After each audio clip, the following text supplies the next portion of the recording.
No! God. We're too weak. Question becomes, if the U.S. economy holds here.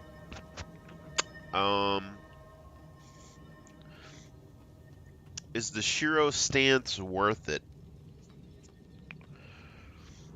Because our conditions are doing most of the damage. The Shiro stance is supposed to be like our defense, or like our offensive, like healing thing, but it's not doing nearly as good as the dwarf stance.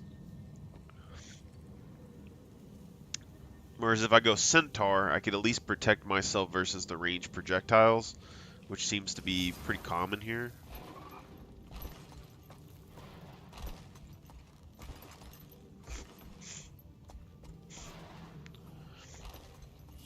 I don't think that event has to do with the Flame Legion stuff, though.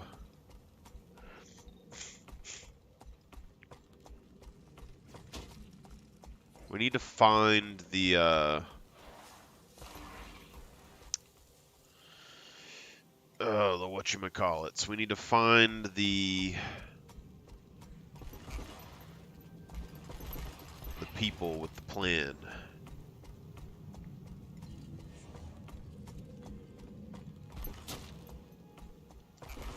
But we do know that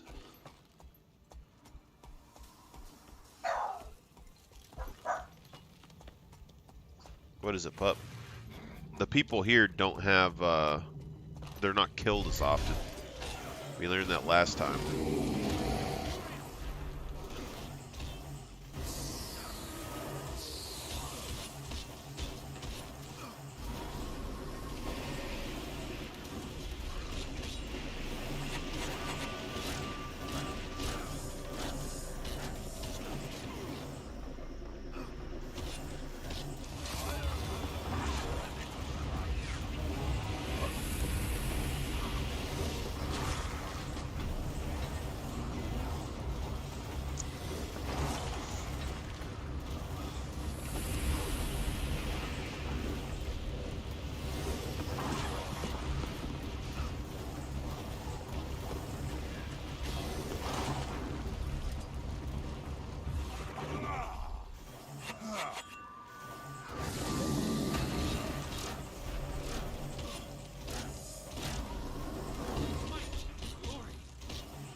Such BS.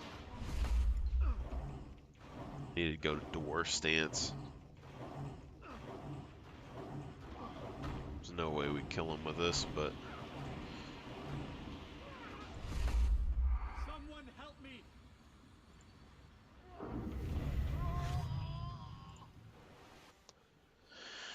some bitch.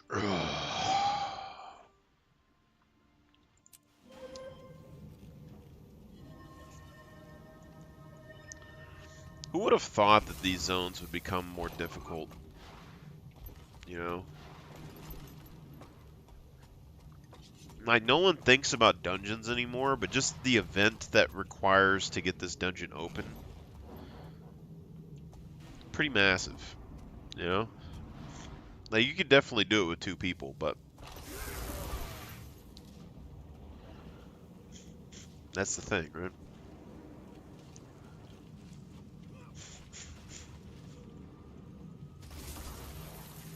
Is that... No, you can't damage that.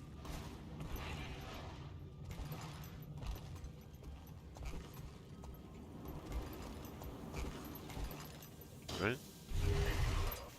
I think you can. No.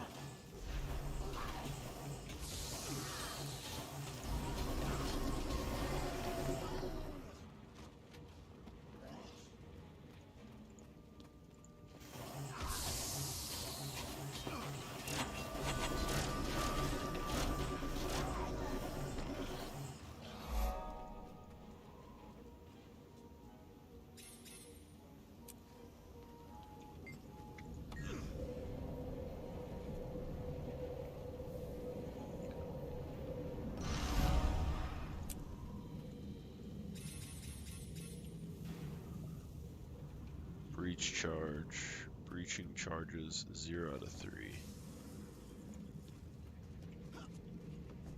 Something to do with those guys.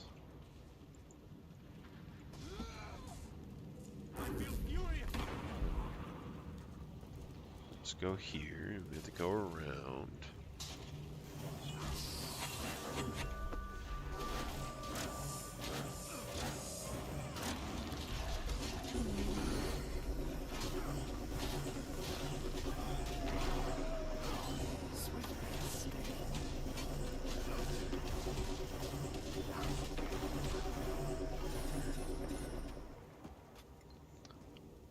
Looks like this guy might be the breach dude. Give me a report.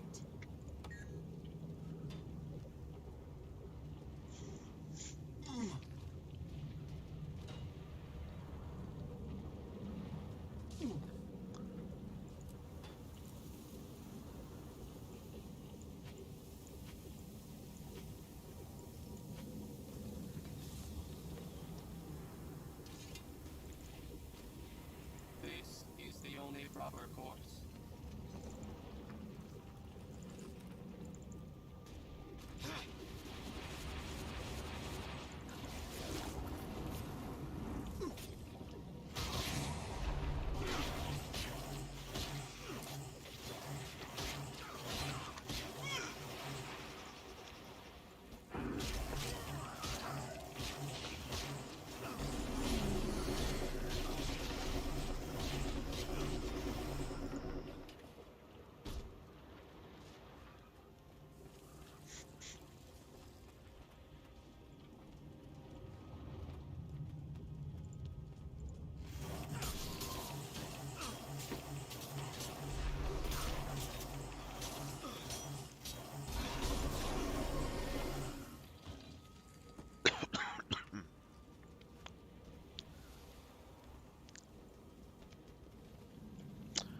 You can do it, put your back into it.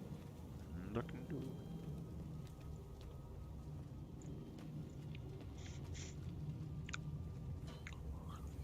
it. Yeah, use that monocle.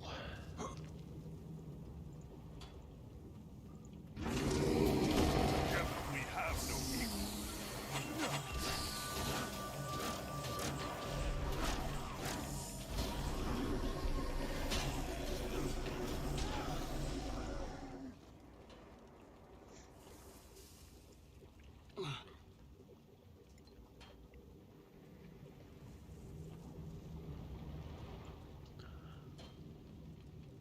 Oh yeah.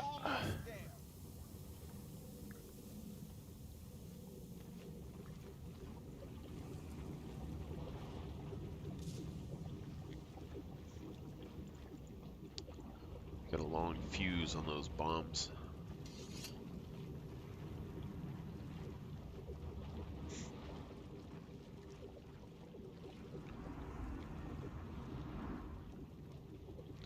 Imagine being a plant, like just walking in this nasty water, just instantly gets absorbed in your body. Oh, nasty.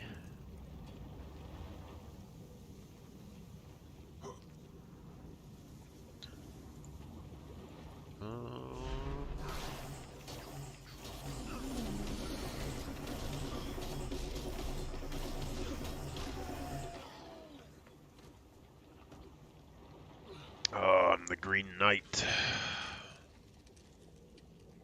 Fear.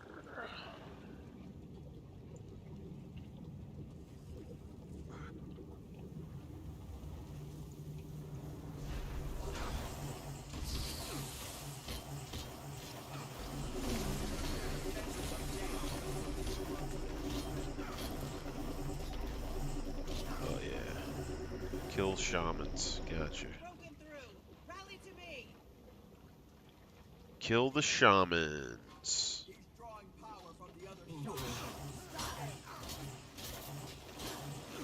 Got some power drawing going on.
stuck. Get out of my face. I can't do this alone. Power from the other shaman. Stop him.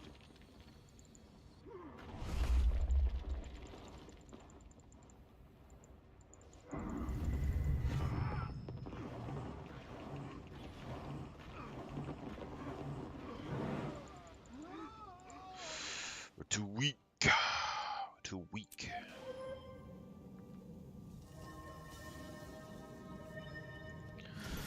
See, for this zone, it seems like you basically have to have, like, you have to grab a party and bring them here. Which I find interesting. But I'm kind of curious how Guild Wars 2 is going to manage this, because, the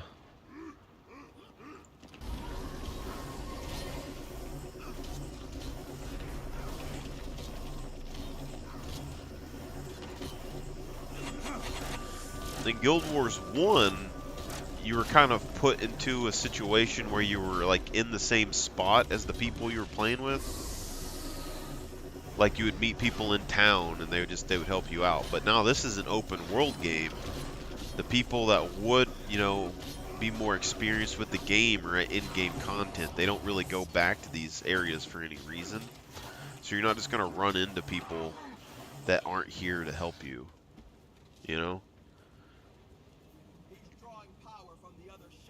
Like, there's no reason for a guy who's, like, in-game content, likes farming gold, getting, like, 30 gold an hour, to suddenly decide, hey, I'm going to go over to the Sloven Pitch or Fireheart Rise and try and help players get to a dungeon that doesn't give them anything, you know? But it's part of the storyline. And if they're not able to beat all of this solo and then be able to get into the dungeon itself, they're gonna have problems. You know?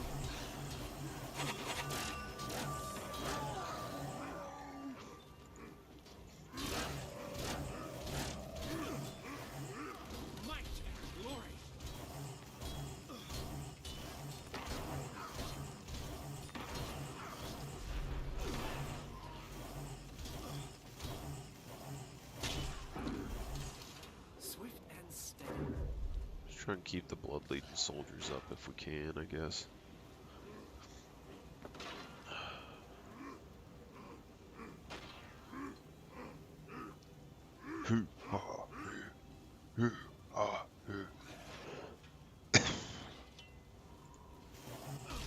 I like how we just gave up because I stopped fighting.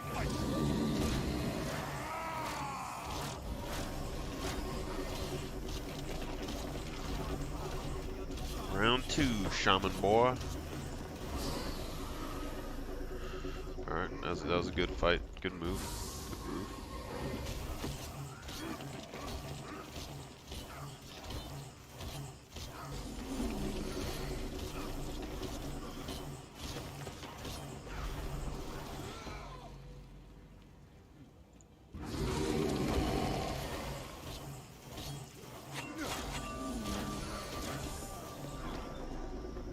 Okay. Last shaman is over here.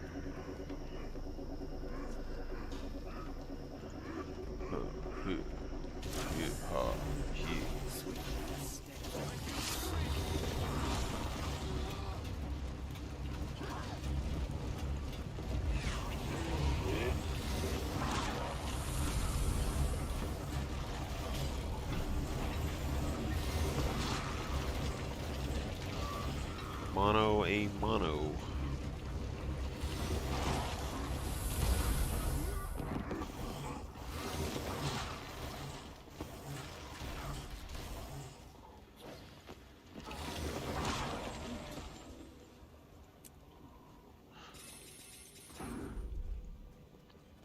This right here is where you gotta finish off your fight whole.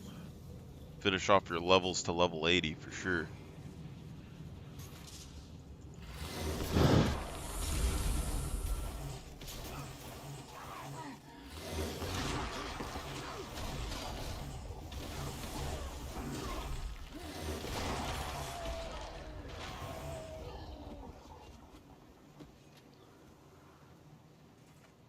He's at the top of the.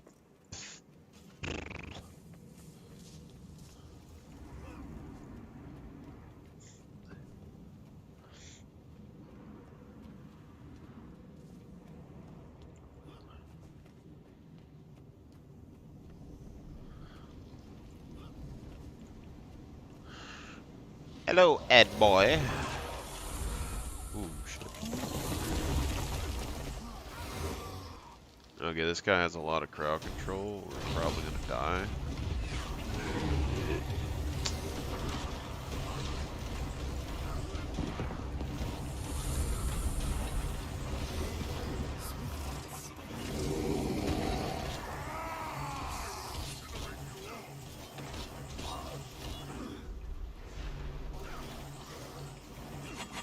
Rise and return to the fight. Yes, we must.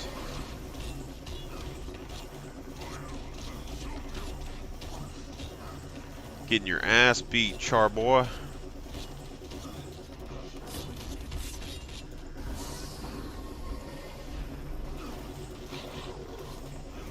Oh god.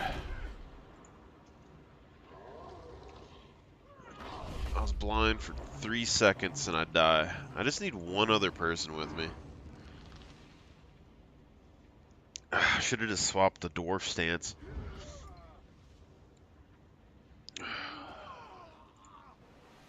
Revenant's a little rough. A little rough.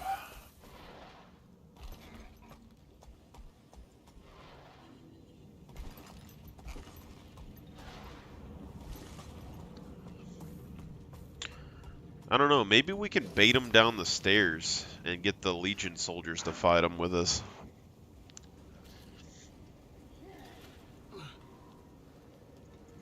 It's an option in the back of my head.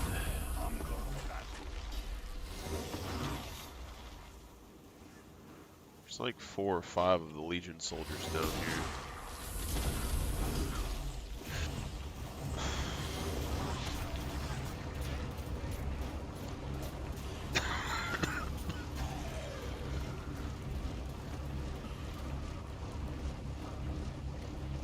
You just regen health while it's active?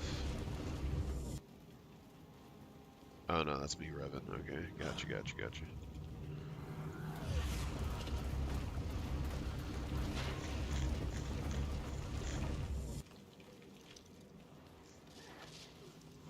I don't think we can simply just bait him down this, but we can try. We get him down here, we can maybe have, 4 additional people, but I bet he just one-shots him. I doubt he's gonna come down here, though. I feel furious. Come on, sir.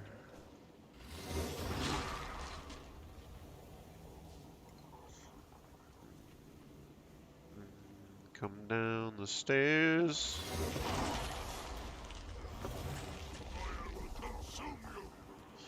You little this guy does a lot of damage. All right.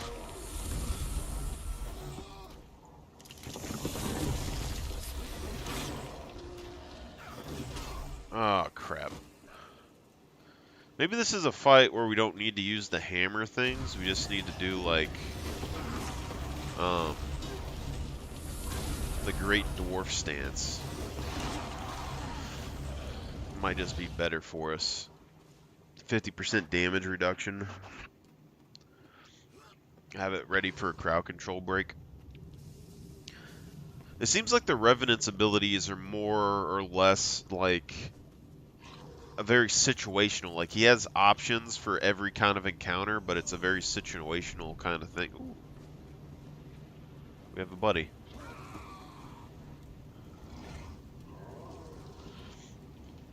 Oh my god.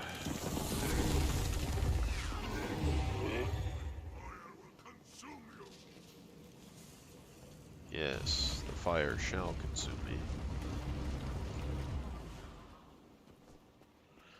Looks like the legionaries are making their way up the ramp, so that's good.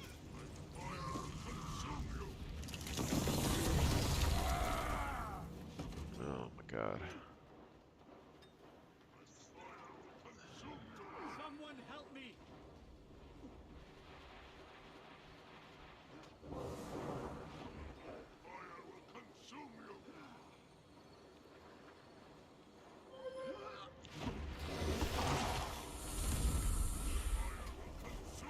I don't like that the Revenant's little thing has like a set dash. If we can get her up here, that would be really good. Your fire is gonna make s'mores, my guy.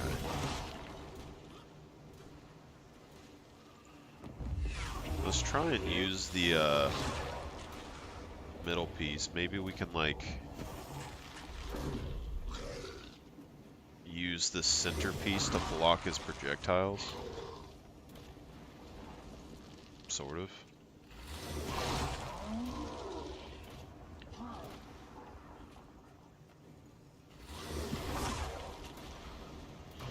I'm a professional gamer, my guy. Think you have a chance?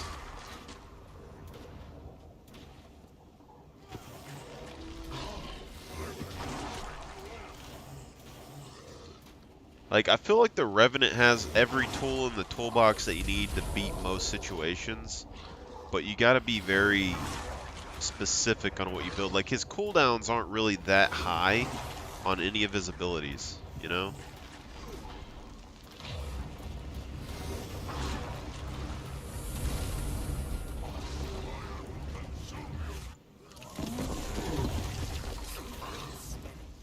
Oh my freaking god, my dude. You're about to die.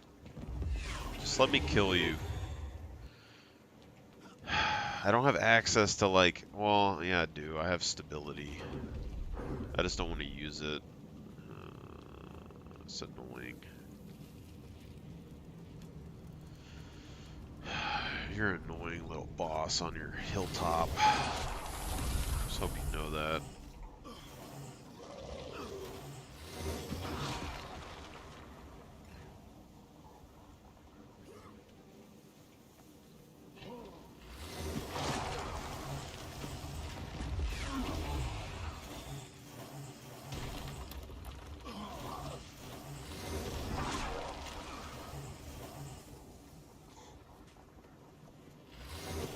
Immune to burning.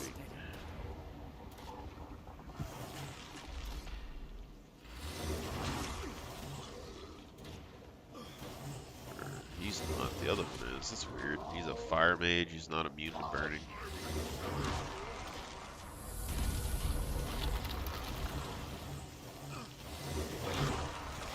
Me and you, bro. Chacho.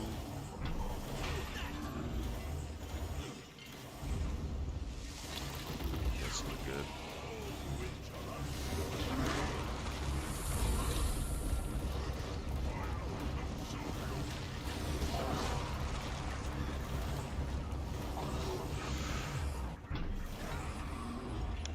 Yeah. Shoot.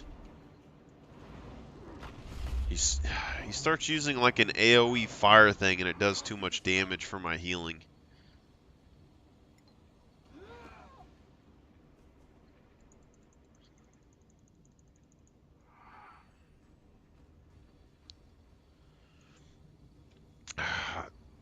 Maybe I should do like the Shiro stance towards the end.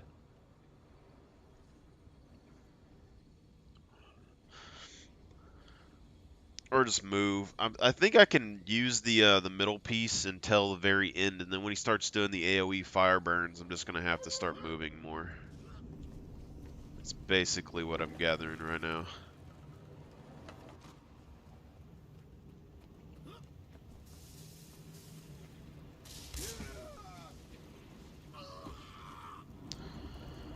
This place is a little irritating, though.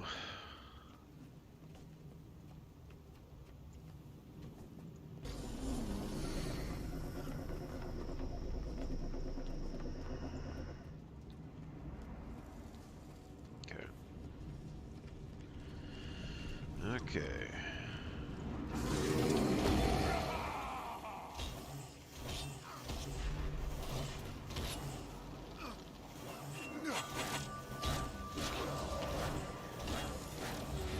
now there's a person.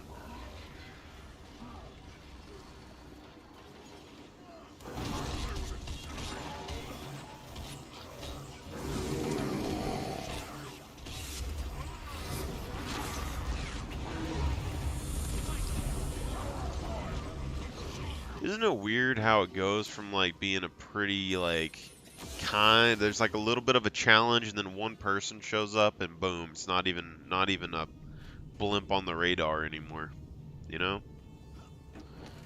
It's kind of annoying.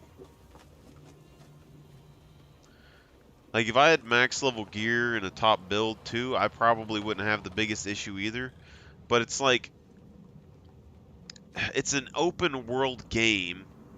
So there can always be somebody with a max level build around, and as soon as you get max level stuff, like a lot of the challenges just aren't challenges anymore.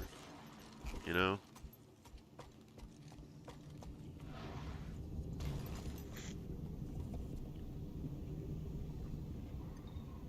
You know what I'm saying?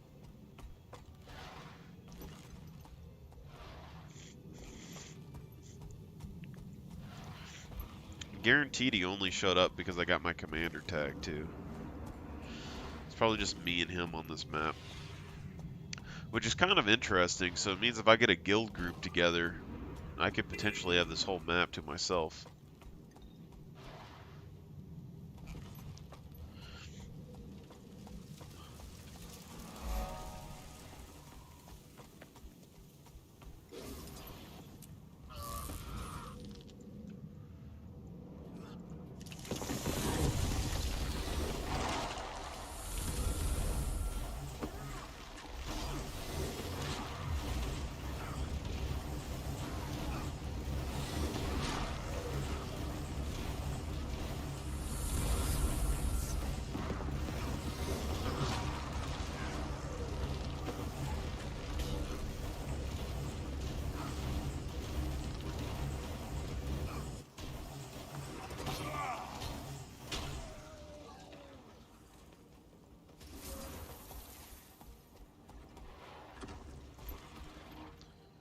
Now we got 2 commander tags.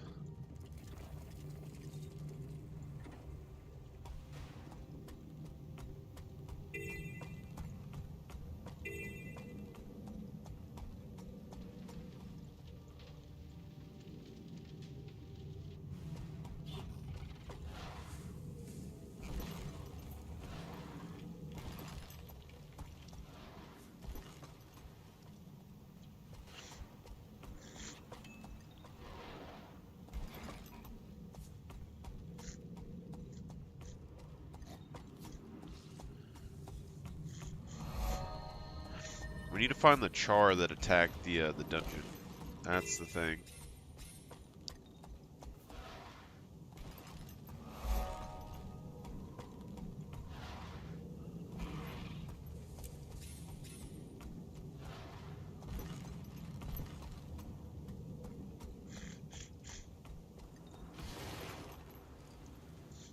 Alright.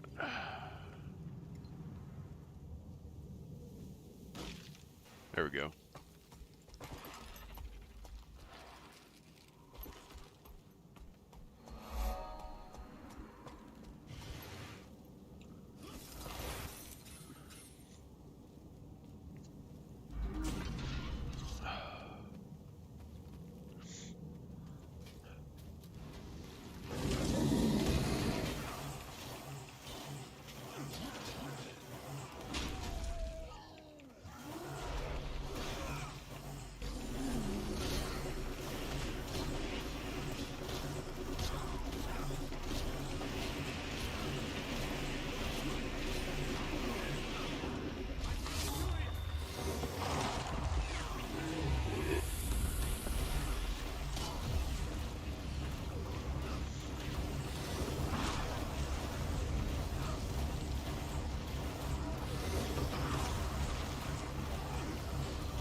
I wish this guy would go on the other side, but it looks like he's not interested in that. There he goes. I'm a hands-on academic. There he goes. It's not like he doesn't have a legendary weapon in his hand, you know, he has game experience.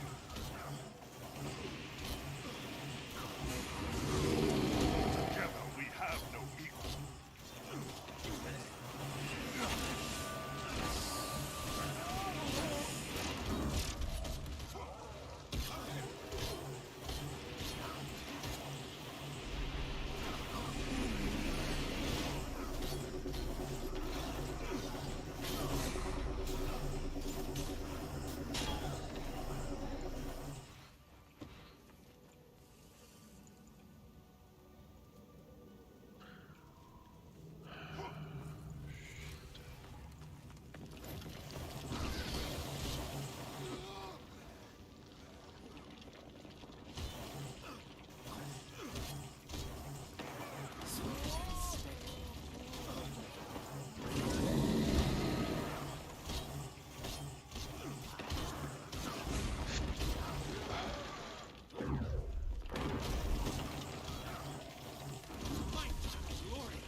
Acts like it's open.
Jesus.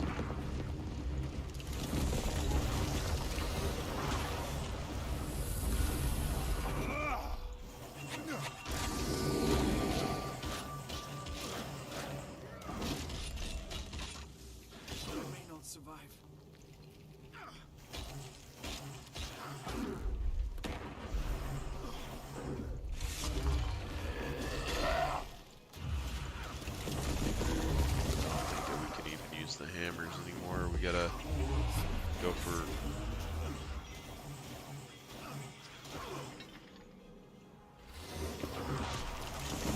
as much damage reduction as we can get.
Rise and return to the fight.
We have no equal.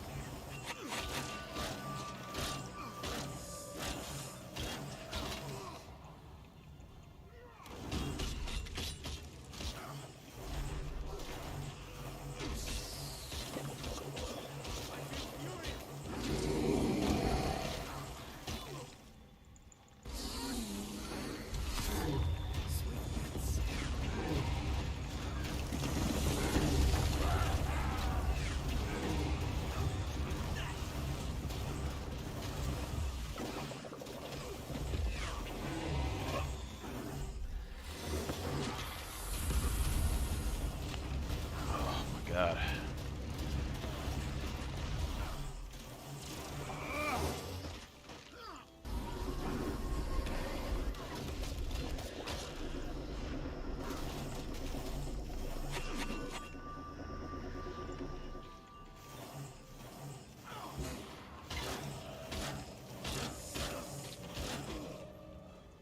This isn't good.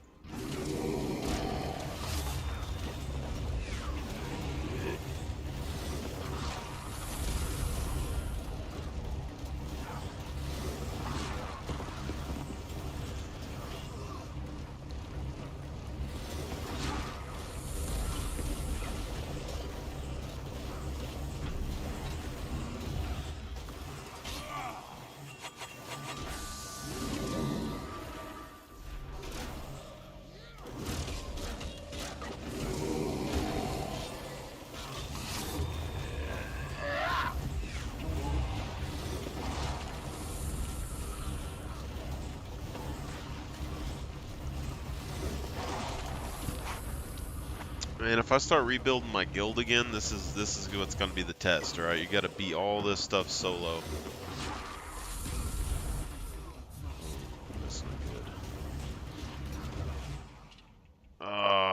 God.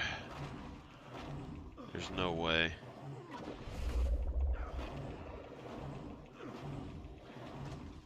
Got distracted right at the end. I don't have the damage.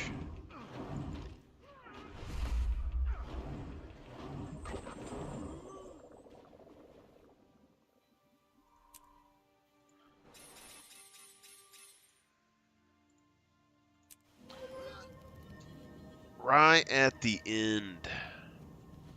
All of these events, man.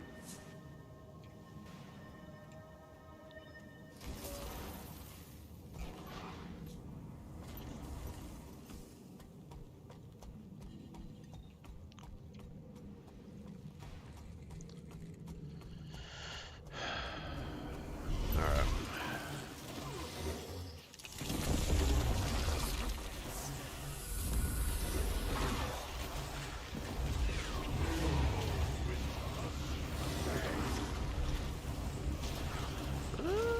Might be able to do the, yeah, we can do the stun bar.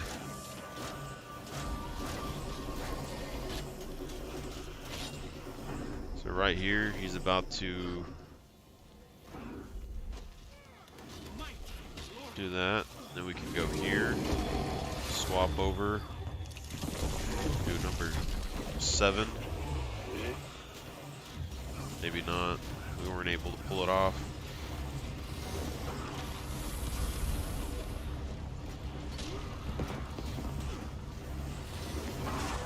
So we can go here. And then you instantly swap. Do that. And then we can go right into here. Get a bunch of healing off. I don't have anything in the tank. Let me go here. That didn't go off for some reason. Then we go right back to this.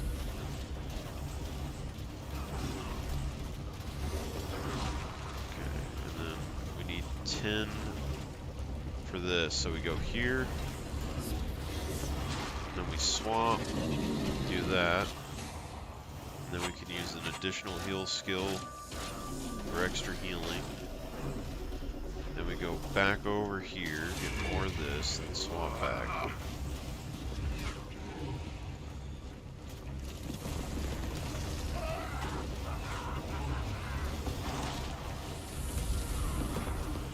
Okay, so now we go chain, swap over Jade Fury.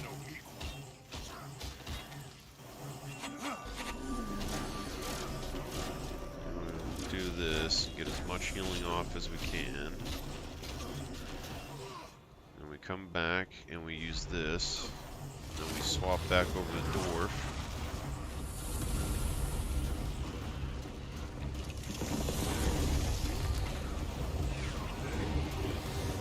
Okay, so now we do chain, swap over Jade Fury.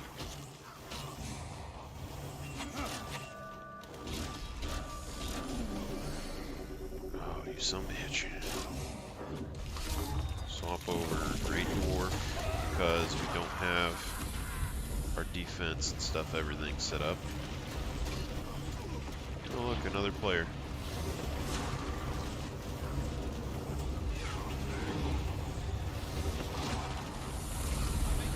Like, do you like? You see the difference? It's like when I'm by myself, I can almost feel the game becoming more enjoyable. And then it's like, as soon as one other person comes around, because they probably have like a top tier build, the whole thing just falls apart. Like, I'm not really complaining. It's not like the worst thing in the world, but it just feels like you're not doing much of anything. Because all that, like a simple boss, all that strategy I was putting in, learning stuff to implement myself, and then they show up and I can just stand there.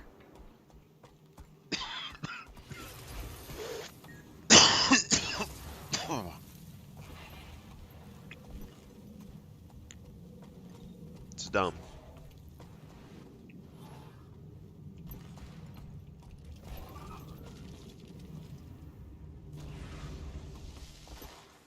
Okay, they're getting prepared to assault the chasm.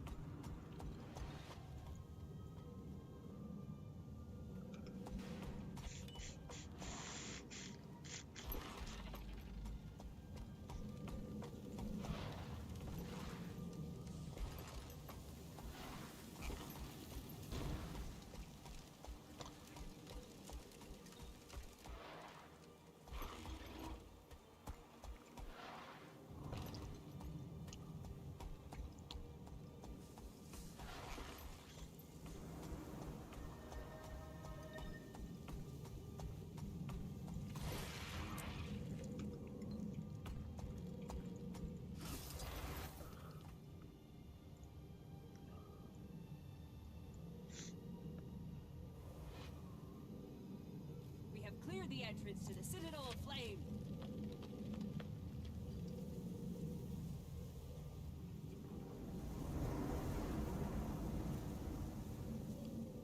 So we have Honor of the Waves. We have 2 more dungeons that we need to complete.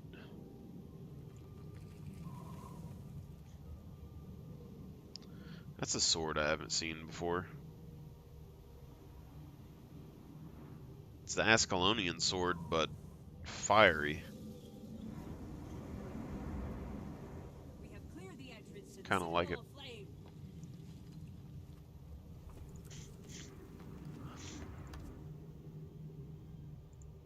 Alright, so we got... Oh, we still got Cathedral of Flame to do, but it looks like we're going to be having to try and do this on our own as well. Which kind of sucks. Because, I mean, if I had the best armor on that I wanted right now, like full build, I could probably do it. But without it, it's a little rough. But conversely, playing solo, I actually get to pay attention to the story bar. So there is that as well.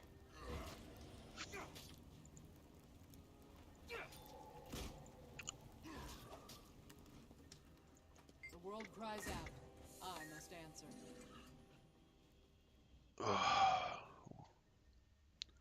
What's going on? This human thinks he can take on Geheran Balefire. No, this Char thinks he can fight the Flame Legion by himself. Fighting with you is the same as fighting solo. And what is that supposed to mean? Enough. Both of you gather your troops. We need everyone for this. Glad you boys could get things settled. Let's get moving.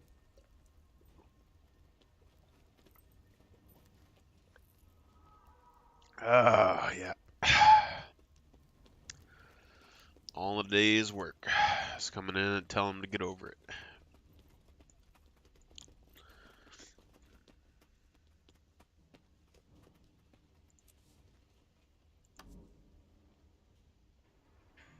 Oh yeah.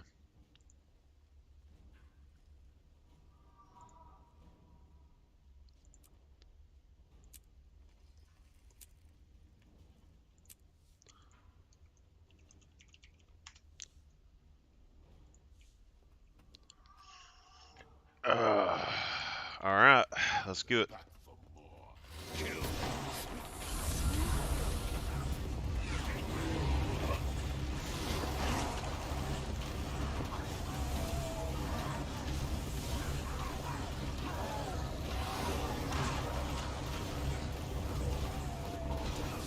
do better next time.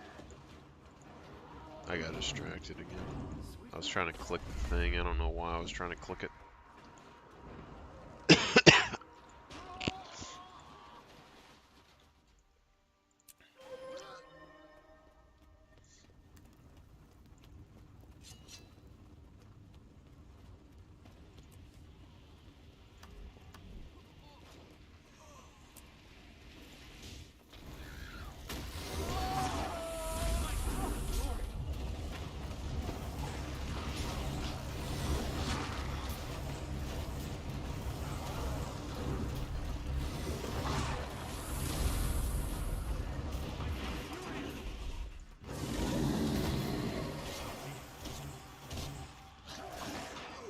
It's not. I see what's going on.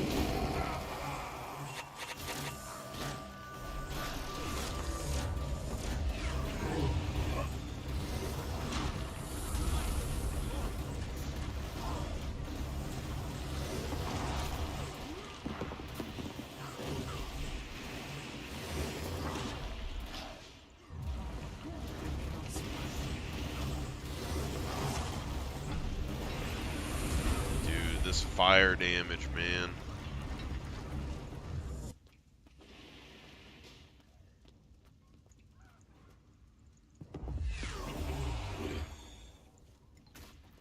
I demand that this.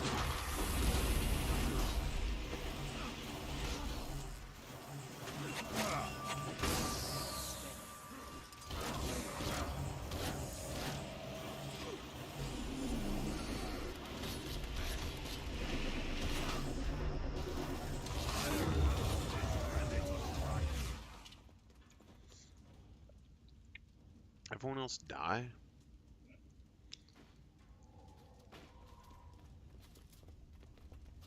The front line broke for me.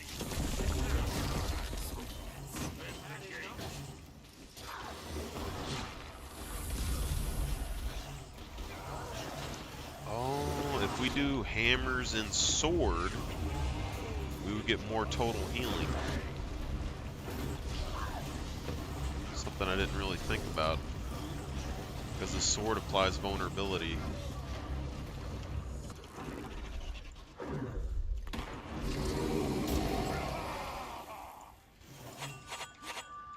Oh my god, let me use the things.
Better run.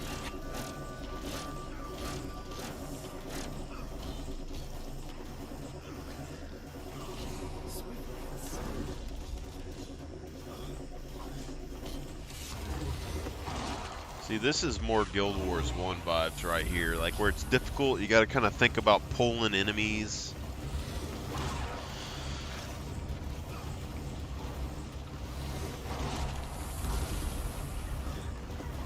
God, I'm so weak.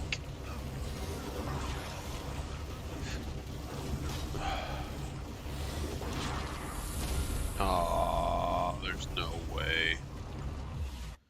That whole fight, and then he resets right when he's about to die. Such BS.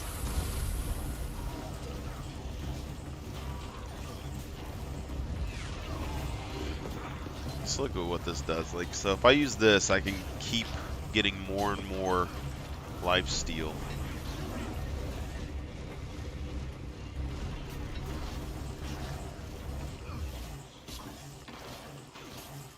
And then we can do this. We must rise and return to the fight.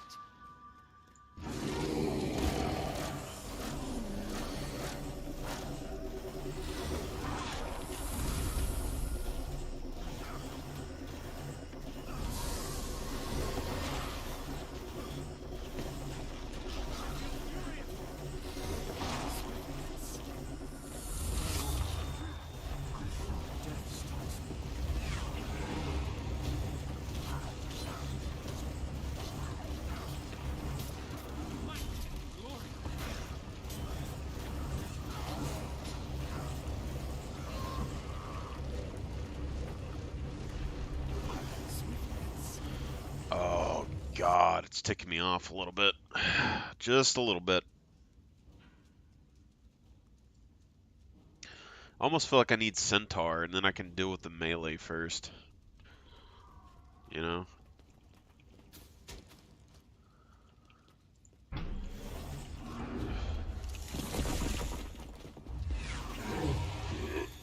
wish the things would actually work when I'm asking it to. That'd be great. Alright, so we got some light rangers. Logan's keeping some people busy. Should be good. And I got one shot by something. Some book. The back line is a lot weaker than the front line, so that's important to note. So we need to go after the Rangers. Potentially, we need to go after the Rangers first.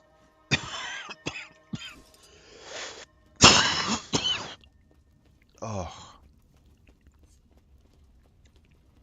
Okay, guys. What the hell kind of weapon is he using? Let's go after the Rangers.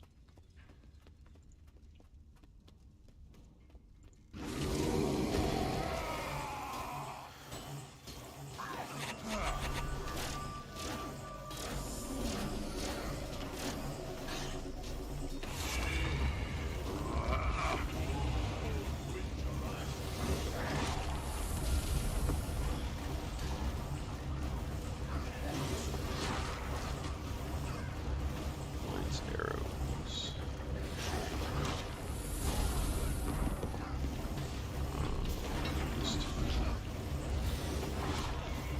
Overdid that a little bit, huh?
We got the Ranger pretty low, so we should just keep the Ranger there for backup in case we go down.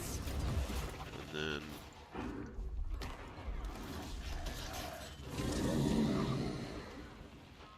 Well, he died anyway, so I think we just screwed ourselves. Okay.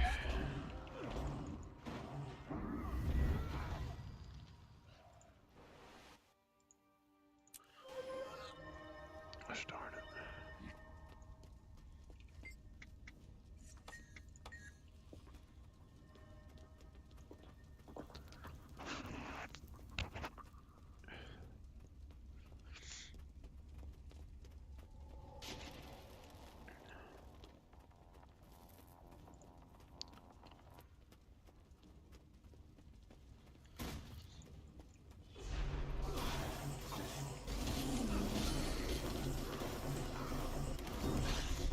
The Shiro stance seems practically useless right now.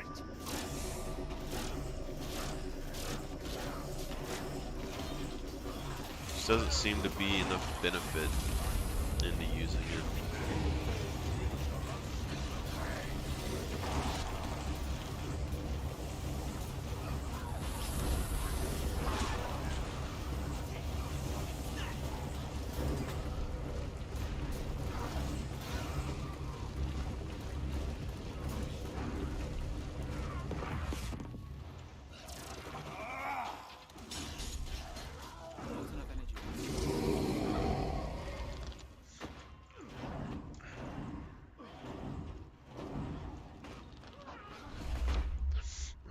what stance would do any better, though.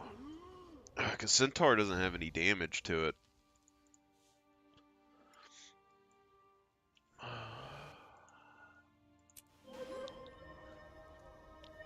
You have Milax, though. But it doesn't give us any access to vulnerability. But we can try it, I guess. Pay for your disrespect. Heals us for each condition. We can remove boons.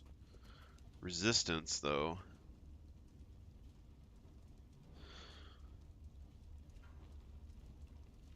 Okay.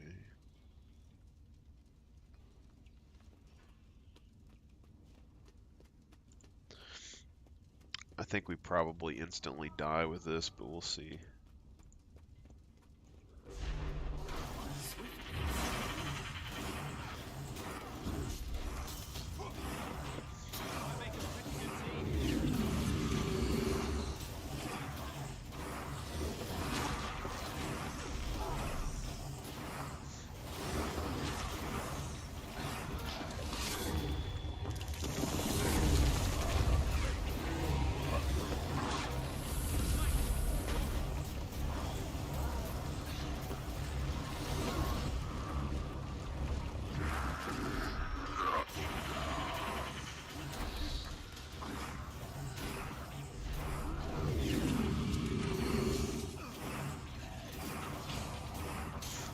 Leeching bolts. Forgot about that.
Come on.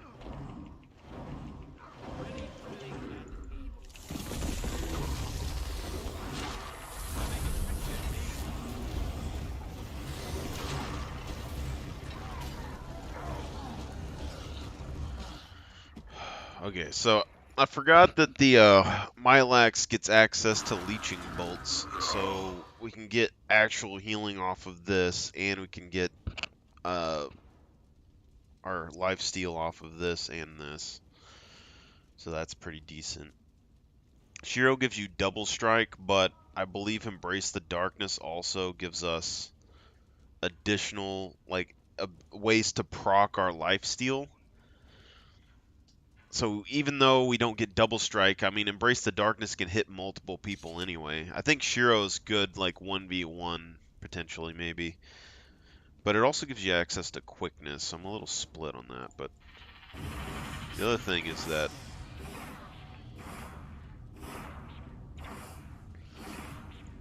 purple.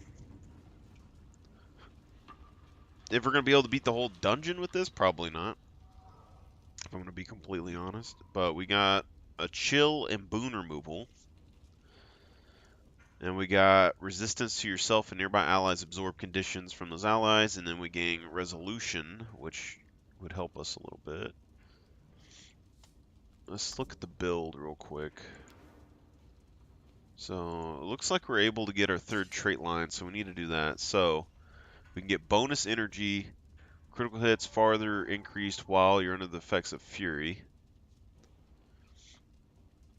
Invoking a legend skill based on the legend you invoke. So we get quickness when we do the assassin, barrier when you do dwarf, and it looks like it does weakness. Barrier could be nice. Strike enemies around you, inflicting weakness. Barrier gaining additional barrier per target hit. Demon does inflicts condition on struck foes. So, I mean, it's doing damage and it's doing torment. Dragon. Renegade. Alliance. Call the Assassin having like quickness AoE and it's dealing vulnerability, which basically it's going to give you way more lifesteal and going to give you a bunch of quickness just for switching to the Assassin stance. Like that could be a potentially like infinite quickness. As you're getting 2 seconds and 1 a second per hit, number of targets 5, so that's potentially 7 seconds of quickness. I think it's, 9 seconds or something to switch between stances. So that's basically infinite quickness. But critical hit chance increased while under the effects of Fury plus 25% would be really good, because that's like 50% crit chance by itself. Fury when you disable a foe, and so Fury's giving us damage, condition damage, and lifesteal damage, and crit chance. So we want a combination of lifesteal, condition, and damage, which we kind of do right now. But when we're using the Shiro stance, we're only getting lifesteal and physical damage, whereas if we use the demon stance, we're getting lifesteal, physical damage, and condi damage all at the same time. We just don't get as much lifesteal. And we don't have a way to generate as many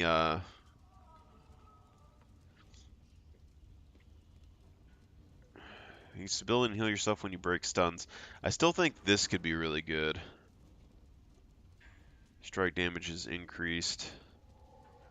Invoking a legend removes a condition could be good. Invoking a legend gives boons.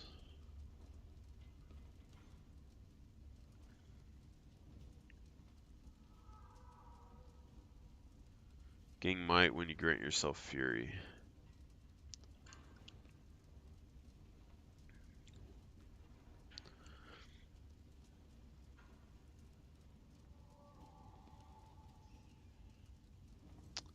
I'm iffy on this stuff too, is because we were using the Shiro stance, like generating vulnerability. I'm pretty sure there's weapon sigils that can do that too. And if we get enough weapon sigils that increase the vulnerability on target, then we could potentially just get a bunch of life still off of that anyway. But this, deal increased strike damage to targets based on their vulnerability stacks. That's pretty decent. Grant fury to yourself and nearby allies in each interval. After using healing skill, you siphon health, increase damage to foes with health above threshold, movement skills. Alright, so we can get salvation, retribution, or corruption. End of your dodge roll heals nearby allies. That would be good for us. Healing done to other allies is increased for a short duration after invoking a legend. Blinded by foes when you use a heal skill. Into your dodge roll removes a condition from nearby allies. That could be good for us if we wanted more condition removal. Gang healing power. Concentration based on portion of healing power. Blind, immobilize, and affecting a foe with crowd control. Heals nearby allies. So, blinding, immobilizing, or affecting a foe with crowd control. So, we could heal people with our use here. And then we could blind when we use a heal skill, so we'd have 2 additional blinds. That would also give us 2 heals. We would have potentially a heal on that as well.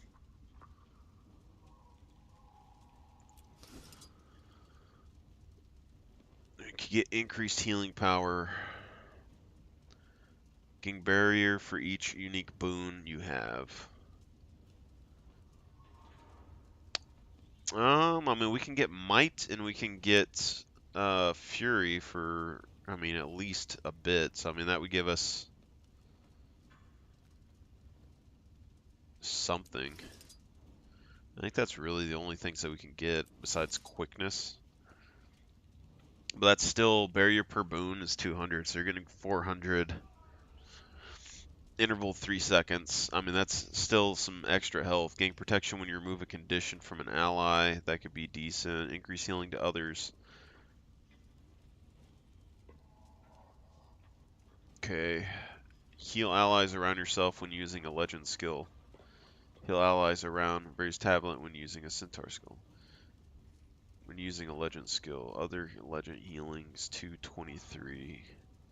Centaur healing 669. Take reduced strike damage for duration after healing. Lasts longer if you heal an ally other than yourself. Damage reduction 15%. It says after healing. It's 2 seconds, and then duration increase for ally, heal 3 seconds. But is Life Leech considered healing? Because I would think it would be, and that would give you basically 15% damage decrease. When you remove condition. Alright, so let's look at Retribution real quick. Increase endurance recovery, dome blocking projectiles, reduce strike damage to you from foes beyond the range threshold. That could be decent. Gang resolution when you're using elite skill. Condition damage decreased. Vigor. Protection when disabled. Resolution after dodge. So we could potentially get a bunch of resolution, which would protect us versus conditions pretty heavily. Deal increased strike damage to weakened foes would be good for us. Strike damage reduced by percentage when you have resolution, so we could get an additional 10%. It's like a 25% damage reduction right there with those two if we could get them. All damage is dealt increase while you have resolution. And you gain might when you strike foes. Resolution to you grants long 50% increase, and then you get a damage increase of 10. Rite of the Great Dwarf affects condition damage as well. When struck below the health threshold, cast Rite of the Great Dwarf, gain power based on your toughness. Huh. Condition damage reduced by 50%, and then when we go below the threshold, which is 50%, we cast it by itself. That's pretty strong. Heal every second for each point of upkeep currently in use. That's also pretty strong. And corruption should just be torment stuff. Torment does increase damage. That's the one where you get infinite upkeep on your thing. Increased strike damage is reduced while you have resistance.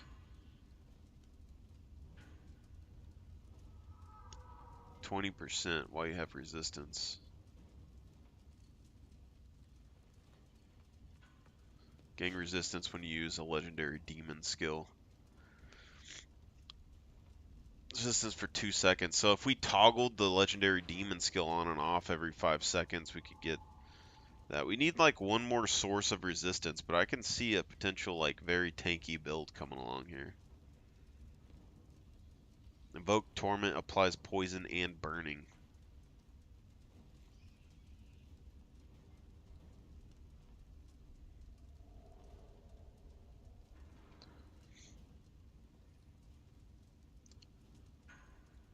Damaging conditions last longer. Invoke Torment applies poison and burning.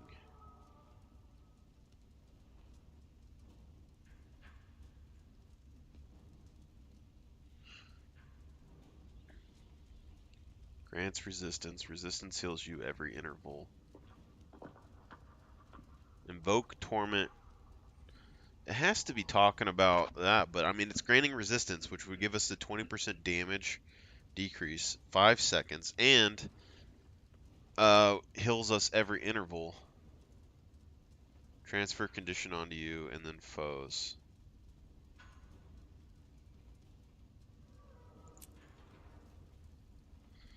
I think we could definitely make a pretty tanky setup here.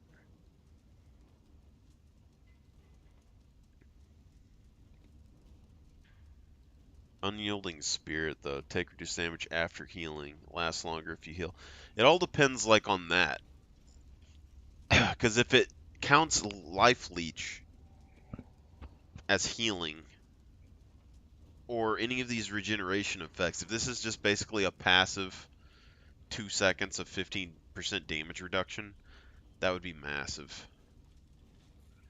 That would be absolutely massive.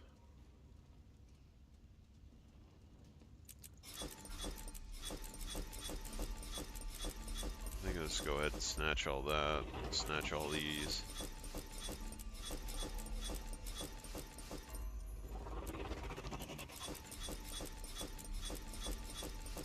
Should just be a little short. Oh no, we got all of them anyway. Alright. So we currently have extra strike damage. We gain Fury when we get a legend. All damage dealt has Fury. Heal yourself and gain Swiftness when you use a skill that has an energy cost. Gain Fury when disable a foe. Invoking a legend at or below the energy threshold grants extra energy for the legend. I don't know if we necessarily need these.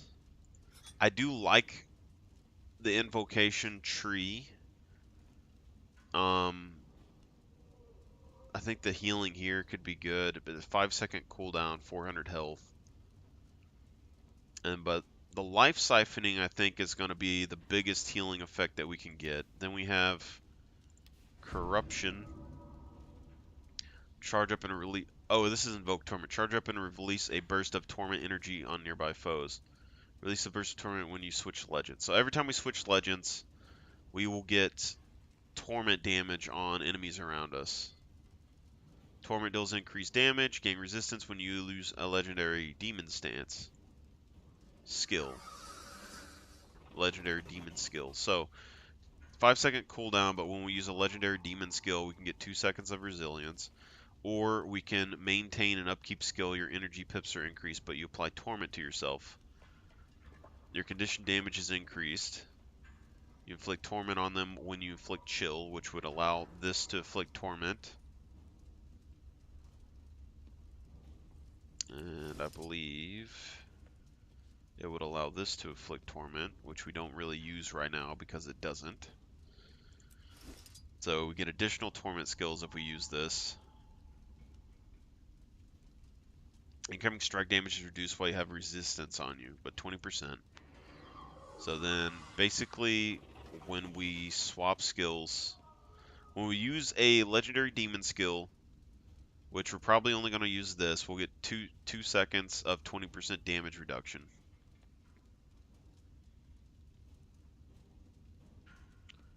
And then Invoke Torment is when we swap legends, would inflict poison and bleeding. Or Invoke Torment grants resistance. Resistance heals you every interval. So this would give us 5 seconds of resistance. So we're already looking at least 7 seconds of resistance. And then additional, like, almost 400 health per second. And 20% damage reduction. So I think that's pretty good.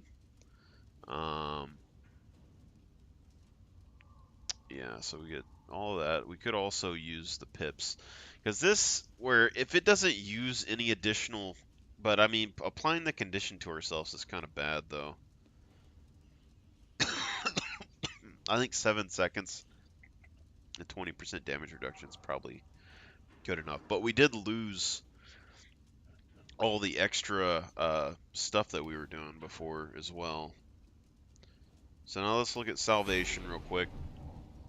The end of your dodge roll heals nearby allies for 250. So that's another healing done to.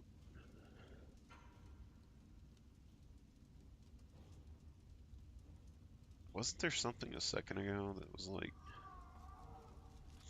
resistant heals us? This is gonna heal us a lot. Increase additional offhand weapon equipped. Still increase strike damage. Okay. In a dodge roll, here's nearby allies. Healing done to other allies is increased for a short duration after invoking a legend. Blind nearby foes when you use a healing skill. Into your dodge roll removes a condition. Gain healing power, concentration based on portion of healing power. Blinding, mobilizing, affecting foe with crowd control skills to nearby allies, so we could get blind when you use a healing skill, so we got 2 of those. We get an increased healing power, which would probably help our life leech.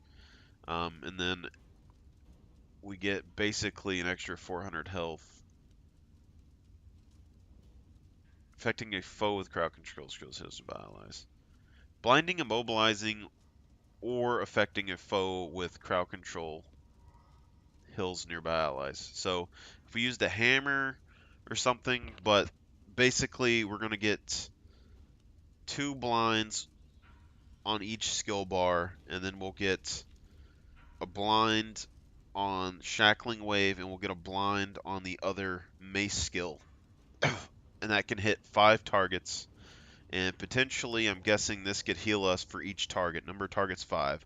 So you're looking at 1,000 health per blind, potentially. But periodically gain a barrier for each boon on you. And this is 200 per boon. 3-second interval. Combat only. And we know we have access to Fury and we have access to Might. That's probably about all that we're going to get. Well, we got Resistance too. So we're going to have Resistance.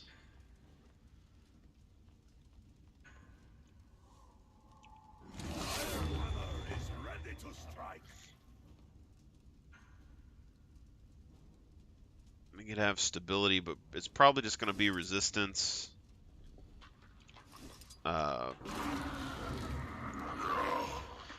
We'll have Resistance and we'll have Might and maybe Fury.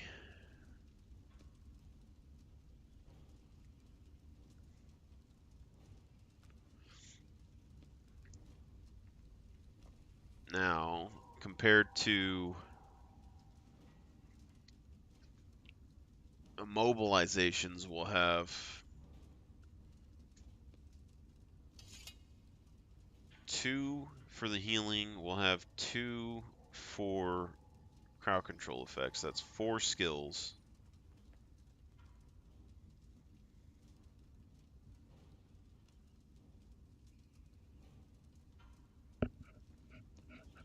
So 4 skills, that's going to be 800 to 900 health, potentially. And then this could be potentially way more, though. But actually, this is AoE, so we get 4 skills, but in a group of enemies, that's going to be 800 or 900 times 5. So you're looking at 4,000 to 5,000 health, potentially. And then the barrier is going to be this flat out like 600 every 3 seconds. So I think this is probably better. Increase healing to other allies. So we get basically a useless trait when using a legend skill. Heal allies around yourself when using a legend skill. Heal allies with talent when using a legendary skill. Take reduced strike damage for duration after healing. Lasts longer if you heal an ally other than yourself. So I don't know if that's going to apply with other things, but let's look at retribution real quick. So endurance recovery, resolution when using a light skill. That could be pretty good, and it's 6 seconds. Reduce strike damage beyond dealt to you from foes beyond the range threshold, so you can get a 10% damage decrease there. Vigor when evading an attack. Protection when disabled. Resolution after you dodge, so you can basically get infinite resolution, if I would to say here. Strike damage taken is reduced by a percent while you have resolution, so you can get 10% damage reduction. And 10% physical damage reduction, and you're going to have the 33 condition damage reduction. Resolution granted to you lasts longer. Increased duration 50%. So this would almost be full. That's basically infinite resolution. Heal every second for each point of upkeep currently in use. That's 55. I believe they use 4, 5, or 6 or something. But if it's 4, it would be 200 something health. If it's 6, it'd be 300 something health.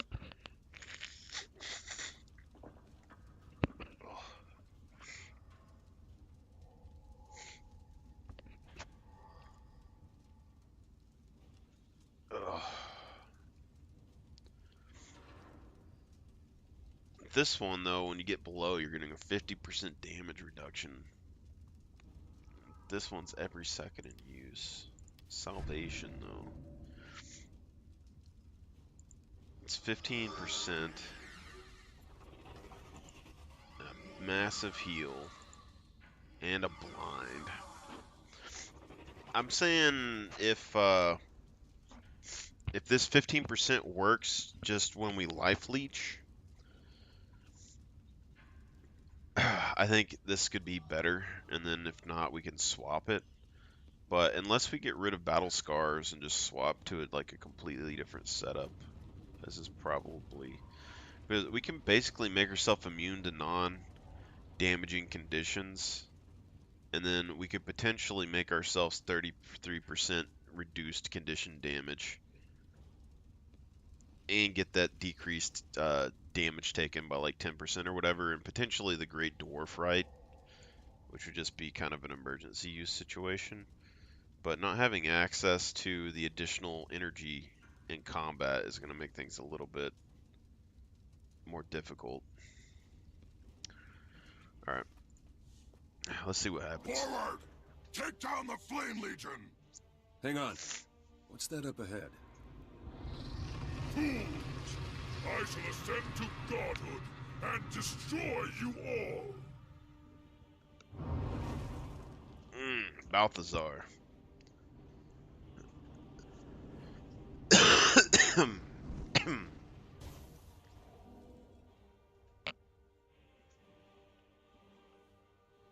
That lunatic wants to turn himself into a god. Get them into safety. I'll go forward. I'll go. You're not needed here. You think you can handle this alone? You're the lunatic here. Stop arguing. Logan just We said need that he both was of you going to to do it breach by the inner himself. sanctum. There must be a way in.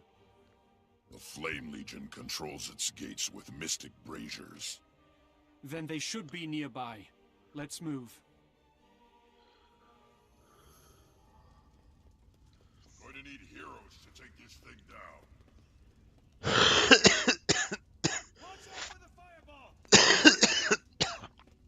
Oh god. Reduced incoming damage. Life leech works. Who would have thought?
Interesting. So we get a flat 15% damage reduction here, pretty much infinitely, but we lose a trait. We can get extra healing here, that's pretty big. Or we can gain protection when we remove a condition. Now, the thing is here is that this protection is for 2.5 seconds, but it has a 1/4 of a second cooldown. With the demonic stance and the pip trait, we could give ourselves torment, which means we could give ourselves access to infinite protection, which would be 30% damage, as long as we can continuously remove the condition. Incoming strike damage is reduced while you have resistance. Grant resistance when every interval. Invoke torment grants resistance every interval. So every time we swap, we'll get resistance. We're going to get 20% damage reduction, so we're already at like 35% damage reduction.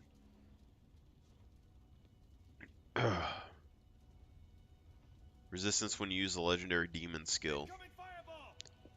So we would have to use replenishing despair, which would give us one stack of torment, and then we would need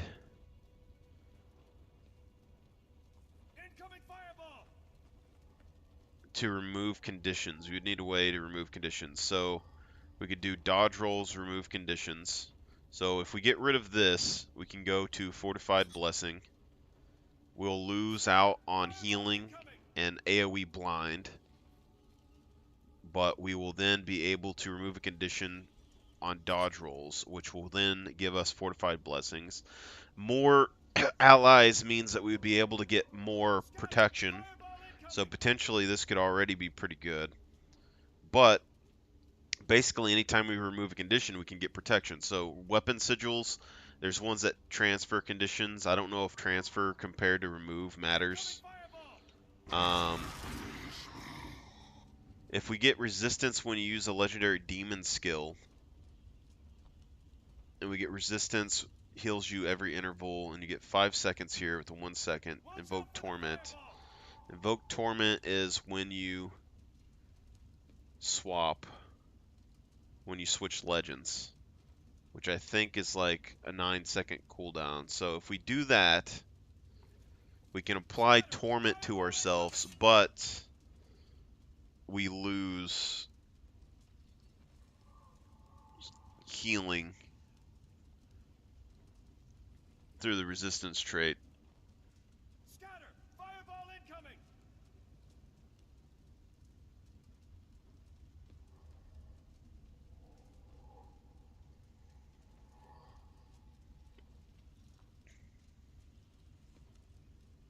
Scatter! Fireball incoming! Grant resistance heals you every interval.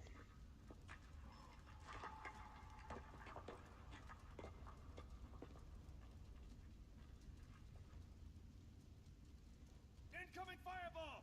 And we lose 20% damage reduction.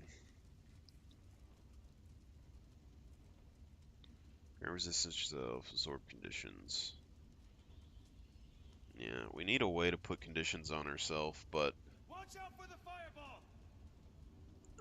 so pips will let us put that on ourselves.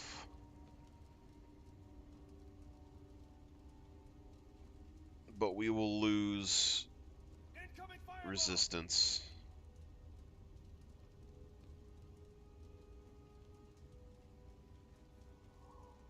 Or no, we're still gaining resistance on this. We'll get 5 seconds of resistance instead of infinite resistance is what's going on. Okay, but if we get like up to 7 seconds later, I think that's probably going to be fine. Grant stacks of battle scars is increased. Below threshold, gain quickness when you swap weapons. Your strikes remove stability. So you can get 3 seconds of quickness every 9 seconds. Might grants more power, less condition damage when you're in combat. Grant fury to yourself and nearby allies. Siphon health after using a heal skill. They'll increase strike damage to foes below. Increased additionally if you have an offhand weapon slot. This could work, but I don't think we have enough condition removal. Scatter! Fireball incoming! Gain resistance to yourself and nearby allies. Absorb conditions from those allies. Yeah, because all we have is condition removal and dodge roll. But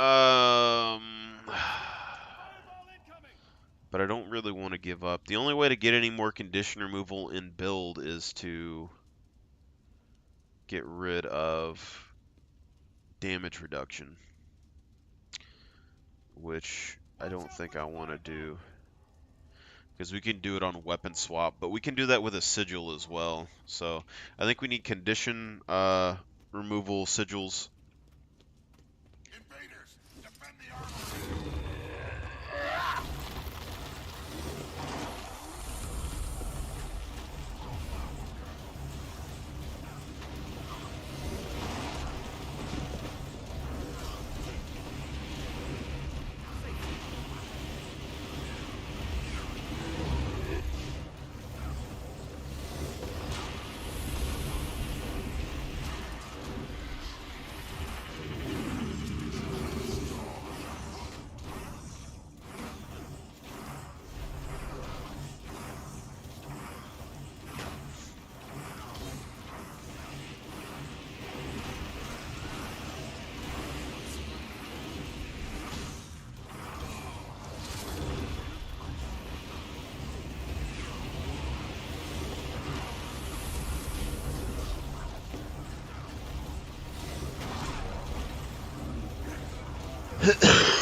I think it really just depends on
this guy.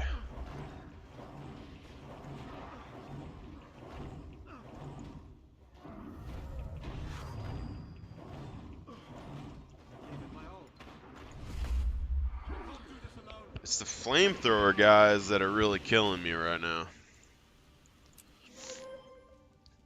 Oh. Alright. Let me look. We're taking decreased strike damage.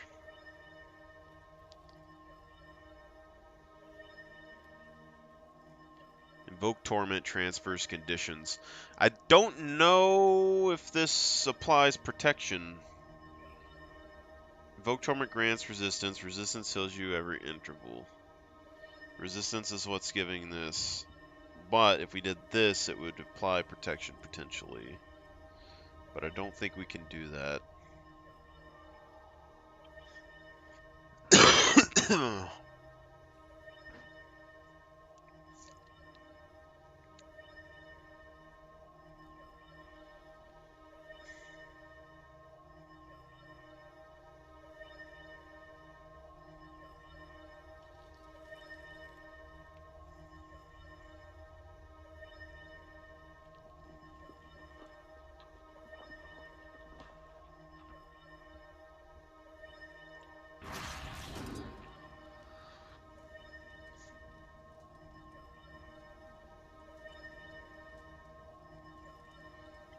mean, we can give resistance to ourselves with this.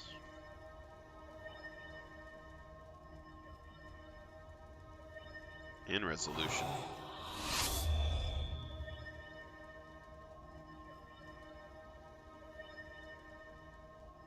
Okay, so we don't need this.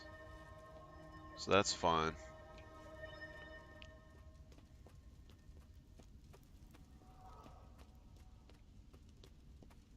Blind nearby foes when using a heal skill. Increases.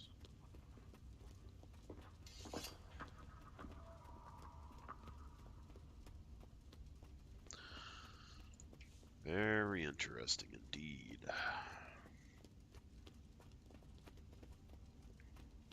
Watch out for the fireball!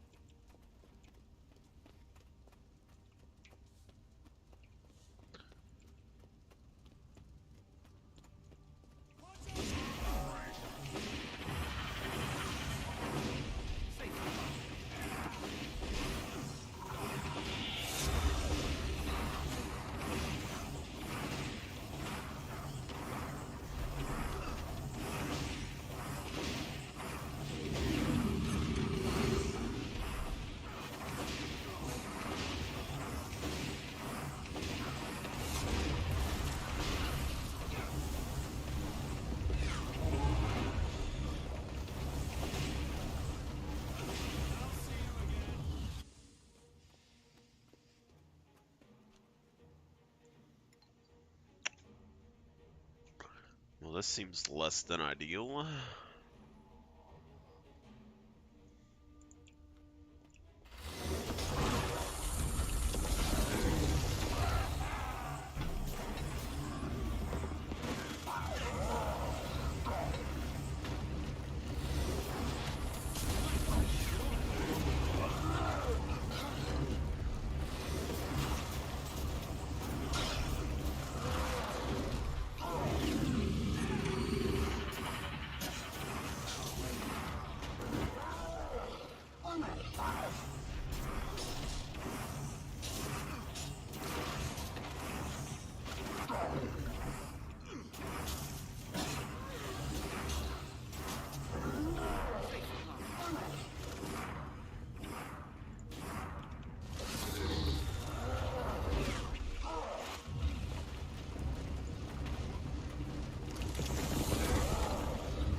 I feel like I need to get rid of the greatsword, but I don't think I can. Death stalks me. I can't do this alone.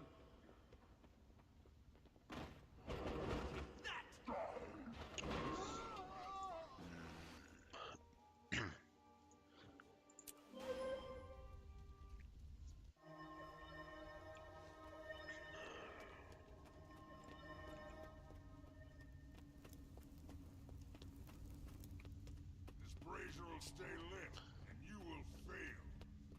True. He is pretty strong, but he does get crowd controlled pretty easily. Thing is, with the pip thing, it's making me want to stay in my stances a bit too long.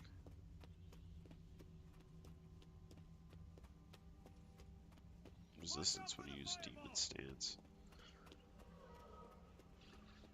I need to swap my stuff a little bit more often.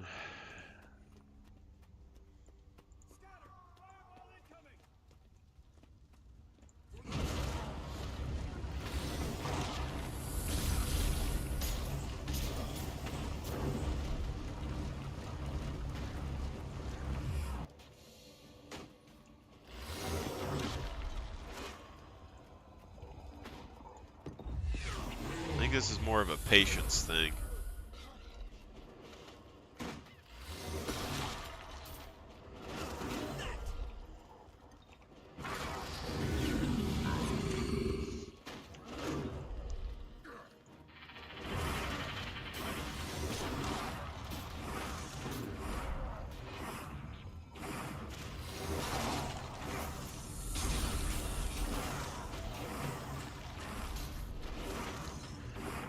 problem is I don't have enough. I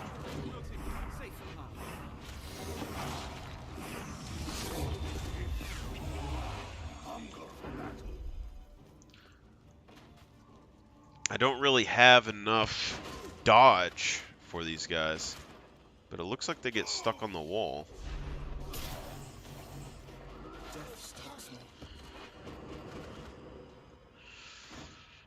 If I can get them stuck in this corner,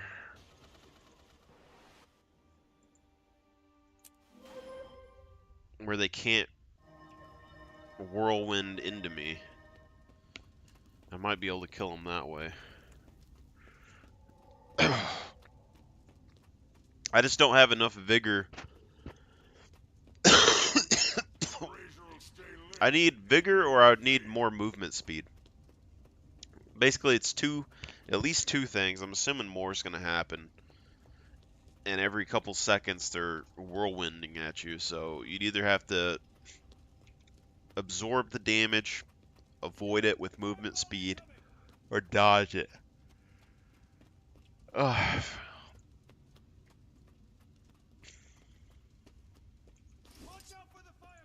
See, now there's two great swords.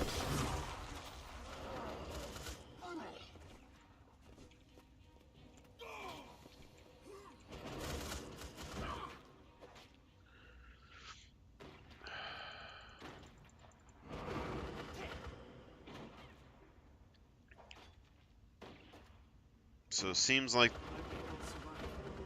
the more you fight him, the more weapons get involved or something. Which is going to be rough. It's not hard to dodge him per se, but it's like, I almost feel like it's Elden Ring right now, where like having more dodges, lighter armor and more dodges would just be a lot better for solo play.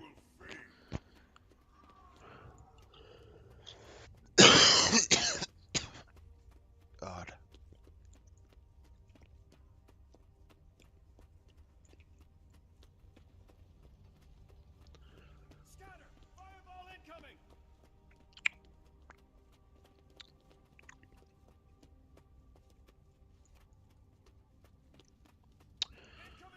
There has to be a method here.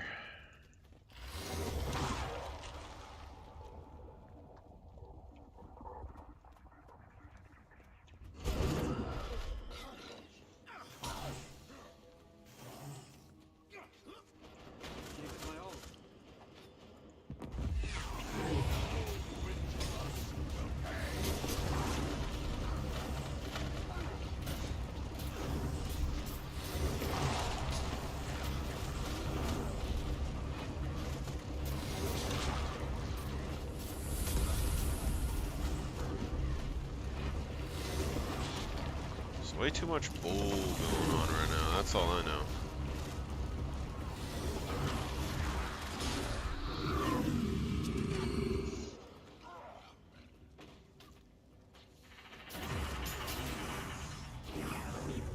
Like right there, he got stuck. Now where's the other stuff?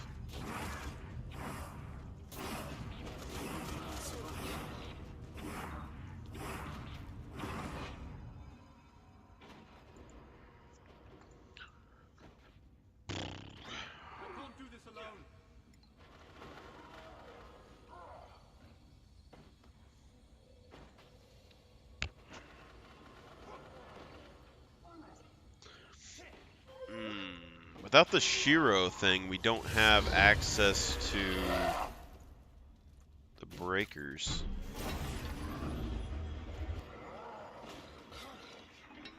Yeah, I don't have access to enough break bars to actually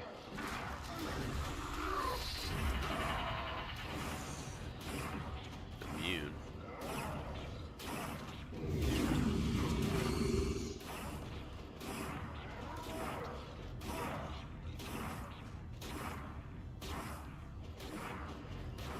That's such BS.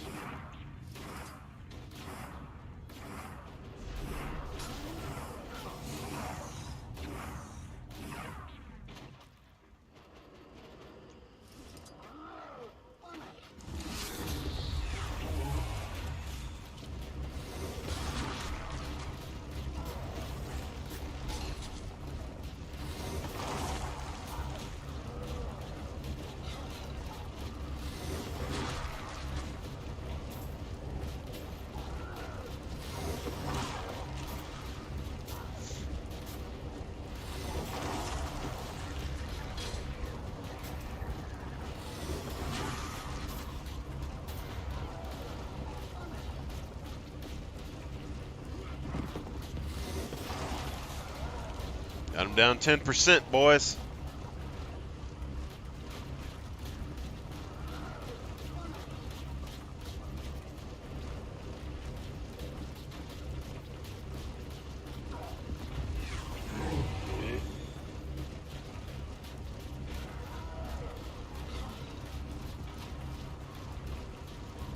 Ah, it removes conditions, so we got an additional condition removal right there.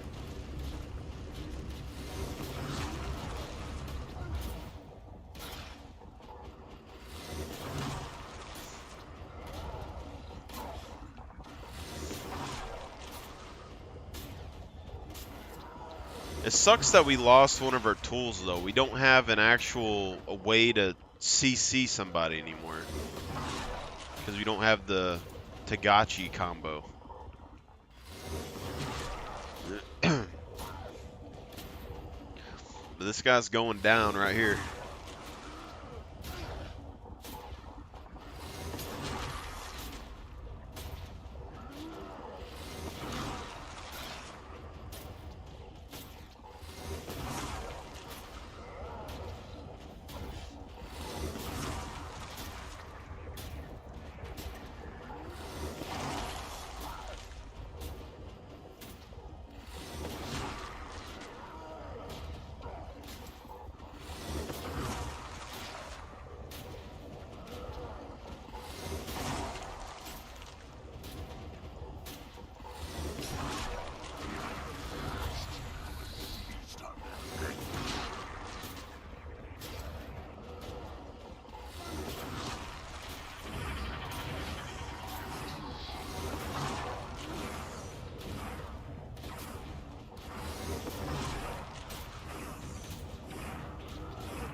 Oh, that's such bull.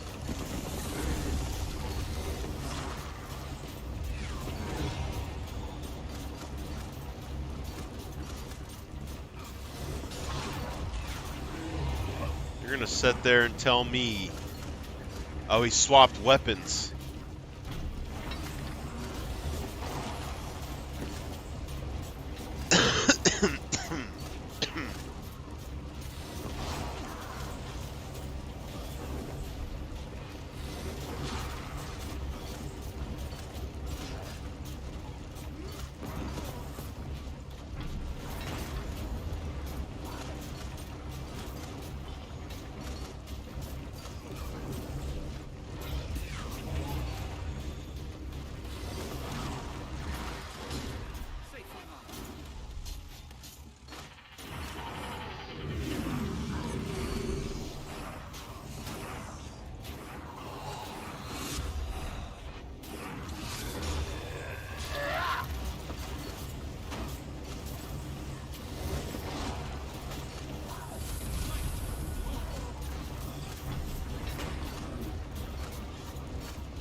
Try and get Logan up while he has a weaker weapon.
Oh, he swapped weapons again.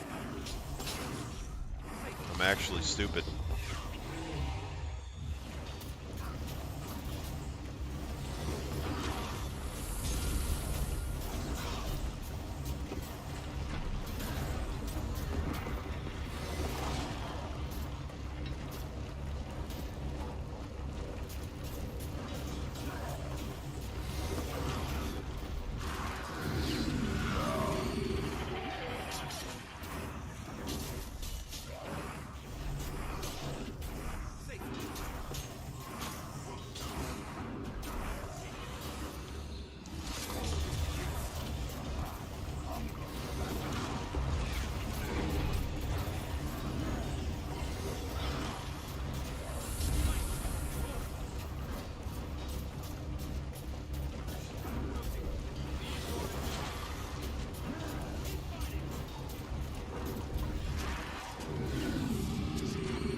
He's an assassin axe guy.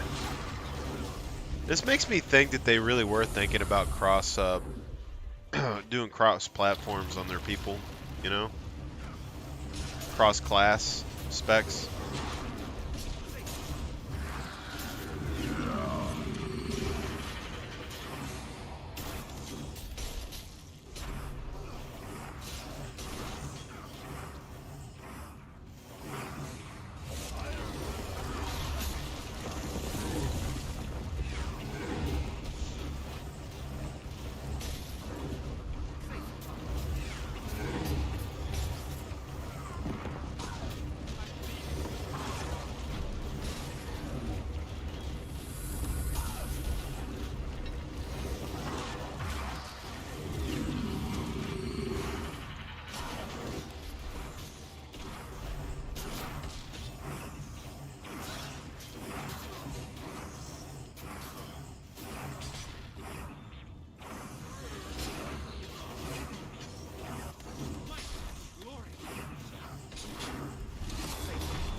Oh, God.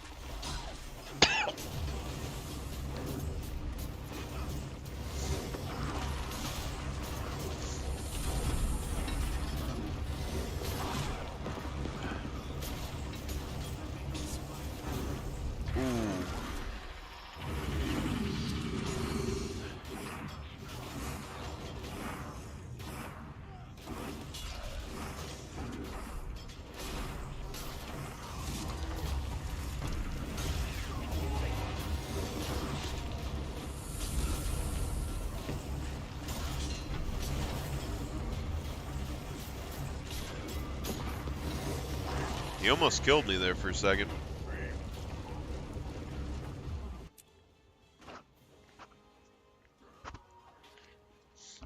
Oh, he almost killed me right there at the end. Such a wimpy brazier, man.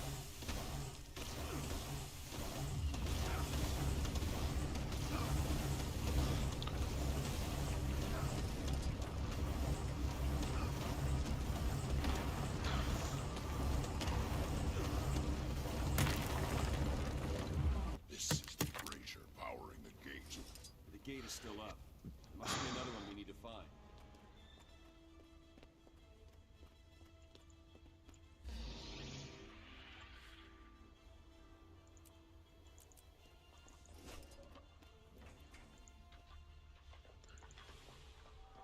This is the only proper course.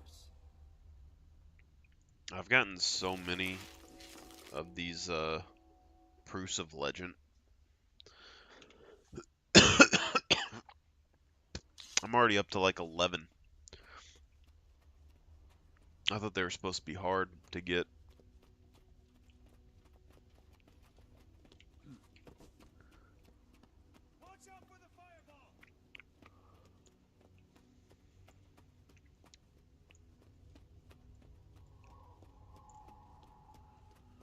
Flame Legion.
Oh, I do have another crowd control ability. I'm stupid.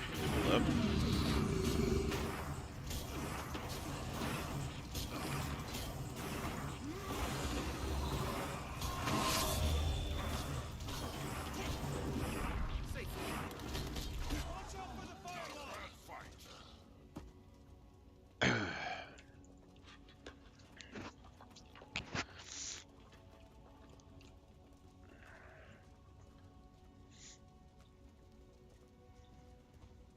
The lettuce maker. Oh.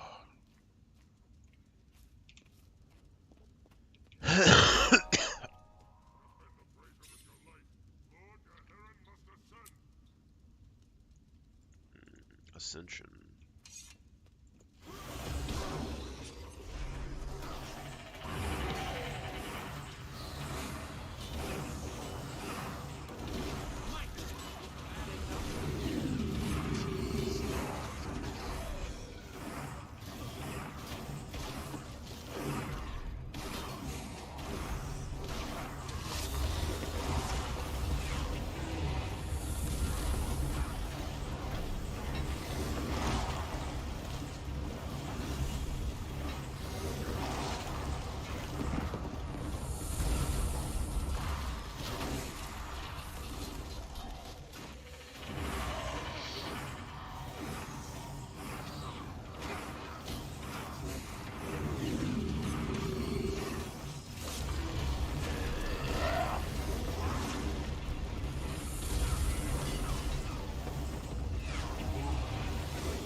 Okay, here we go.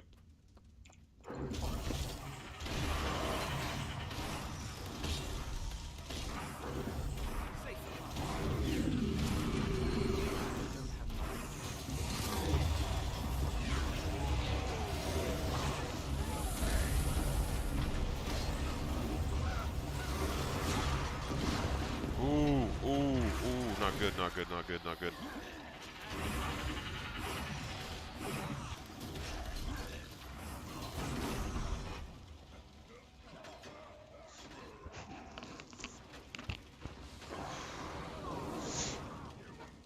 That's the fire on the ground.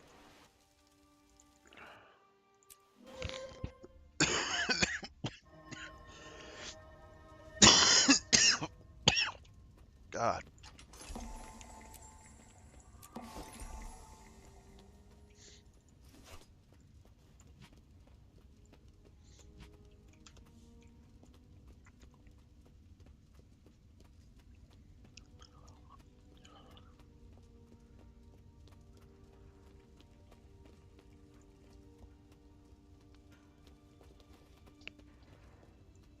So we need to grant ourselves.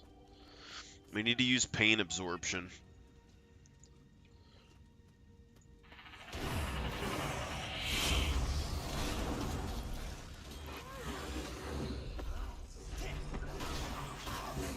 I think.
I need this guy dead.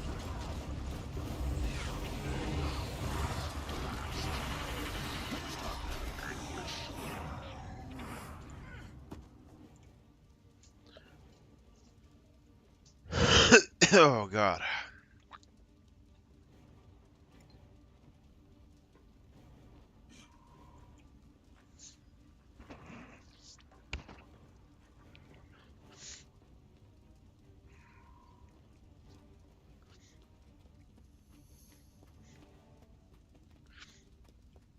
Alright, so what we gotta do is kill all the shaman's allies before they rotate back towards him.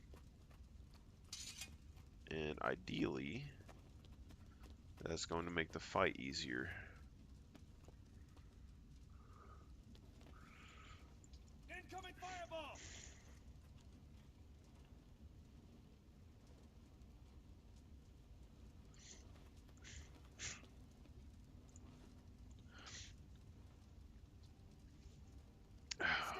I don't want to chase them.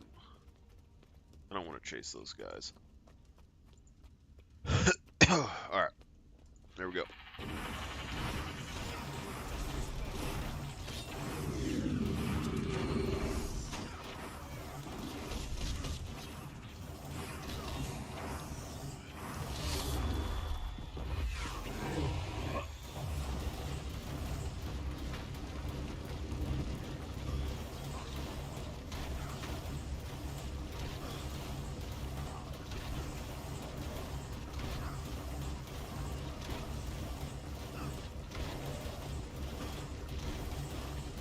Looks like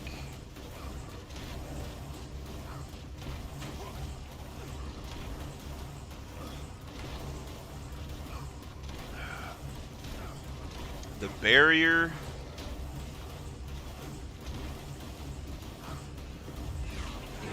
I think the barrier's blocking his ability, or it might be the thing that I'm standing on. Something's blocking his projectile.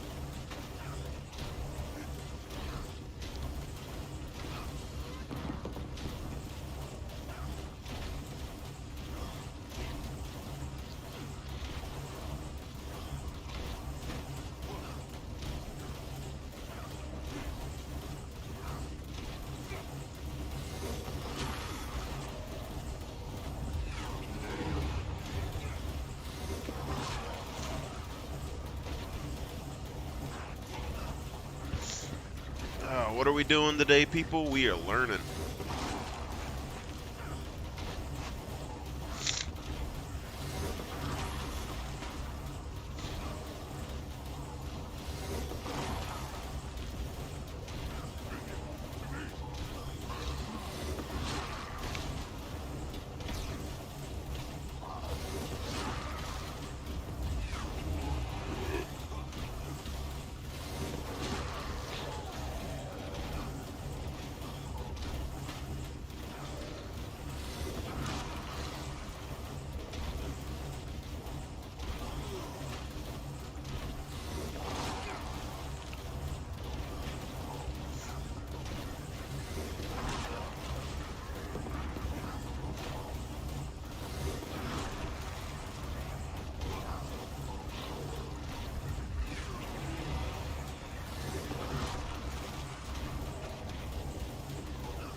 Halfway there, boys.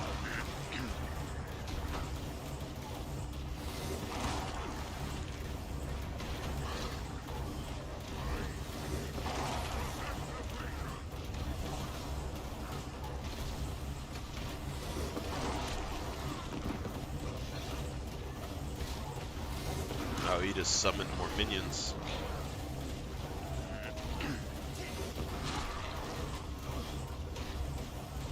These minions, though, they're not as strong as normal ones. I don't know if they're dying from the fire thing that I'm in, or if it's something else.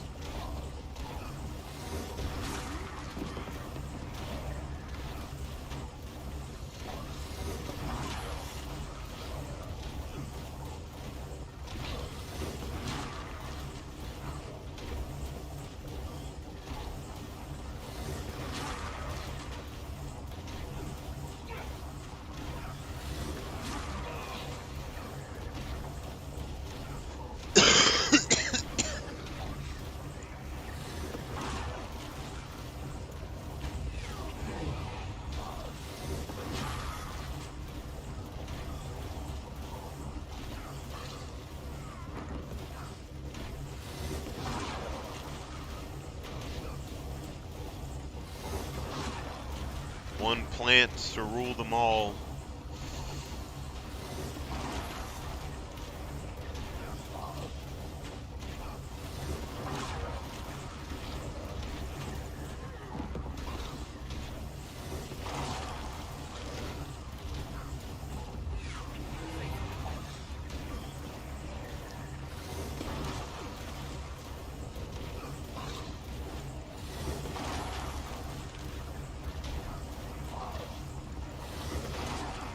We're getting there.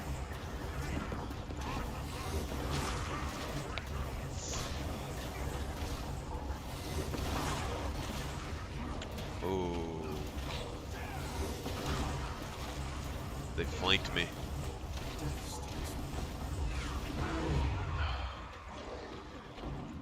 Wow, I didn't move and it boned me so hard. Come on, come on, come on, come on, come on, come on.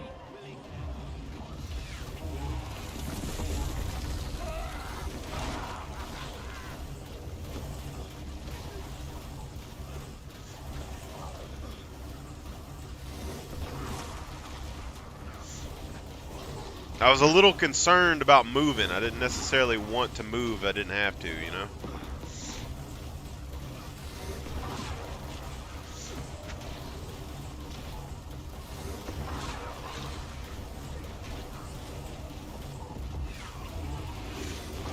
Got 17% left.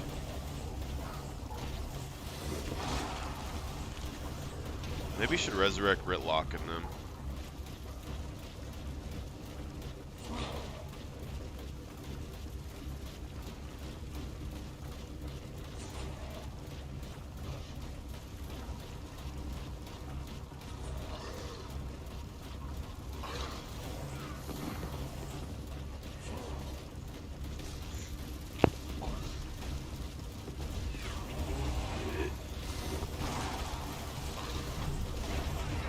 Oh. He got fire. Oh, he put fire on Logan. And the fire. May not survive. Oh, God.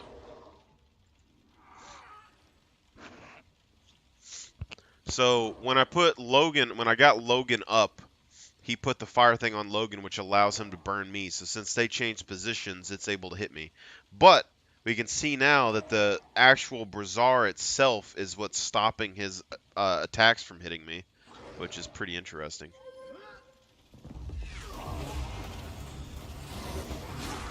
So as long as we don't revive them, we should be fine. Until he, like, summons a bunch of minions, and then they'll kill me really fast.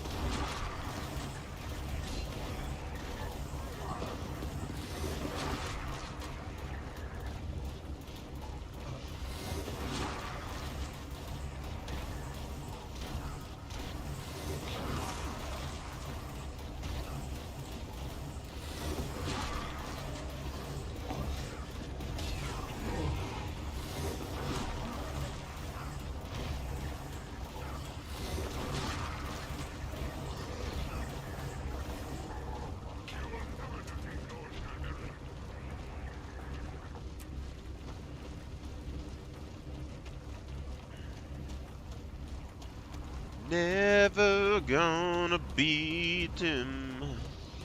Berserker amulet. This is the only proper course.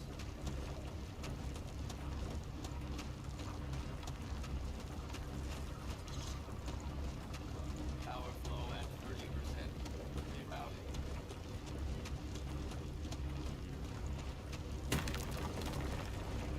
Should have opened the gate to the central chamber. Force our way in.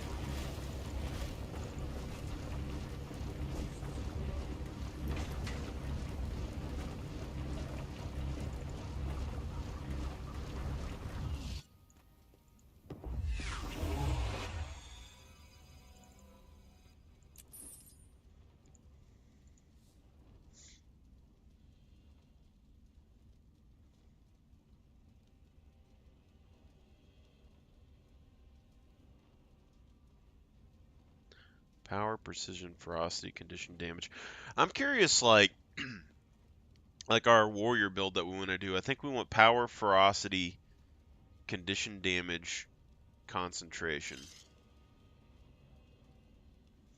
If that's a thing.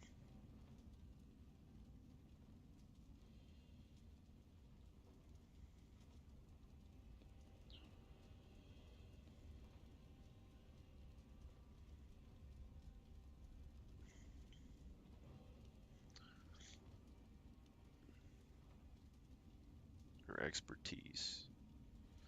Like power, vitality, and ferocity, we could get away with that. Potentially.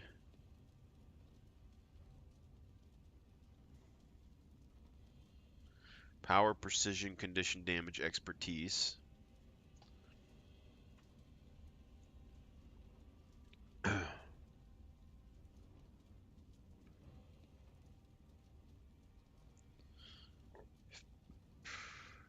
Grieving. Power, precision, ferocity, condition, damage.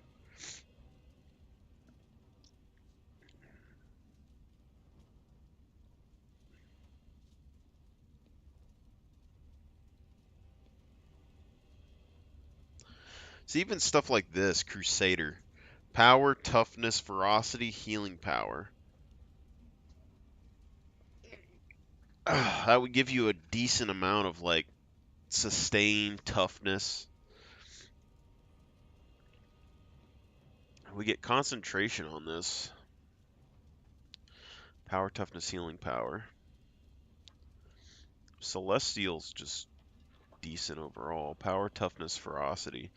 So Cavaliers has more toughness. Carrion, power, vitality, condition damage. This is a little bit more what I'm looking for. Power, precision, ferocity.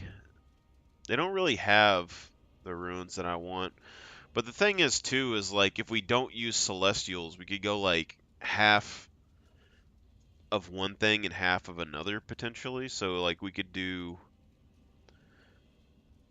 power, toughness, or no, we want power, ferocity. Like you could do Crusader, power, toughness, ferocity, healing power. And then we could like half it and do something else with the other side. Something that has like concentration, condition damage, healing, vitality, plague doctors. Maybe get enough to cover it. Because like my warrior build, I only need basically the same kind of stats that my Celestials gives me. Here, let's just avoid those guys.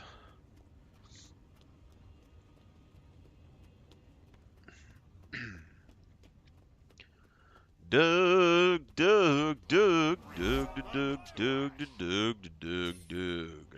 I don't know if we can fight all of these.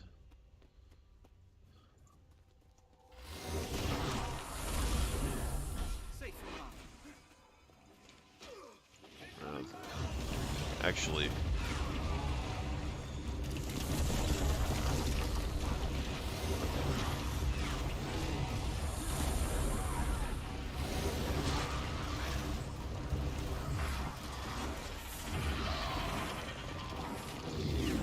I don't know what just happened, but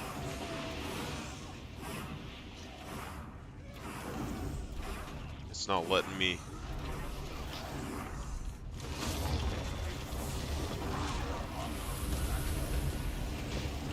These flamethrowers, man.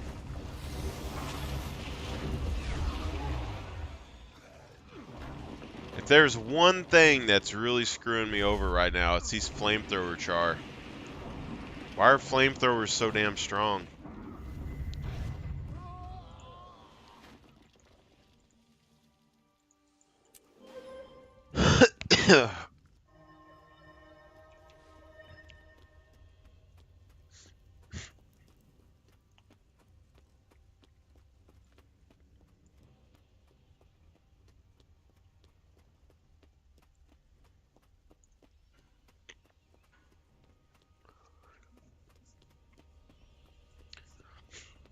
Doug, Doug, Doug, Doug, Doug, Doug, Doug, Doug, Doug. Alright, how to get past this? So we have the things.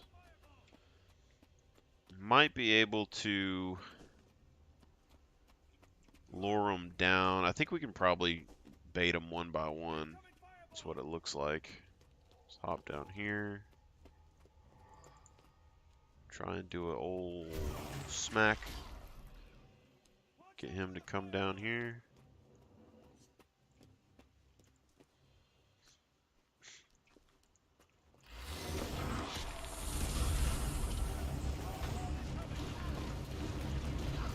Well, that's not ideal, is it?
Why did more have to show up? Such BS.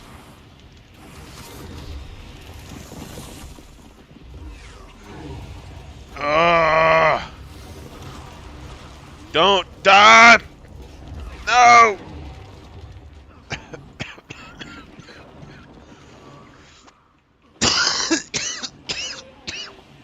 Oh, we're back.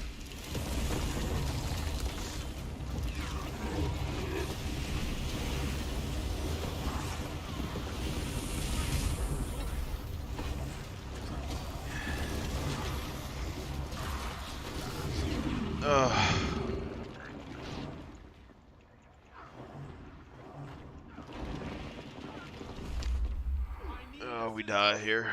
That's alright. I think we killed a couple. Nothing's really as sturdy as Dwarf. I don't think Centaur can block flamethrowers.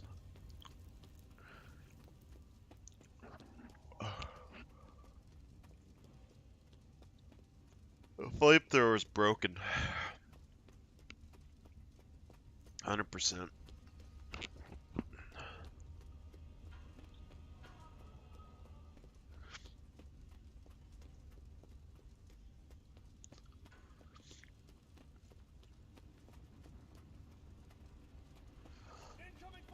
Flame guy's still down there.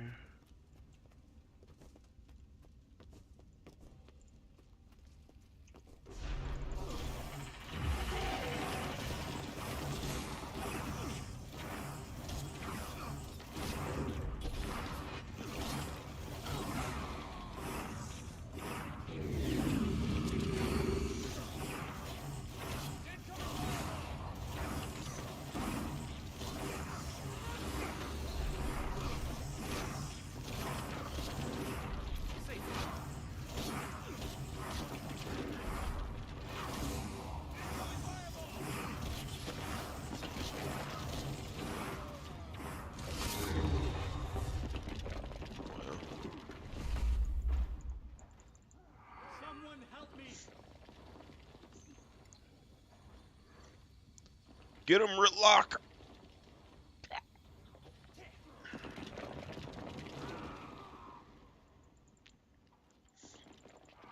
I need y'all two superheroes to do something. I need assistance.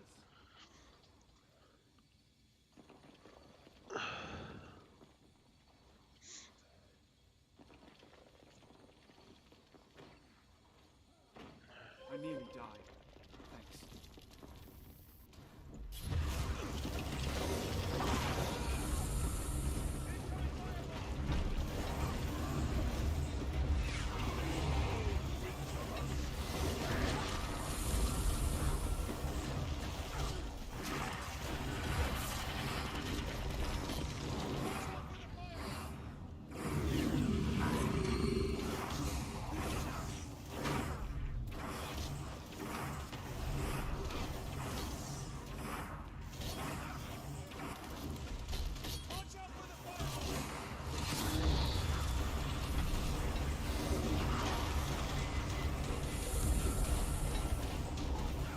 Wow, it actually glitched out.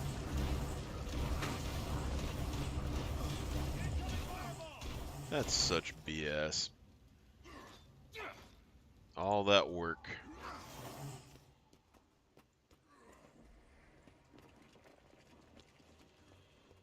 One of the effigies is active. Destroy it.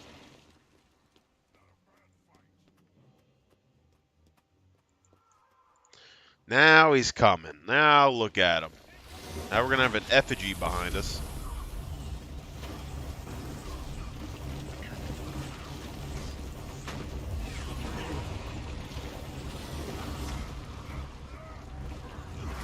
Things we put ourselves through.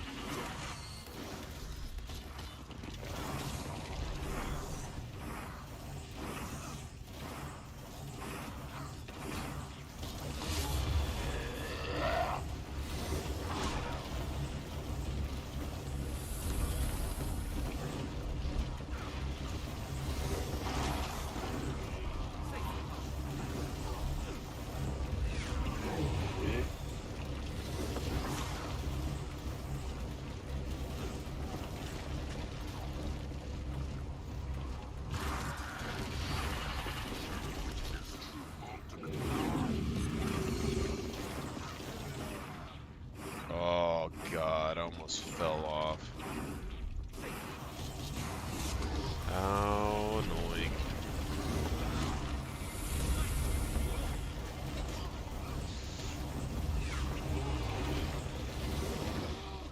Oh, God.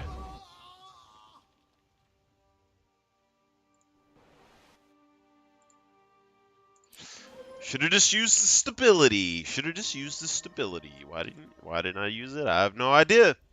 I guess I was overconfident that I somehow didn't fall off the edge 3 times.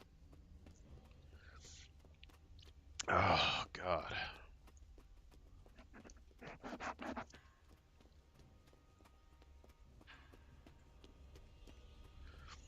What's bad about this, if I add one other real person to this experience, it's a complete, like, walkthrough. You know?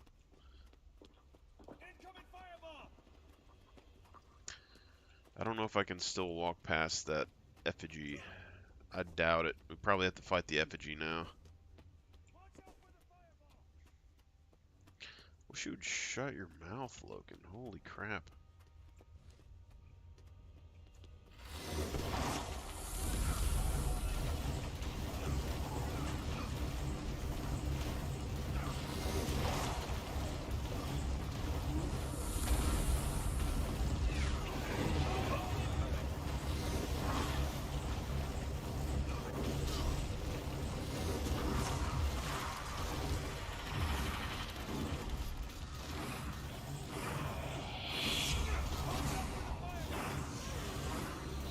Logan, I have yet to see one fireball from your watch out looking self.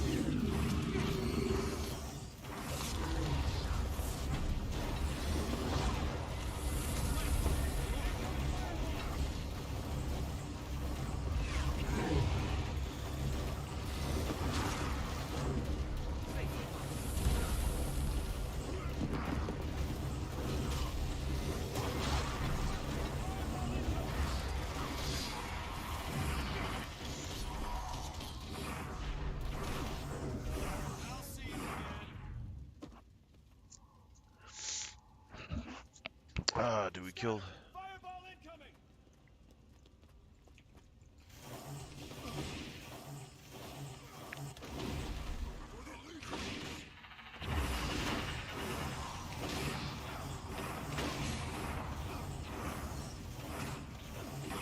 Yeah. Don't mind us, fellas. Just doing some routine maintenance on the old turrets, you know?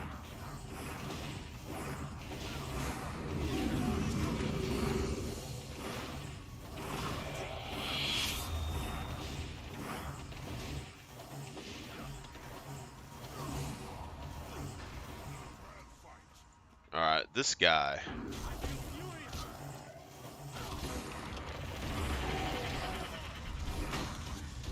To be honest, you're a little irritating, my dude. Little irritating.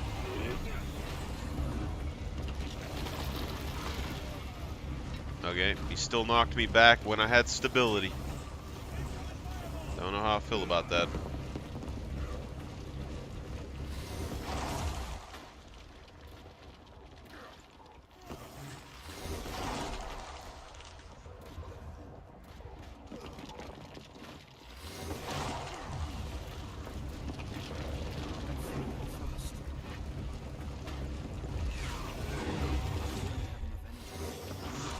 I'm gonna take this nice and slow for you. It's nice and slow.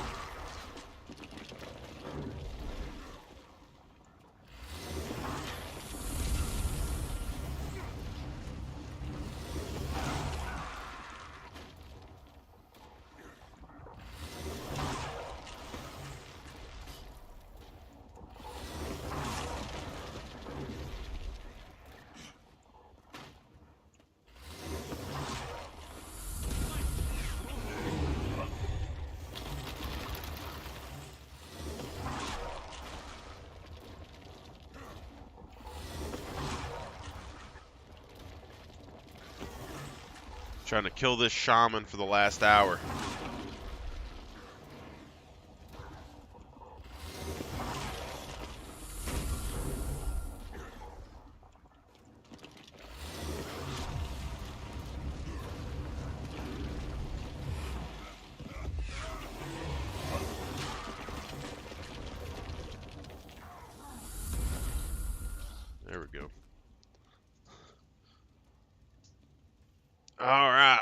We're getting there, boys. Don't you worry. Don't you worry. You will never ascend to face me.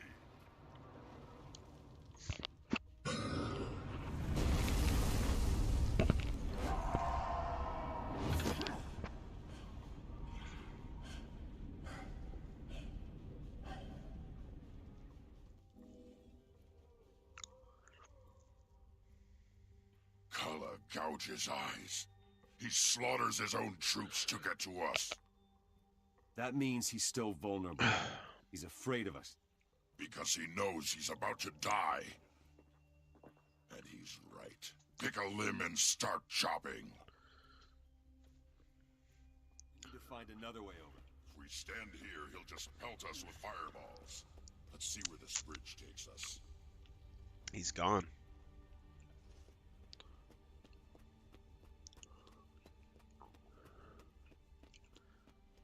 That was close back there. Low adventure. Just so you know. Thanks for the save.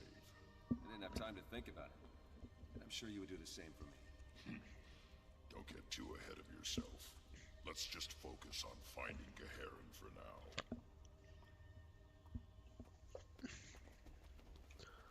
now. Why you do this to me, game?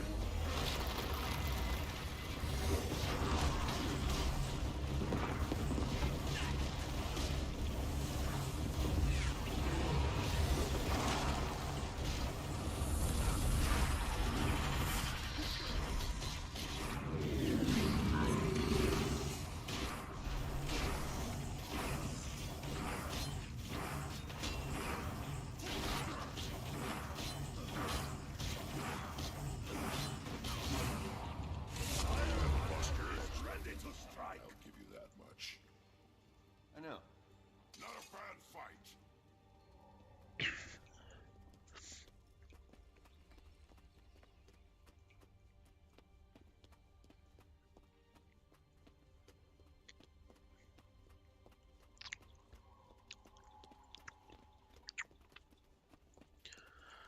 Minions.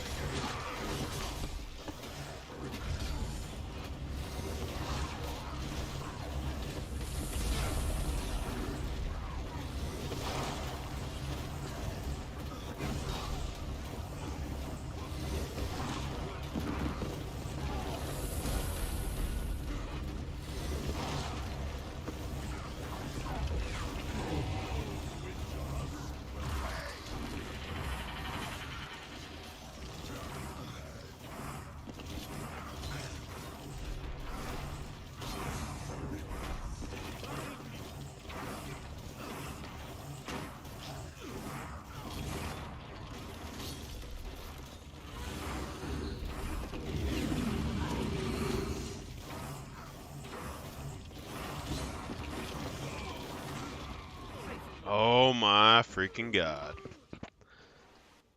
Oh.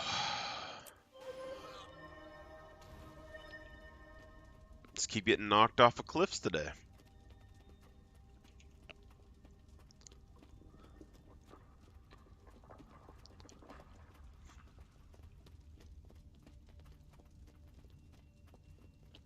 Flame Legion, rise up and engulf these intruders.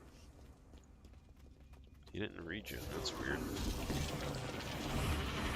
Oh my god. Oh my god.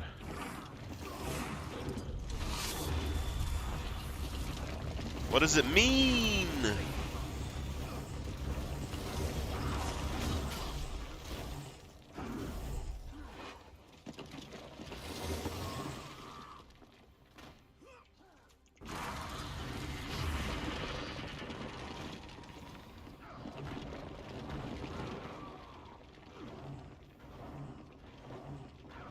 Some bullshit.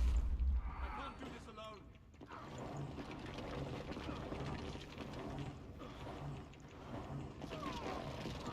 The elite flame shamans. We need way more stability than we have. The interesting part with Guild Wars 2, though, is technically I can just sit here and keep fiddling with my builds to give me more stability and stuff if I wanted to. But, what was that?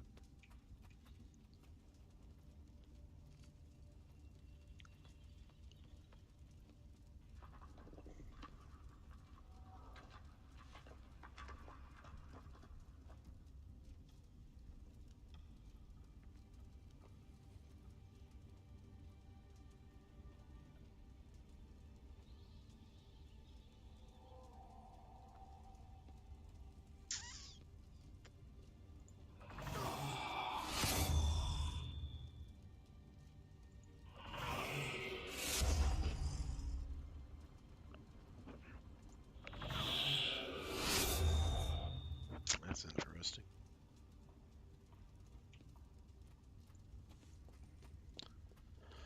Shaman!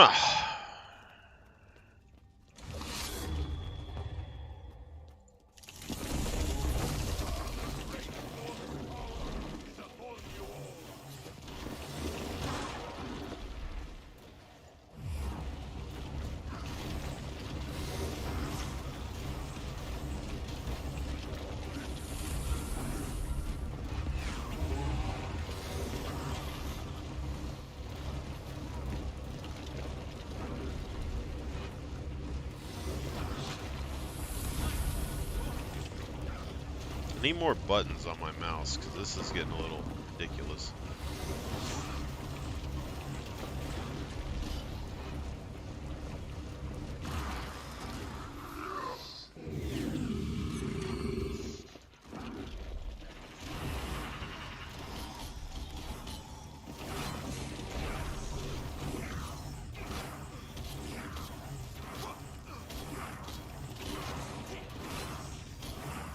This really doesn't seem as strong as I would have hoped it to be, you know?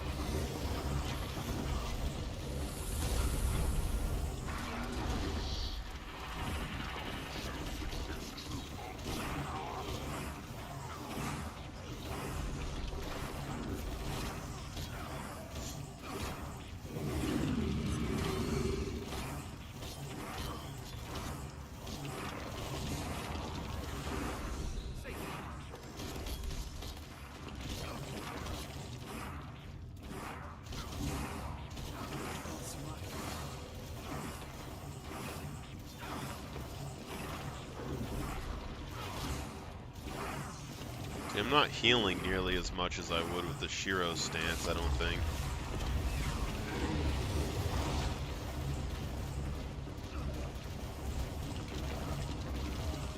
That's what's really getting me with it, is I think the Shiro stance would just do more damage and more healing than this. But we don't really have any condition setup stuff anyway, so I mean... We got condition damage, but like Torment's our main damage thing, and I don't know how well that works. It doesn't seem like it has a very long duration.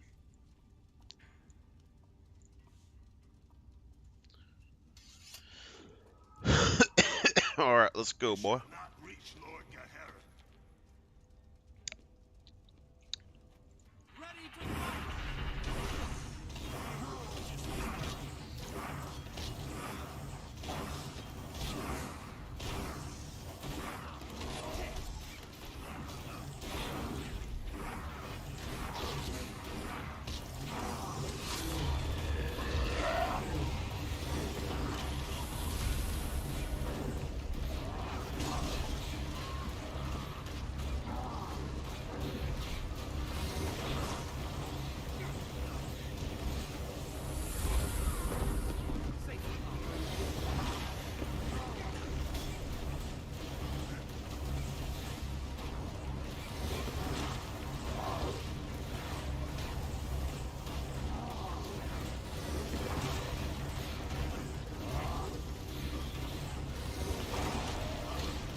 Oh, he hit me.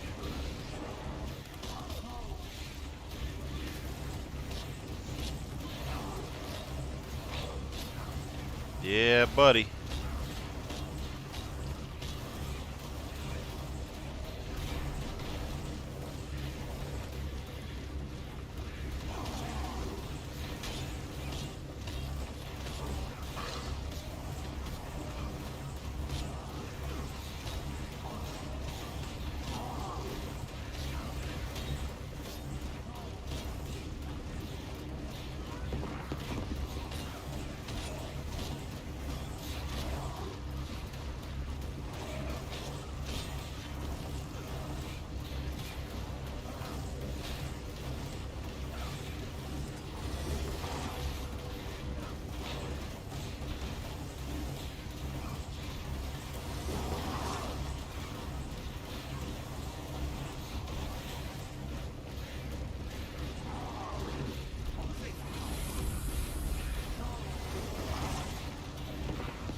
It looks like Torment has a similar kind of stacking duration as Burn.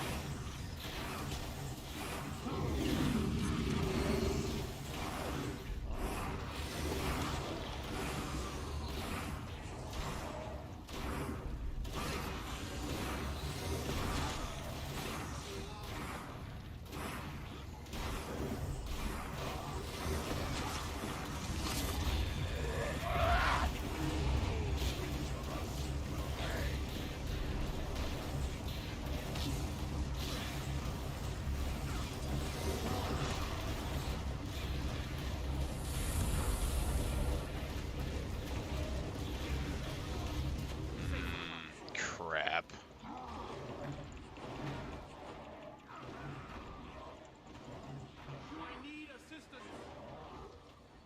We literally die here. We literally die here. That's such BS. Only because he started using the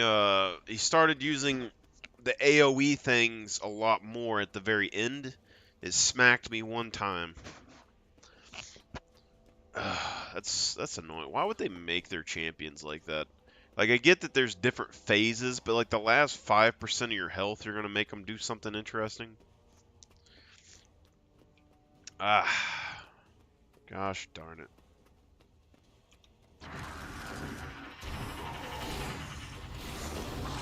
We get to start all over.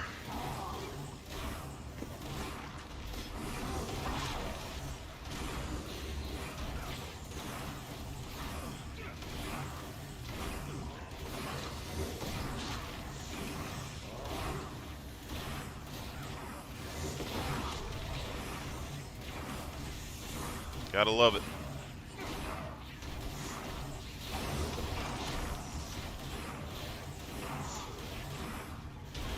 At least like Guild Wars 1, like when you lost, it was like a team strategy, like an RTS type thing. Whereas like here, it's just like,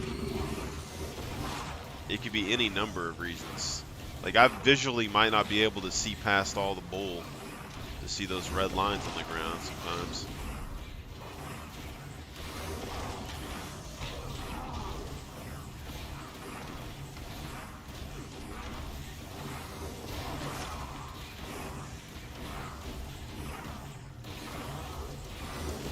I think this form does the most damage. That's what I'm thinking.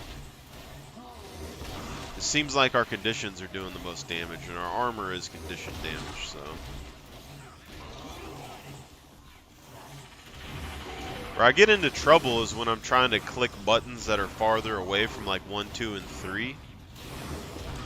That messes up my movement, and then I end up getting hit by something. If I had an actual, like, a mouse that people use for MMOs, it would probably be a lot easier than it is now.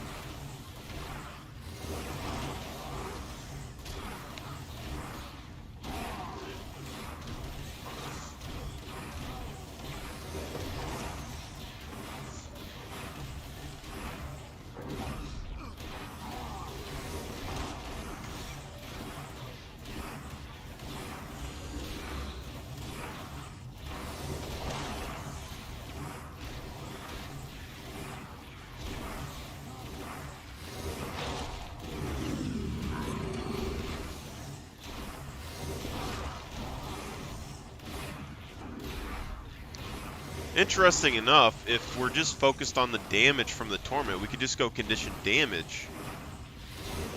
And if it's like burning, then that means that if we use the thing that gives us 33% condition damage, it would just be better for us to go condition damage because it would give us a negative effect for it. Like we'd have a bigger percentage taken out of us than our enemies would.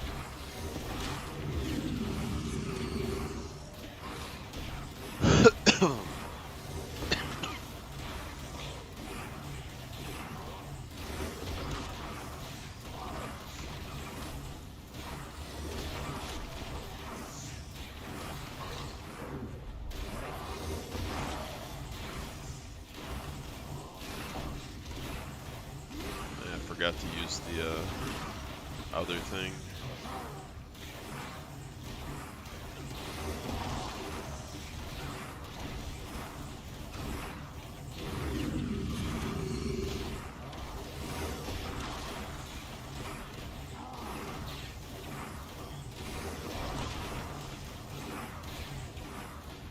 Yeah, see there's more circles there.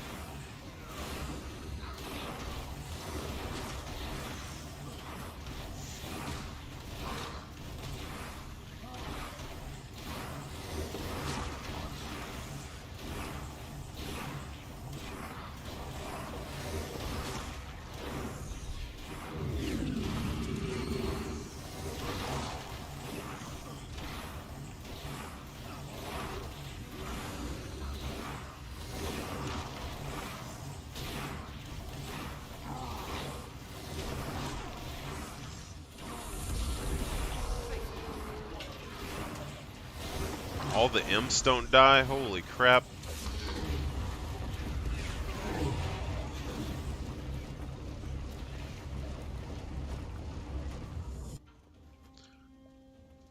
Logan.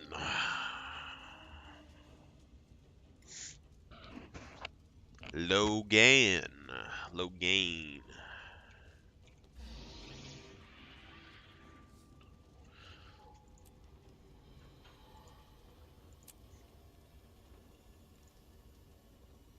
Logamole. Ooh.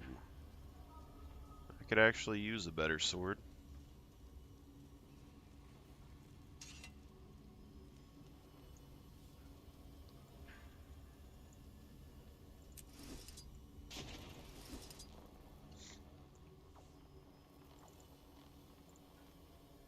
I was manufactured to the highest standards.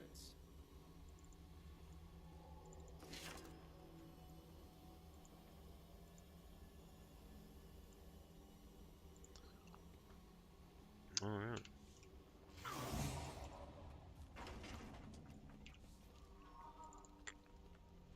Now I shall break you. All right. It's final boss time, maybe?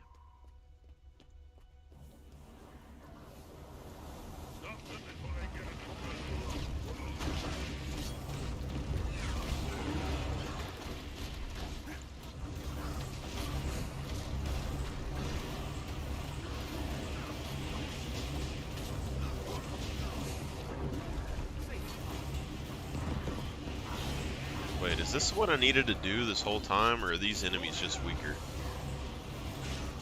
I'm getting more healing with this, I believe.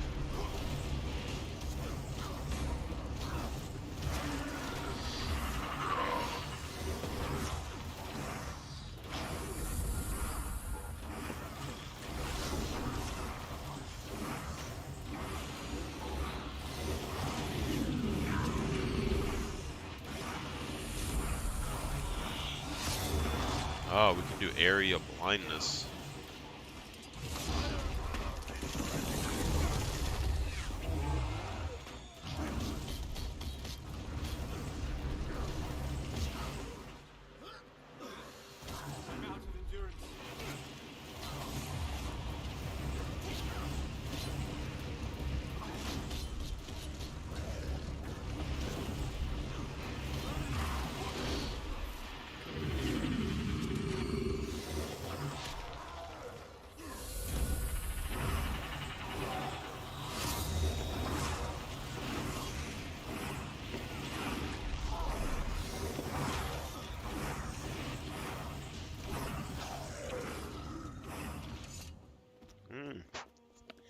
Maybe these are the way I should have used it. I was using the mace and stuff with the dwarf stance so I could keep condition damage on both sets. But maybe that's not what I was supposed to do. I don't know. Dead char.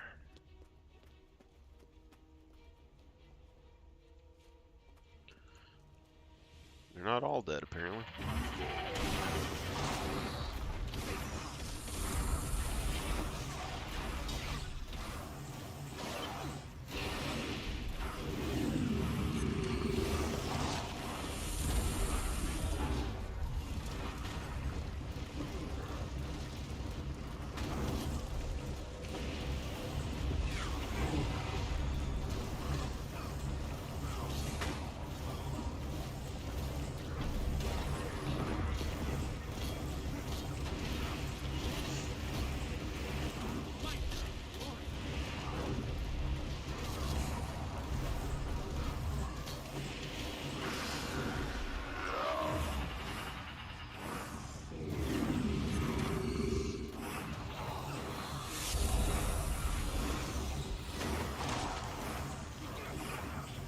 Getting up with 20 stacks of torment.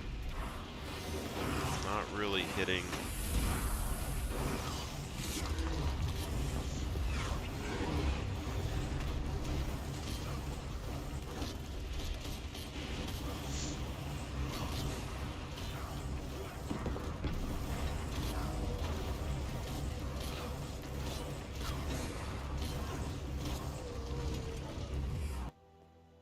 Seem to have gotten a lot stronger just by swapping the way our weapon sets are used with the legends, which is interesting. Sacrificial fanatics for Geherin. Seeing as they're ready to die, let's not keep them waiting.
Too many buttons for me to push in between those rotations for me to get the heal off too.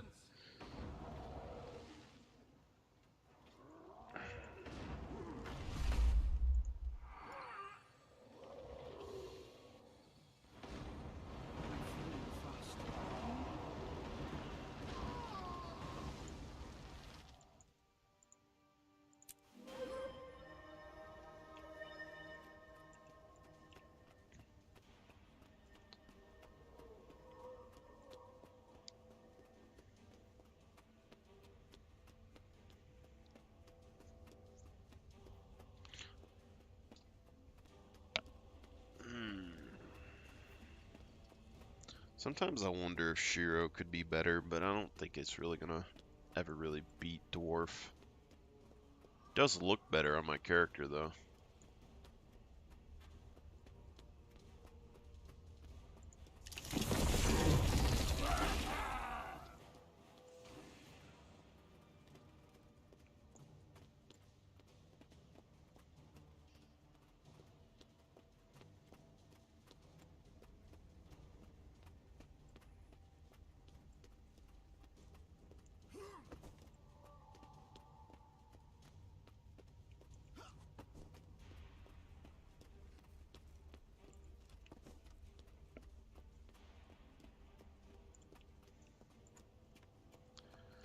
Alright.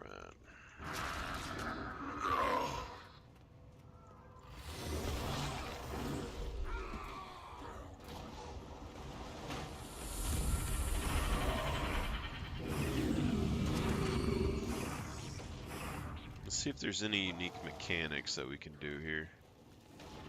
So he can actually...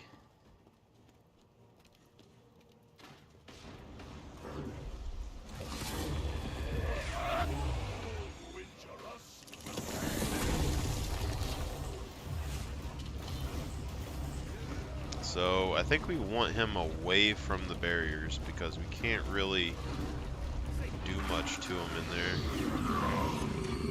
So if we can bait him out, it'll give us more space.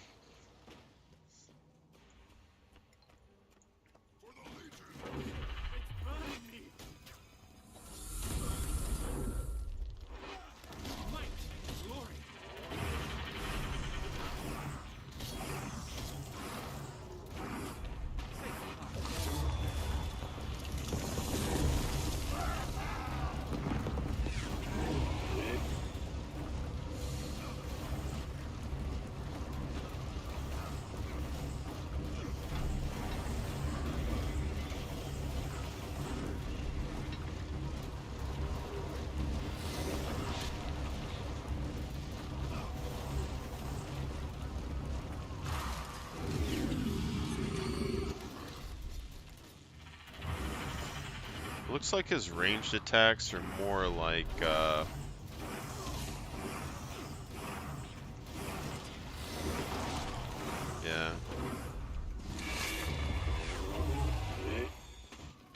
It's a storm effect.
Oh, he reset this buck.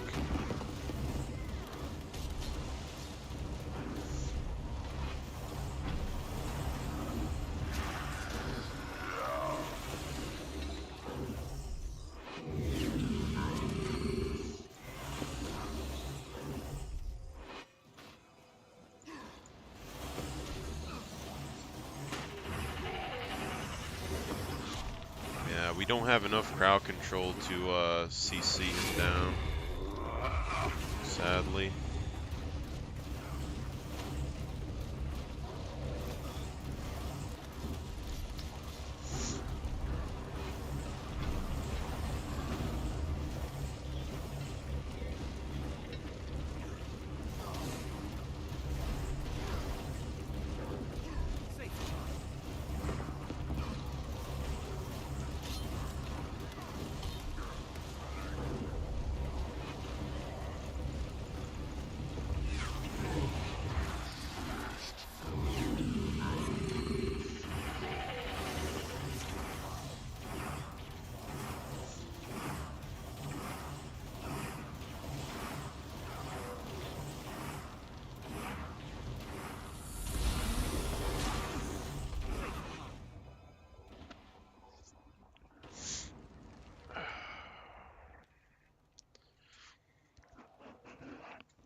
Is this the limits? Ugh.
How to go about this?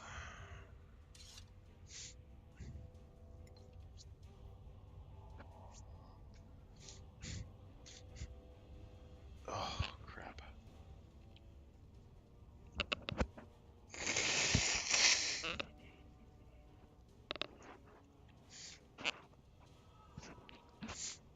Oh, all right.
burns nearby foes.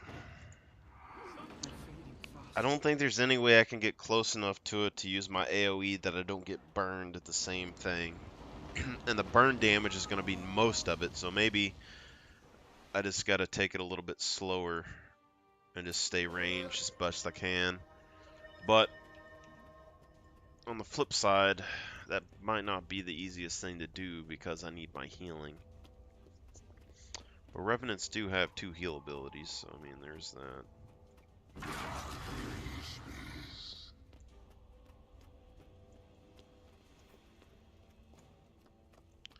So what we're gonna stick with the mace.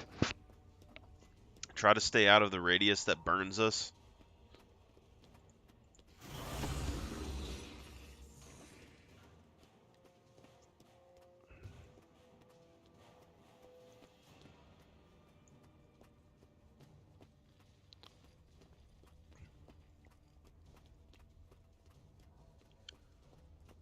Just focus on swapping legends and getting our heals off as best we can. It's the only thing I can really think we can hope for. Otherwise, we can maybe like equip a hammer and try to stay ranged. Because a hammer on the Revenant here, or even the Centaur stance, I think Centaur stance would probably run this guy over. Because it would just block all the projectiles that he throws, but that might be a little bit too much. So I'm just going to try and stay ranged. I don't feel like swapping my build around right now.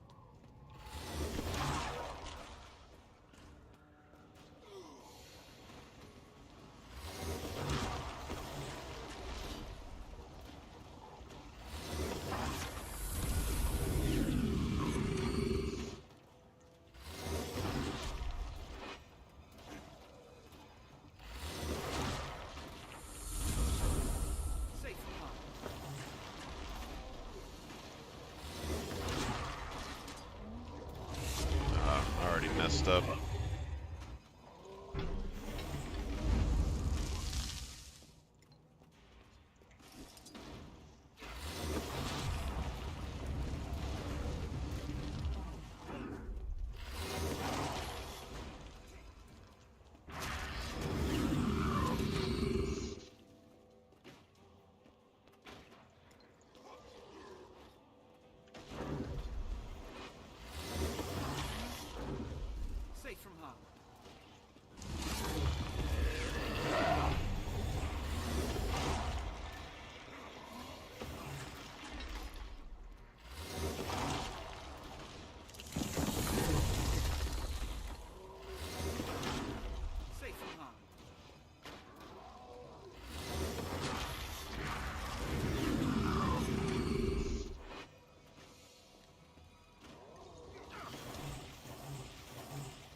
I think I messed up.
Oh, this is risky. Safe from harm. Yeah, I shouldn't have did it.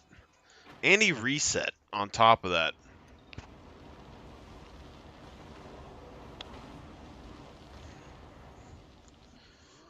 He's not even 2 feet from where he spawned and he reset. I think.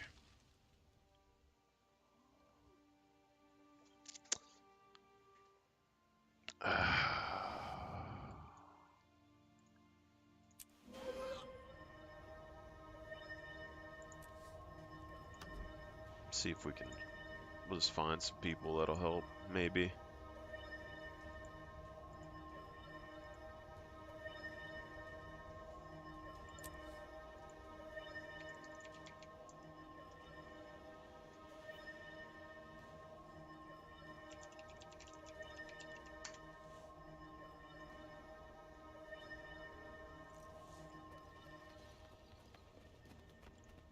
Casual.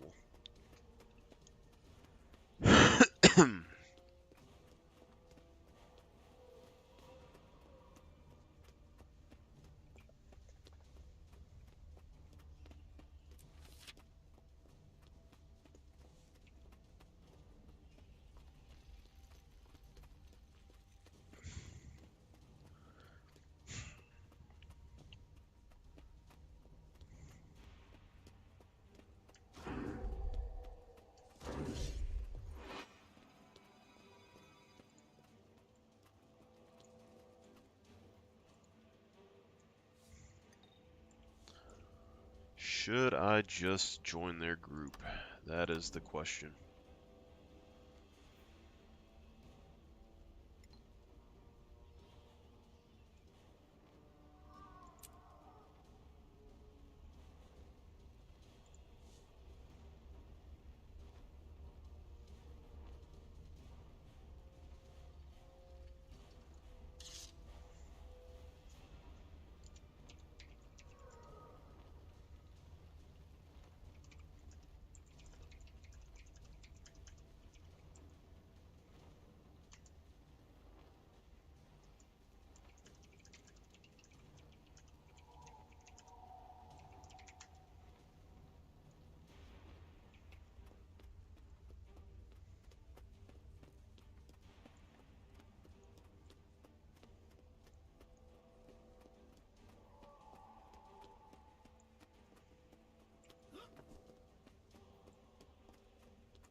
Definitely don't seem like I'm dying when I remove the self-torment. So maybe that was a bad idea before.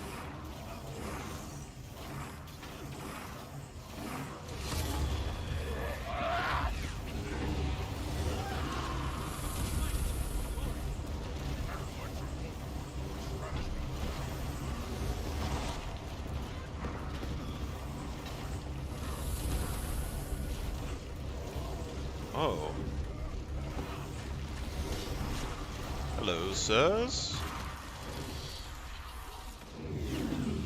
I don't know what did that, but...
I don't understand people.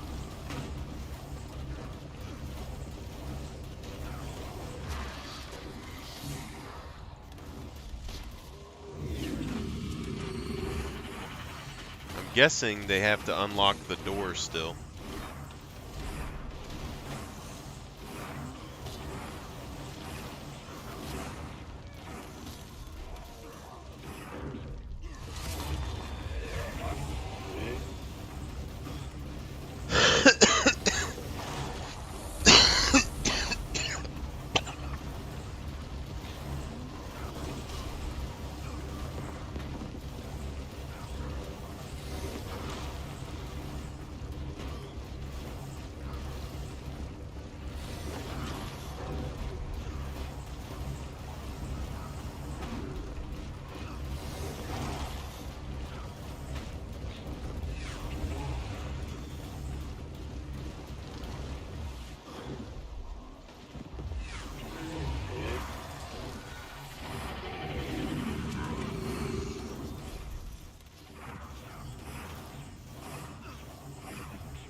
Okay, so they were healing it.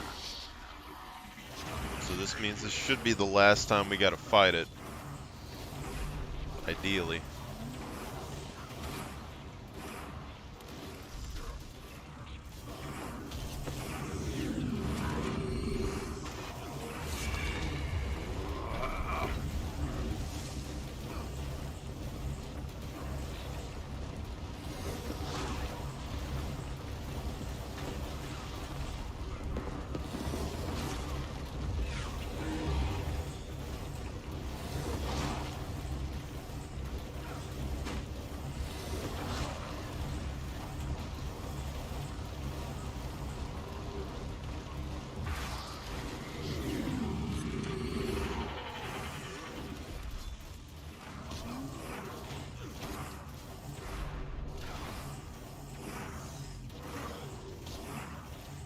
You can do it, put your back into it. I can do it, put your back into it.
Who's that girl?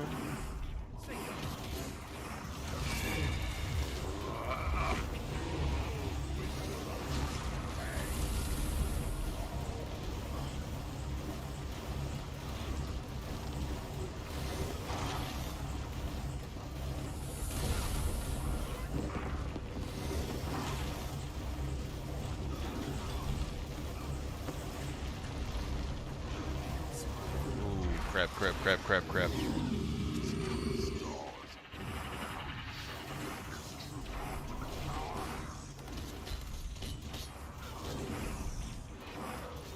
I accidentally like slipped my fingers off the buttons and I couldn't get them back on.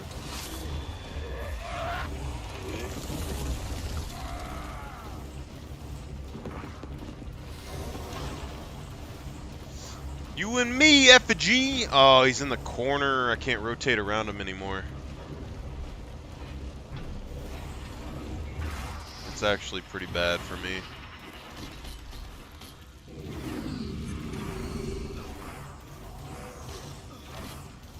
This is a really bad spot for me, to be honest. Try to pull him out if we can. There we go.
Gridlock came back. Is that foreshadowing? Like he's self-revived himself a lot.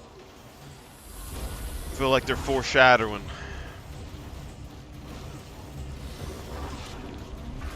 Or maybe he's just that good of a fighter compared to Logan, you know?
Worshippers. Then he's got to go. Smartest thing you've said all day.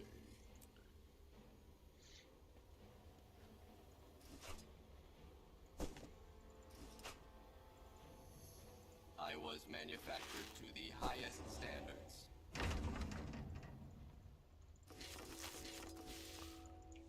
We're getting there.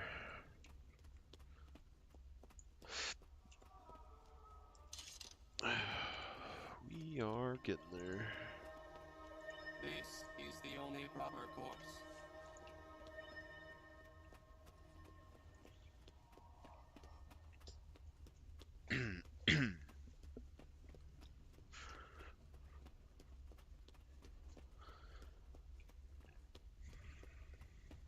They've come for Lord Balefire. Protect the altar. This is his honor guard. Got it.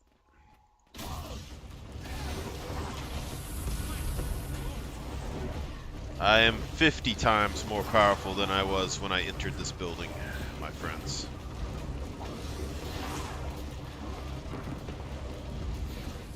The lessons I've learned on this journey.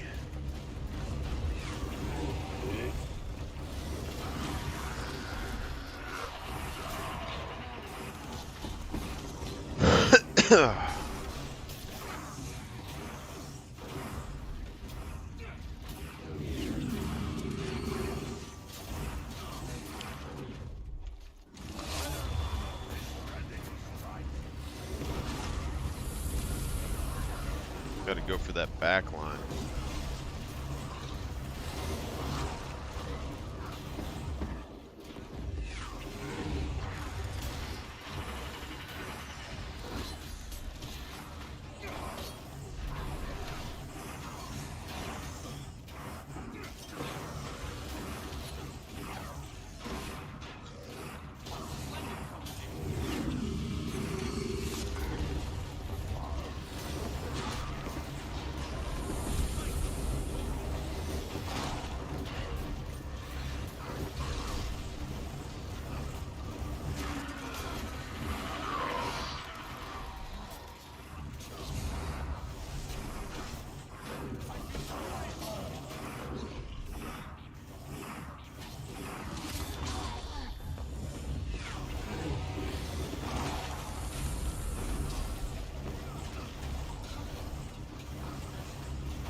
I am the plant.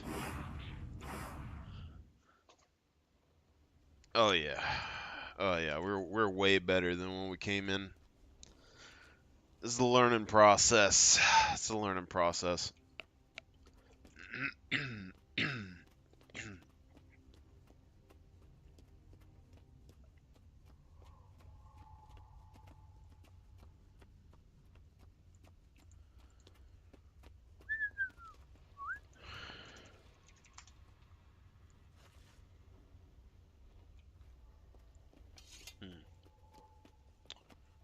Where's the boss man?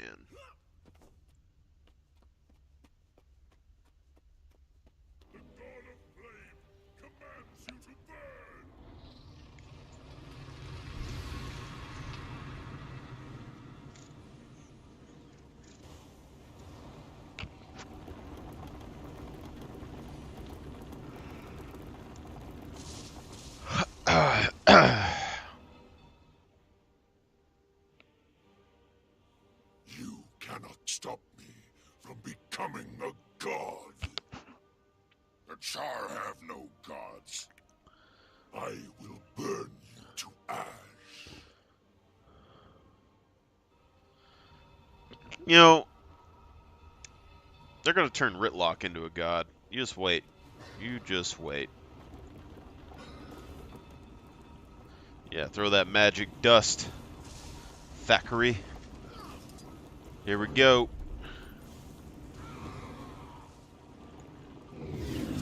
Oh my god.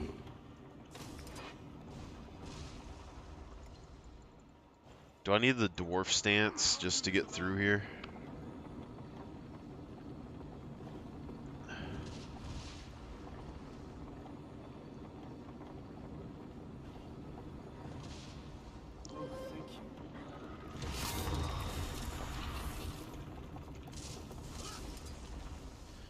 Here we go.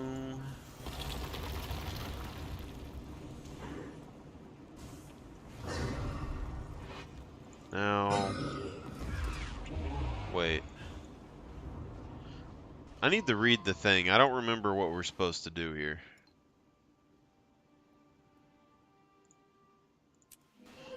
I need a second.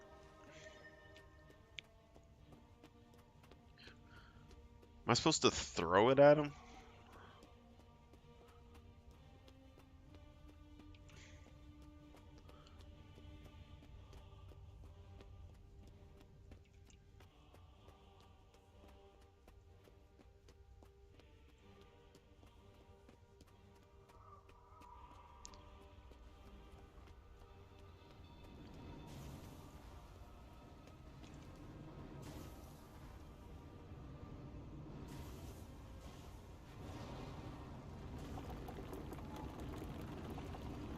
I could see a Char fire god.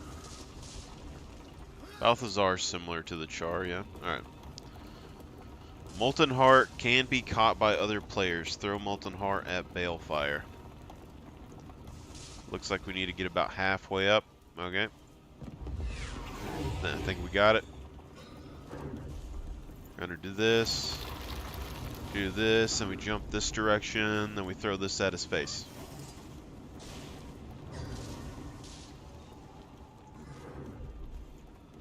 That's what I'm gathering. So now we go this direction, go back this direction, do a dodge, go here, throw it at his face. And then we run.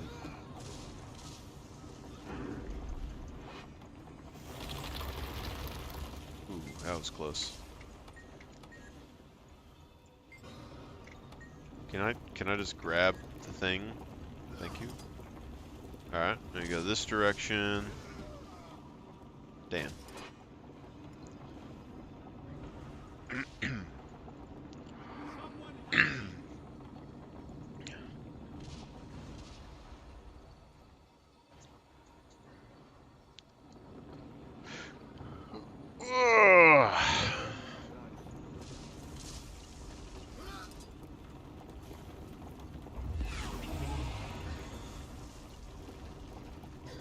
This direction, put this direction, then we go here, we throw this at him, yeah. Go back this direction, grab this, go back this,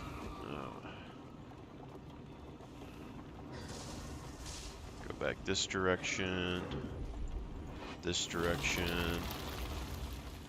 throw that at him, do the old healer-rooney. Run back, grab this.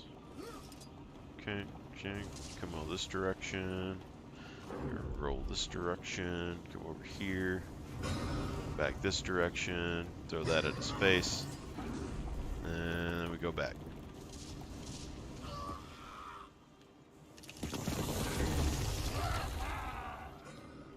Grab this. Alright.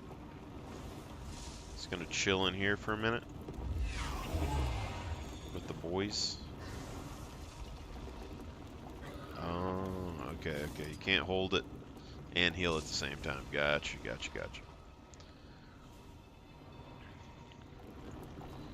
So you pick this up, you go this direction.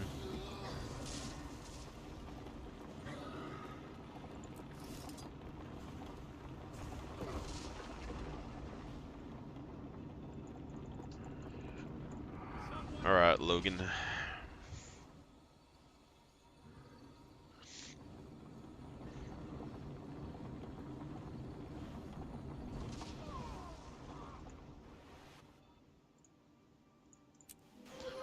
It's not like I'm in your bubble or anything, you know?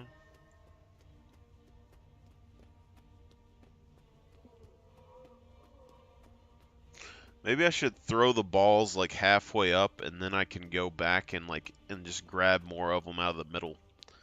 Throw them all at once directly at the dude. It doesn't look like his health is... Oh, yeah, it does. Never mind. So, what we are going to try and do is grab some of these balls. And we're going to throw them towards the middle. And if they stay on the ground, then we'll have a reason to kind of... So, we grab it here, and then we're going to, like, throw it... We're going to, like, throw it, like, mid-area. No. Alright, let's throw it there. Okay, so they just explode. Alright, so it's no reason. Now the Shiro stance would probably be better here.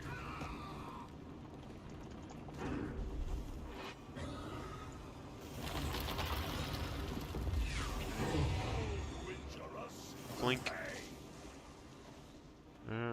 Hit him with the ball. Come back, run this direction. Run this direction. Just gonna use this. Throw the ball at his face. It's like these don't even matter. It's the flying things that are gonna get you killed.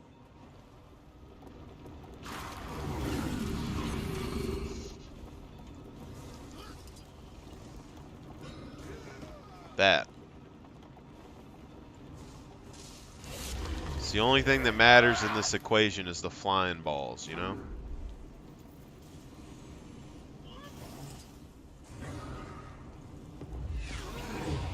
Because of that.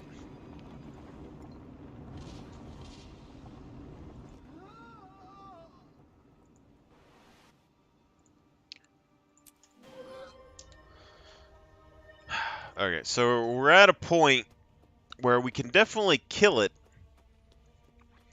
but any slight mishap with the balls in the air are going to get me instantly killed and then reset them.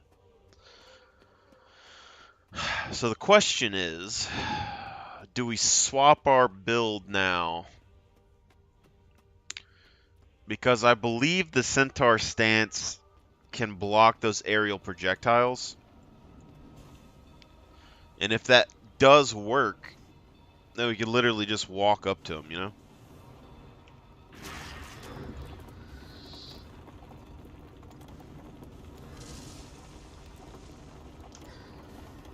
It's not letting me.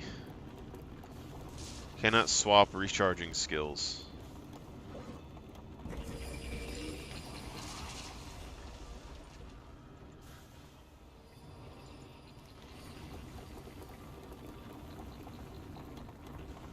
See, so that does stop the aerial stuff.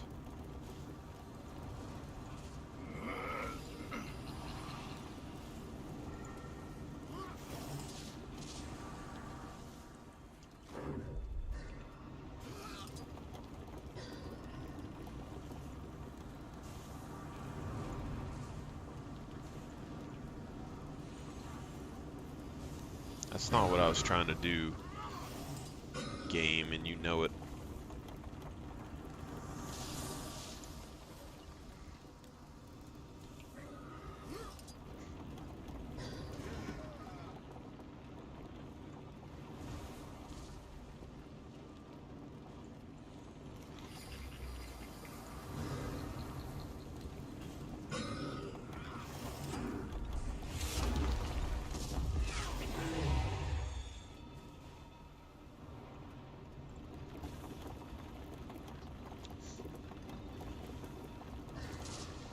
Together we shall gather.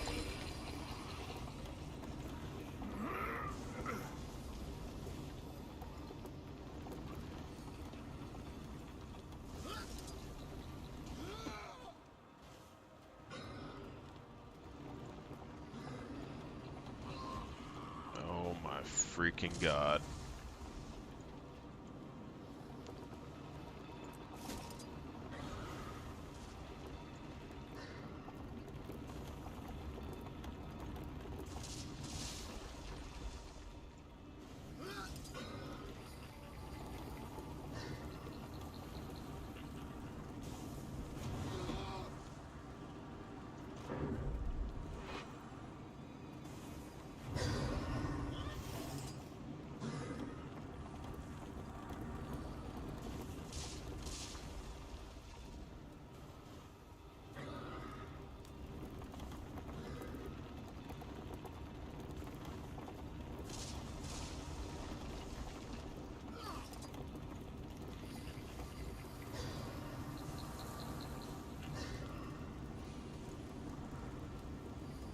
I don't know why I keep doing that.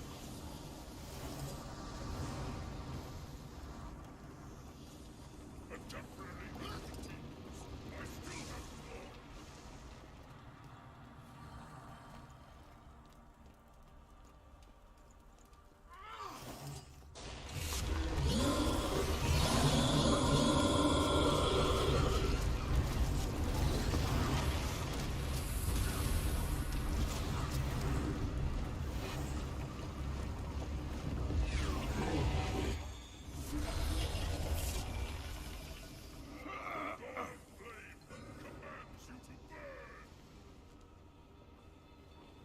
What the hell is talking?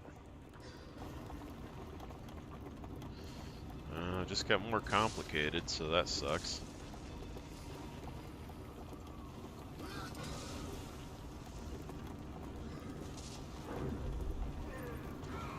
I was not even in that area. Oh my god.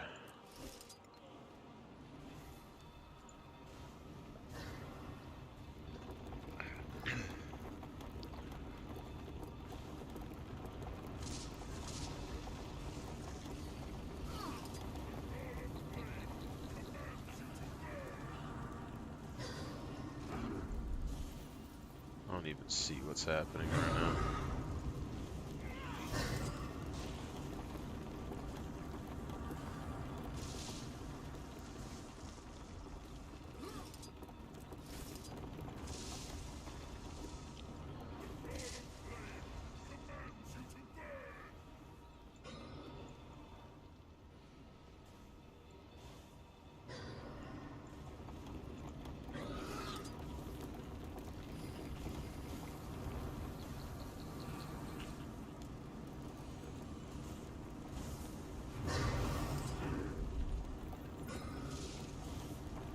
Imagine playing a game where the boss challenges are an eye exam. You know? I just go to the doctor's office and they have you see if you can tell where the red dots are. My eyes are bad. I already know it.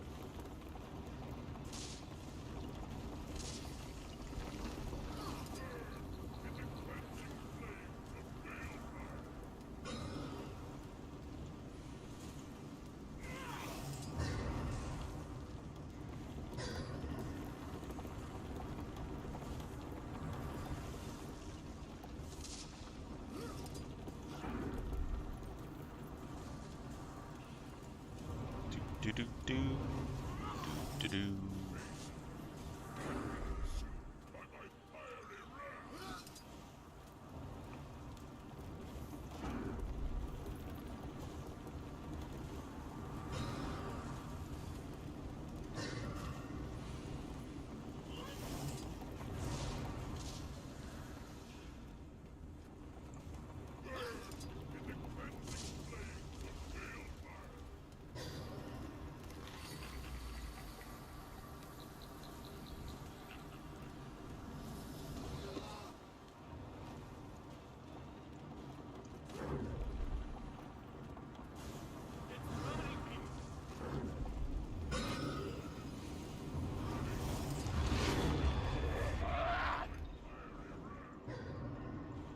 I literally got him half health and then I die.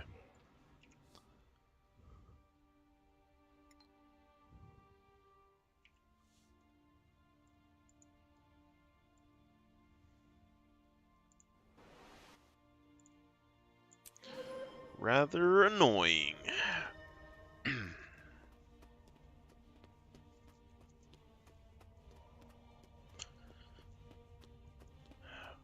One, I got too close to the fire.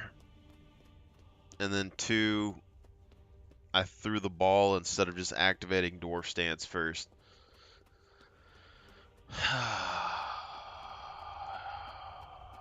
And looky, looky where we're at. A temporary inconvenience. I still have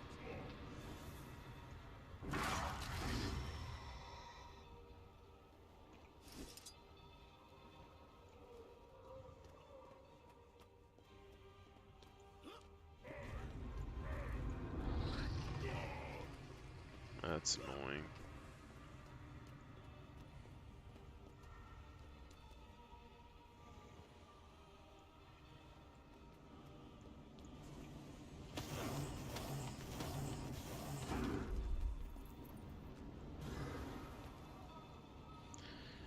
So he's full health, but he's in stage 2.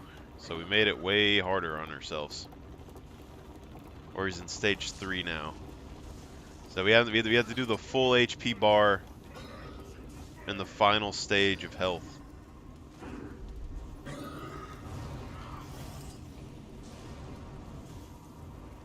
Interesting.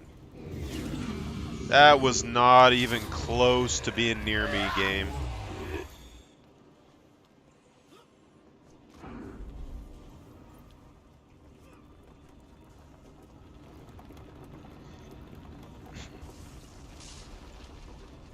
Not even close. What's up, guy?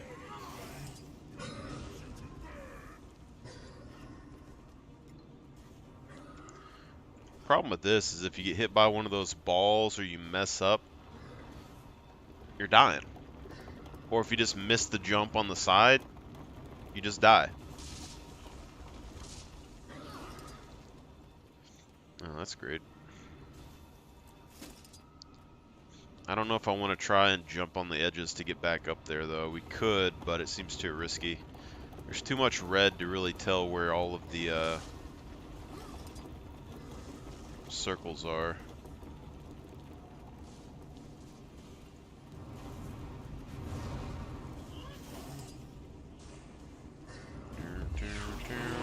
Shoot.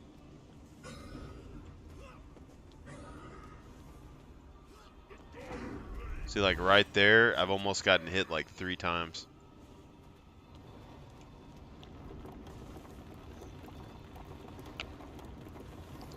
Let's see, if they replace the gods with all the different races, I think Asura would replace Cormier. Dwayna would probably stay the god of humanity or something like that. The Savari can take Melandru.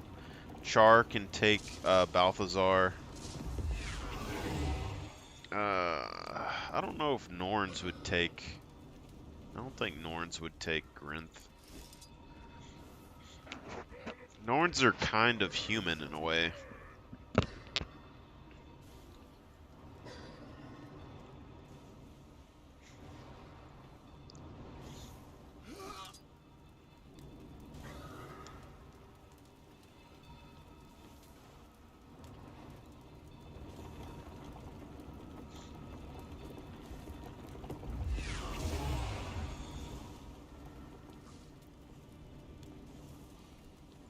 Ba-da-ba-ba-ba.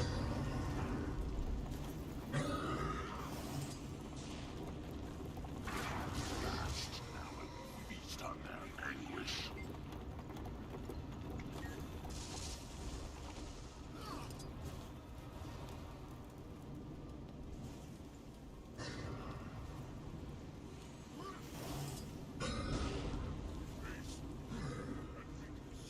By my fiery wrath.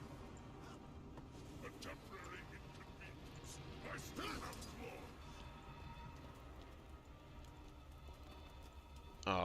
god.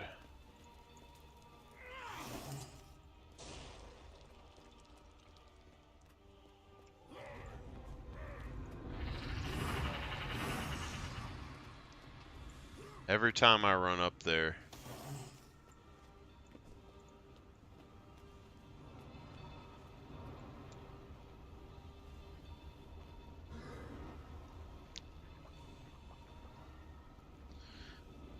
Like, there's a slight challenge if you wear under-geared armor and don't have an actual build set up.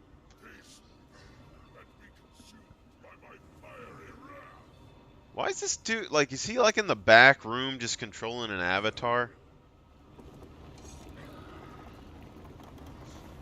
But it's nothing like Guild Wars 1's challenge. Like, Guild Wars 1's challenge was like, you could be full build, full heroes, everything maxed out, all kinds of craziness, and you would still have to try in your missions.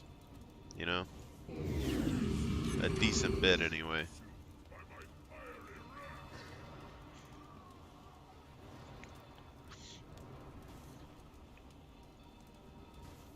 Fiery Wrath, got it.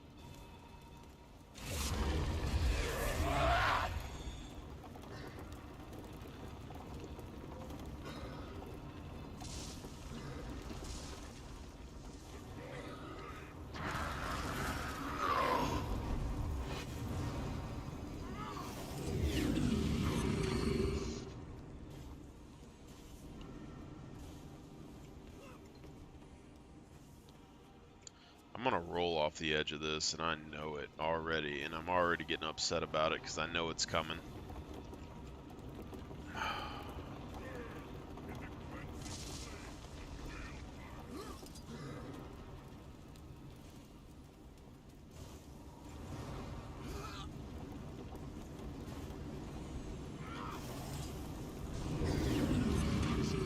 God, I looked back a 1 sec. Okay, so it doesn't reset if you get knocked off the edge.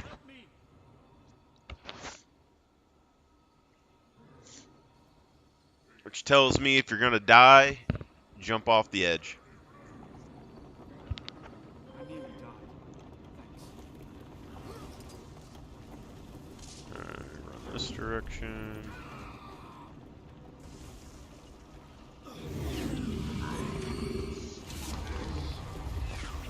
It says there's too many buttons for me to focus on the character.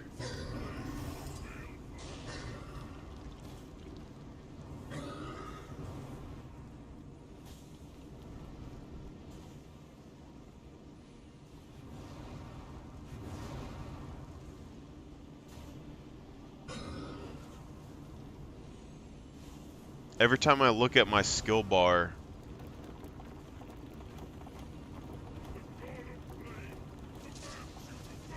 I end up getting smacked in the face.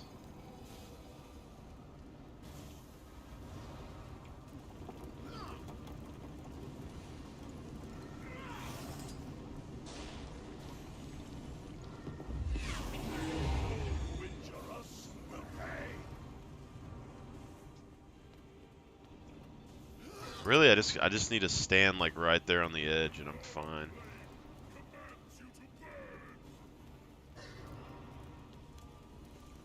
Right here is like the safest spot to stand.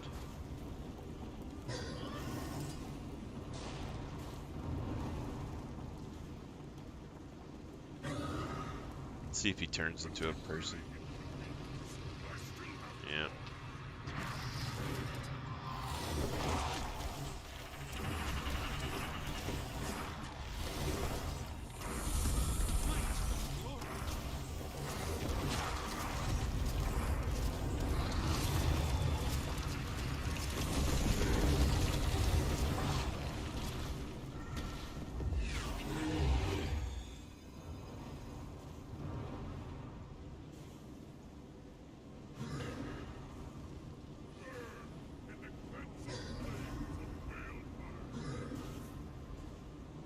Like, you could never just do this, really, in Guild Wars 1 unless you already cleared the whole area out of enemies.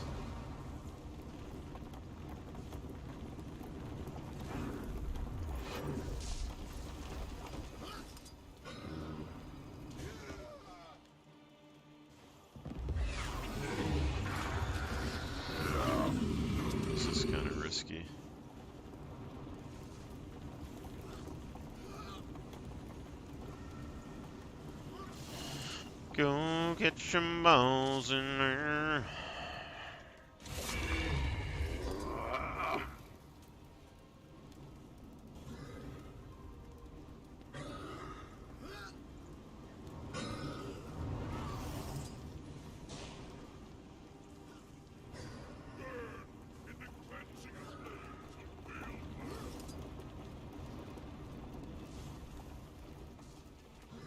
Just gonna run this way.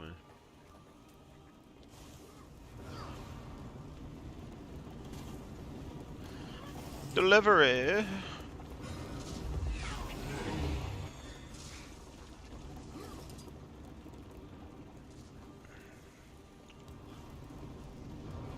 Bum bum bow, bow, ba-dow. I wish I had the funds to make my own MMO someday. I probably won't, but maybe with ChatGPT I can use it to program. I don't know how to make the game, but I have a hell of an idea, you know? You know what I'm saying?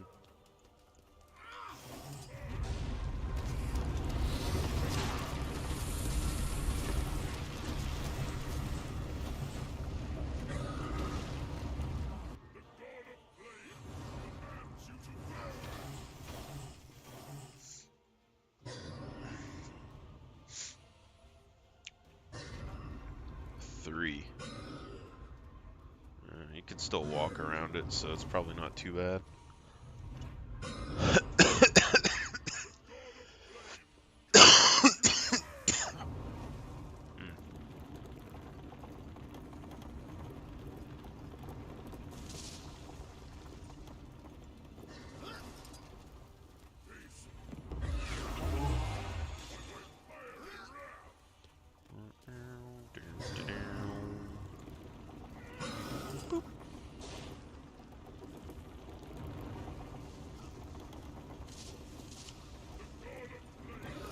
Ooh. That was close. Ooh.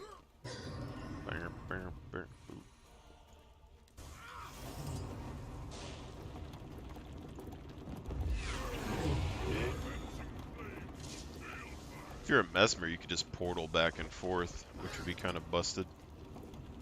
But they wouldn't have as much healing either.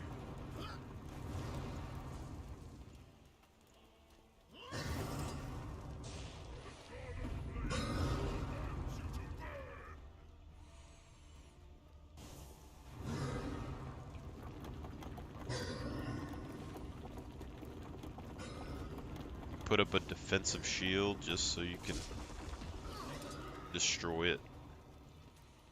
You know, this is just kind of like more advanced Donkey Kong, now that I come to think about it. With like the barrels.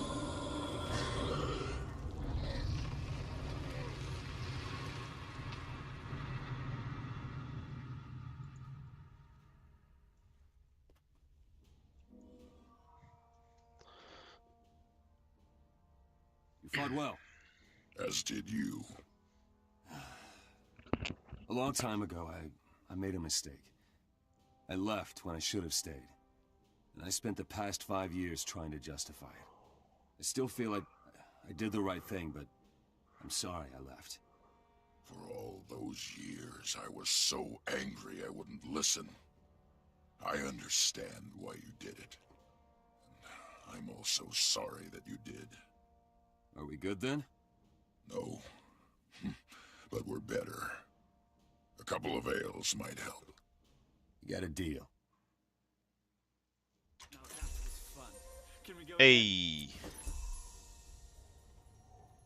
Who the hell's... Oh, that was my guy. Alright, yeah.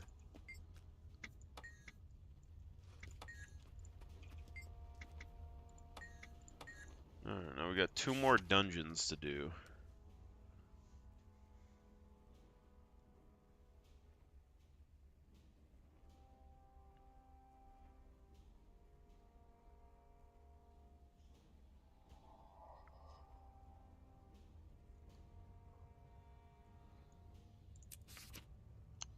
So we got Crucible of Eternity in Honor of the Waves.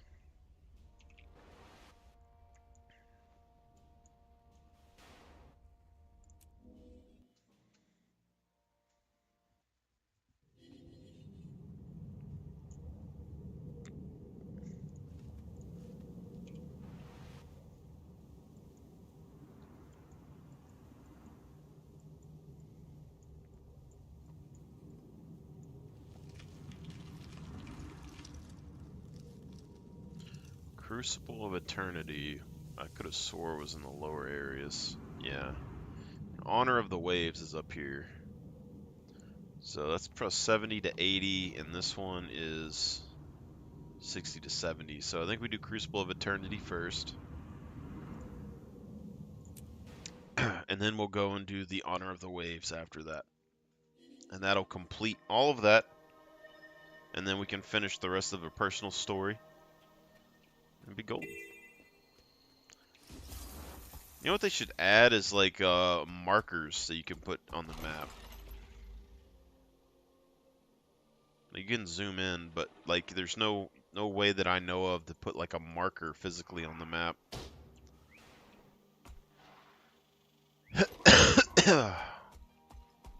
Cave trolls.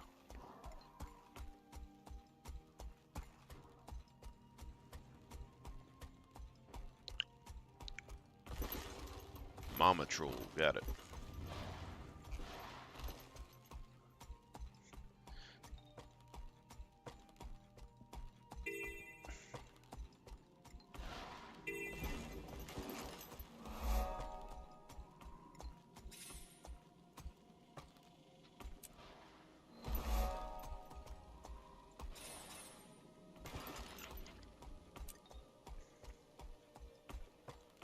Plant-tastic.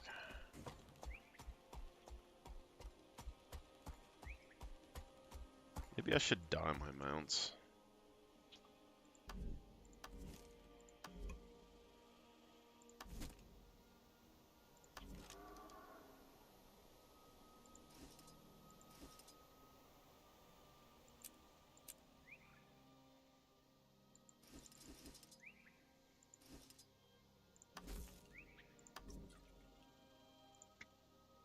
Oh, you can dye the skiff. I was unaware.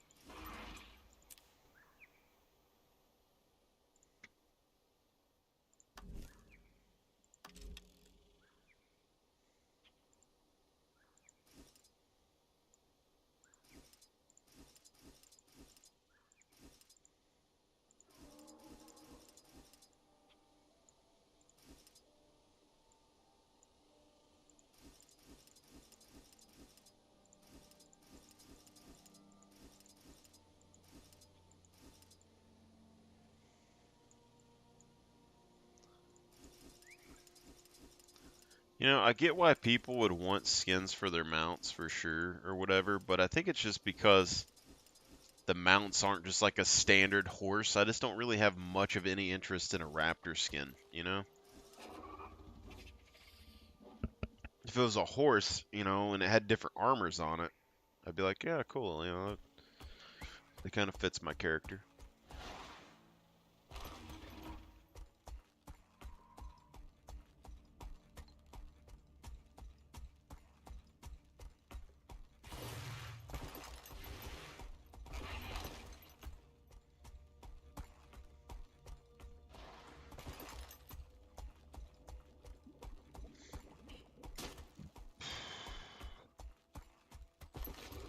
Hello.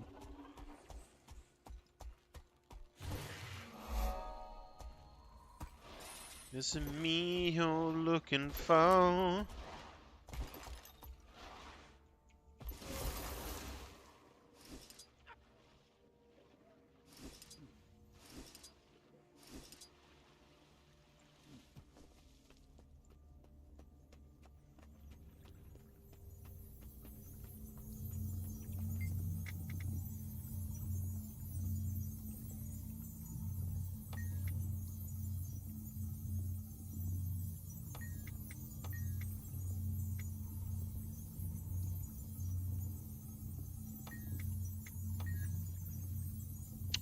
Hello, it's me.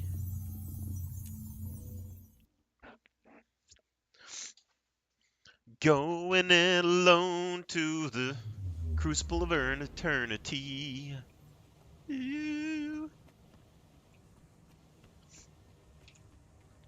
This gives me like Tron vibes, you know? Y'all guys know Tron?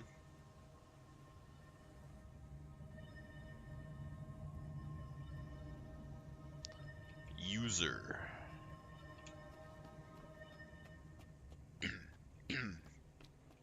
They could definitely add that Tron by game to this game.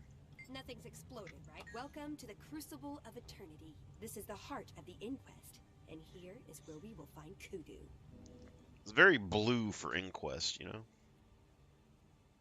If I'm going to stop the Inquest, I'm going to need help. That's where you come in. Don't leave yet, Zoja. Not without us. Ritlock? Logan? Together? We've been talking. We're good again. Actually, it's a work in progress. Who are you two, and what have you done with Logan and Ritlock? Never mind. You're here, we've got a job to do. No sass, no backtalk. I've been tracking down a nasty piece of work named Kudu. He's been using dragon energies in his work. Isn't Kudu a girl's name? Focus here. He's been using Snaf's research, and I intend to stop him. We're literally going to get to the bottom of this. There is a security station up ahead. We're going to hit it hard, then work our way down into the heart of the Crucible. Enough talk, then. Let's go.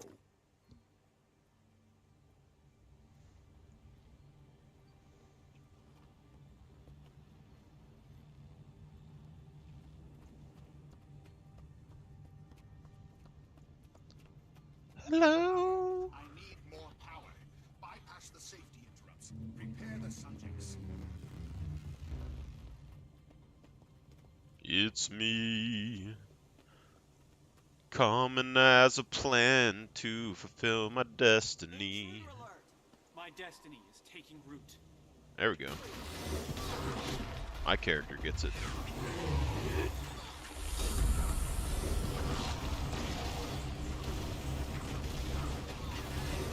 Oh, I am taking a lot of damage from something. Holy crap.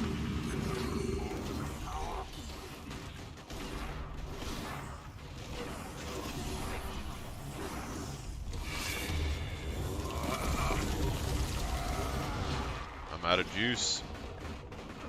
I don't think I can finish this.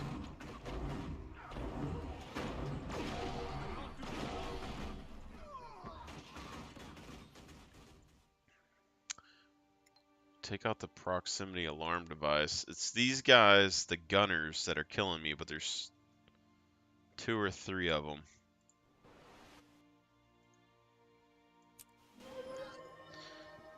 If I go Centaur, I could beat him, because I can just block all the ranged projectiles. Potentially. I just don't prefer the Centaur, for the most part. So, we're going to try and go after the gunners first thing.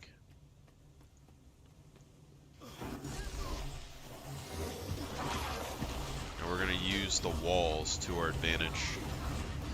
Or, God, I thought we were going to use the walls to our advantage. Holy crap.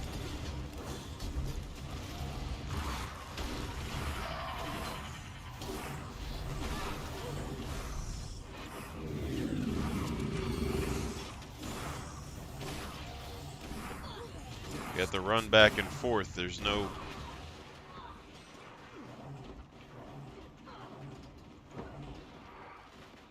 No using the walls for that.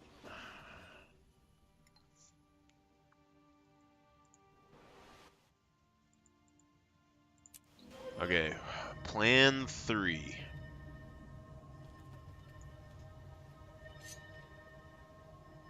We are gonna go Centaur. And then we might need the self-torment damage.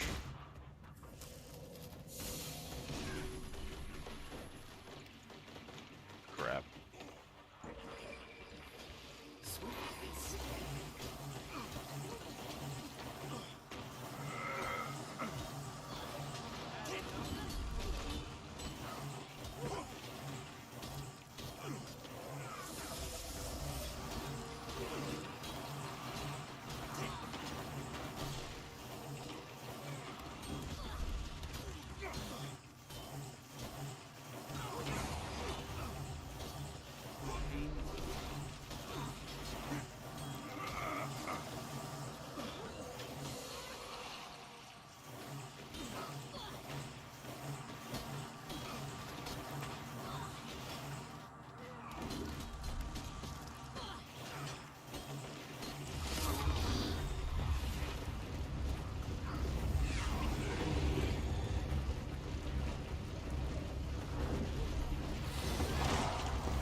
block them, but now we don't have the damage needed to stop it.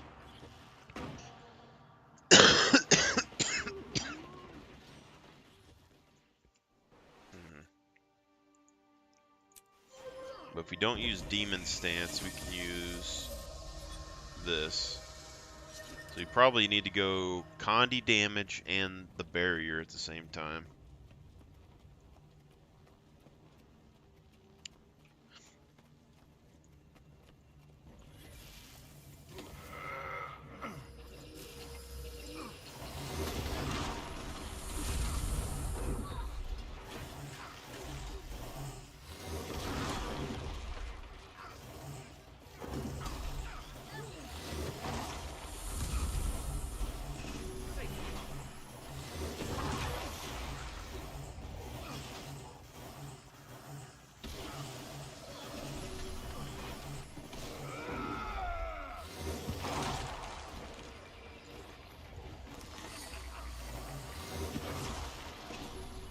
We must renew ourselves.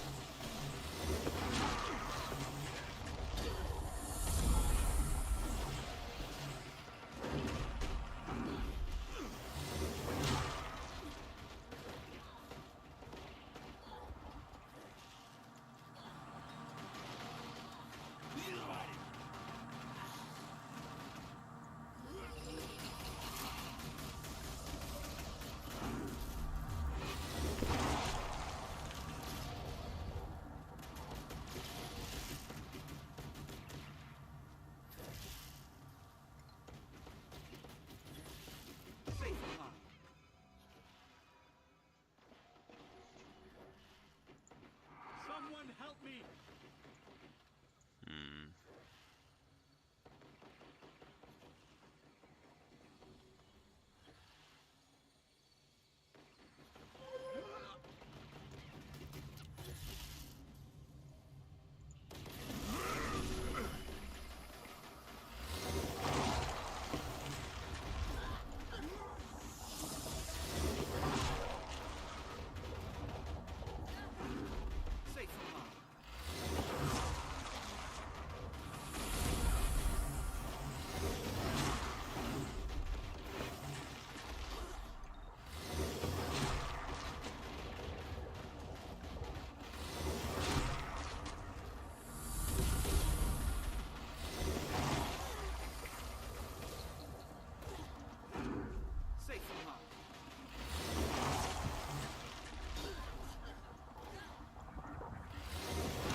God.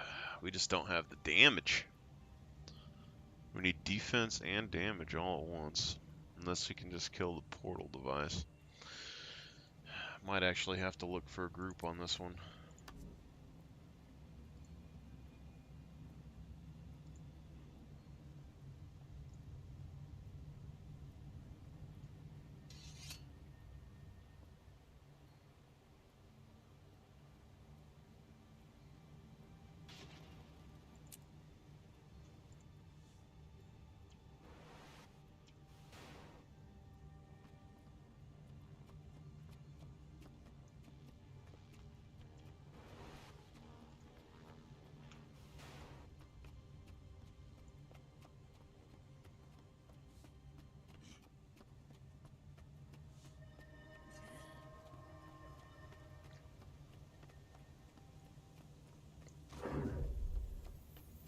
You can never learn.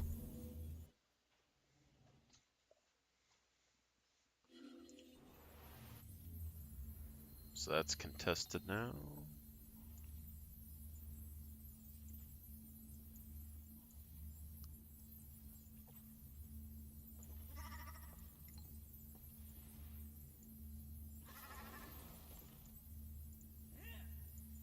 Have to remember how to get over there. We might have to use a teleport to a friend if we can get access to it.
I actually thought they were going to do more damage because I've been doing the dungeon for so long.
Making progress.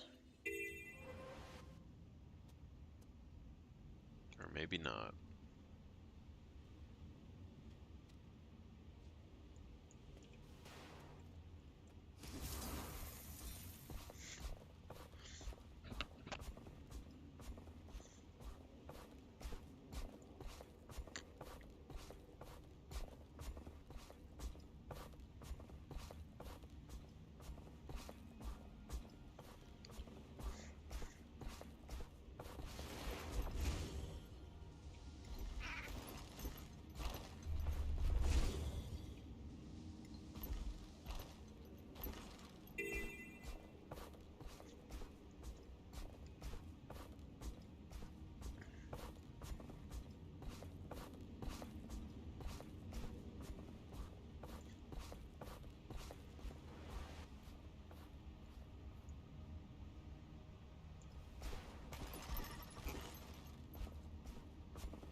have we come here, Heir? Our ship is under assault by the servants of Jormag.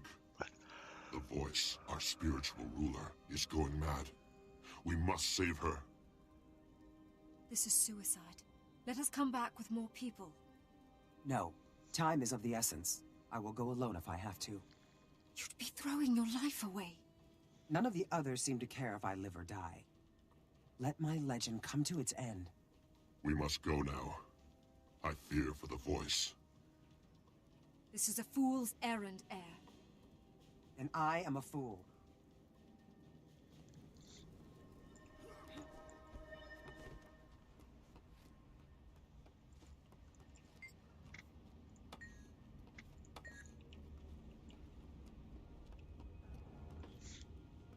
Slay those who oppose Dragon.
Yeah, get him, Coda.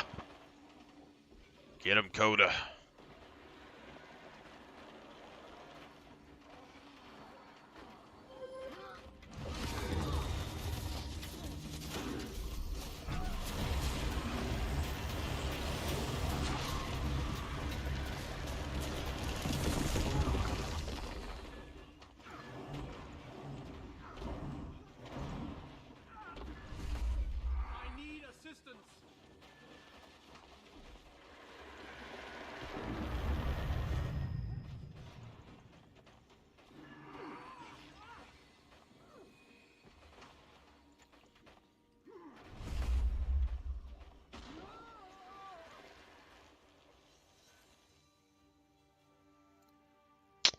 So this is one that Centaur would actually be pretty decent with.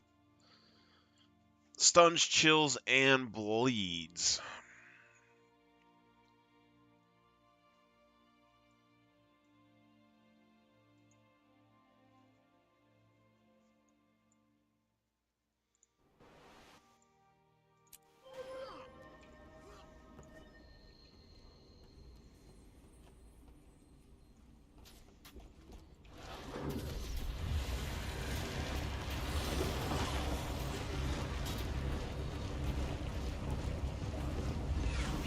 Not exactly sure what is hitting me, is the thing.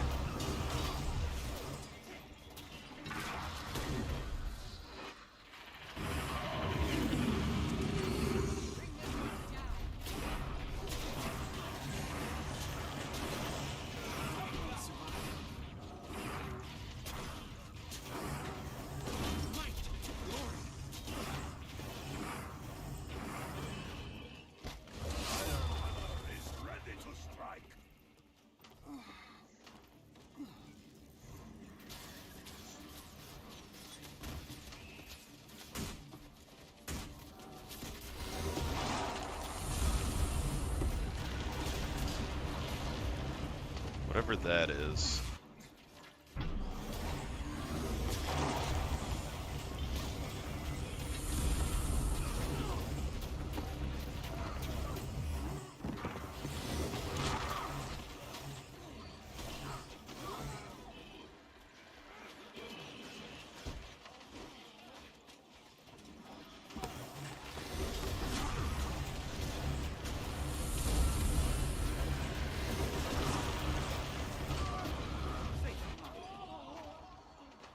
I think it's just an auto attack. Like, it feels like an auto attack.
Exploring the world does have its benefits.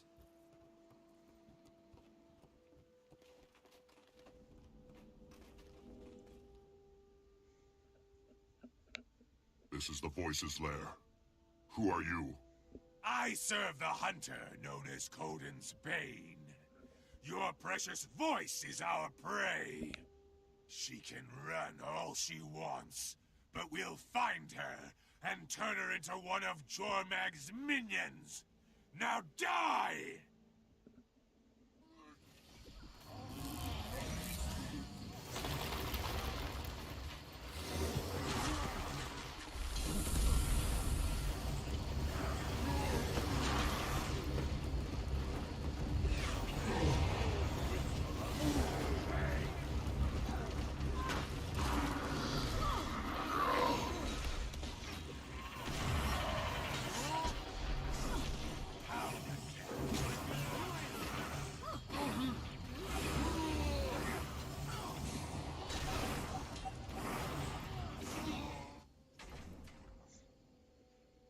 She is gone.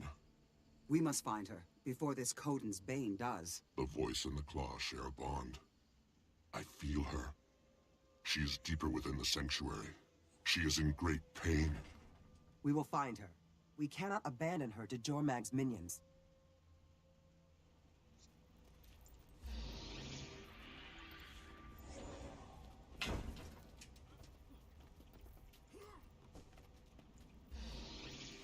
Do you have any idea what's going on here? Stop and assess the situation. That's what the old heir would do. One set of tracks splits off here. Yes, but we must follow the Voice. Her pain calls to me.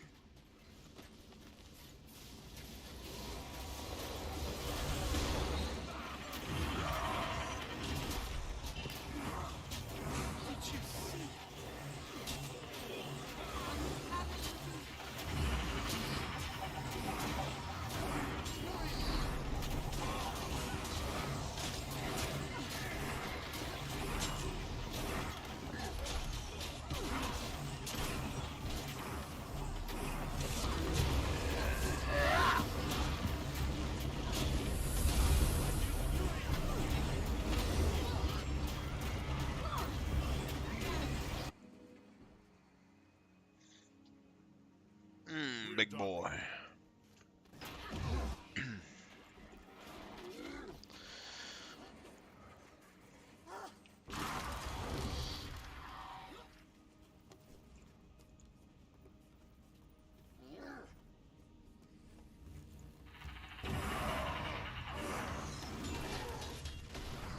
Deflection projectiles.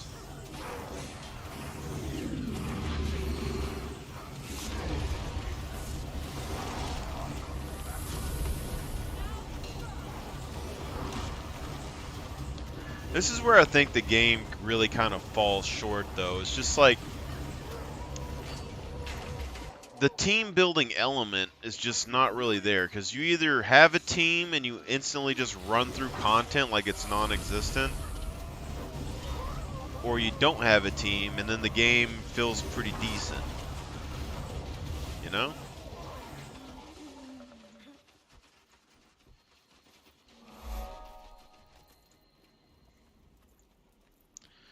So I'm hoping with the new expansion packs they add some more difficult storylines where like it actually, like if you put a team together to do the story, it's actually somewhat difficult, you know?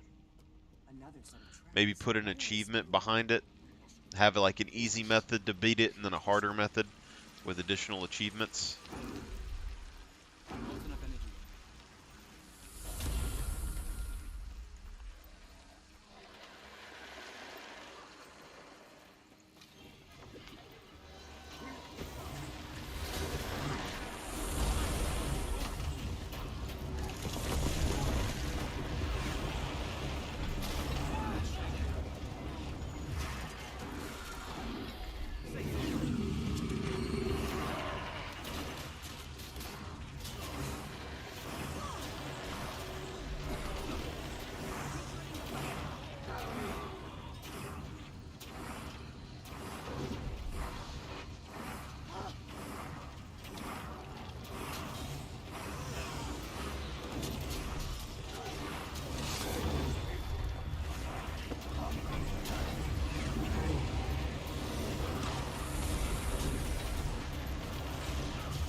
Air's using. She a warrior?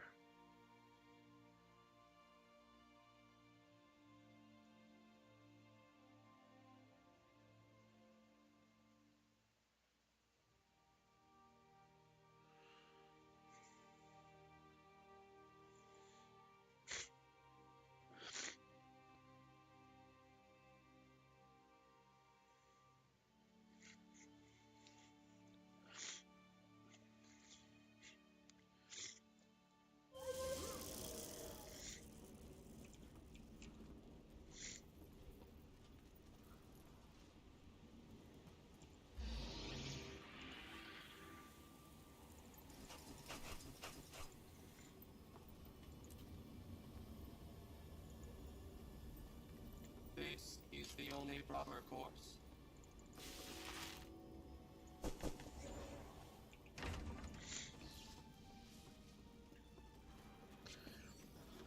I remember it might have been an actual dungeon part, but I like had to solo carry a team through this dungeon years ago on a warrior, and it was like really difficult. Only time that I felt like it was kind of like if you have a full team with you and none of them have any decent builds and they all die and you're the last person standing, that's the only time you feel kind of important. Leave me in peace. I beg you. Walk in the path of dragon. Receive dragon's gift. Its blood is your blood. I wonder what the voice is.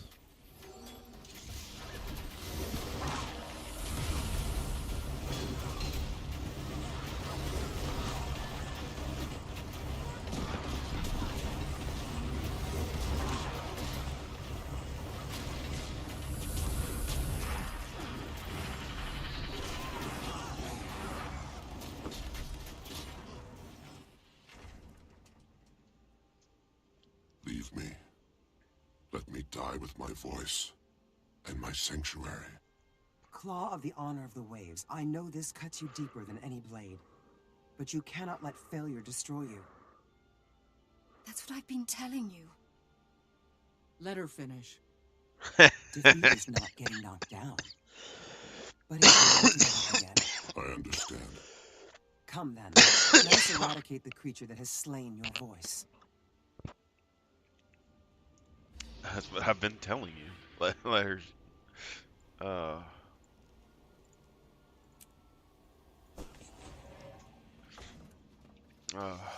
Good times.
Voice is gone, but we must go on.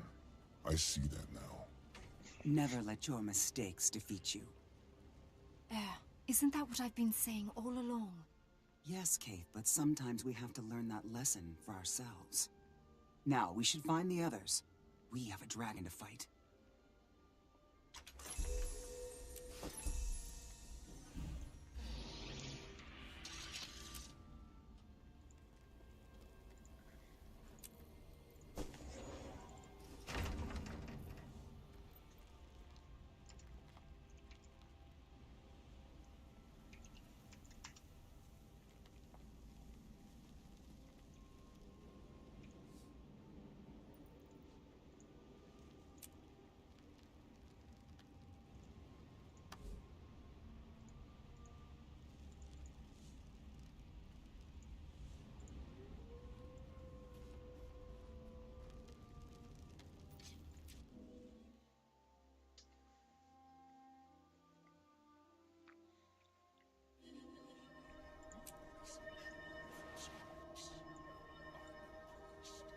presence will bolster us further. We have set aside a place for you to live.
We have completed the task at hand.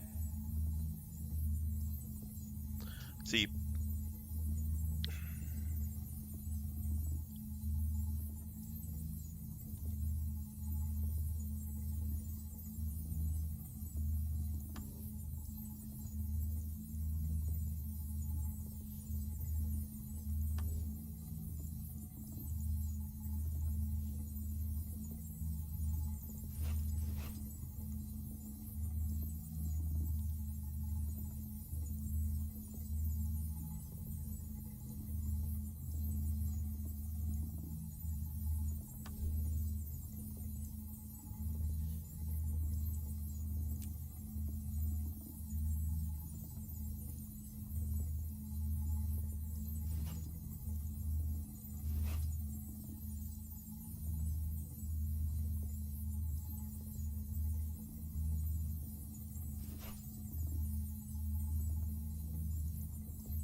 have my attention. Welcome to the Crucible of Eternity. This is the heart of the Inquest, and here is where we will find Kudu. Kudu. If I'm going to stop the Inquest, I'm going to need help. That's where you come in. Don't leave yet, Zoja. Not without us. Ritlock? Logan?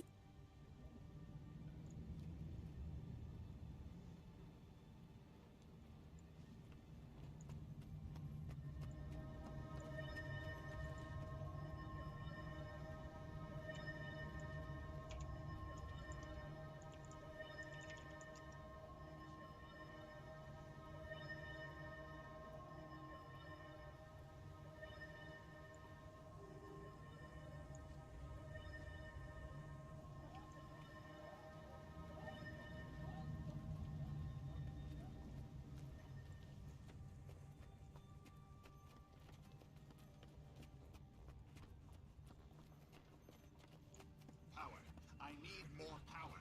Bypass the safety interrupts. Repair the subjects.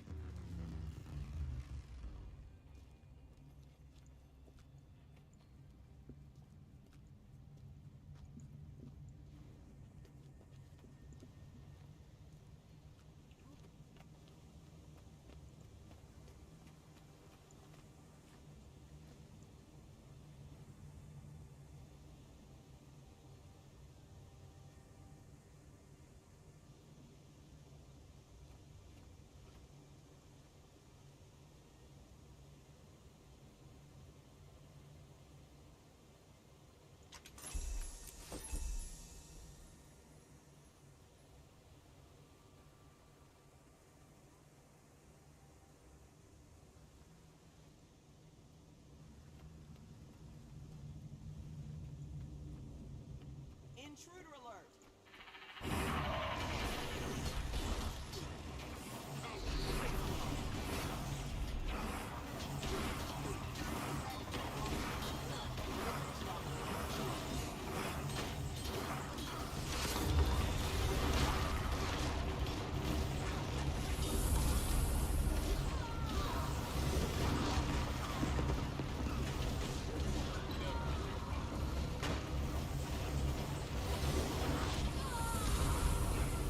How is a firebrand dying so quick? They're like all healing, aren't they? And it's an elite spec.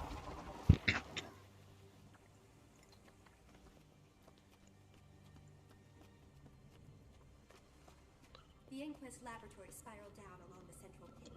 Kudu should be at the bottom. Pity we can't just jump down. Unless you have wings, I wouldn't recommend it. It's a long way down in the dark.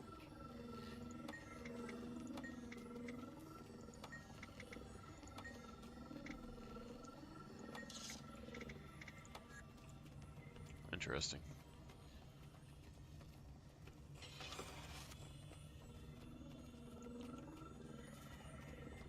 Wonder if you have to be in a Surin, maybe.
Your free will soon be gone. Do you have any last words? Do your worst, freak. I survived the Flame Legion. You will fare no better. I do so.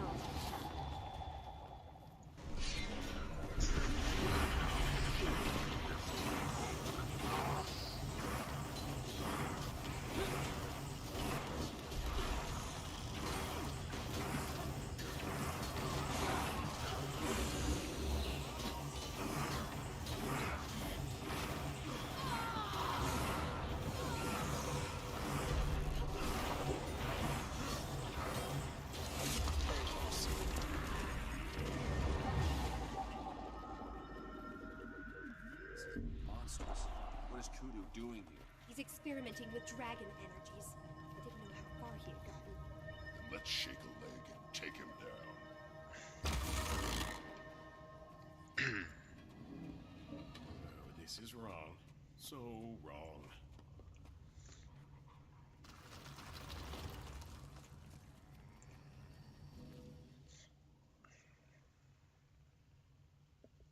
You there! Halt!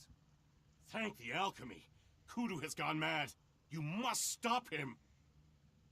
What is Kudu doing here? Why are you torturing these people? The Crucible of Eternity removes and concentrates dragon energies at the bottom of the complex. Kudu is corrupting his captives with this energy. He's turning them into dragon minions that only he can control. Go see for yourself. I'll release the door locks. Just don't hurt me. We won't, but Kudu will pay for what he's done.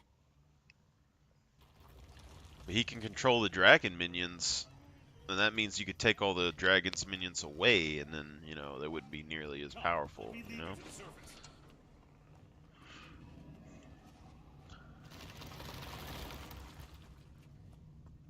You're too late. Execute transmutation protocol. What? Doctor.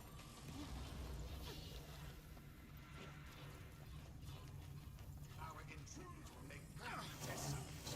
Get me the power I need. I have to save you.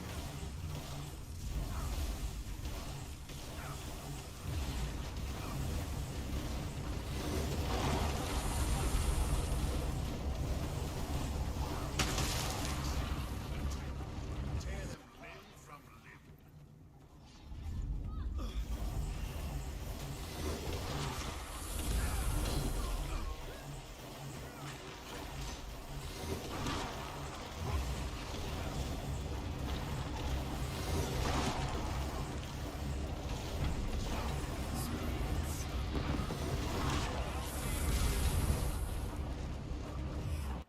He is turning our own kind into abominations. How dare he use Snap's research like that?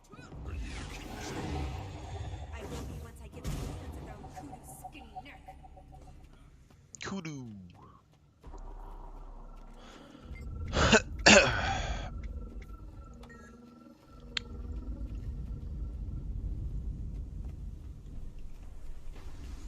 What have you done, fools? Contain that energy leak. Well, that didn't sound good. I see you are still a master of the obvious. Everyone This place could go up at any time. We should leave. We go forward. We're going to find Kudu and stop him once and for all. My game.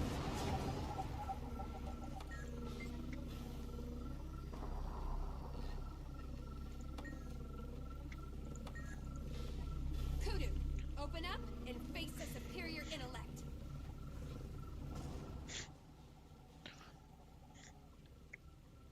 Reporting. What is the arcanic reactor status? Oh, hello, Zerja. Brought friends. You realize I have a small army of golems on my side. Do you expect your pathetic golems to deter us? Brick-headed as always, Zerja. I expect my golems to kill you. Kudu is nothing but a poser. There should be a golem control nexus further in. If I can reach it, I'll shut every one of these things down.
Golem control nexus. Cover me while I reconfigure it.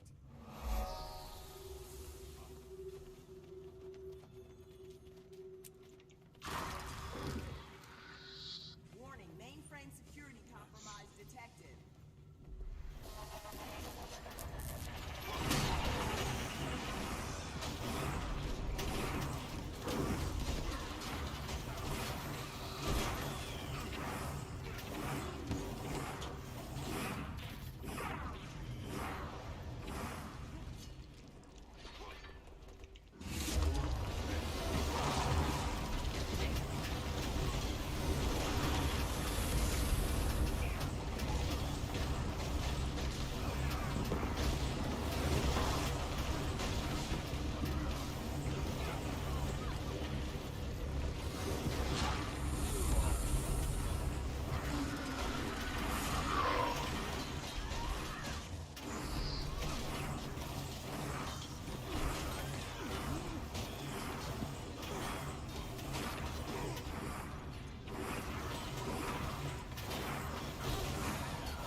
You call those protection codes? I've seen you do better. Send more golems. We're just warming up. Play later, work now. There. I turned off the force field activators as well, so we should have a much easier time from here on in.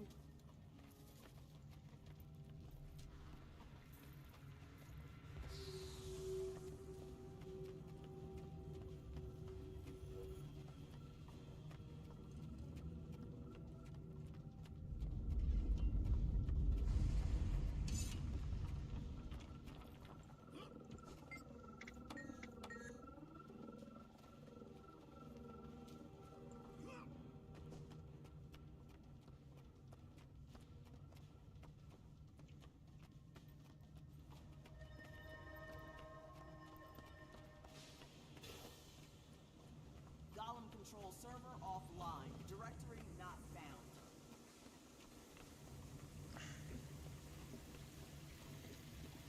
Suit up and get the organic reactor under control before it melts down.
Don't go through there. The arcane energy is toxic.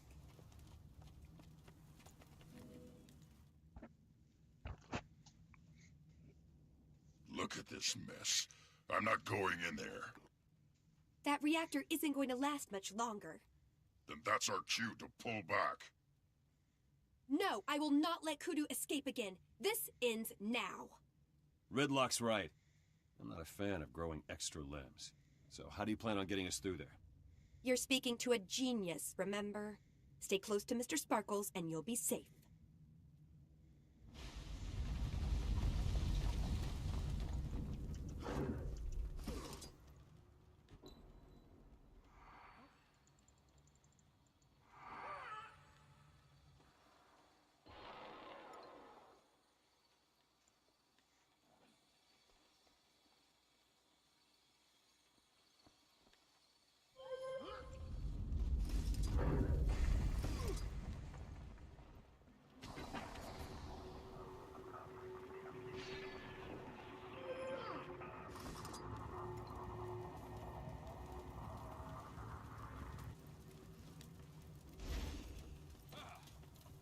You have something to discuss?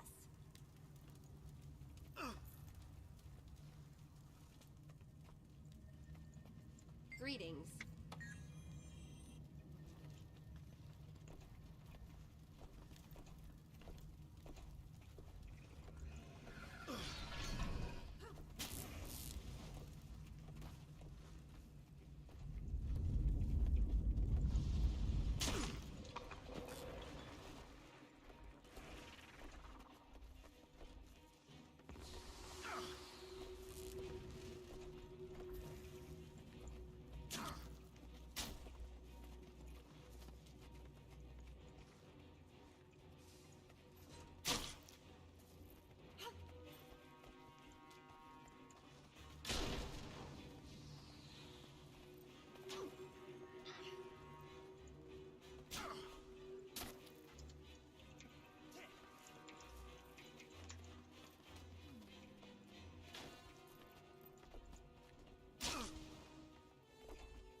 This guy looks kind of cool with a gun.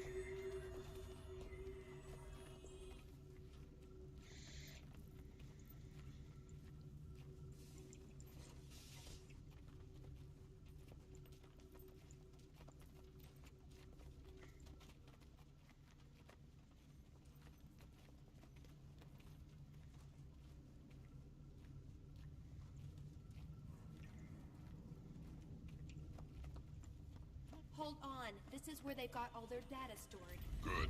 We could use a break. Logan's getting tired. In your dreams, brother.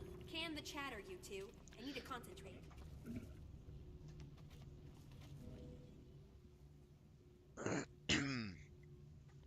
Kudu has perverted Snaf's research. He wants to make his own dragon champions. Can you stop him, Zoja? We got that. We could shut this place down, and I could steal all of their research and shatter their data crystals beyond repair. Sending a copy of this to the Arcane Council will kick off a firestorm for the inquest. Now there's a plan I can get behind.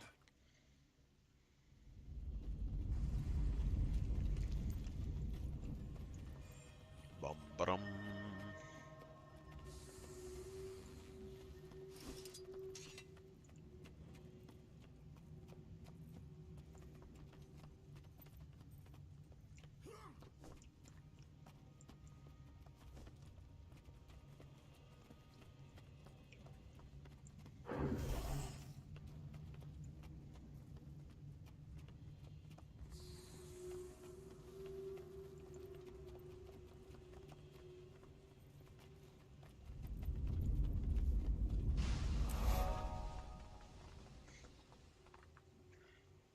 You're lucky to have made it this far, Zoja.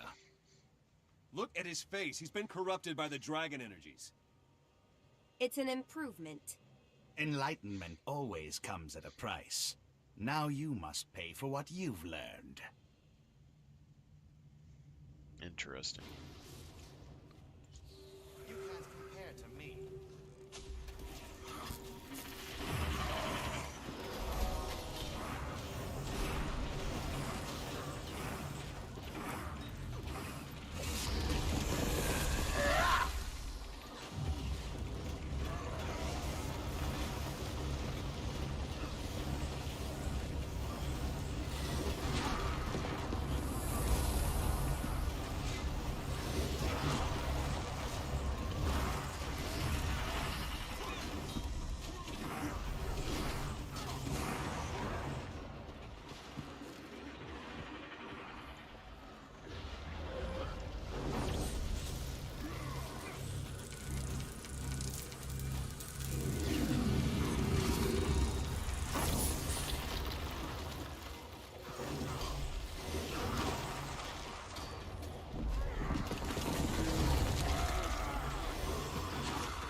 under my control.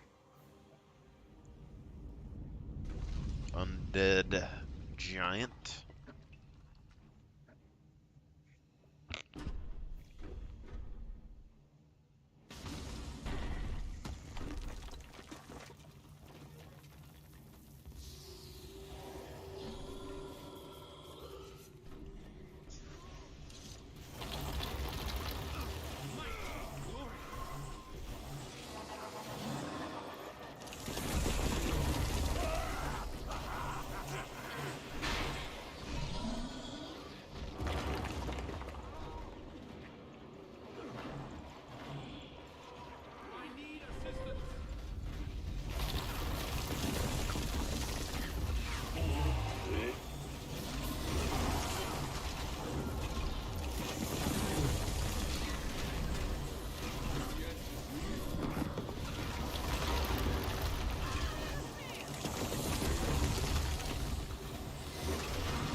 Hoodoo is dead.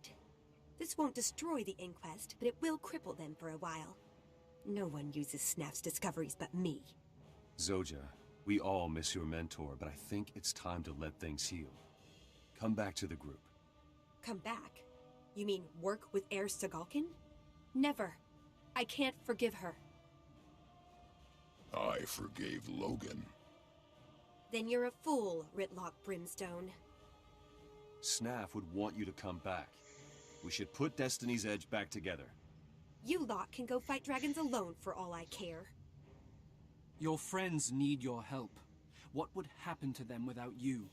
You would deny them Snaf's wisdom.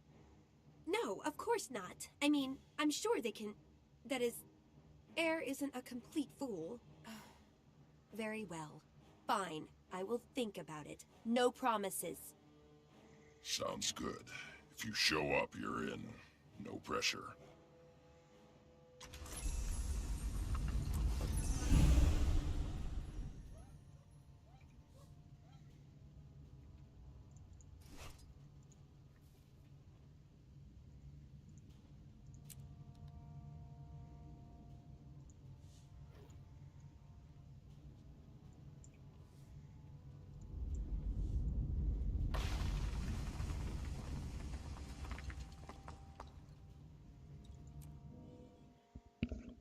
Time to finish the story.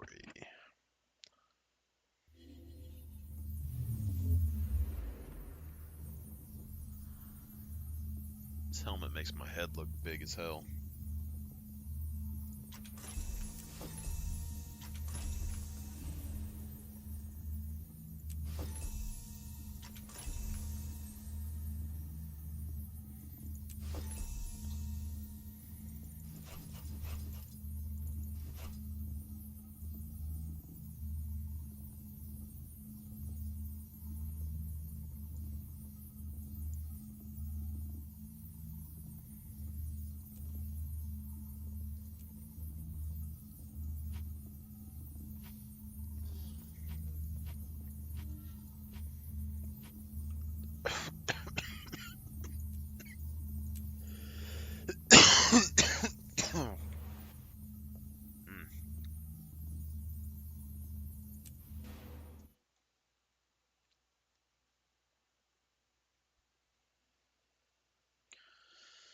Question is, do we spend all of our money to get our guys some armor gear that's proper?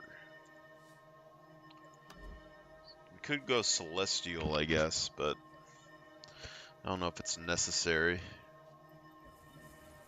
If we go a power build, we can get Berserkers, and then do Shiro. Potentially.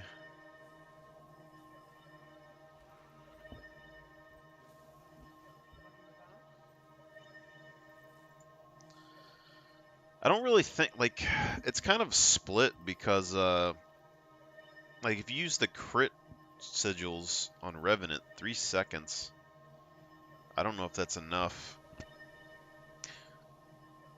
But if we do, like, a quickness sigil, you don't necessarily need the Shiro ability if you use the quickness sigil.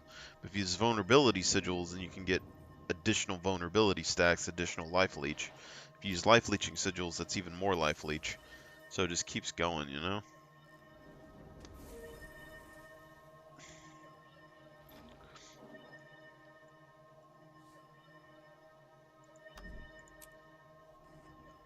As weapon-wise, hammer is power.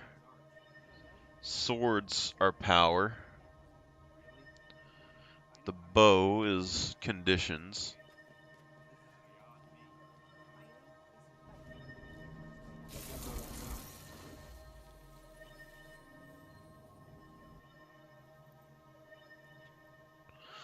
See, but I'm pretty sure the short bow uses like char things. Like shows char stuff, and I ain't really super interested in that.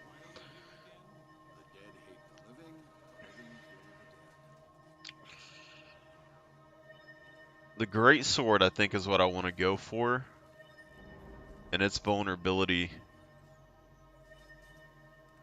which is power based as well.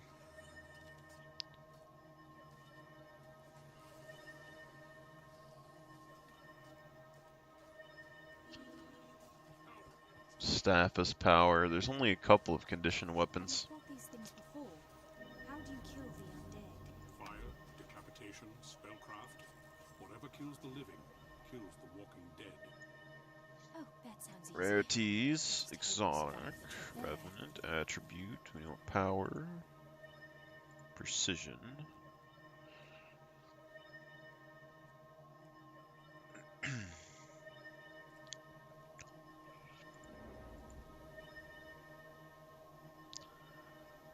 Power, precision, toughness, concentration.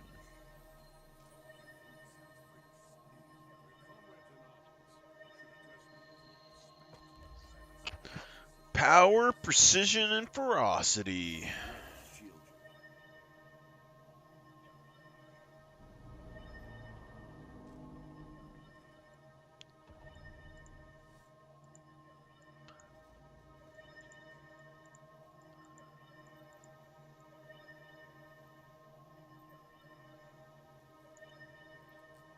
Good lord.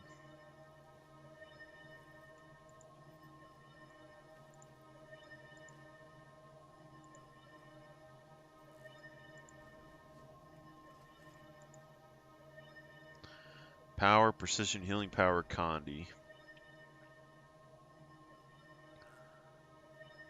Power, high precision, Condi damage.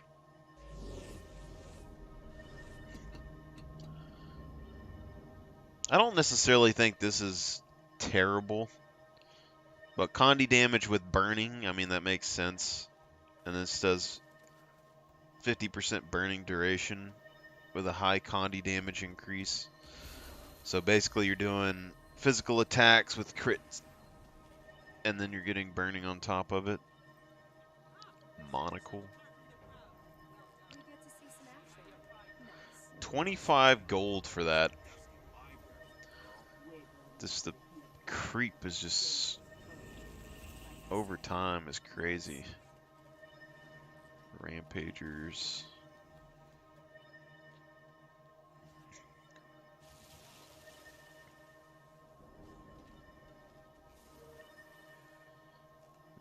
If we're going for berserkers, let's just go and get the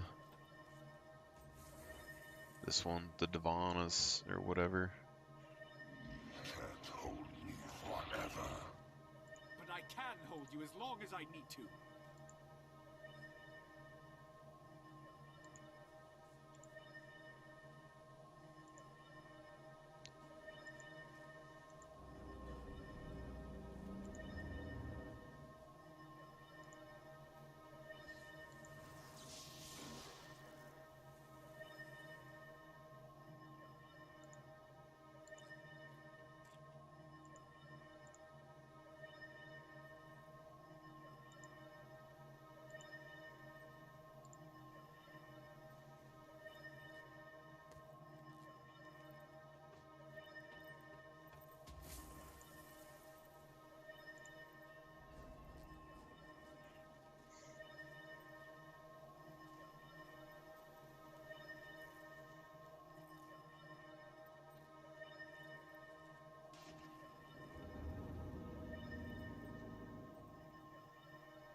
Charge quartz earrings, 20 gold a piece.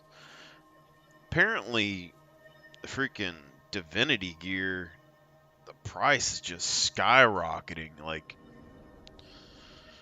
it's nuts. It used to be really cheap. I always liked it though because it gives you, like, you can pretty much do anything that you want with it and not be terrible.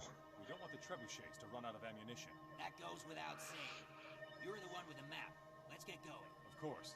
Give me just a second to, there we go. Let's start right away.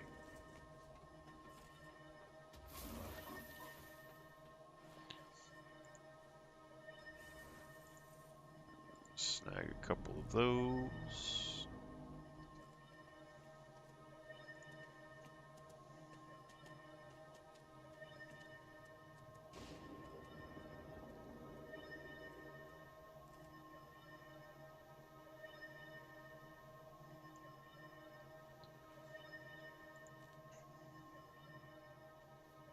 Berserker Amulet.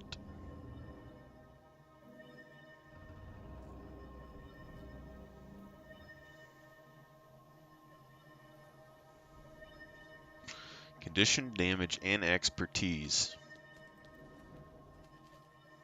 So if you get power, ferocity, condition damage, and expertise, I believe, that I feel like that would be the highest DPS that you could get on a warrior. Like it would have to be, because then you could go Condi and power, and then you could go 3 seconds of crit, and anytime you went to physical range or you're hitting a physical ability, you could just destroy somebody, you know?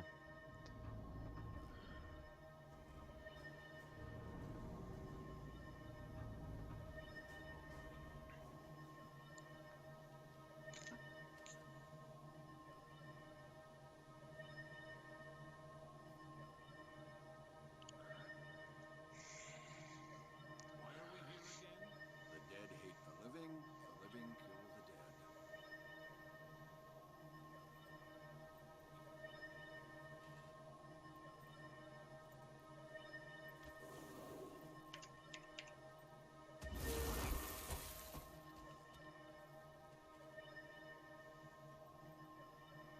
Looking at 2 gold.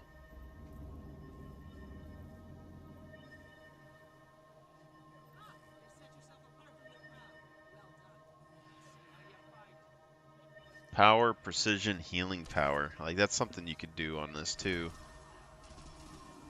They give you more life leech and everything else. But also like the Revenant's abilities are fair. Like the Revenant has 2 active legends and 2 weapon sets. So they have 4 bars all in one. Whereas like a warrior gets 2 bars. But a warrior gets 2 additional skills. You know? Elementalists get 4 sections, and they don't tend to, I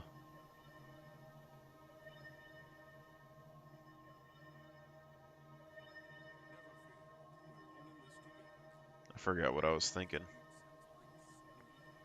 Or like damage-wise, you know?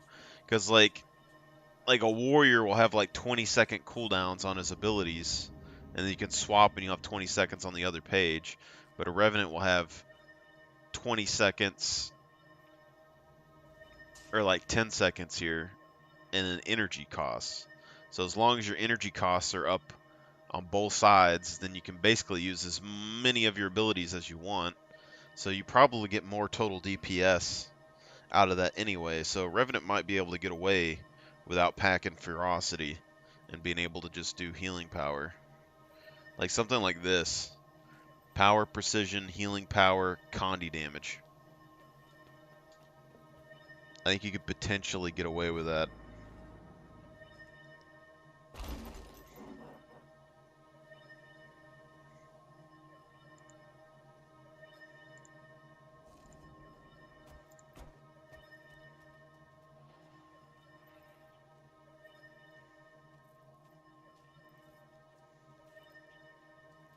Power, precision, healing power, Condi damage. Sunset rings.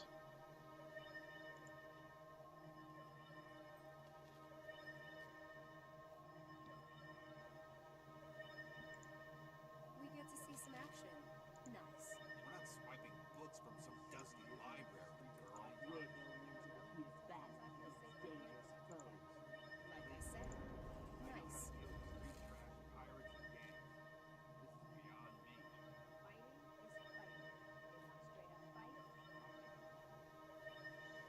It's like my build right now would probably benefit from this a lot. You get extra healing on your leech, you get extra damage on your leech, you get extra damage on your condition. That's interesting.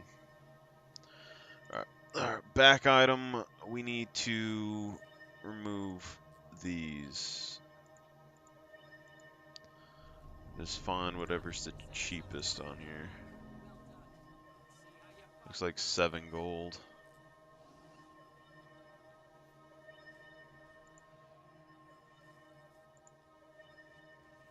I'll just place an order for one and see if we get it here in a minute. Save a couple gold.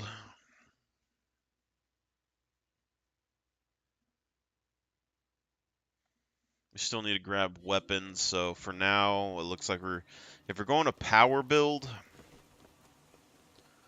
I'm gonna say we're probably gonna go stick with swords, and then we're probably gonna work our way towards the Lux and Kurzik elite spec for the great sword. It's probably the best thing that we can manage. If we did healing power, though, we could potentially do the staff.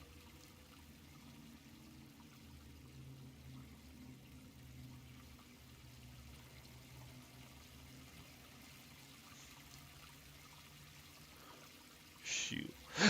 Healing and protection.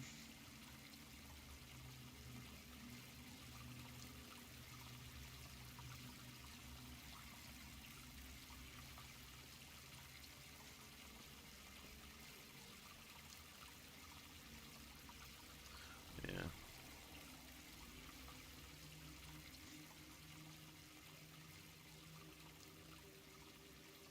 Yeah, thinking double sword, and then we're gonna work towards great sword. We could use staff as a secondary just for like defensive stats, because I don't think we're gonna get a whole lot of benefit. Like the end of this one, it's doing 474 in a world combo finisher. This is doing way less, so probably do staff and double sword.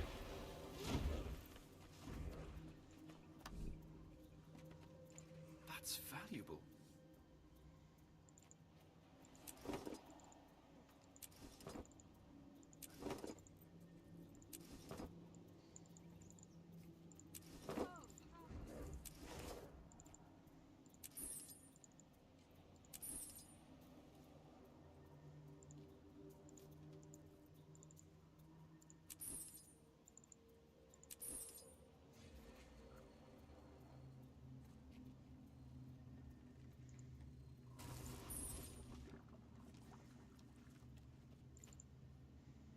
This is most remarkable.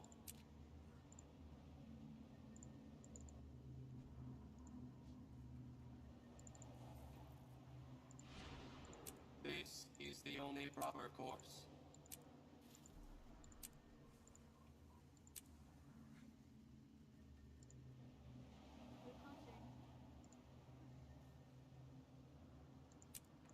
Affirmative.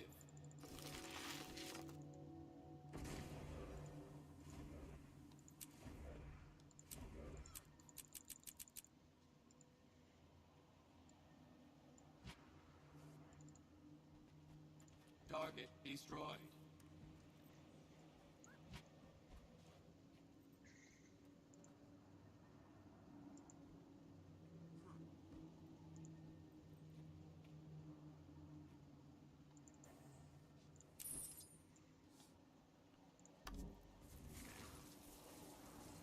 Unused upgrade slots.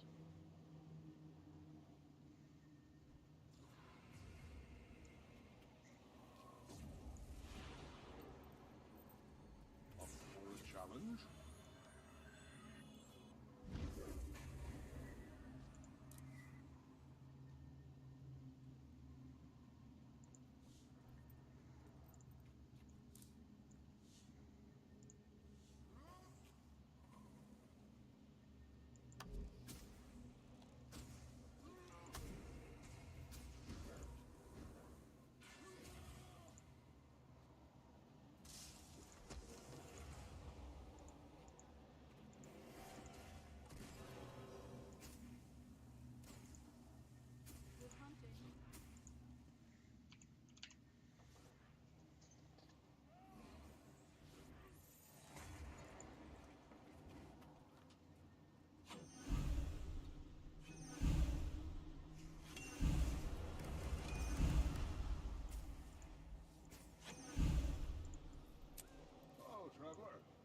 That's different.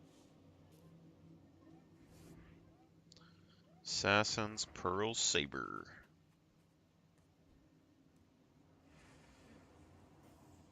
Tengu Axe.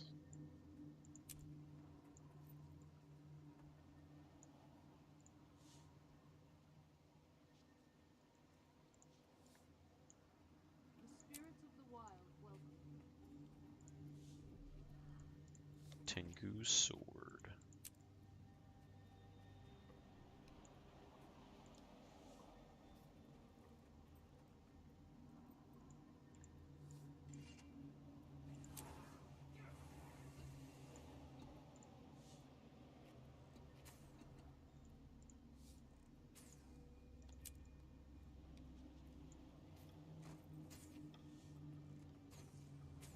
Hello, traveler.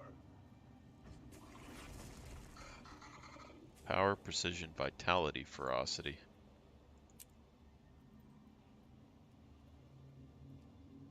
Oh, if that thing jingles when you rock it, that would be super fucking annoying.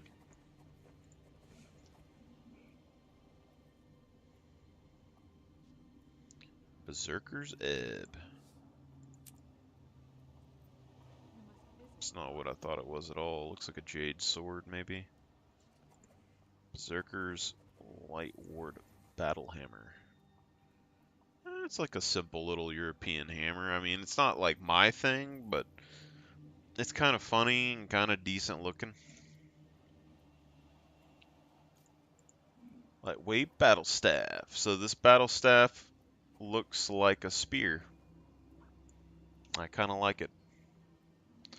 Spending all my gold on it, though. I think it looks cool. It looks kind of like an Elvis spear. And if we're using a staff, it would look pretty nice in general, I think, with the animations that we have spinning it around. But, I don't know. I have to look into this one, though. I like it. I'm do a print screen of it. Got a cleaver. The modern saber. This is the one that everyone always asked me what it was when I had my original warrior. Because no one ever used this thing. No one ever saw it. And when you just look at it, like stowed or whatnot, like, or just like the weapon, I guess no one ever realized that it glowed red. But basically, it looks like an evil katana. I use that on my main warrior all the time. I might use this on the new plant person if I don't use the other one. I got to decide between the dark red colors like this or the or like the Kalimbolg weapons. Those are like the two swords, because this is the only plant sword I can really think of. Besides the cultural tier 3s, we might try and use the cultural tier 3s. Yeah, we don't really need any of those. We can get a staff here for 3 gold. And then we have pearl sabers that we can get. Berserkers. Seer's war staff. It's like an additional gold or so, but we unlock an additional skin. And this is a little bit different. Like, let me look at this for a second. It is I mean, it's metal, kind of not. Has a pretty decent looking skin. Glows red, got some orbs passing it.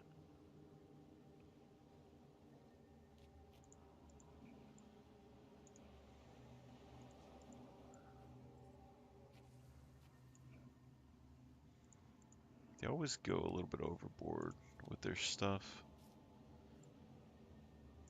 That's okay. I've always liked this sword, but I've never really used it. Something about it's just like it's so simple and elegant, but I never take the time to use this thing. I always like looking at it though. Because like when you think of one of these, you think like fencing, you think light armor.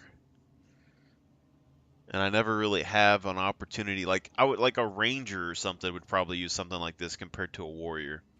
You know, maybe that's what it is because I don't really use rangers that much. And then like my mesmers and things could use these, but I don't ever really build mesmers light armor. You know.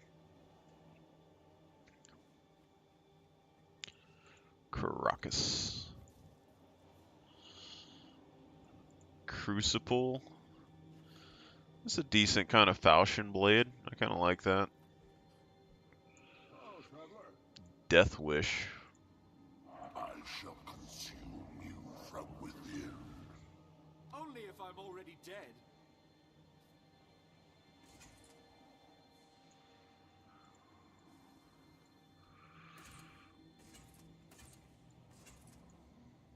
Fang of Lion's Champion.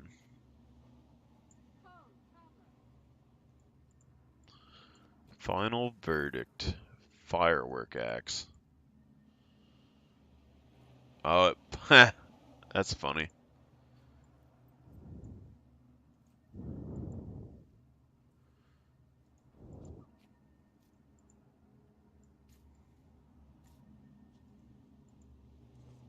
Sucks that the sword doesn't work because it's already too big. I'm at your service. That's kind of funny though.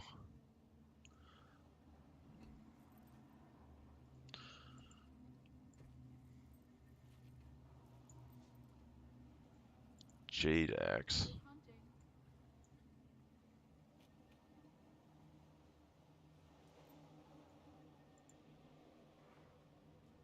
Power, precision, vitality, ferocity. Jade weapons don't look terrible.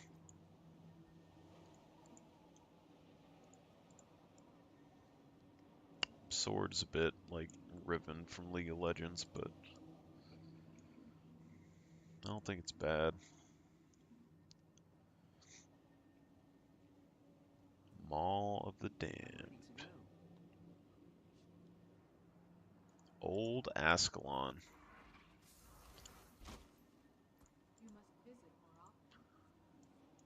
Prosperity. So you never see these boreal weapons, but I've always liked them. It's very simplistic, designed, clean.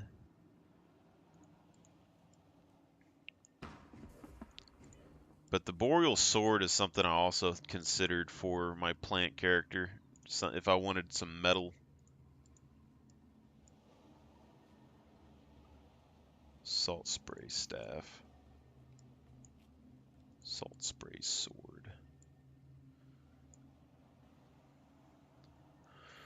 Power, precision, vitality, and ferocity. It's not a bad sword. I don't know why it's so cheap, but the staff is kind of like a spear as well. It's nice to see you. Which we might be able to use. I'll probably just go ahead and buy that just to buy it.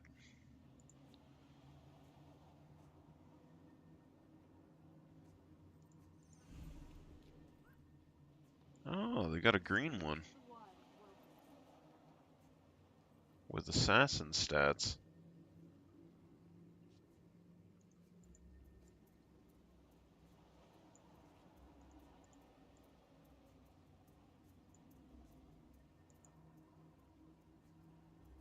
I kinda dig it.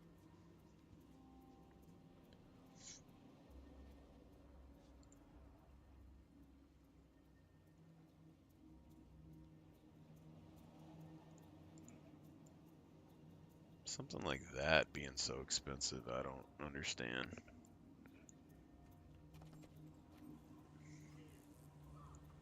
The Legend. Stun Club. I like it. I like that. Good old zap. Alright, so let's go back up here and we will look for...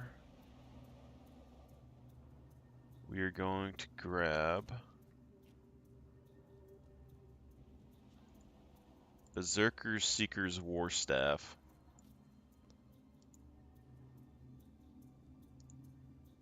And then we will grab 2 Berserker Pearl Sabers.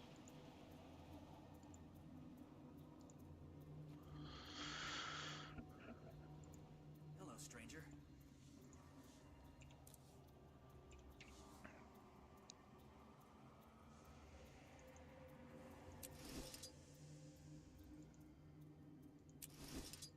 Okay.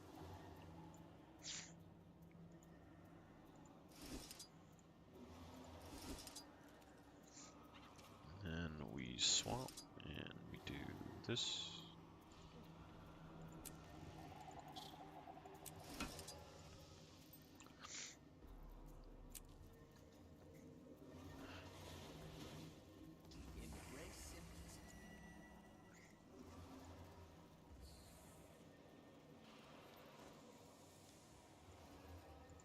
Come here.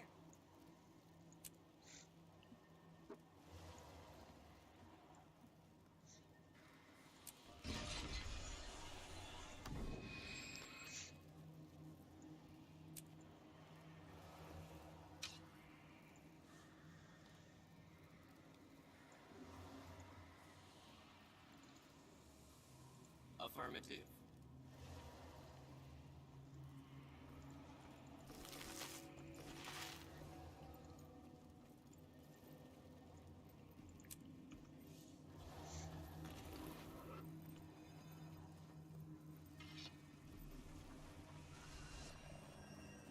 This helmet's always been interesting to me because it looks good on some things. It's just that it's a scallywag. Like the armor set is just ridiculous on its own, right? It like makes no damn sense.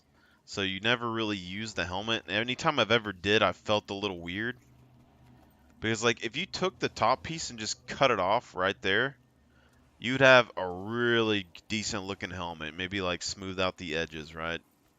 But it's not something that you're gonna see very often. And this dude's checking me out for some reason.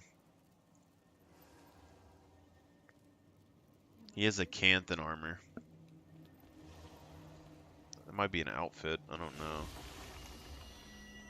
Let's look at style real quick. What style? Bubble glider. Shrine Guardian backpack is what we saw earlier.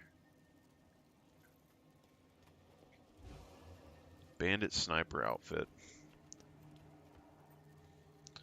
It's more and more that they're basically putting all their good skins like as outfits. Is kind of what I feel has happened. In an effort to make the game more like equal to everybody. The end game is the gem store. Because some of this stuff is just ridiculous. What sucks about the outfits is they make them one solid thing. If you could separate them, then they'd be a lot more popular, I believe.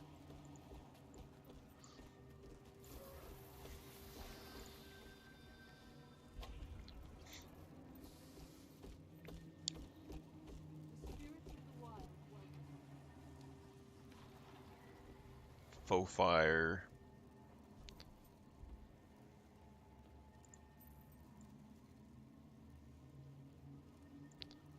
Because we could go faux fire legs and faux fire chest. And then go with the Maguma shoulders and stuff and probably pull it off. The Grinth Regalia. I mean, this is something that was decent in the past, but it's just, you know, you see these things, and since they're not very difficult to get, they don't really bring any attention to them exactly. It's just like, oh, you know they bought them out of a gem store. And that's the thing. It's really confusing to me in this game is because all the decent, like, really good stuff ends up going through the gem store, it seems. But also, when you see someone who bought something off the gem store, you just think they bought it with money and they didn't have to work for it.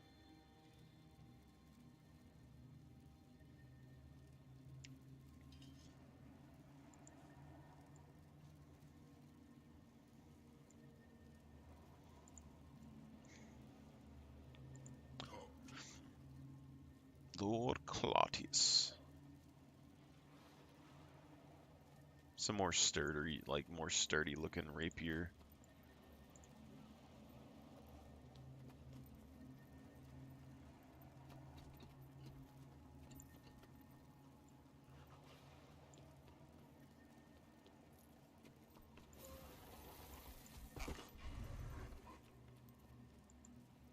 It's nice to see you.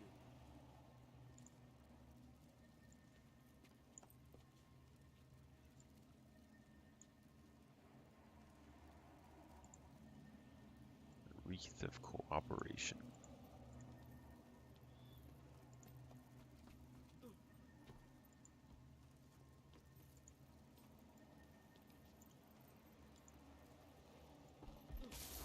Wandering Weapon Master outfit. The spirits of the wild welcome you. Doesn't look terrible. The Legion calls. I don't know why a Weapon Master would be like... I mean, I guess it's like a Ranger Assassin type vibe going on here. You got 2 swords on the back. 2 daggers on the side. A little axe or something in the front. I could get behind this, though. I think it would be okay for a Ranger. It reminds me of my Mighty Sure Shot that I used to play in Guild Wars 1.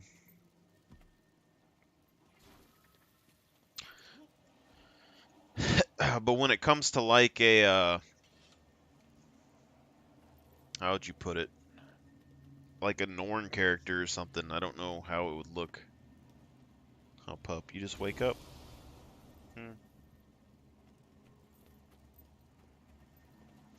You bored? You want the last strip? Jerky?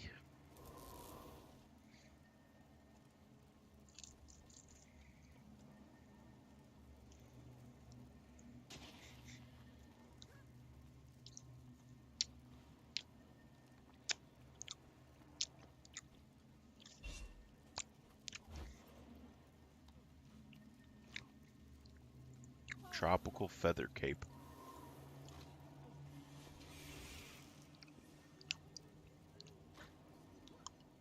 If you can dye each layer of that.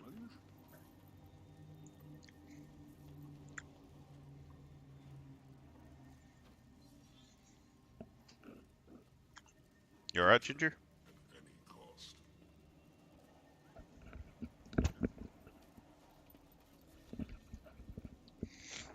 Dude, you demolish that every time. Can't you just enjoy it? You get a piece of jerky, you just go insane. That's crazy. Spellforge, you never see anyone use this because it's absolutely ridiculous looking.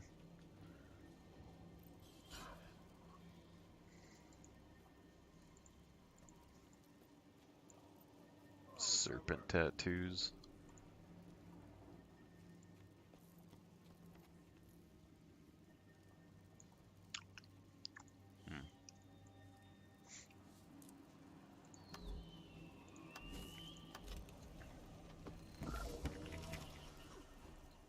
What? I don't got any more pup. That was my only one. I know it's your favorite thing in the world, but that was my only one. You want to get up in my lap?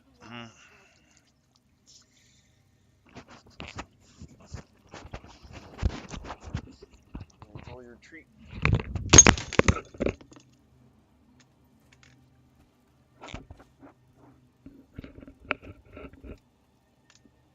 The 6 watch over you.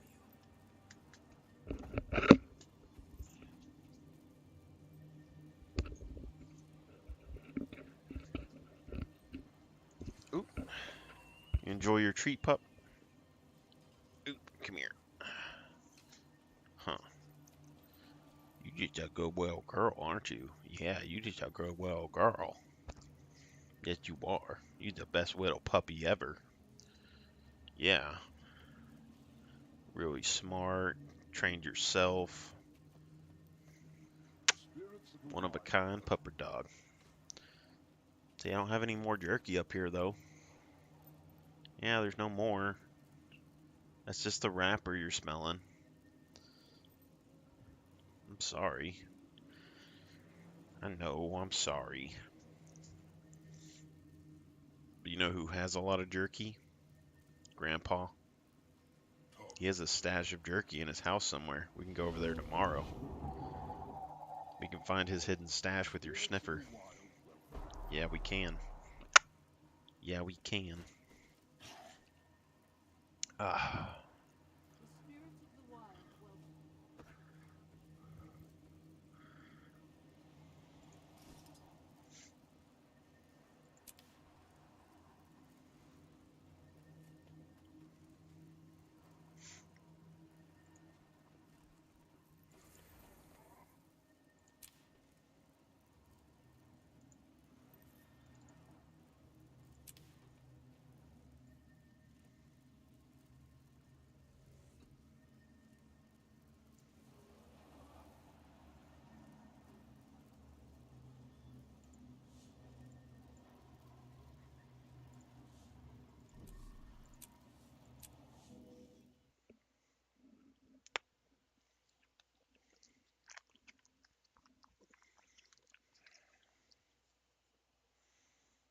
I know you get bored. Brianna's trying to get me to get you a buddy over here, but the one she wants me to buy is like 6 years old. You're not even a year yet. You want some old dog running around over here with you? Hmm?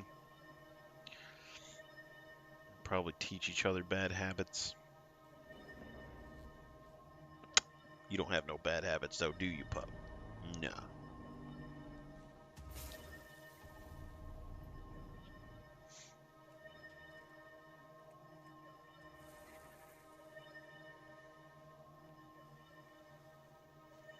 You're about as perfect as a doggy gets.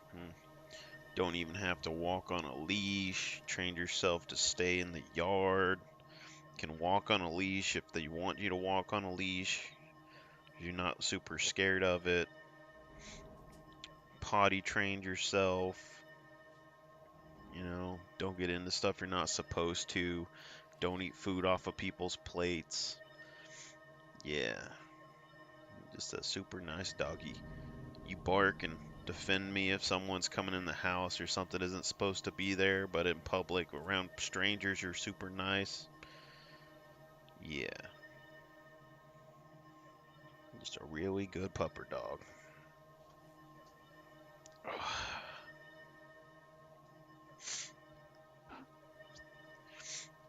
Yeah. I get you snacks.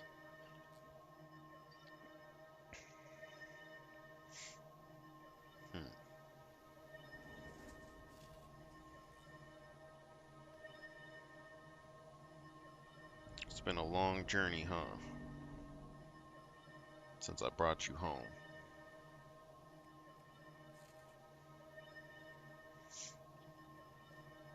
Laid you on a pillow. We gotta go sleep. First day. Remember that long drive? Have you thought these things Both of us were just wiped How out. do you kill the undead? Fire, decapitation, spellcraft. Yeah. Whatever kills the living, It's kills the the longest walking drive dead. I've ever went. Oh, Let that sounds alone easy. just to pick up a pup. We survived the trip there. Two-way. Out of state. It was worth it, huh? It was worth it.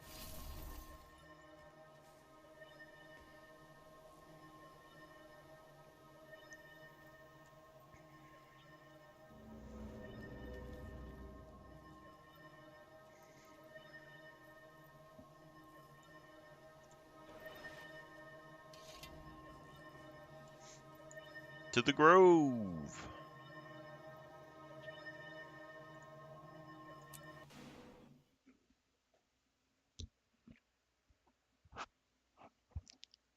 I'm gonna have to get you your own chair, ain't I?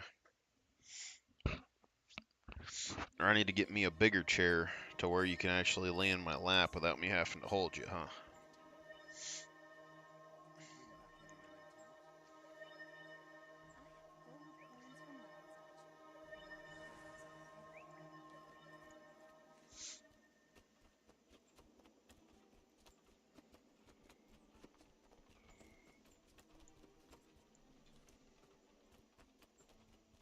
You like it up here? You're still pretty small, but if you get bigger, I don't know if I can keep you in my lap. Your cuteness. You can never have too many allies.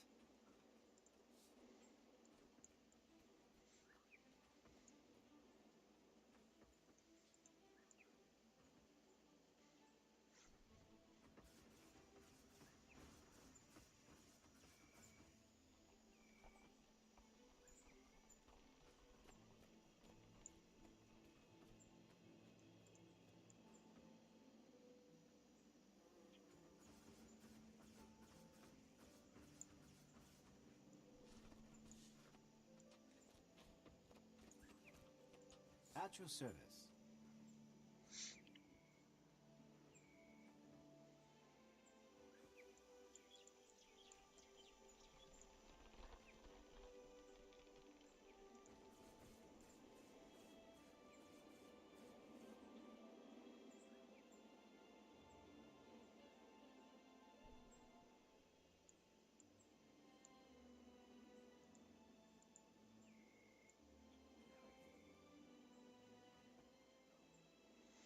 We're having some connection issues here.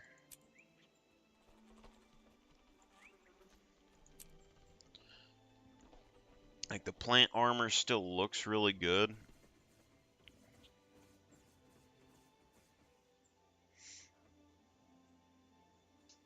I'm sorry, I don't have a blanket up here for you, pup. If I had a blanket, I could snuggle you up and keep you warm. Yeah. I'm sorry.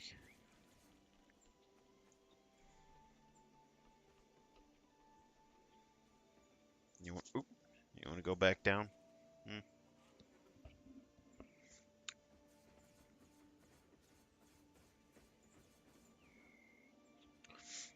Might be able to cook some meat for a snack.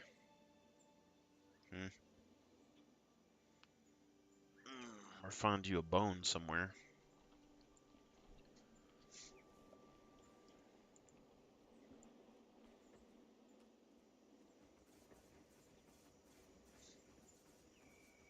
I think this looks better, but we're having connection issues on the back. We can kind of go with that if we find a cape that works, potentially, but we're running into some issues with the wardrobe. We also already unlocked all the armor for this one. So let's go ahead and look at oaken legs.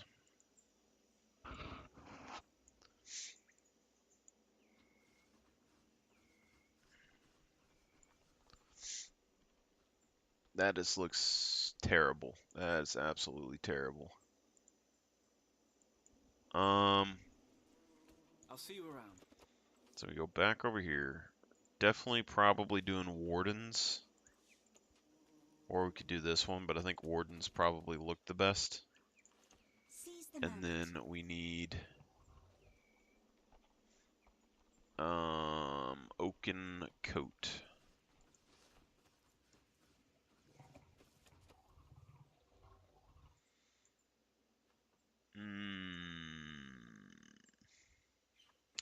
I mean, it kind of looks like bark here, but I'm not 100% sold on it. I mean, it's basically making me look like I have a bare back and something up front, but it does look like it fills in the void in the top a little bit better. Where's the helmet? Helmet, completely ridiculous. We're not wearing that. So, I guess let's go ahead and buy the coat real quick. 30 gold.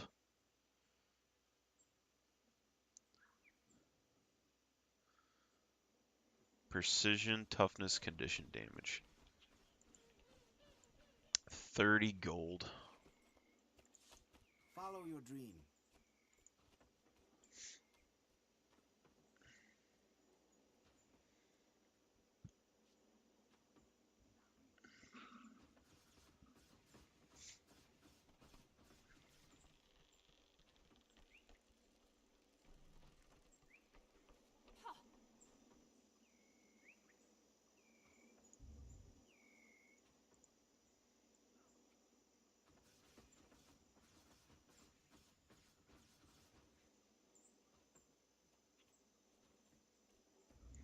Warden coat's probably fine.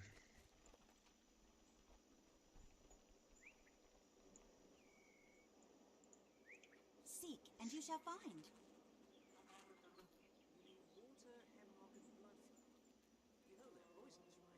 Of course I know they're poisonous. That's the point.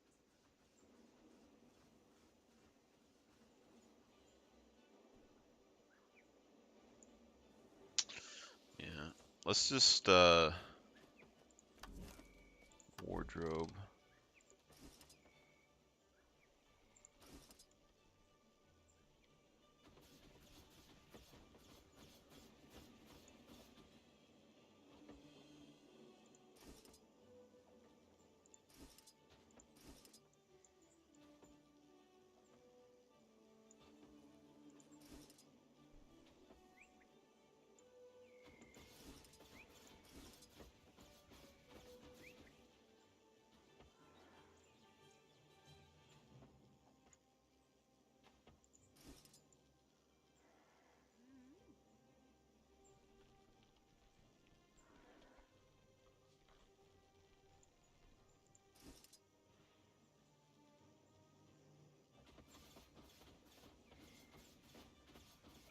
Oh, that actually looks pretty decent too.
I might be able to get away with doing something like that with this.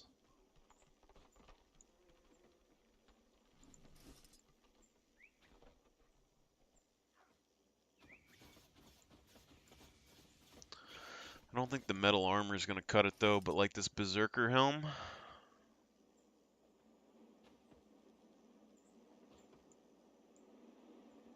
It's an option. We still have just basic stuff that we can wear too.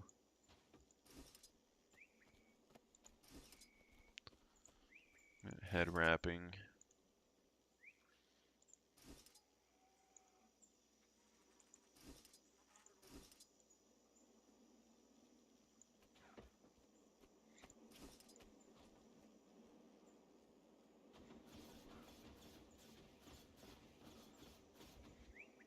This stuff would actually probably look fairly decent in a, like on a ranger, coming to think about it.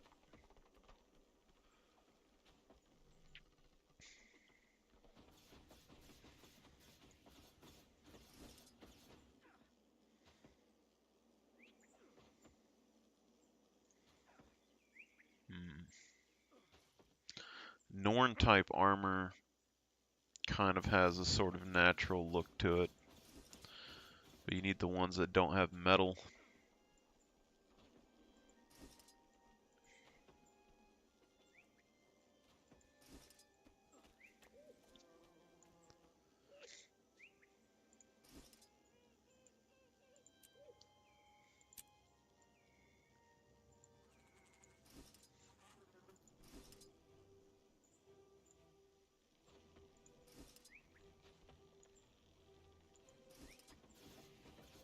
Nightmare Court.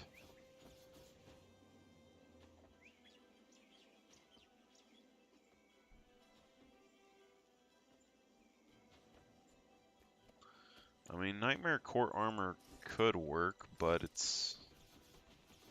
Do we even have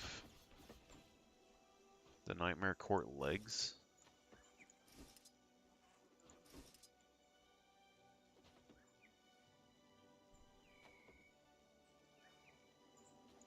Like something like this, if we could blend it together good enough, would be like plant and metal coming together, which would make more sense if we could make it work that way.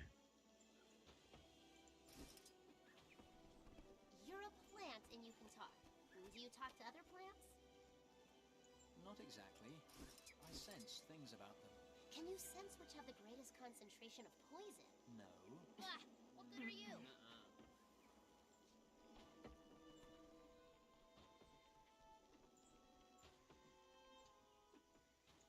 Hmm.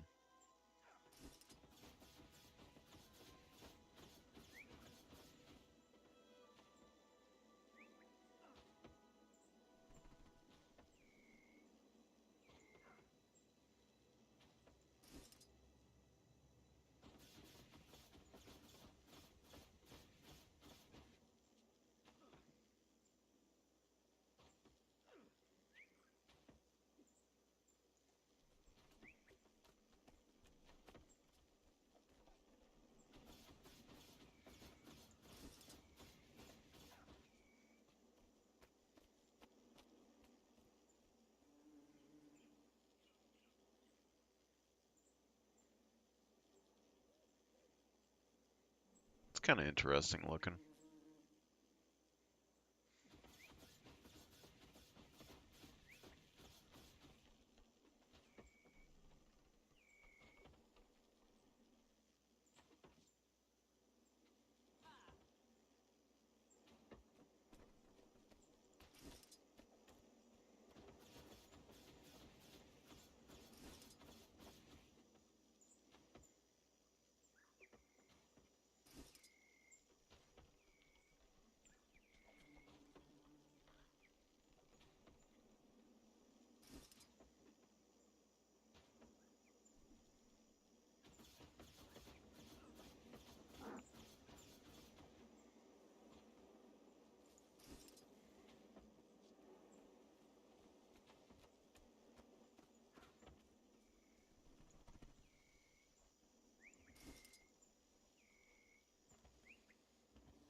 I don't remember exactly where these weapon guys are.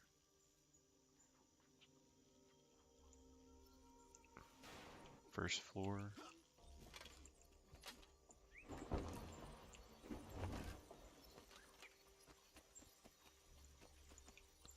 Believe so. Tier 2 is the verdant weapons, which, if we look at the swords, verdant blades. So you're looking at blue and light green, which I'm not 100% sold on. And then we should have the Kallenbolg. So we could potentially use the Kallenbolg, which has red, green, and some darker colors to it, so it would kind of work. But, I mean, it does look a little dumb. If we're going to be completely honest, it looks a little dumb. We have the Boreal. We have the Saber. The Mortem Saber, I think it works decently enough if we use red in the colors, but it's not, it's like, it's a really long sword that's kind of hard to make work with anything.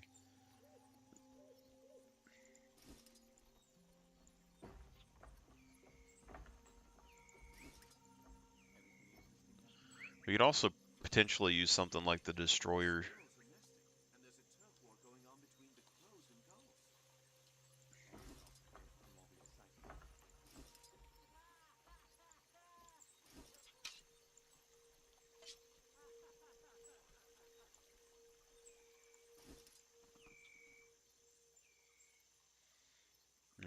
I do like a normal katana over the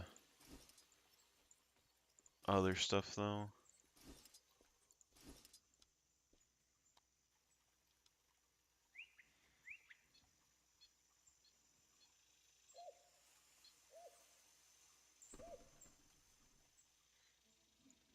But we can't change the color when it comes to this blade. And this works. I don't think it has any effects on it. Kalimbolg is a pretty decent sword.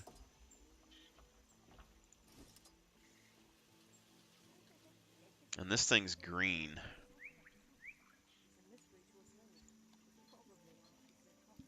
Which, but we also have the forge staff, which is kind of spear-like. You get that black and red type vibe.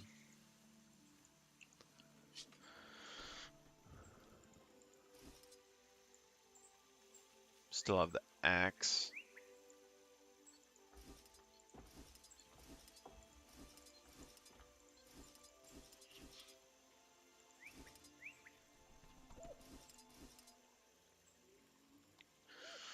Simple twisted staff. Nightmare staff.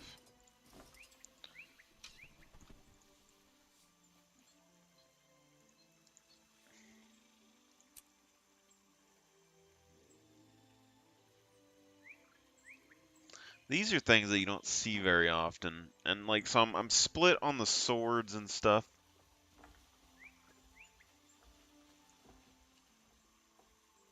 But I mean, it has a little bit of blue.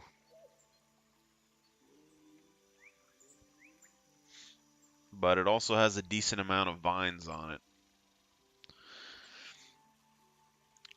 We could go like one sword looks like this and then have Kalimbolg in the other hand, potentially.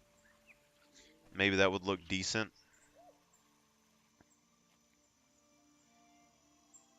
Power, precision, ferocity. I'll see you around.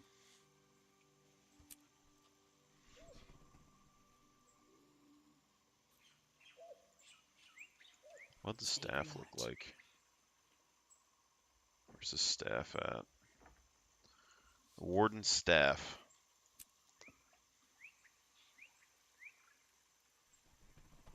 It's basically, I mean, it's all right.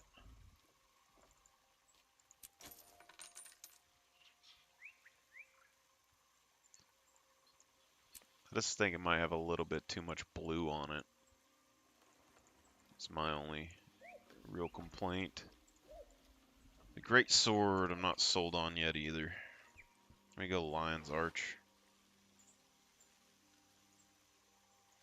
I think if we use Kalimbolg, since it's a broken Kalimbolg, we can potentially use it, say, like, in the offhand.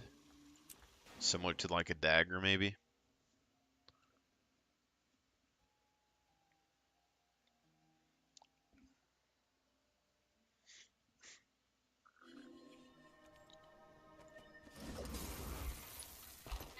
Beep, beep, beep, beep, beep, beep.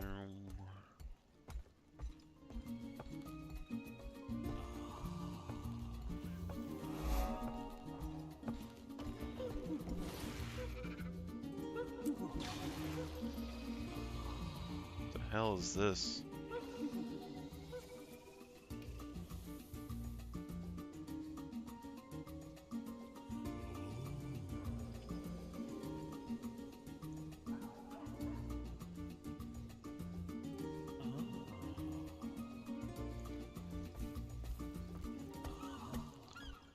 So we need to go to,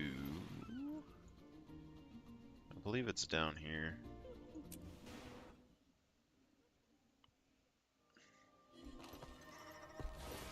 What's this sculpture supposed to be? I don't remember what the Nightmare Court pants look like, and I think it was stupid if I remember right. Excelsior. Armor. Twilight Arbor. Nightmare Court Legards. Yep, pretty dumb.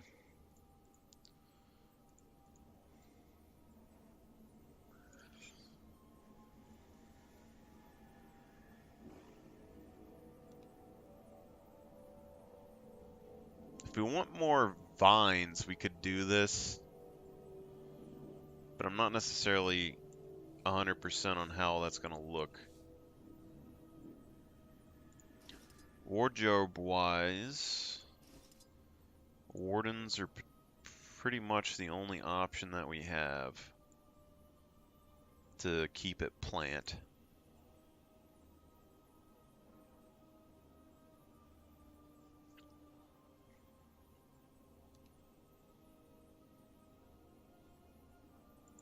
So now we have that.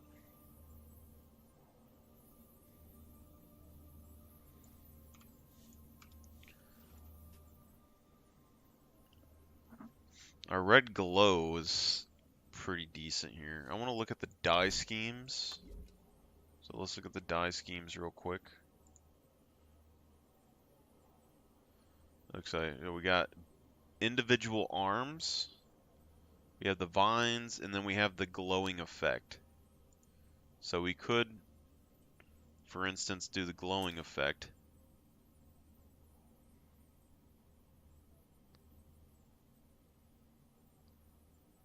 Alright, so this is the glowing effect. And then we don't have any glowing effect on the legs.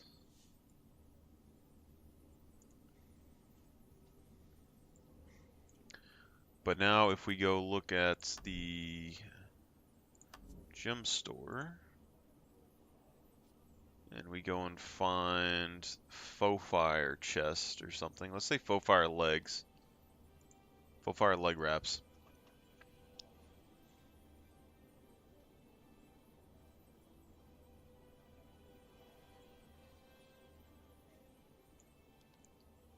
And then what if we put the faux fire chest? I mean, it would give you a lot of effects, but it isn't going to make you look armored. It is a decent look if you want to look, though.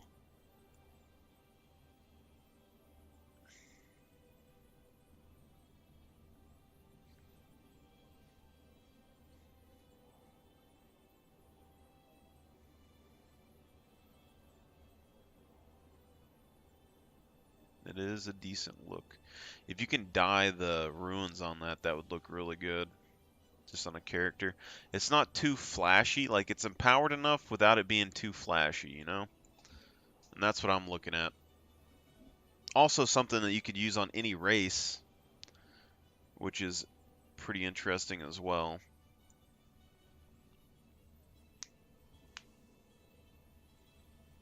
Any race and any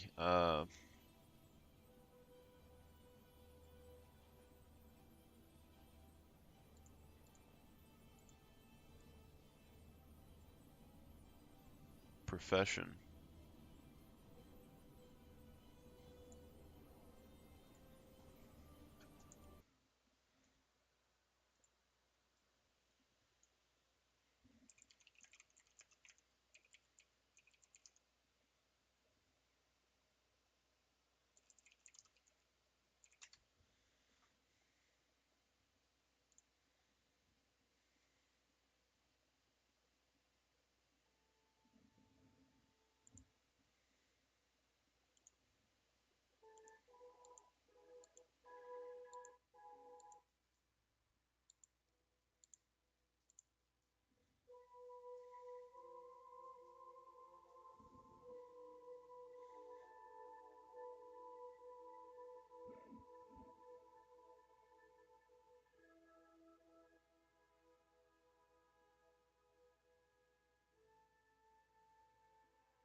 So you can.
I don't think it would look bad.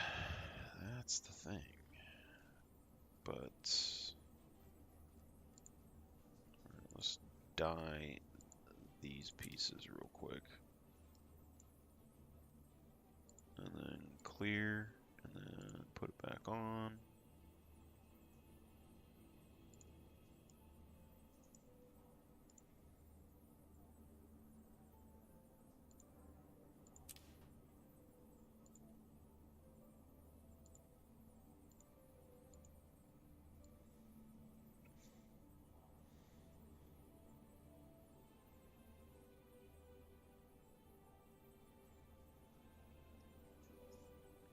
I mean, it's magical looking, but it's also like no underwear looking. Like there's no, like a female character, you could get away with this looking good. A male character, I just see my bony legs under there, you know?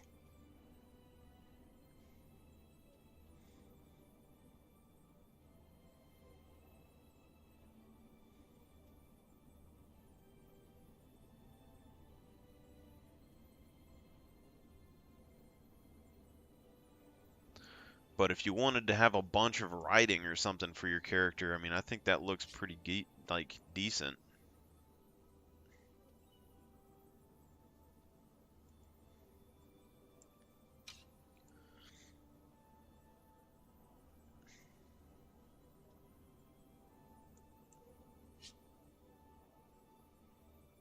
Where's the hat at?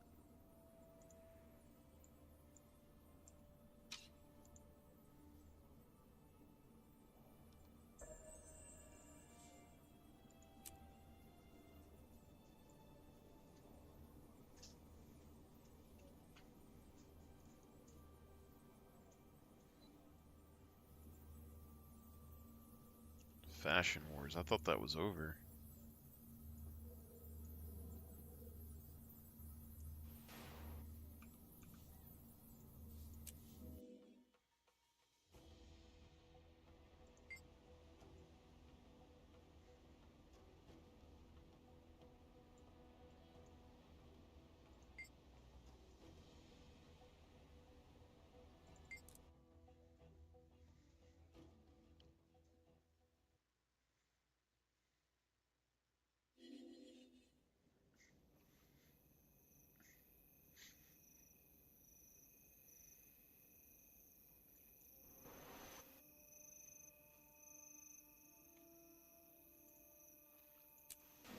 Let's give the Fashion Wars a shot real quick, just because I'm curious and I want to try it before it stops.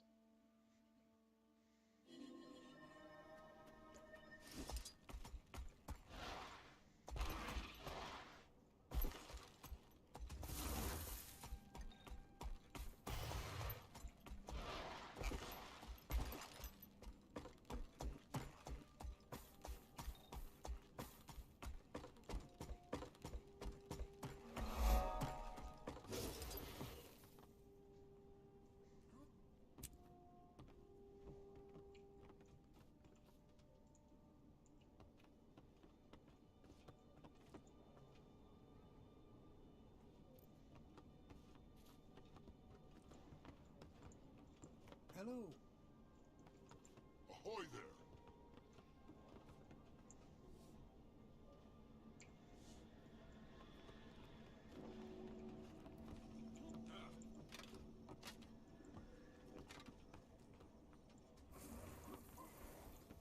Don't get in my way.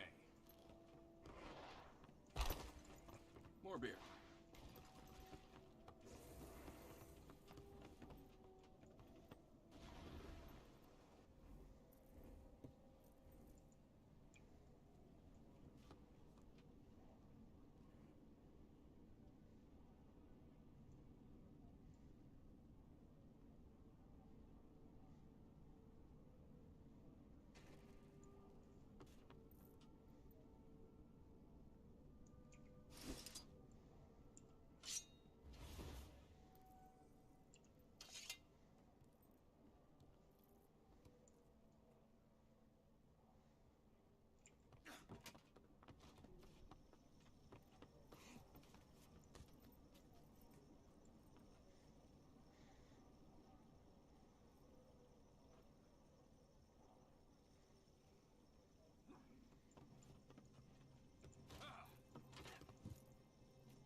I'll judge these guys just by standing here. Like, this guy is a daredevil. He has a gold look. It looks pretty decently authoritative. I ain't gonna say it's a bad look. I have a problem with the shoulders being so much smaller than the waist, but it's not terrible. I think it might be all one armor set, though. I'm not positive.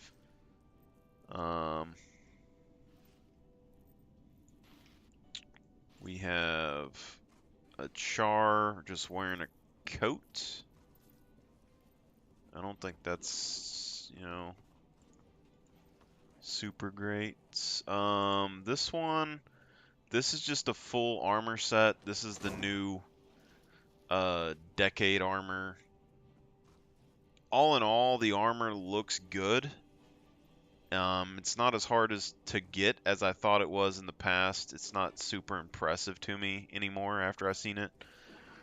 But it looks pretty good. Pretty good armor set. Her back piece doesn't really match it though, so I'm a little iffy on that. The dyeing patterns for this armor are absolutely terrible. You can only dye the helmet one color. And you can dye the ponytail, and you can dye the jewel color, which kind of sucks. Avast. This looks kind of, you know, just a standard kind of civilian outfit. I don't think this is bad looking. Looks pretty good. Norn just has scale armor. This guy is just wearing, I think that's an outfit. Maybe not, because his eyes are glowing. Or no, yeah, this is gem store outfit that you can buy. The ethereal armor with the gem store eyepiece.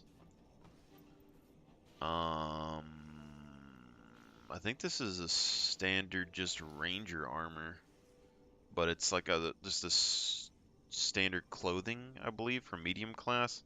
If that's true, it looks pretty decent. Or it might be Canthan. It might be a Canthan outfit. It might be an outfit. This is an outfit, so I'm not super impressed with that. This actually looks pretty decent. I like this. She has the katana blade, which is kind of sticking to her back, which is kind of bothering me a little bit. But she has a sort of duelist type vibe. If she had like a rapier, I think it would look a little bit better, potentially. But overall, I don't think it's bad.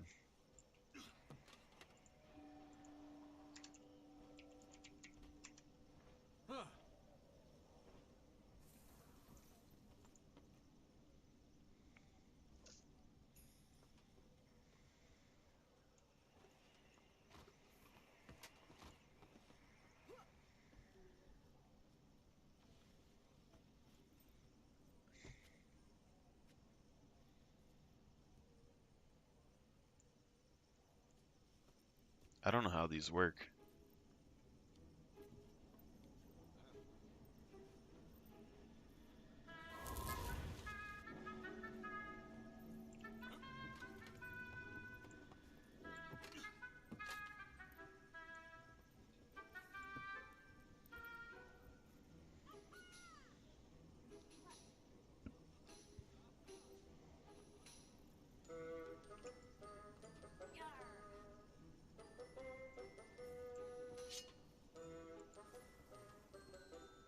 Whee!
If it was a contestant out of all of us, I think.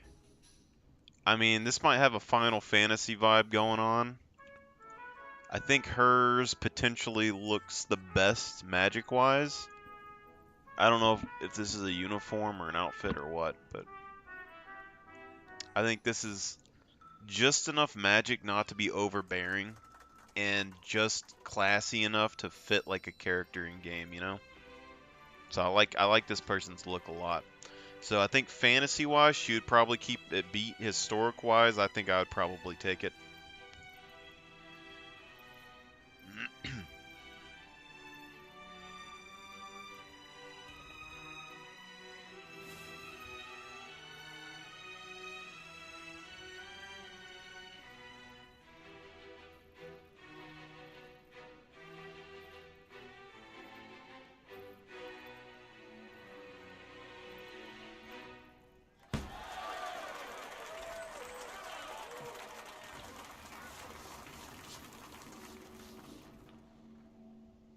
Ayy.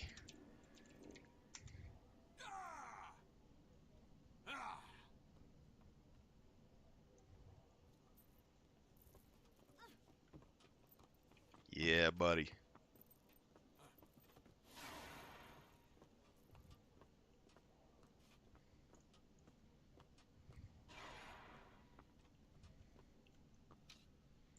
I knew I had it in the bag, my fellas.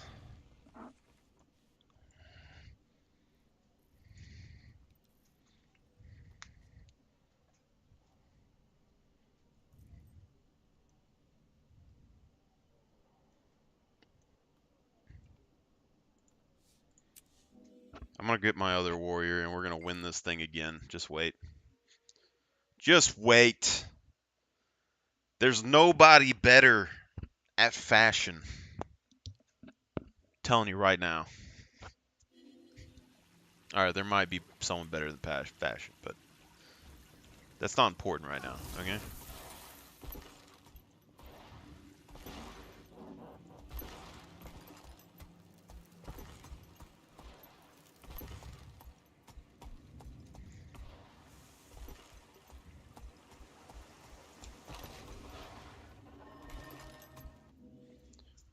Woo!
I think I think this guy has a chance to win.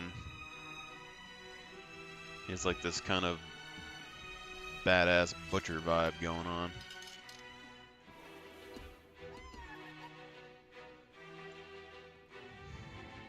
We have a monocle guy, a dude with a bunch of legendaries.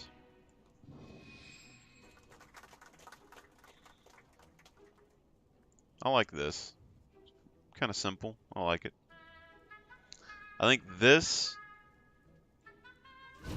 in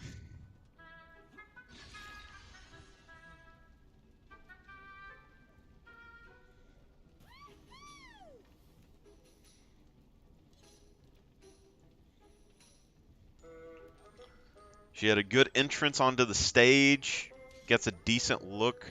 I'm not sure if I'm sold on the weapon that she's using with it though.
looks like radiant shoulders and then just a normal suit.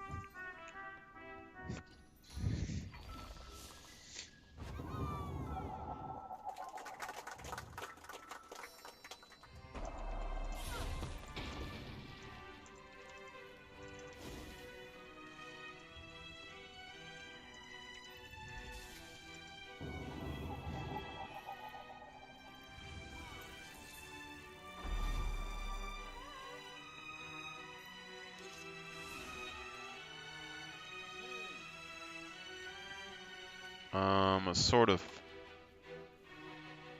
normal standard type build with a furry. I don't think it's terrible, but she doesn't have gloves.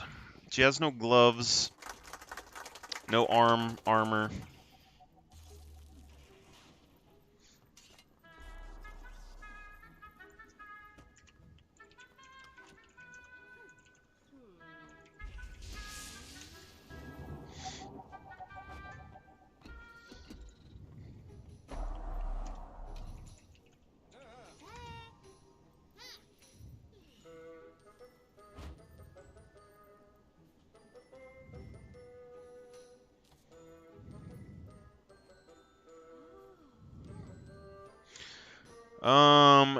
Again, I think it's another radiant piece of armor on the chest.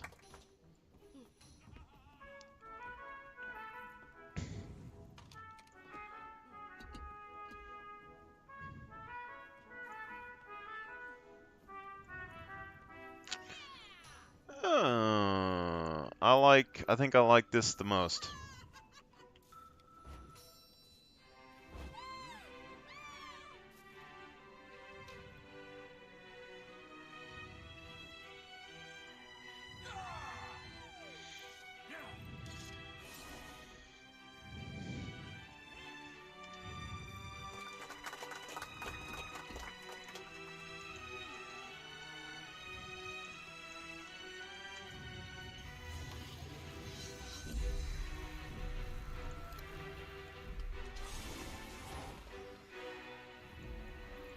Push off, landlubber.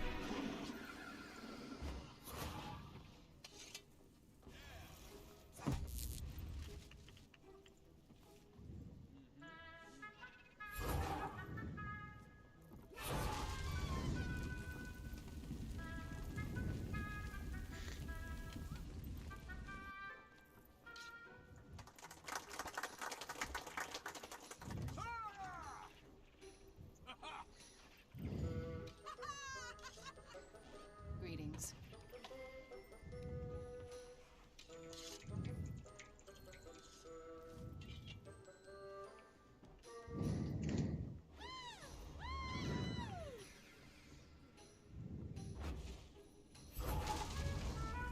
Actually, I like it.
Greetings.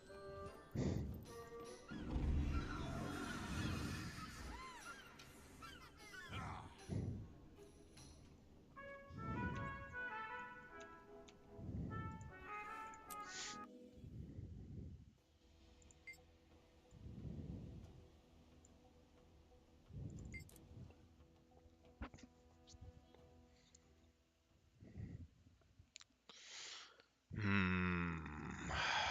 Okay, so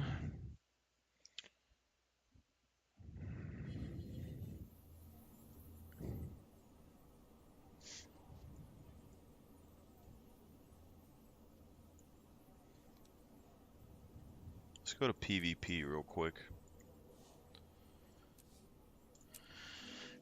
It sucks because, like, I don't think you need that much glowiness to make this set work.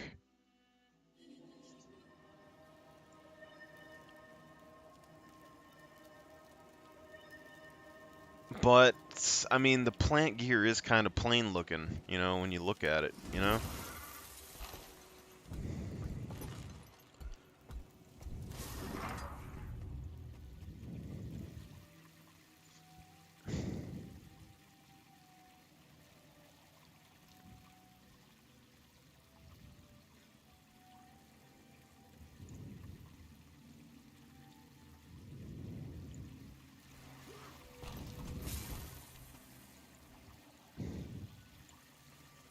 Up for a challenge?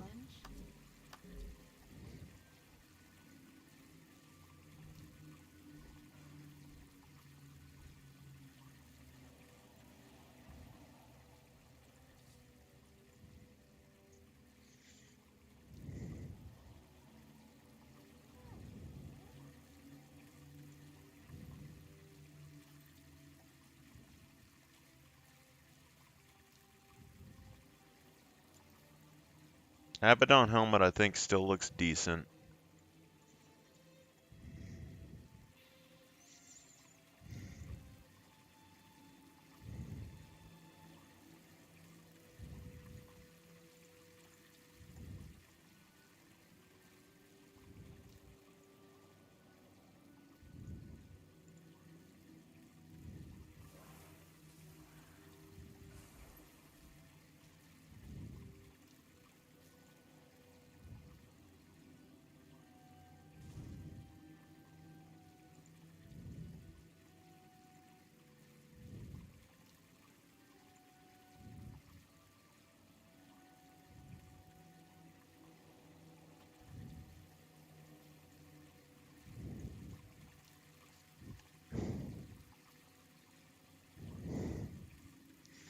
Can make that work, probably.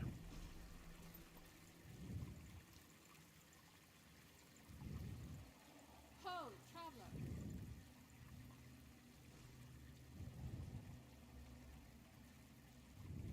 The spirits of the wild welcome you.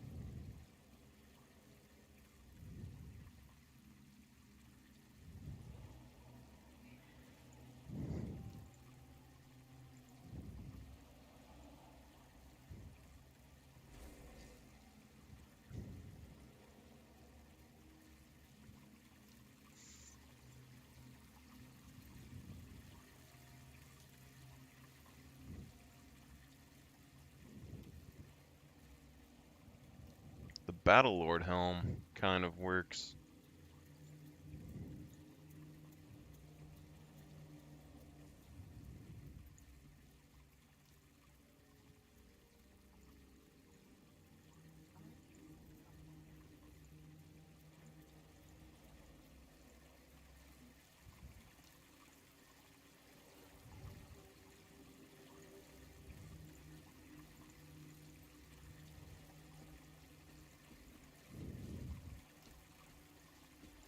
Enchanted Dragon Crown. The spirits of the wild. That sort of works as well. We want to give ourselves some extra dragon horns that look like our head. Kind of fits in with our tree bits.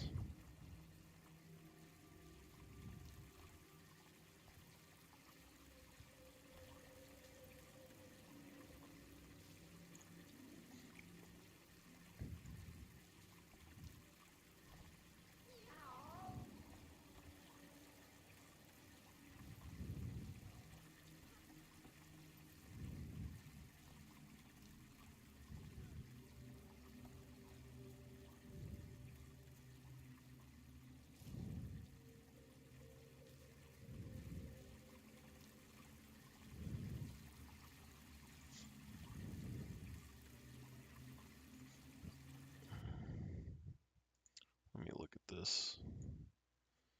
Go, where's 2? Enchanted Dragon Crown.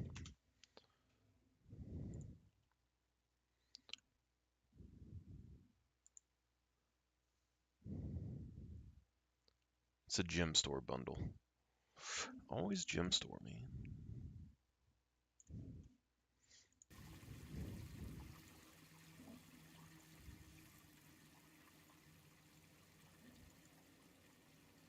Dragon Eye Circuit. So Dragon Eye Circuit is basically the one without horns, but it doesn't seem to glow. Where is... Yeah, because this one glows a little bit. Only if I'm already dead.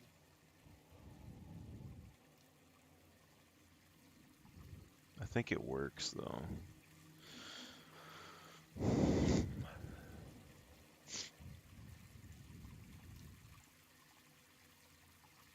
See, I think you could potentially get away with using something like that, but you'd have to have it dyed correctly to make it blend in with the bark.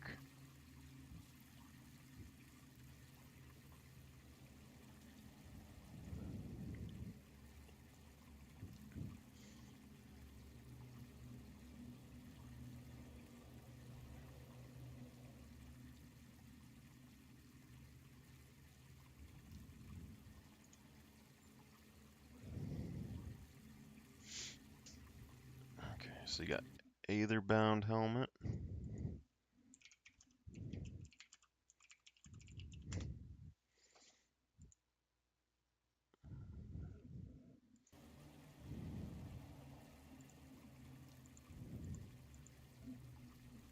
Fallen Balthazar helmet.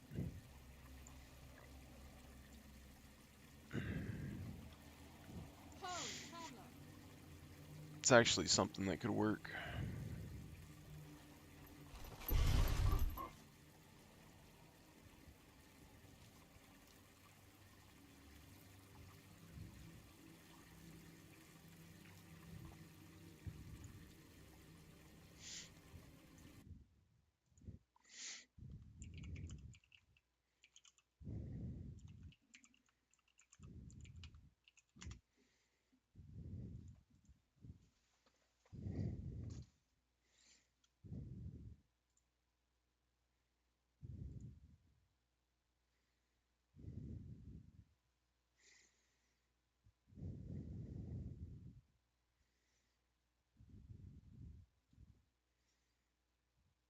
It's a Black Lion chest merchant. Is an option. Is indeed an option.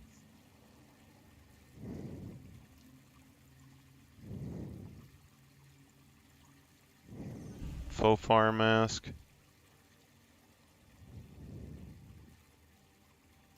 I think the faux fire mask would work on this really good, but only on this character specifically, which is the problem. But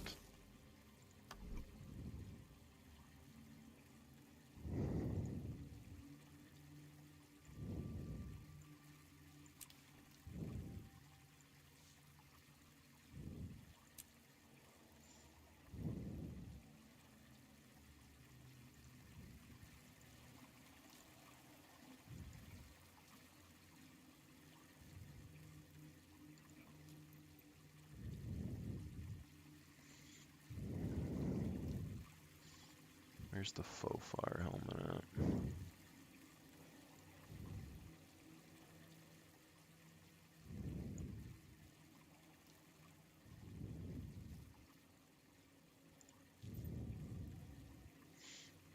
Headbands and all that stuff can work.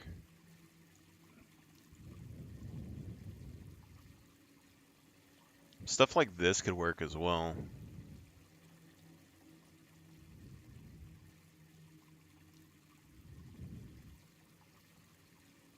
I think anyway. So we got Helm of Doom. Goers to Helm of Doom.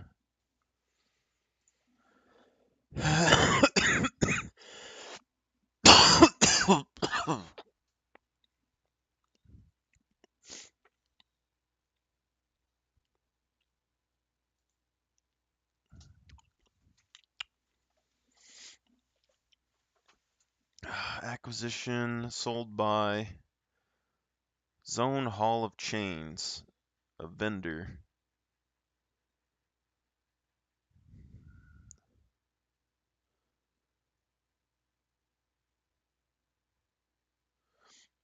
So we can get this by doing raids.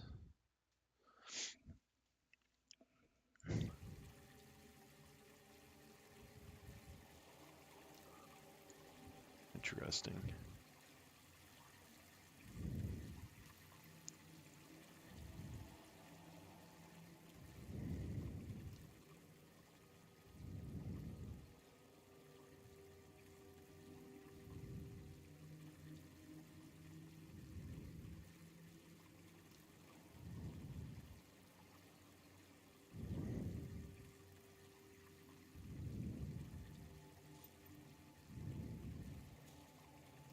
I kind of almost like that.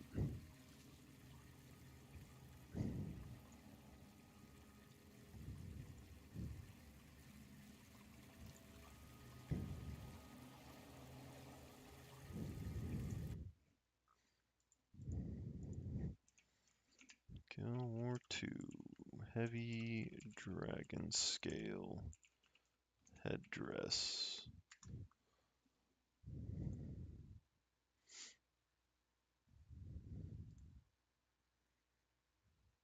Emery Bay cache.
Almost looks like something with its mouth open when you look at the side.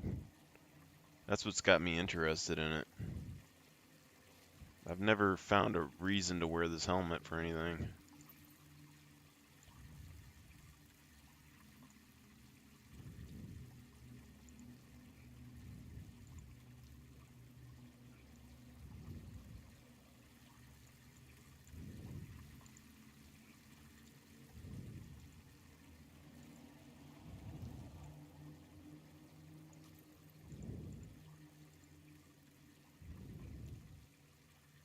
I think this could work, but it's not really plant. It would look pretty sick. And the green would kind of go with some other stuff, but I don't think it would necessarily be something that we would want to use. And you got stuff like that, which I think can work, but on this side it's like you're missing a piece, you know?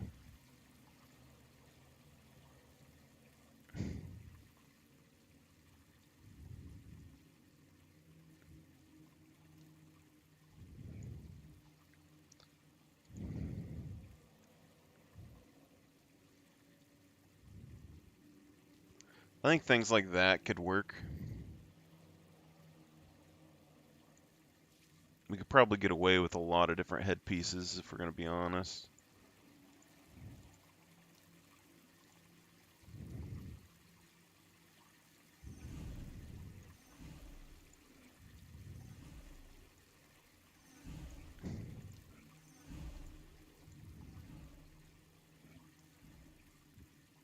Oh, you can dye them colors. I did not know that.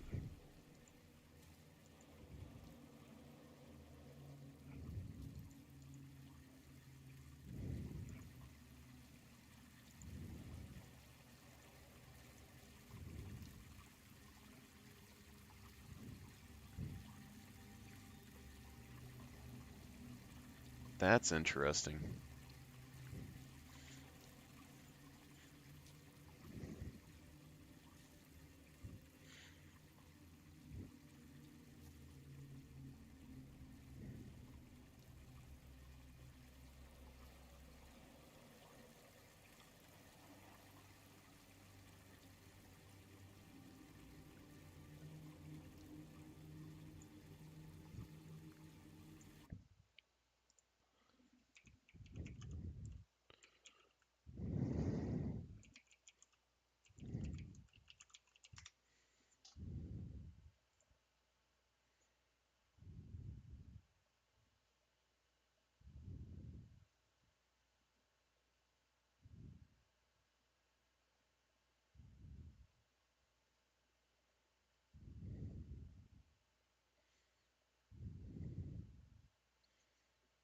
Interesting. I kind of like the look a little bit.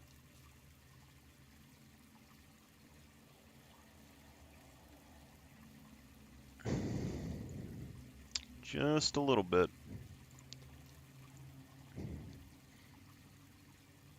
But see, we also have this, which we could use. I mean, the red, it's not really plant is the only issue. I mean, you can kind of make it look like it's supposed to be there, but this mask looks really good. And I'm fairly certain we could get the skin color to probably match our skin color and make it look like it's a part of our actual face. And then these branching pieces would phase off, and then we'd have our sticks in the back, kind of making it look like it's part of our head. I could see it working.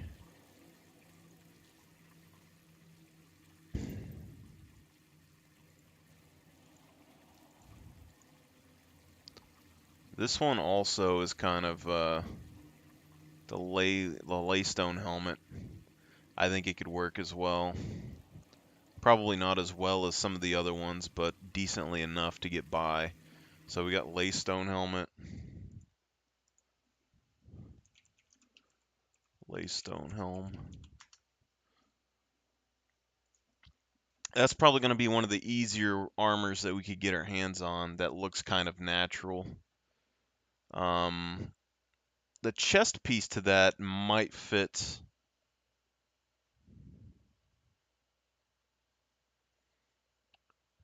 You go Heart of Thorns expansion. I know we've gotten one of those pieces in the past.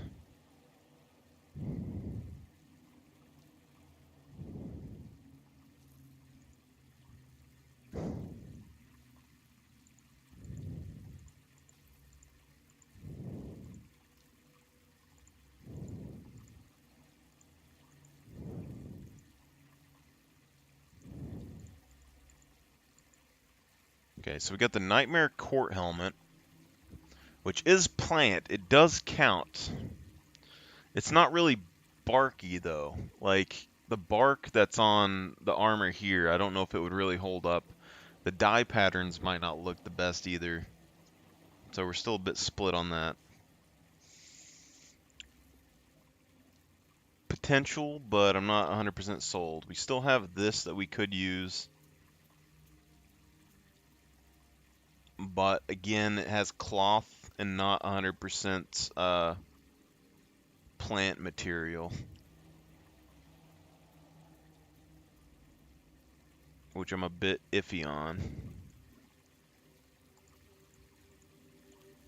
I really think that Kunavang helmet is going to be the goal.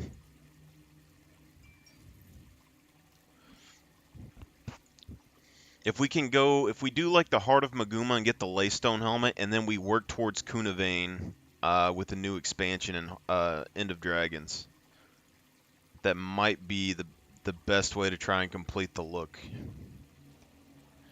Like, we could make something like that work too, but I mean, it's metal. But it does kind of blend. We could probably get that to blend in when it comes to the shoulder guards and stuff. So we have some helmet options. Renegades. See about this. Goers to Renegades. Clasp.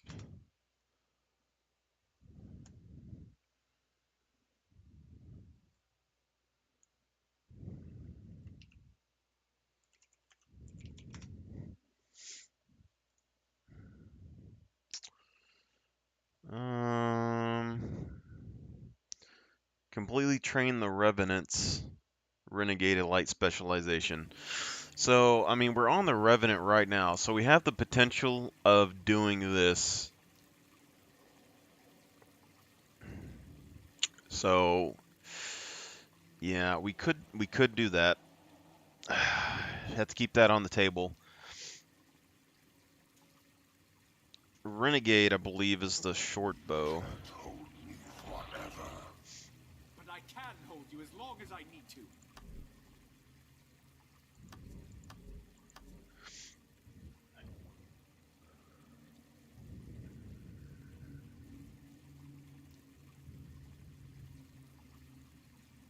Yeah. Renegade's the short bow.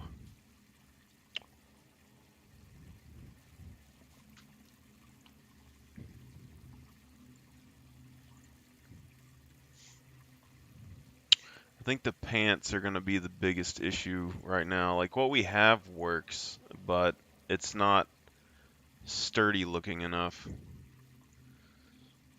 And we can use this helmet for now until we end up getting the Laystone helmet or something else that works a little bit better. And I think this could potentially last for a little while here. But now we have all of the...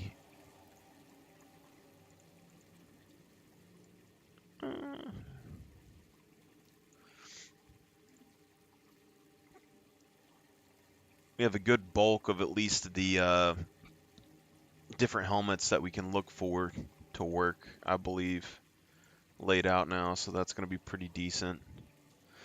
But I really like the way the Kunavang looks.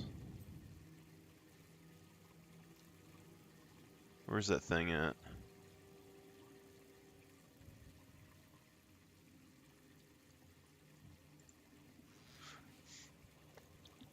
Turn ourselves into a dragon person?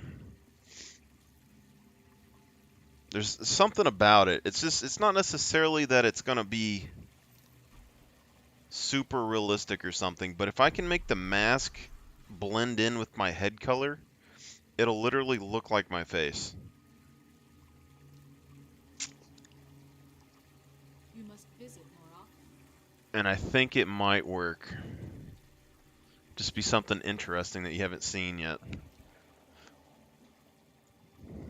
Alright. But we're going to probably go for the ley line. We're going to probably... Well, I need a pen. Okay, so... we need to go for ley line, Kunavang. So, ley line helm.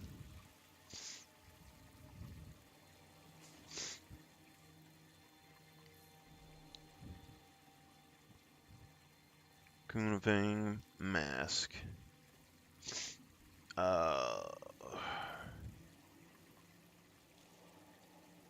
Renegade helm. Oh, okay.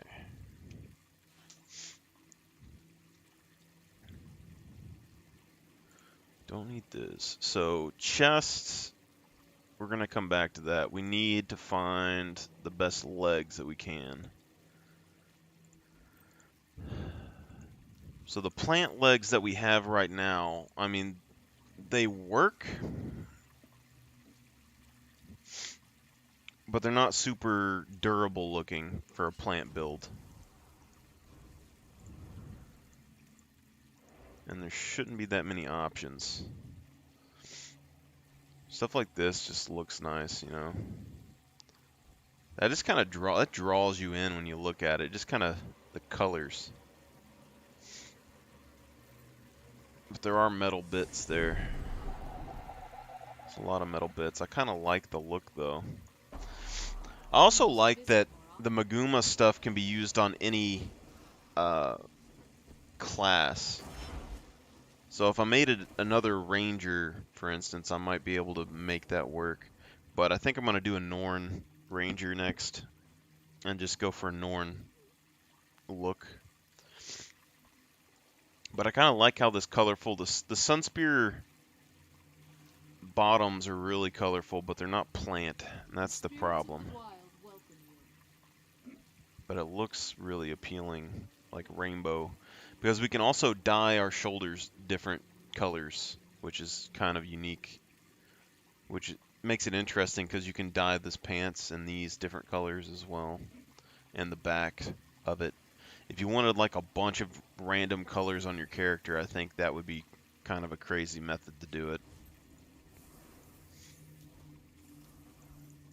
Okay. So,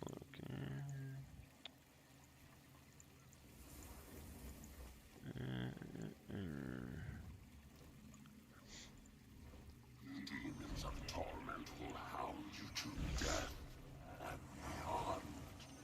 Enough of your threats. I'm not impressed.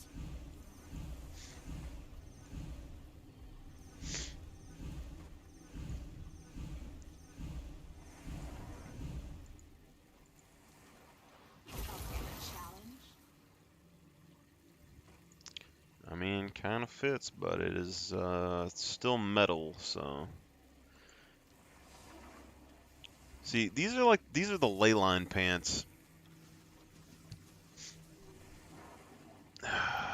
I mean, there's cloth on them. That's the only thing that I don't necessarily like about it.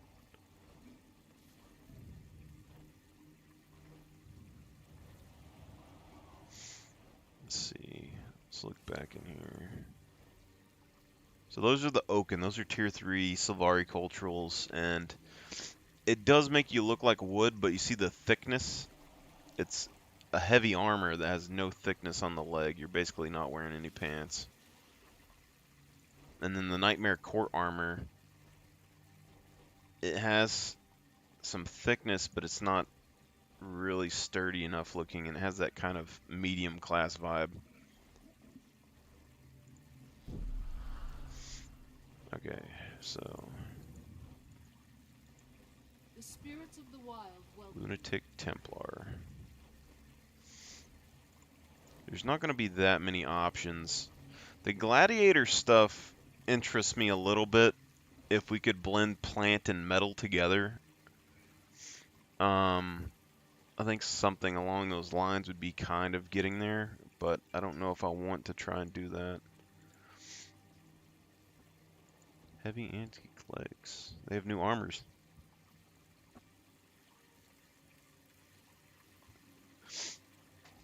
I like it. I like the armor anyway. Crusader.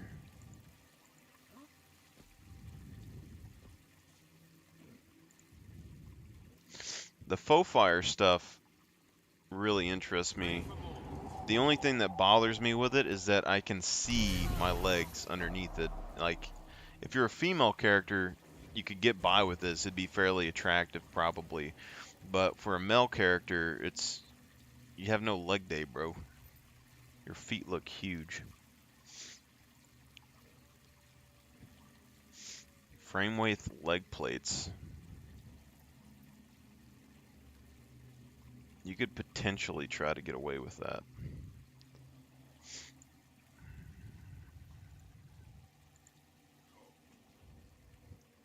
Tattoos. I still kind of like these Spear Marshal stuff, even though the only time I ever use this is during gladiator fights. But color-wise, like, it's really interesting to me because you can get a mixture of colors all in one armor piece, just like the Maguma stuff.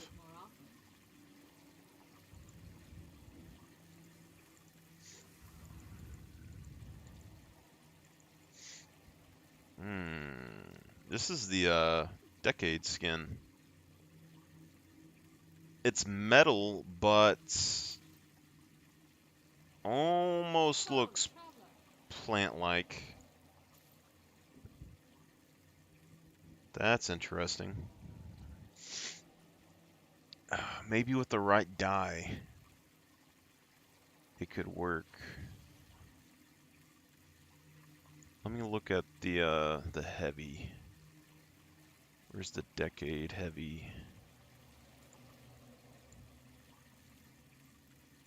Aetherblade stuff is decent looking, but I'm pretty sure you could tell that was metal if you did it. I don't think it's necessarily bad looking though. Let me.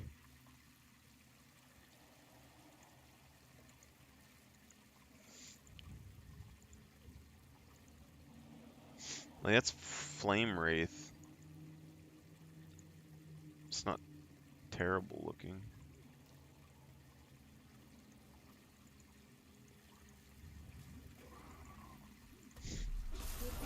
Stuff like, see, like the Alonian breastplate. It's thick enough to like fit in the uniform, and it's like, it's an interesting armor that you never really see anywhere. But I think it's just a bit too metal, you know?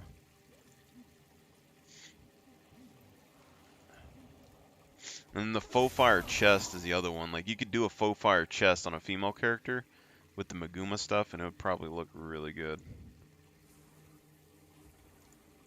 We need... That's weird looking. Let's see.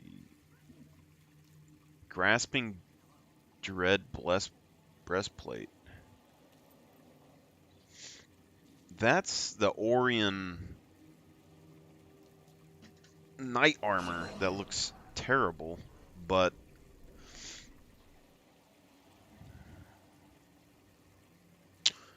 you might be able to get away with that because it kind of looks sort of natural in a way.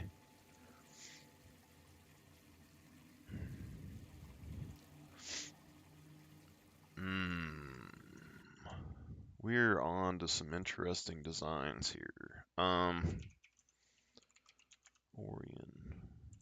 chest plate. Grasping Dead breastplate. That would be one of the easier things for us to get to.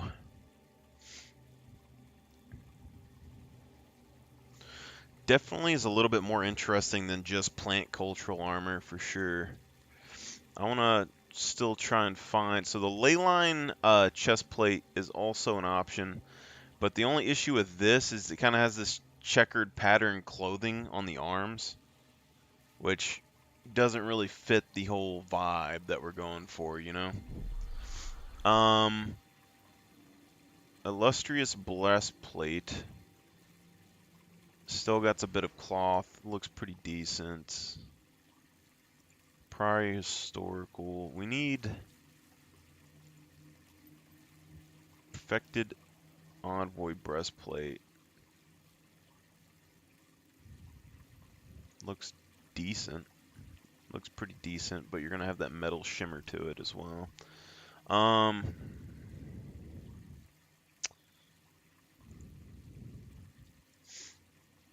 See, the warden coat can potentially work. It's just gonna be a little bit much because you don't have any glow. Is kind of the thing that's going on. There's not enough glow to match with the Maguma stuff. The Nightmare Court thing is interesting as well because it gives us access to a lot more like thorny spikes coming out of our body, which gives us more of the overall plant vibe. But I don't know how well the armor is actually going to look. I think it potentially beats out the Warden. Where's the Warden thing at? Warden coat. Because the Warden coat's very basic. The Nightmare coat has a little bit more detail to it, but the back thorns are a little bit much. But it also has this neck piece, that kind of goes up behind your head, kind of making it look more like you're part of the armor. So, I mean, depending on how you could dye it, maybe that could work, maybe it won't. I don't really know. And we need a cape or good back piece. And I can't think of anything major off the top that's plant-like. Maybe they have some vines that you could use. But it'll probably cover up like all of that for the most part. Where's the... So let's find... Alright, so Decade's Heart. So if we use this, I think it kind of fits in a weird way. But only if we can get the colors to match properly. And we know that this armor, specifically the colors, are kind of like specific. But it would... I think we can probably unlock both of these right now with what we have in the chest. So we could potentially look with it and see what they look like beforehand. But it's a bit much. I think it does kind of work in a weird way though. This right here, the gap, is gonna bug me plant-wise. But if we can get this to look like bark, maybe get like a decent enough dye to make it look like bark, and then we could have the red gems kind of shimmer through. I think it could work out, but it's kind of still kind of 50-50.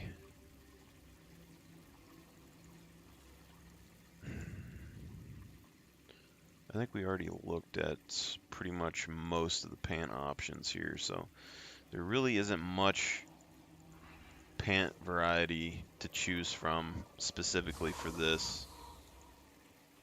Brahms leggings are kind of...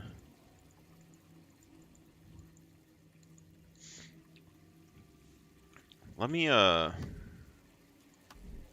grab these things out of here. And we will go to...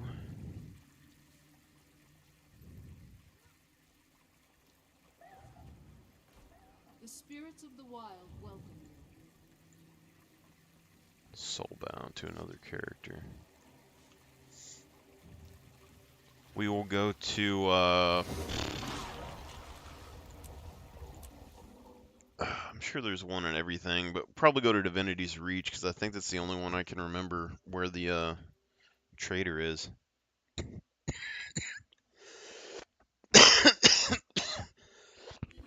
Oh, God. Alright. So, Divinity's Reach. There should be a trader on this first walkway. I think we need like 18 or something deals to unlock, but I think we already unlocked the weapons, so... Well, no, this is just the armor. Okay, so that was the thing. So we got the ancient armor chick. Raven told me you'd be coming. So we have to get the gloves, the boots, then we can get the legs, and then... So we need almost everything.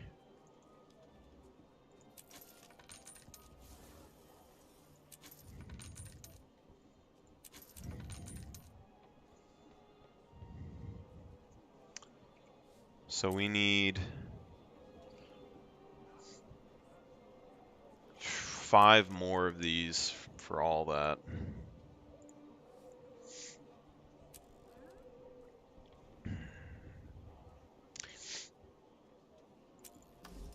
For right now, I think I'm just going to try it. And we'll see if we can make it work. And then if it doesn't work, we will have the warden legs that we can still go back to, even though it's not really the best. Chest-wise, Farewell. chest-wise, I don't know if this is good enough, but it could probably work. We do have the nightmare that we can still stick on, and we do still have the We have Leyline, Nightmare, and we have the Warden.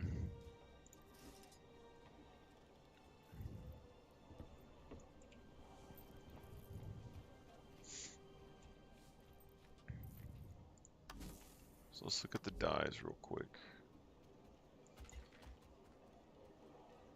So we need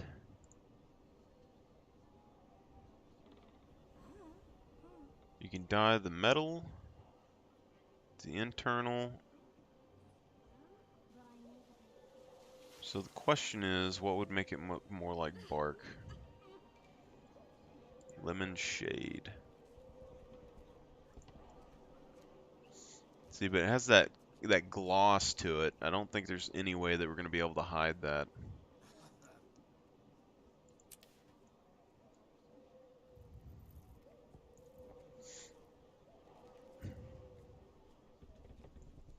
Like, what is camel? Camel. We have wheat.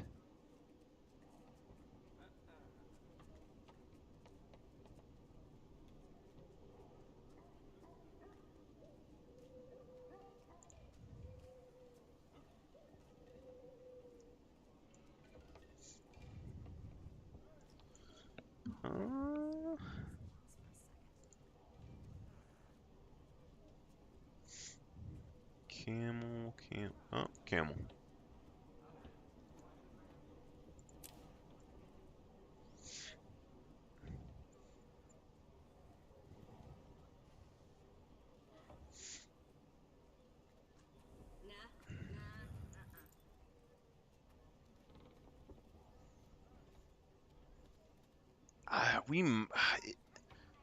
It'll be dang close if we can pass that off as plant. I don't think we it's on the verge.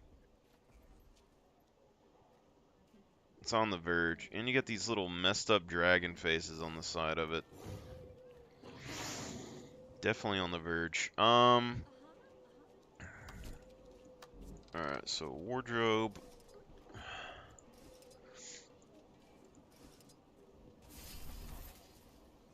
When it comes to plant stuff, we need Leyline's little cloth bits kind of irritate me a bit, but it does have these cool little swirly bits, which I like. If we were going to add more, if we can dye those, it would add even more particle effects, which would be interesting, but I don't know, because you're going to see our little stick arms, and that's a deal breaker for me probably. And then we still have, we can do the Berserker helmet, we can do the Leyline helmet. There's a lot of things that we can do. We probably have to use this for now, but you see how it kind of works. We still have this as well, but it's probably a bit too much. It makes the legs look a little bit too big.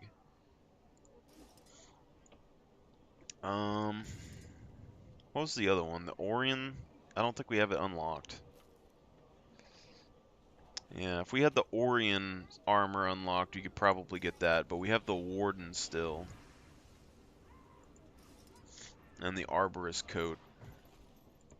And we also have the Nightmare coat.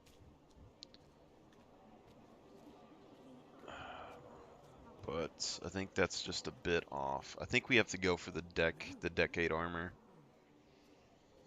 Maybe the Orion armor if we can get the opportunity.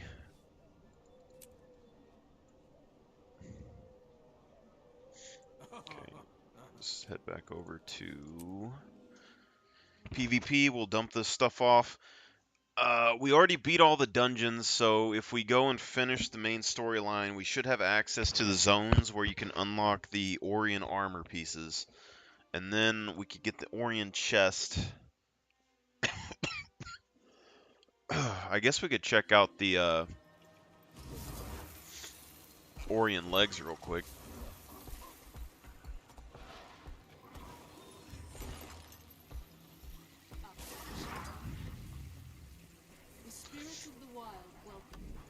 Alright, let me look.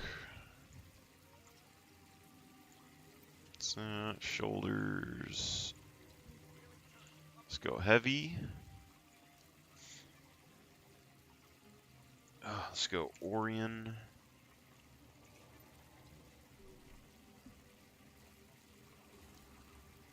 Or could have swore it was an O.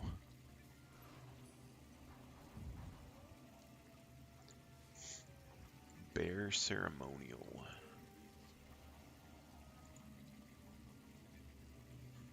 Bestial Tides tattoos.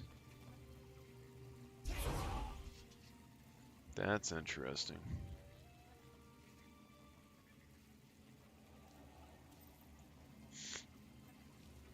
Bounty Hunter. Bounty Hunter breastplate. That looks plant-like. Hold up. What is this?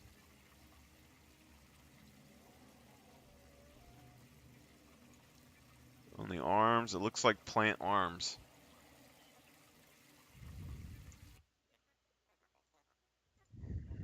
Yours too. Bounty Hunter.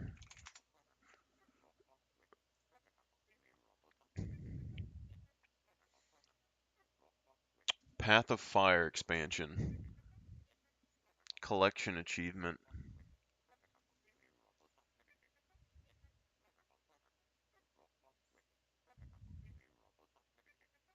It is a plant armor, I think.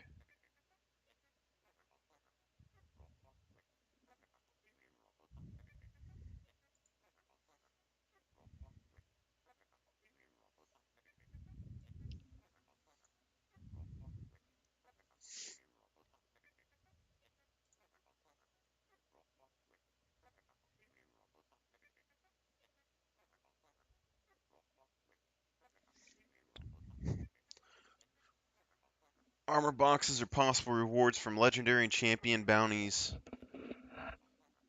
Completion of Crystal Desert reward track in both PvP and World v World. Recipes are sold by Durham Priory. Collection achievement. Unlock 18 bounty hunter skins in your wardrobe by crafting or using the trading post recipes that can be found completing bounties or purchased from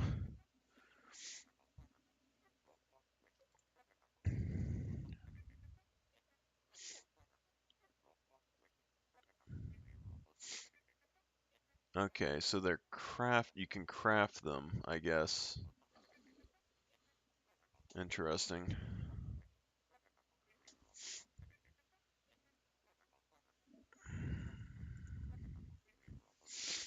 Yeah, it's actually a plant armor, I think. It looks plant-like to me. So this is human. We got Norn.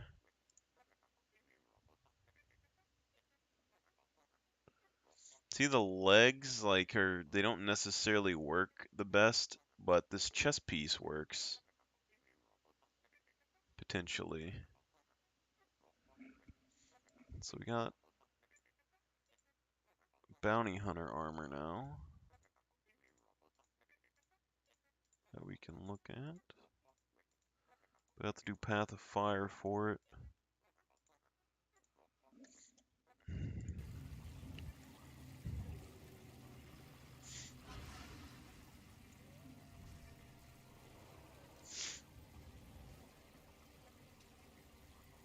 How did I not see that this whole time?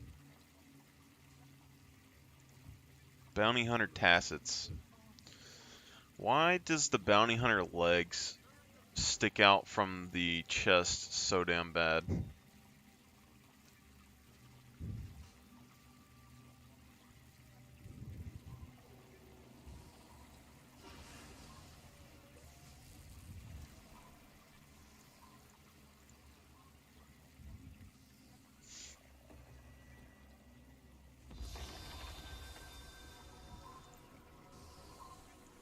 The Bounty Hunter headpiece is not what we're going for, though, for sure.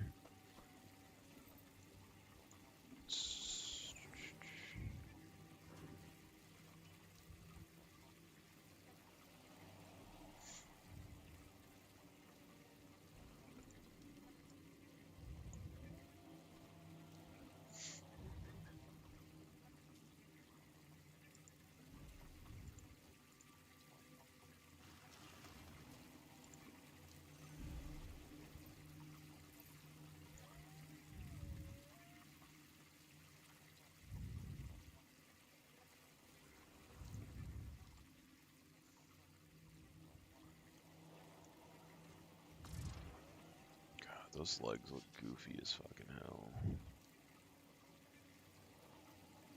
Alright, so Bounty Hunter armor, and then we have the Orion armor, which we're going to take a look at real quick. So, where is the Orion at?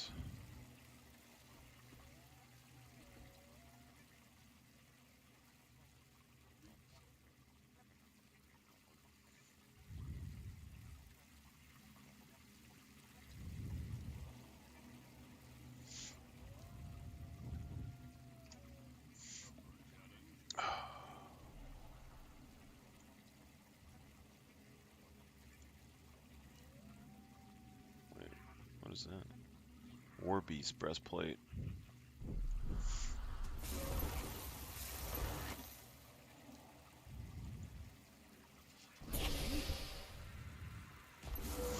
Seven Reapers breastplate.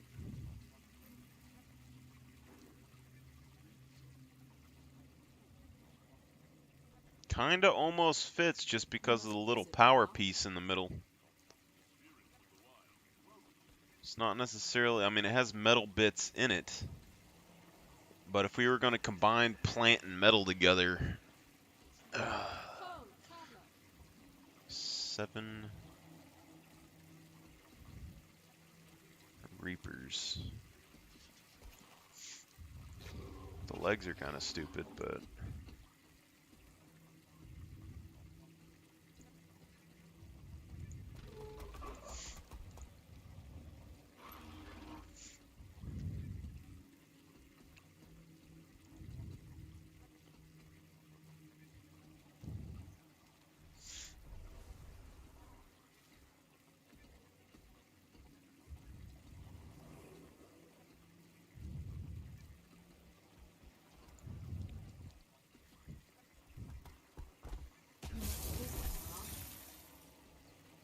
Good hunting.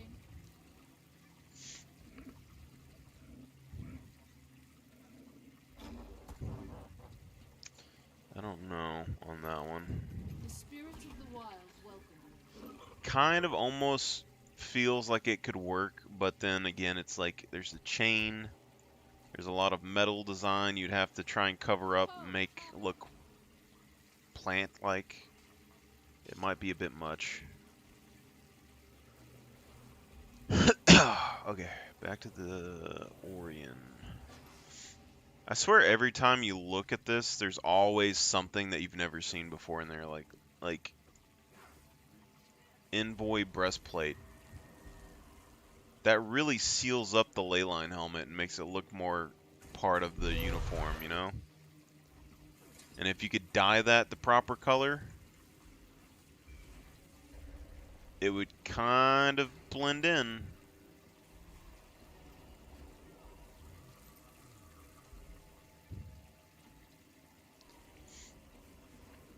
Refined Envoy breastplate. This might be the armor set that's going to take me the longest to figure out. What do we say? Refined Envoy breastplate?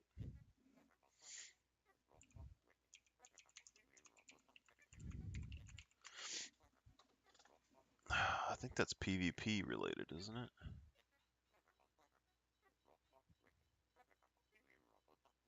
It's a legendary armor.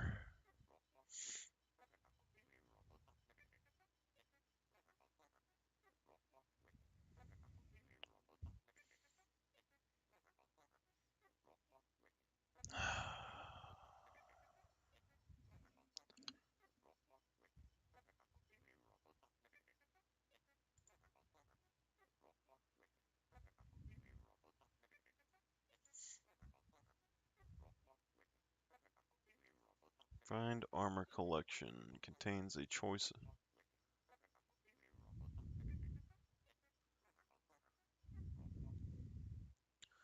I really don't like crafting. As much as I think I could make that work, I am not a crafter. I do not want to be a crafter.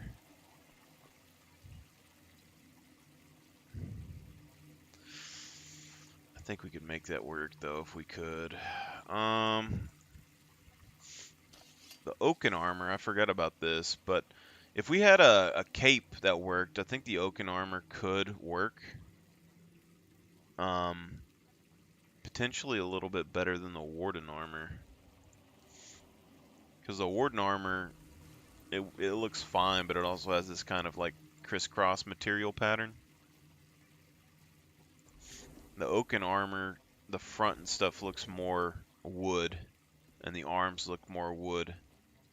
But the back also is like 100% wood, you know? But it also exposes your neck.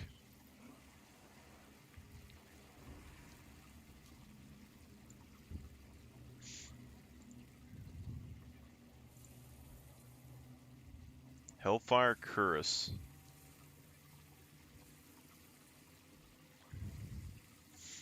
That kind of works.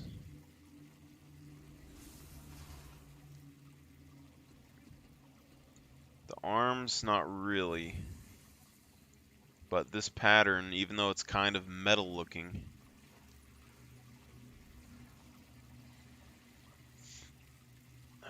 HGH.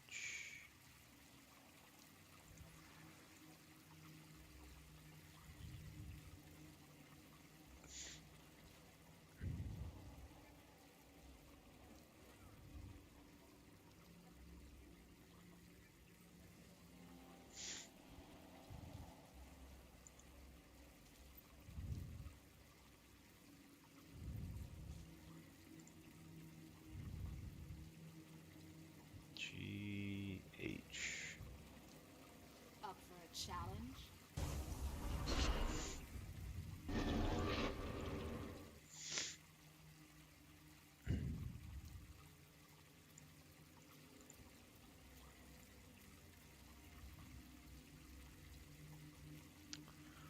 I think the chest we could get away with, and the legs potentially could as well, but you're also looking at a lot of fire effect that I'm not sure you can die.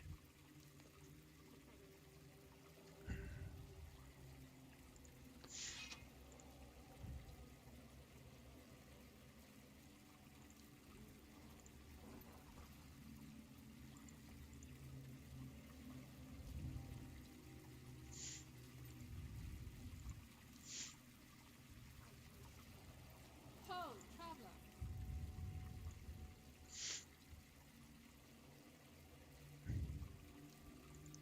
Grasping Dead breastplate. I keep forgetting that.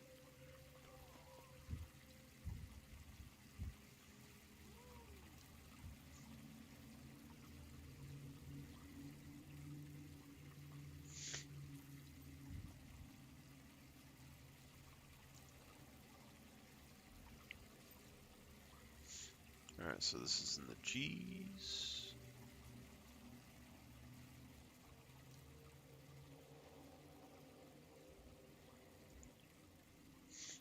G, G, G, G.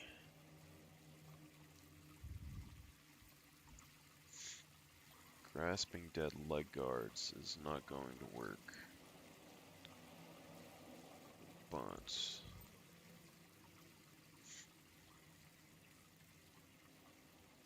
does that work? Because I don't necessarily think that does. But the Orion chest piece does allow you to mix colors a little bit more randomly than other armors. It does kind of have that organic look. We could potentially make the metal look more, look a bit more connected, maybe.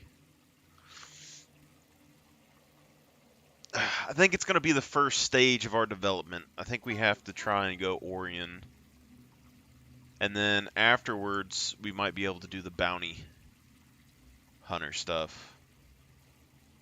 Where's the bounty hunter thing at?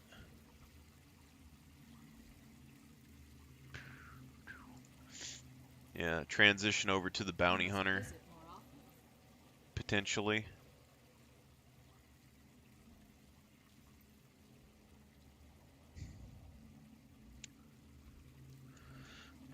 And then maybe this. I think this, if we do this right here, it's going to be very kind of on the nose. I don't think it's going to be necessarily plant style. It doesn't seem like it would necessarily classify, but it does kind of blend stuff together a little bit.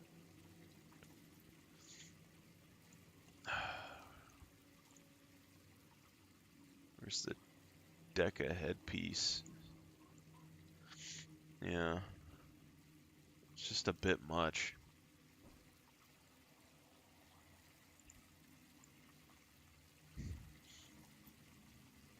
Look at that, though. Alright, so let's go ahead and try and go for the Orion chest. Or, not the Orion. Grasping Dead breastplate.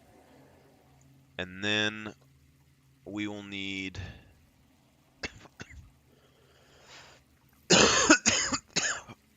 Or wasn't the Seven Reapers... Yeah.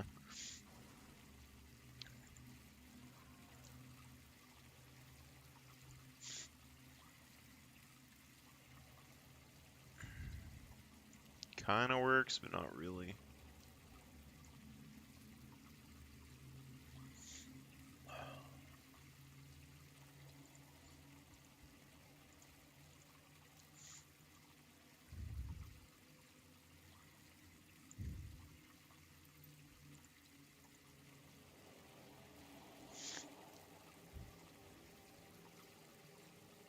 Bounty Hunter Tacits.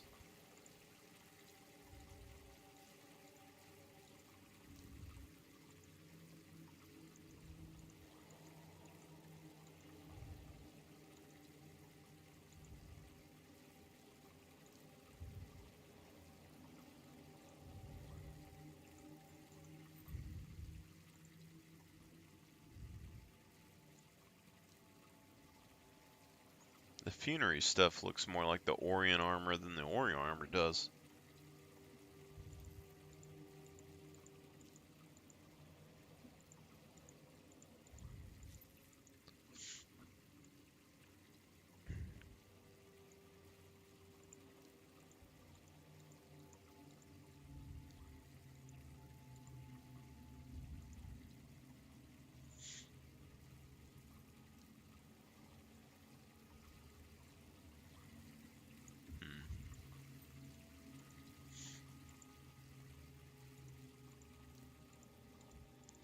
I think that legendary chest would actually look really good, though, if we could get it to work.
You okay, pup?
Do we wear the legs even though we don't have the top unlocked yet?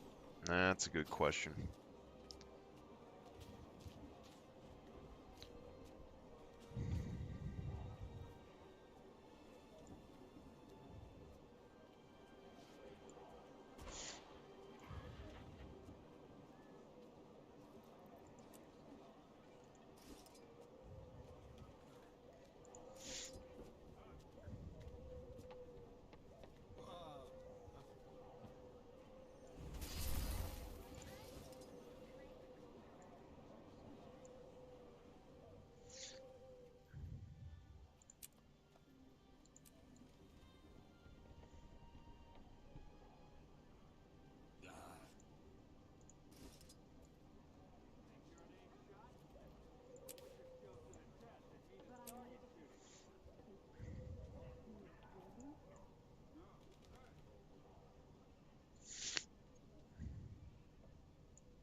Such hard decisions, man. Such hard decisions.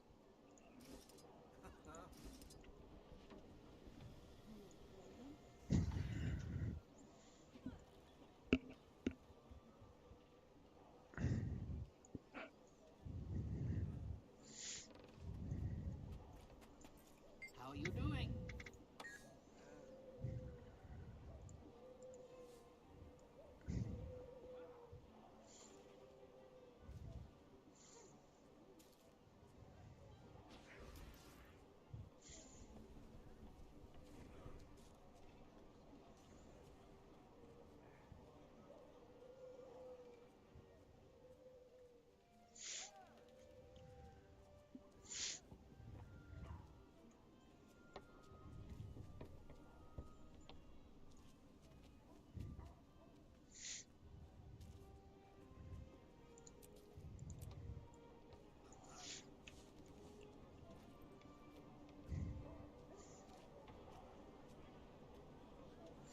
Maybe we should just leave it the way it is for now. I don't think it's necessarily horrid the way it is, and everything else seems kind of like a toss-up.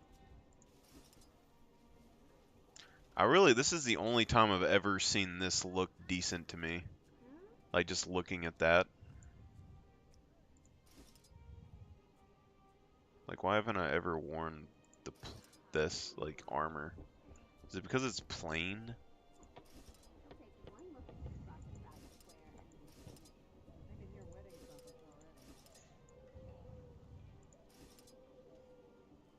It's a very plain armor.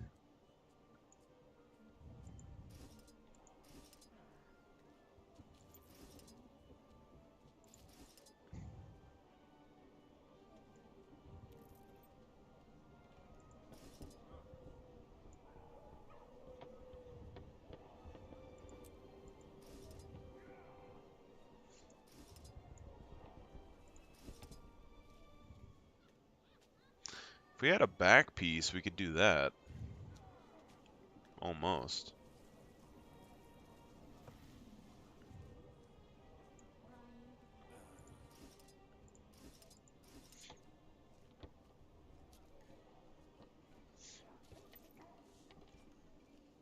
Alright. So, we have this Bloodstaff skin that we can use. Or, we have the axe skin. We have this dagger skin thing, which, I don't remember. Was the other one green? Or was the other one... There was another one that we had that we were going to use. Because it looks like a blade. But, we still have the Warshear. We have the Forge Staff. Which is still spear-like. Which we can use. Depends on what kind of color scheme we want on our character. Because if we go green, we can still use green weapons and stuff on our character pretty easily. And I haven't even messed with dyes yet on this, because plants have the most variety when it comes to dye colors. Like, if we're going for a green look like we were doing before with the Shiro thing, we were using this color. And if we did that, I mean, we could do green power. And then if we do green like that,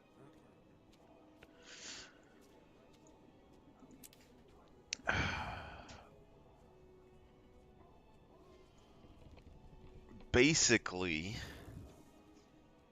we don't use as much red. That's what we were doing before, kind of.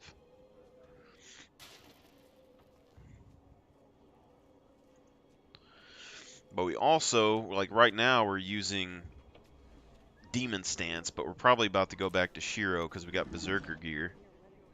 So now when we activate this,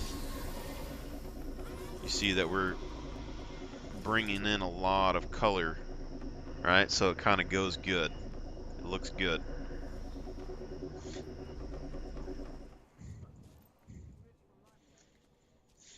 Okay.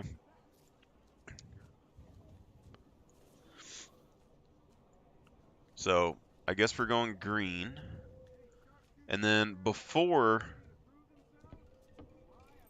we had what was it? We had a light blue, I believe. On our colors. So the vines. So we get two types of bark and then we get the vines.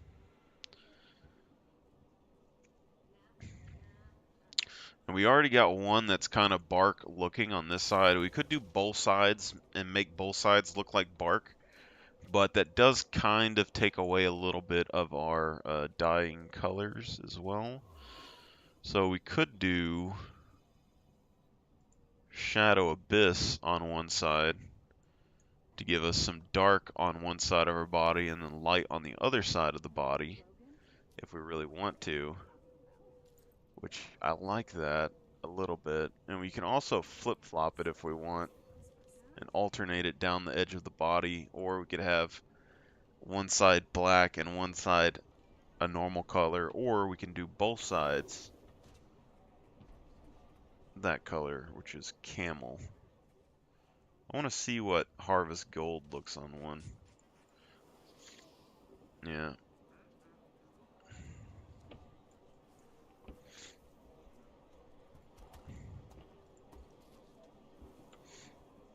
You're young to be so confident.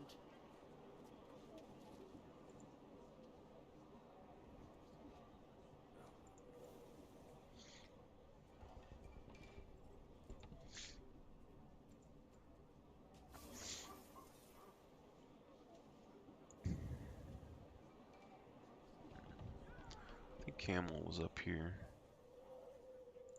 Yeah, Camel.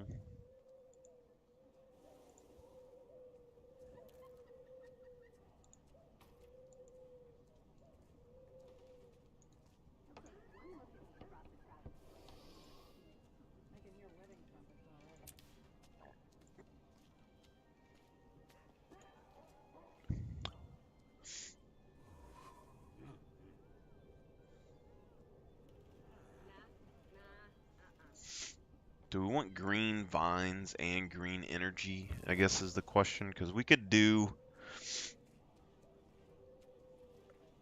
camel vines,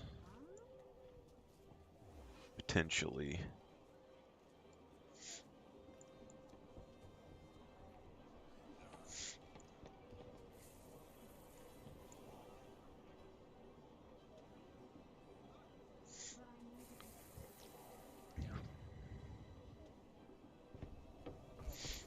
You're young to be so confident.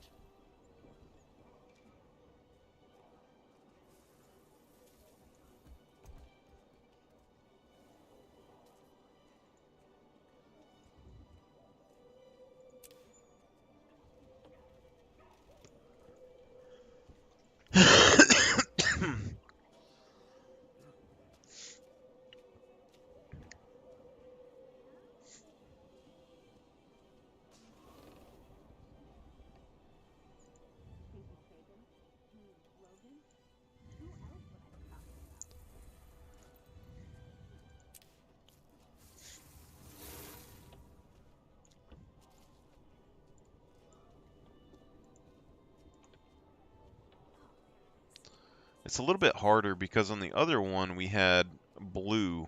We had like a hint of blue on our armor.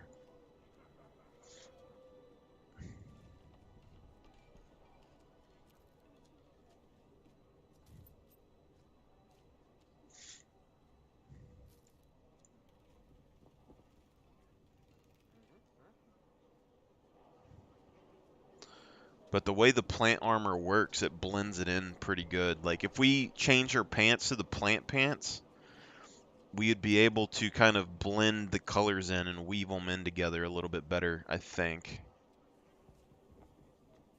What has become of the Empire in my absence? It most certainly has.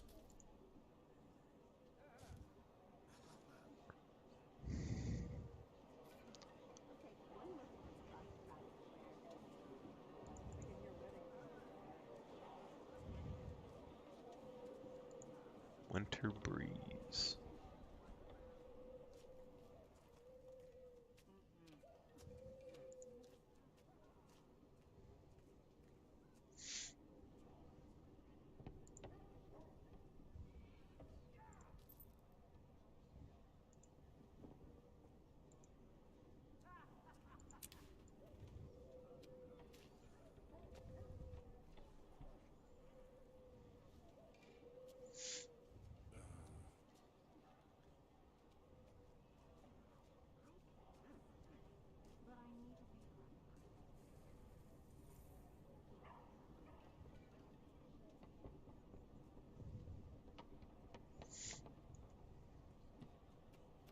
Good hunting.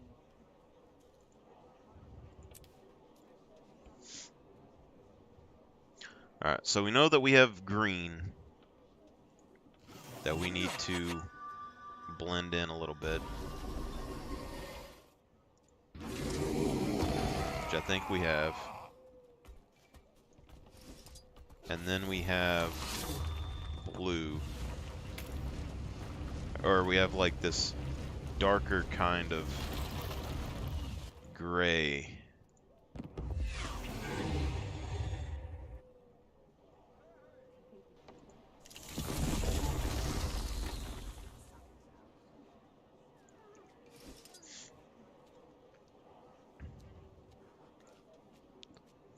Okay, so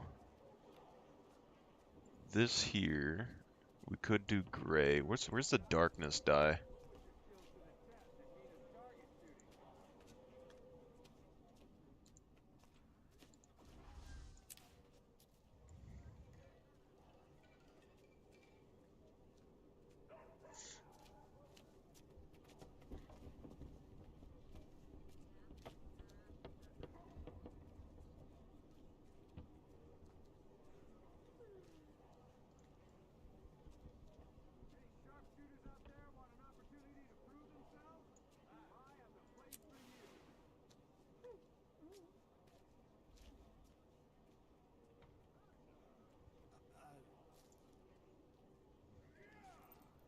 I really like darkness dye, even though I never use it. Because it adds like minor details to the pieces that you dye with it that you normally don't have.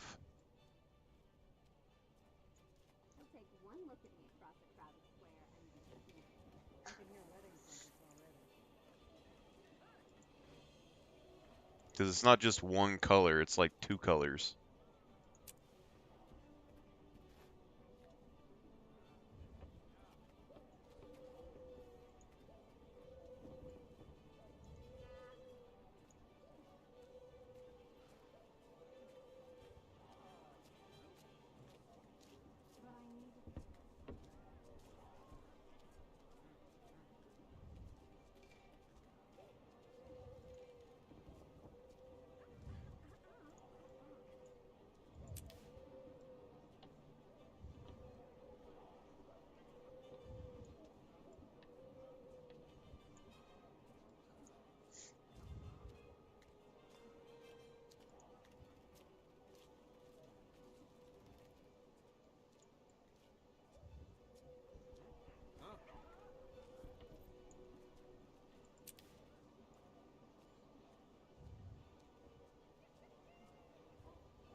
I think Bloodbath does a similar thing. Like you see the ridges?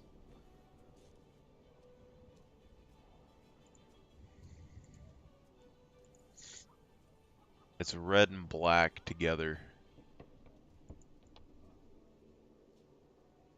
That's actually pretty good. But up here, it doesn't really blend super well.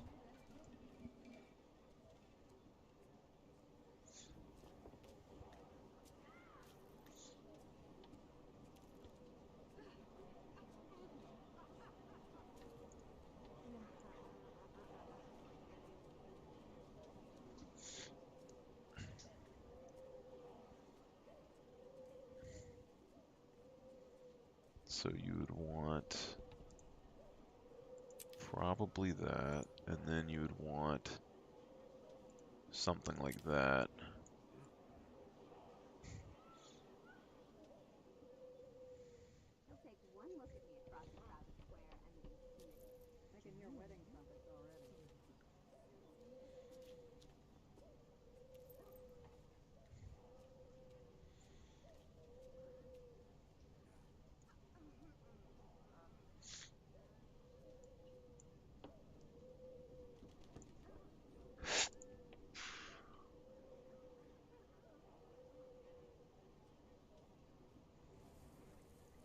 I don't know what the best option is there, but I think it looks decent by itself. Question with this, though, is now, whatever color you do choose, we need to figure out the weapons. And we have Kalimbolg, which can kind of go with either of these, but I'm planning probably to do this offhand. And then we have... We do make a good team, don't we? Where is the new sword that we just got? You have the Nightmare Sword, which is purple, which if we were doing like a condition thing, I'd probably do that. But I could have swore we just bought.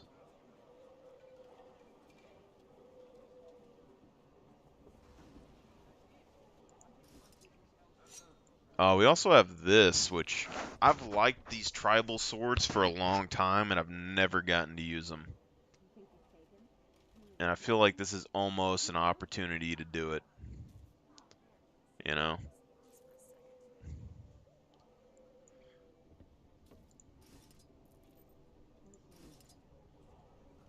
I could. So the Warden Sword is another one. So we got that. It's dark, has some blue on it. Probably gives us the most color variety. And then we got the offhand, which we can do the Kalimbolg sword.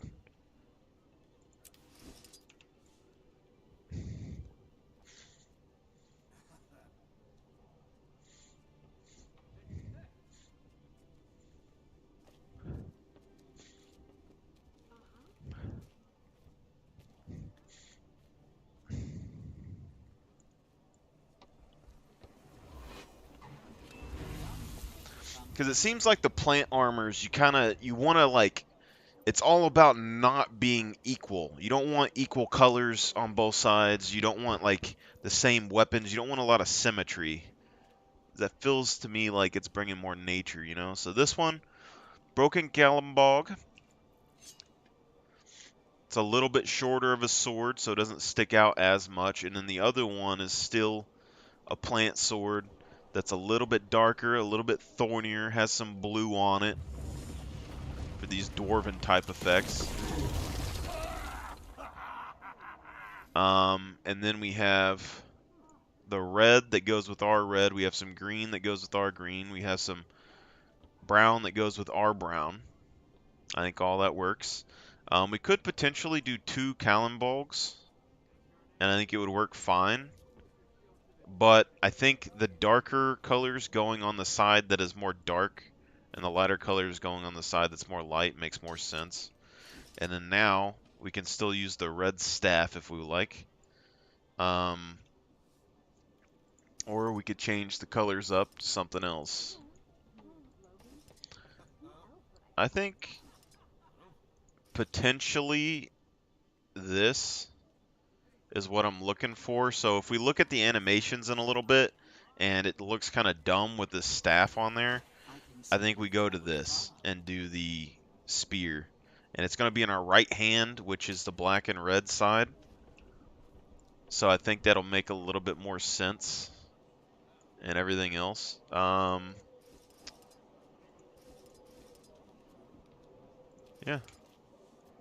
So I think we're about ready.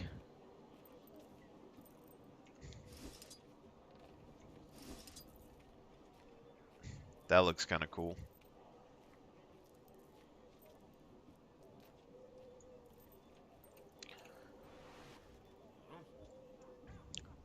Back weapons, we're still not 100% on, though. I'm just going to put that out there right now. So let's knock this storyline out. Hump up.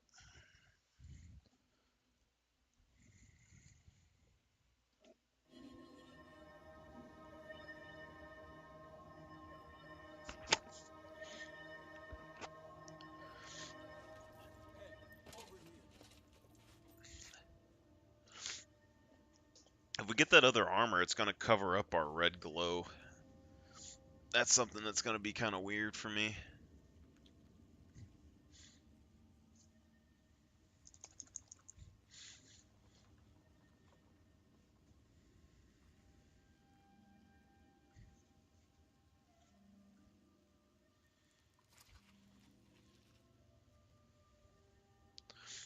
We don't have any green on our head. That's kind of a problem.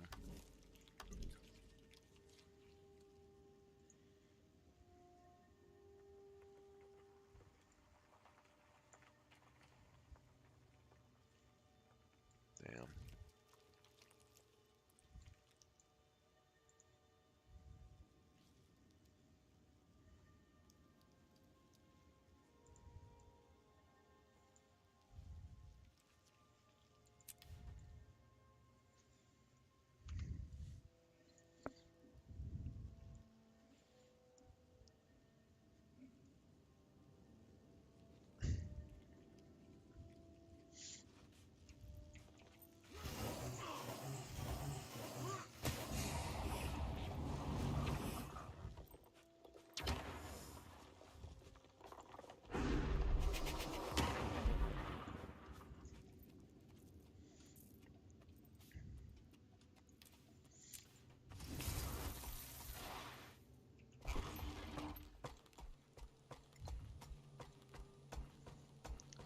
See, my thing is like warriors and stuff like that. I don't really see using very many magical items, so I don't really play them with magical looks.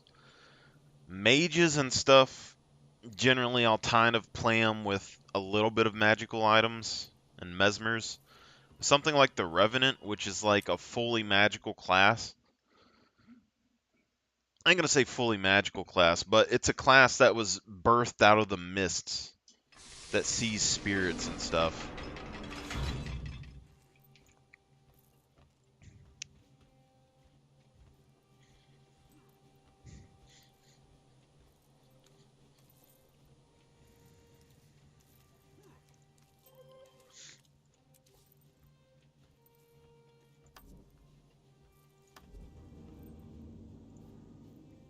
I'm gonna go look at the faux fire thing real quick. Where is it?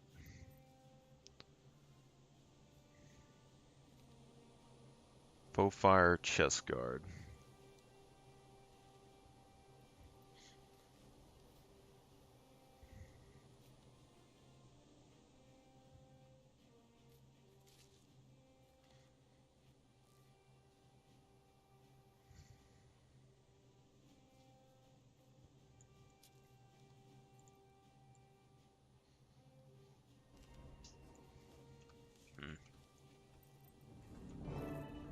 For too long, Tyria has suffered.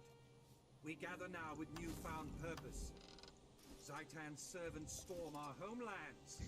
It is time to bring the battle back to Or. This tide will wash over Arar and cleanse the dragon's corruption. Together, we will prevail. Let the ships sail. Let the troops march. And let us find victory! A stirring speech, Traherne. Victory. Absolutely.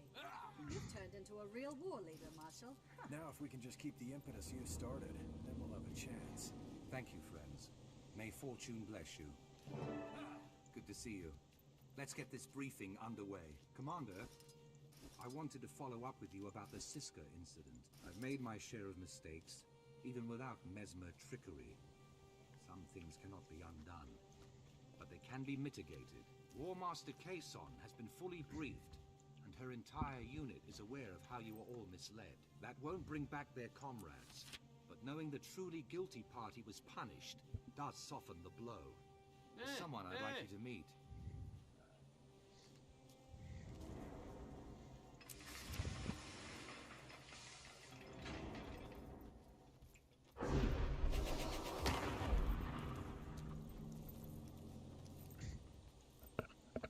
I like how this guy walks. Like, I don't know if the humans walk like this with hammers. I think they put it over their shoulder, but I like this style of walking specifically. Alarm, so privacy is paramount. Sire, it's now safe to reveal yourself. Greetings, Marshal Traherne. As you've requested, I've come to honor my oath. Excellent. I have returned to fight at your side.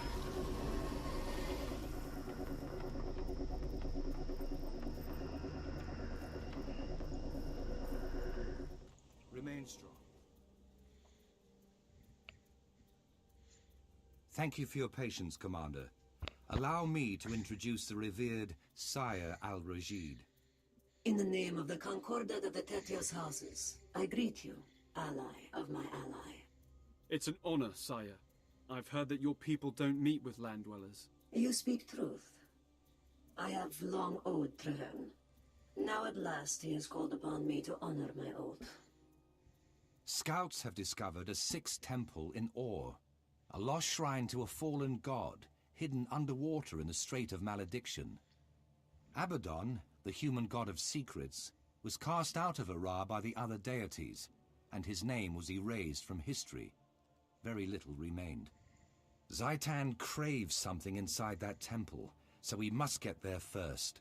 Sire will accompany you as a guide. Tell me, Commander, can you fight? Is your oath made of steel? You'll need all your skills to travel with me. I have yet to meet anything I couldn't overcome. Intriguing. I look forward to this, Commander. Yeah, but we're not using condition damage anymore either, so this is going to be kind of an issue.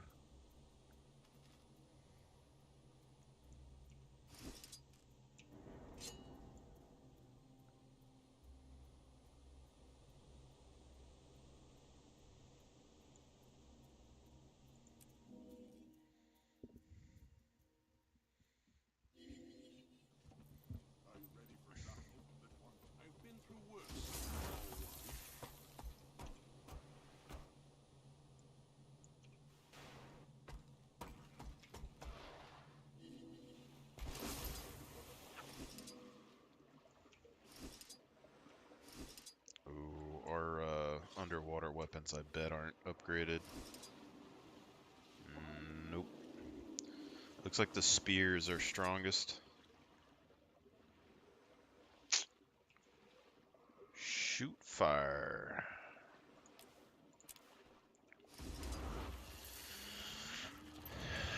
It's gonna make this a little harder.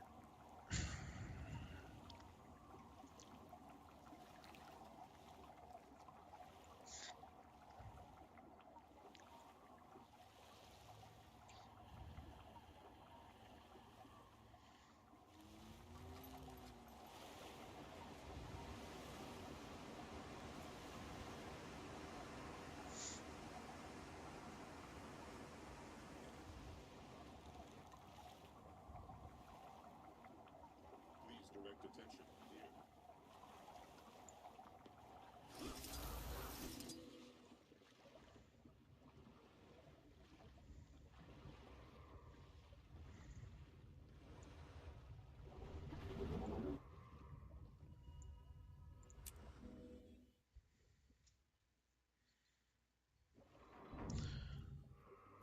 My thing is, like, they could have the Temple of Abaddon here as, like, a reminder to people, or as, like, foreshadowing. That's the thing.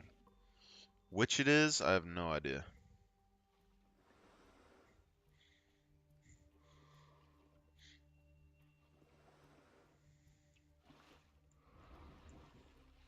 I am here, Commander. Let us discuss the temple. In the name of the Concordat, I greet you, Commander. The way ahead is dark and uncompromising. Exactly what I'd expect from the ancient temple of a dead god. Yes, of course. The Risen have already bypassed the wards and breached the temple. We must exterminate them. Be warned. There are dangers here not of the dragon. Powers ancient and unseen still occupy these halls. Ancient and unseen. I demand that you release me. Raise your weapon and fight.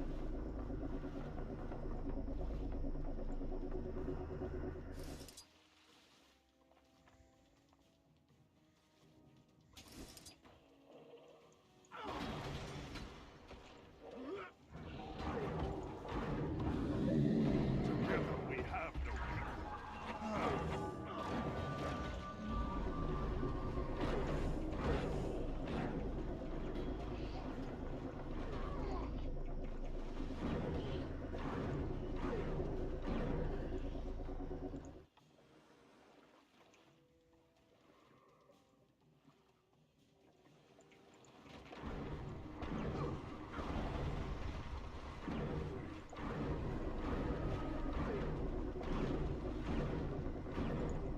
The Risen have reactivated the temple defenses. It may slow us down. However, they did find the altar. We can do the same.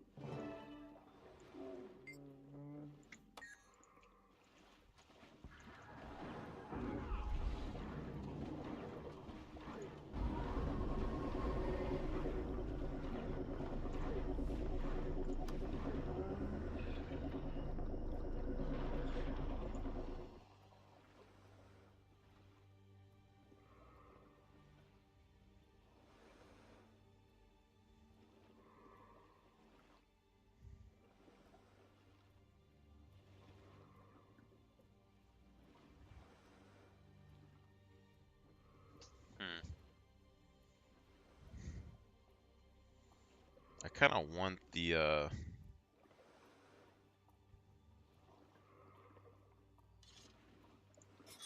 other thing, but whatever. I wanted like the one that doesn't change your power or whatever.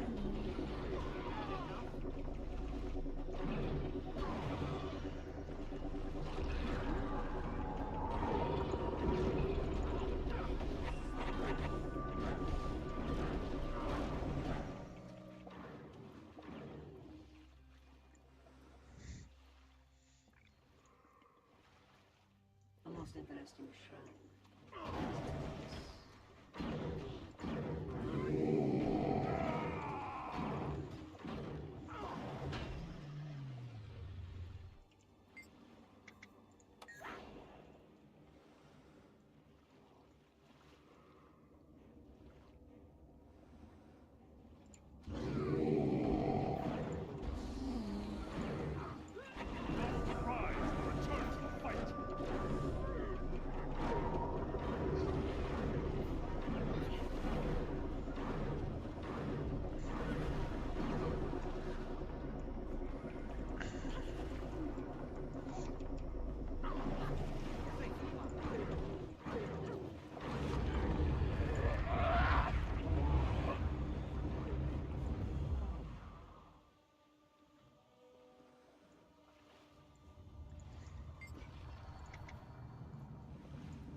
See if it can be placed somewhere useful.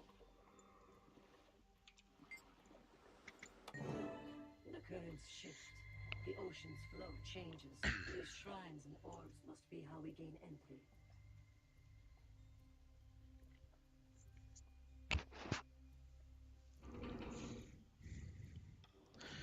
Thing is, did the gods hide his temple, or does he hide the temple? Like, he was already the god of water and all that, so, like, wouldn't it make sense that it would already be down here and in pristine condition?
My question is this considered a demon skill?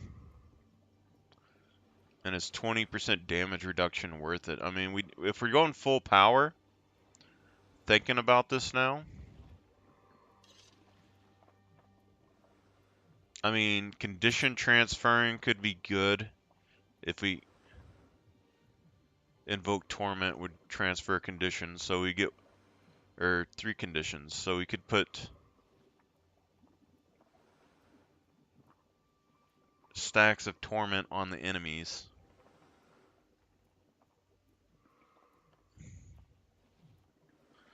20% damage reduction is quite a lot, though.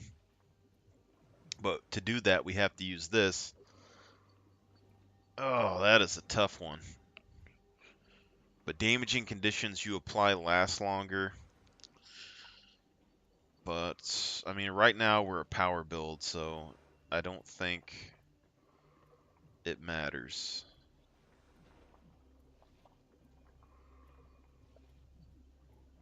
And we're already taking 15% reduced damage here. That's the thing I'm like curious about, because this right here is 15% reduced damage, and that's 20%. So that's already like 15% or 35% less damage.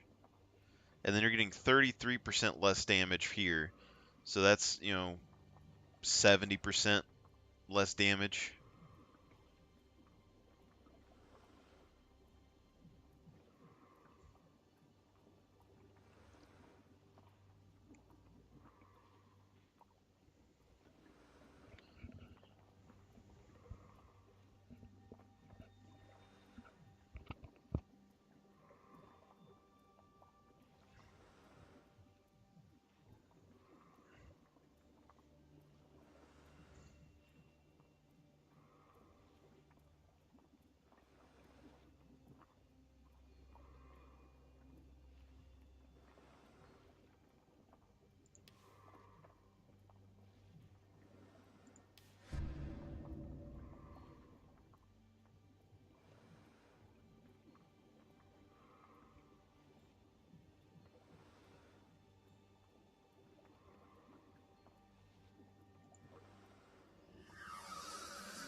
It's a 20% damage bonus.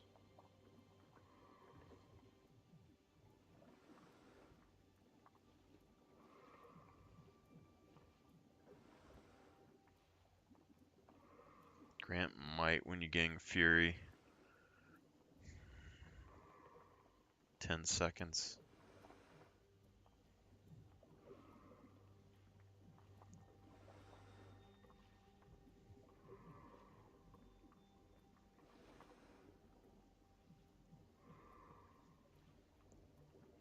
Fury when you disable a foe.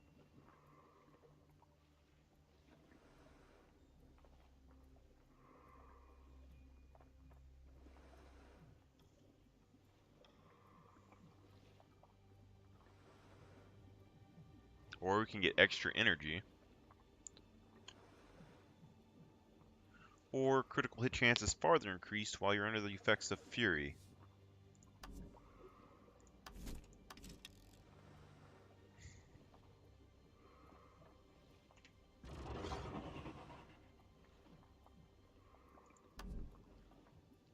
And Fury gives us 25% crit chance.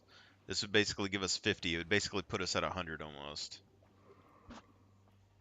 If we do that. But if we do this, we get barrier and AoE weakness when we go to the dwarf stance, which would be nice, as well as AoE damage.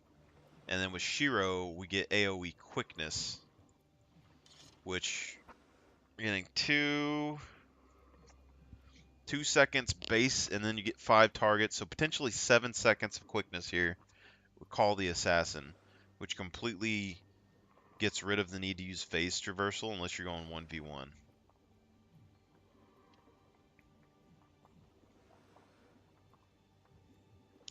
But charged mists will give us more total energy for our stance if we're just auto attacking.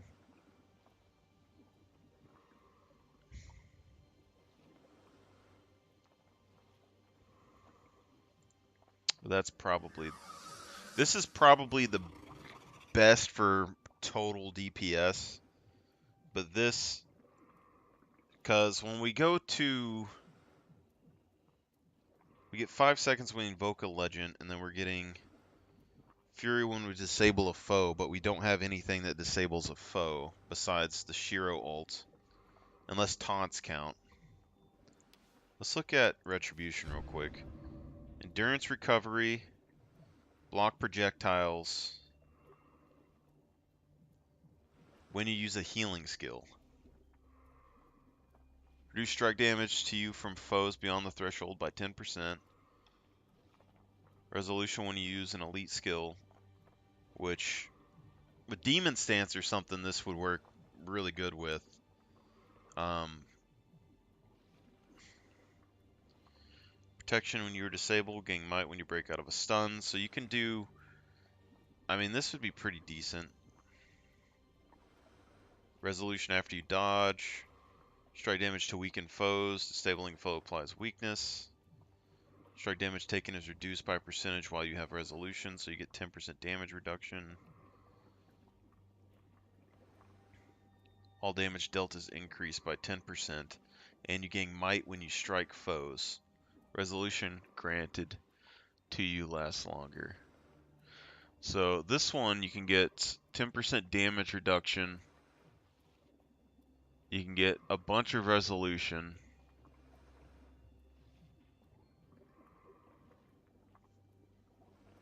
I mean, to weaken foes, you're already going to be doing, you can do 20% increased damage, and then you can gain it when you get an elite skill. Potentially a 20% damage increase. But with swords, there's not anything that applies weakness. And then the staff, I believe, it has this one, which does apply weakness. But staff also has this knockback, which would then apply weakness as well. But I'm curious about this because when you have resolution, all damage dealt is increased, and you gain might when you strike foes. So this would be a massive might generation tool. Channel the power of the right of the Great Dwarf, so this is the protection. Heal every second for each point of upkeep currently in use. So you could look at like 6 points. It's like 400 health or something a second. Potentially there. And you gain vigor when you evade an attack.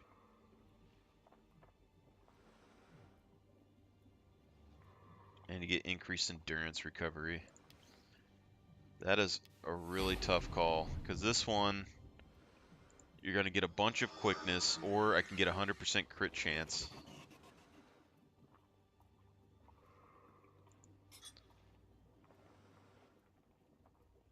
Heal yourself when you use a skill that does energy.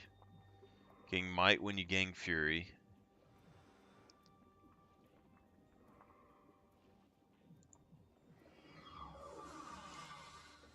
Get 10% damage increase. Fury when you disable a foe. You can get damage increase by 10% there. And Fury when you invoke a legend. Dodge roll heals, removes a condition, healing power, protection. Lasts longer if you heal another ally than yourself. This question is, do we want to take all of these traits that I don't get a benefit for damage-wise to get the 15% damage reduction? So now I'm starting to think that we should go Invocation, and then we should go Retribution. And then with this, we can go... Rolling Mist is going to give us the 100% crit chance, which I think probably is going to be better than just using Call of the Assassin, even though it is giving us a bunch of vulnerability for free, which is another... It's a bunch of quickness and a bunch of healing, and it has AoE damage. Compared to this, I mean, we're going to already have about like 70% crit chance. So this is probably more total damage. This one's more defense. Fury when you disable a foe. Boons to nearby allies, I don't think matters. Gain might when you gain fury. Could be good. But this one, heal yourself and gain swiftness when you use a skill that uses energy. That's probably decent. Damage increase by 10%. While your health is above the threshold, strike damage is increased. Gain stability, heal yourself when you break out of stuns. So these could be good if we did the Weaver, or not the Weaver, the Tempest Runes, like we did on our Warrior. So you'd be basically healing for about 2,000 every time you broke out of a stun, and then the Revenant always has access to a stun break So the dwarf has the ult, and then Shiro has the Repositing Shadows, which lets you break out of stuns, which would then heal you for 2,000, which would be pretty good. But if we do Rising Tide, we end up getting 10% damage bonus. Then we get a 20% damage bonus. And then we'll get 30% damage bonus with the Fury. And then we will have, potentially, we could get 100% crit with a 30% damage bonus, or we could just stick with the quickness here. I think we try the crit first. And then we're getting increased in recovery. Resolution when you use an elite skill could be decent. I don't think it's necessarily worth it. But we could also do a 10% damage reduction. Vigor when we evade an attack is just going to help us dodge more. It's not necessarily like damage increase, but it's still decent. Getting might when you're breaking out of a stun. So if we do this with stun break stuff, we could use this, but this one you can't use every time. Resolution when you dodge, which is just going to basically decrease our total condition damage taken. Deal increased damage to weakened foes. Disabling a foe applies weakness. So if we use our staff, we can get another 10% increased damage and apply weakness when we disable. So we get access to 2 weakness skills, and we would have access to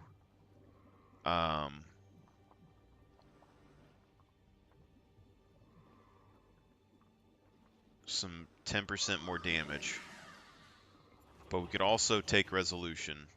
Strike damage taken is reduced by a percentage while you have resolution. So we get 10% damage decrease here. We could potentially take 20% damage decrease from ranged attacks past 360. So anything past our melee range, we would take 20% less damage from. Or we can get this 10% increased damage. But again, this is only, I mean, well, I guess Shiro's ult would also be considered weakness. So that would give us 10% with Shiro's ult. Yeah, I think that's probably using a light skill gives you resolution. Get 10% damage reduction when we take resolution. While you have resolution, all damage dealt is increased, and you gain might when you strike foes. It's just defense, heal every second for each point of upkeep. So this one's another 10%, and we gain might when we damage foes. But we only get the damage increase if we have resolution. We only get resolution when activating an elite skill, and that's for 6 seconds. So I don't think we have anything else that's giving us resolution.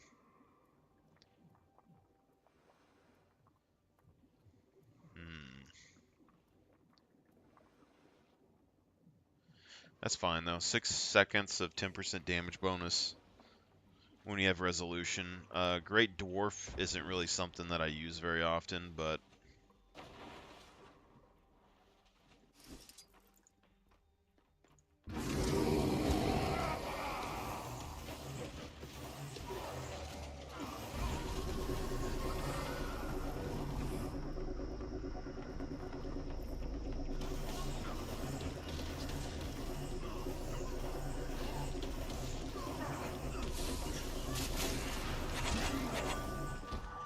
see, the thing with, like, the Revenant stuff is,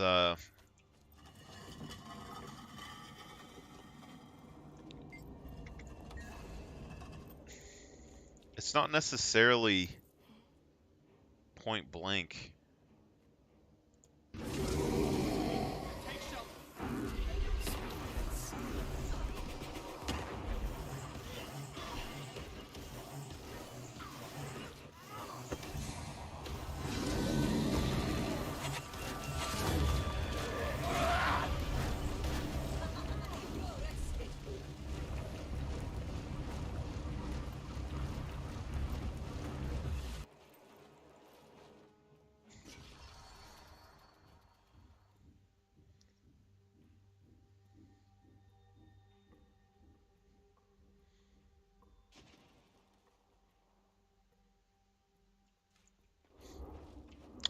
we forgot about the juice.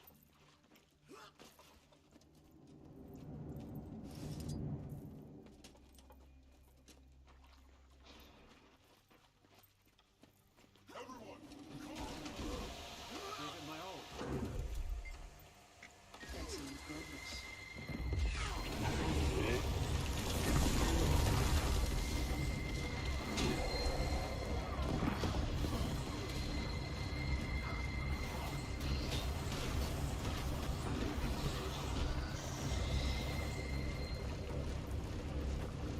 You only gain might when you gain resolution. That's the thing.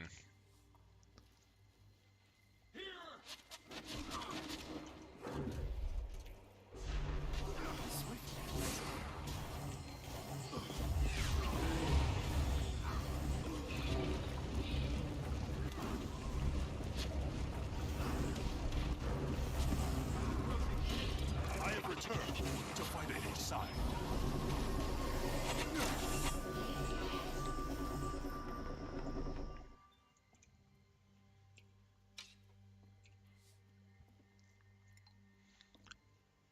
This gives quickness. I mean, God, more auto attacks versus less.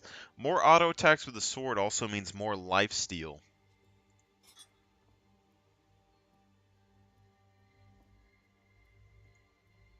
And then this barrier's inflicting weakness, which would give us the 10% damage increase when we swap to dwarf without using the elite skill.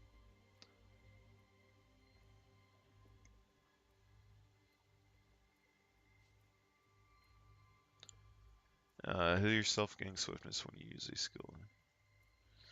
That versus like additional fury.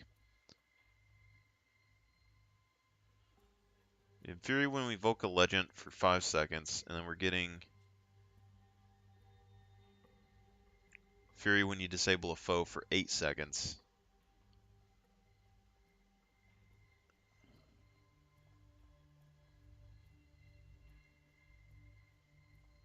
Ride of the Great Dwarf.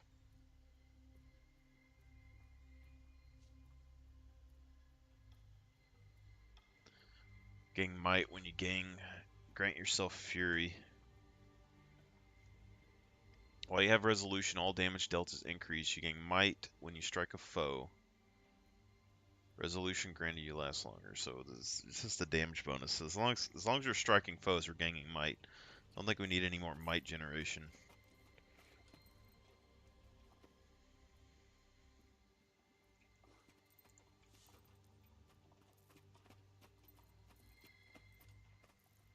Lord Abaddon, keeper of the ancient Aqua.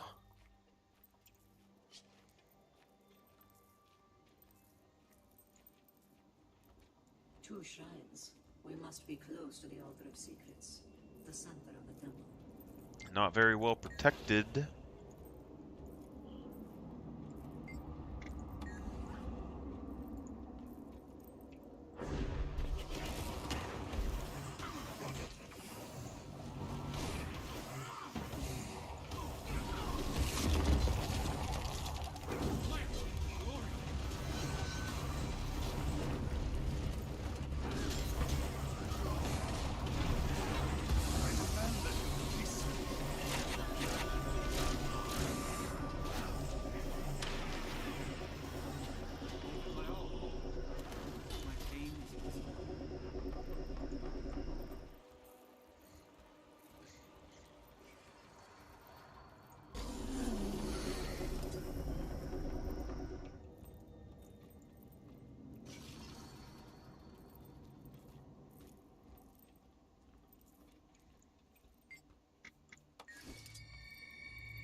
Now we gotta consider what's the best for us to use on each part. So with Shiro, when we swap to Shiro, if we go to swords, we can heal when we are attacking with that. But if we go to staff, we can heal with the staff. Staff, we can also... I think we start the fight off with staff and Deldmore stance. This will give us total defense and healing. And then we could like deactivate the Vengeful Hammers, go into a defensive formation, maybe swap to Shiro, then swap to swords after we've gained some health. Might be a way to do it, but it's weird because we're not getting the extra energy here, and we could, but yeah, right now we're going to be pushing about 50% crit chance.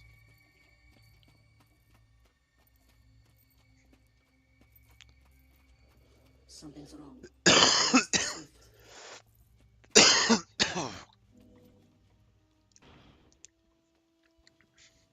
Intruders, you trespass on the dragon's lands.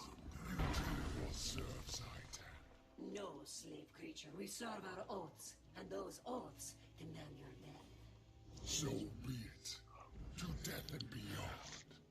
To death and beyond. The great Buzz Lightyear once said.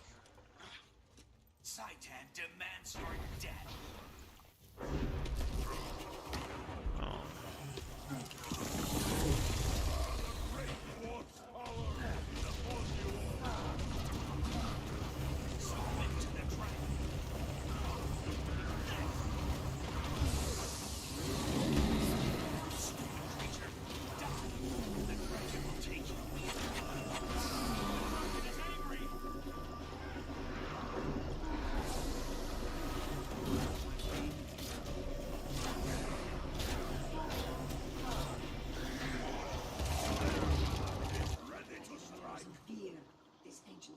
Will not withstand the sun.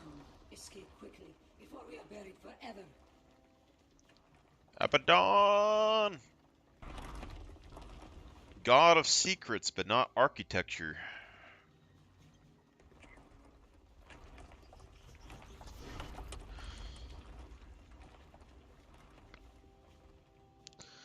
That's what really gets me. So, like, the thing is with Abaddon, in the first game, when you fight him, all it is this big, like, squid head with his arms being chained, and he's in the realm of torment. But why did he fully turn into this monster? You know? It's like Abaddon got consumed. Because you don't even see a human body on Abaddon in Guild Wars 1. You don't even see this mouth here. There's like a ball gag in his mouth.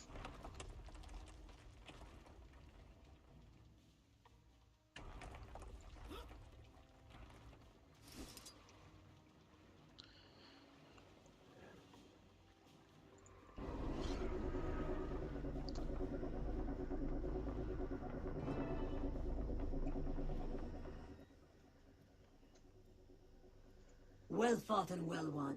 Most impressive, my ally. It was victory, but we still lost the artifact. True, but we've made a dragon no fear. That, Commander, is a victory to relish. Maybe we can still salvage this. What do you know about the creature we faced? I do not know for certain. What is certain is that you've just encountered two of Zaitan's most powerful servants, and that they escaped your grasp. Not for long. I'm reporting to Traherne right away. We'll see if we can't organize a pursuit. I will also carry this news when I return to be freed from my oath. May your steps be relentless, Hunter.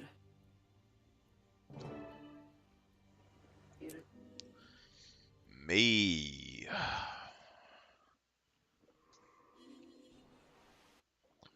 Water creature.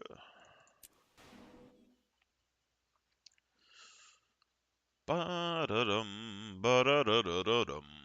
I put a piece of chocolate in a glass of milk the other day, and the chocolate's still like perfectly fine. I filled up the glass of milk like 3 times. The chocolate piece is still there.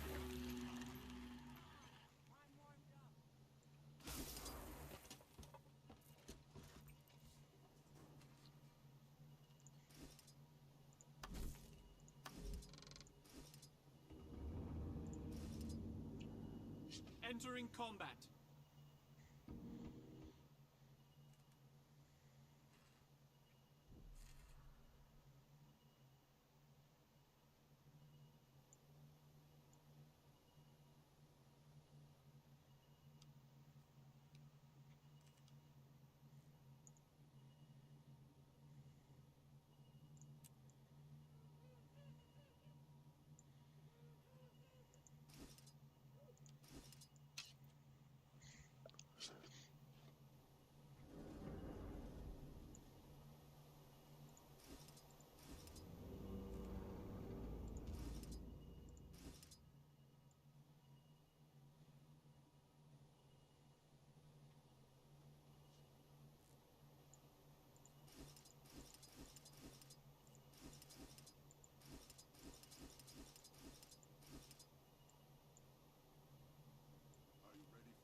I don't know. I like the other staff, but I think it makes more sense melee that this is here, you know?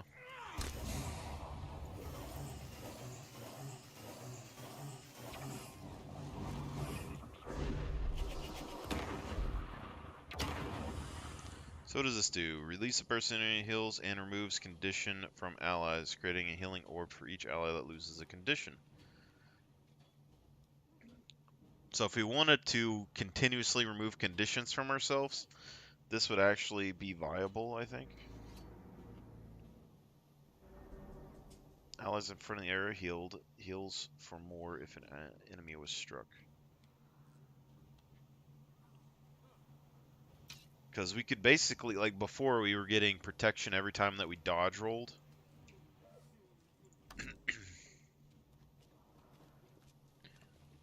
And then we had like, we can remove a condition every time that we swap legends.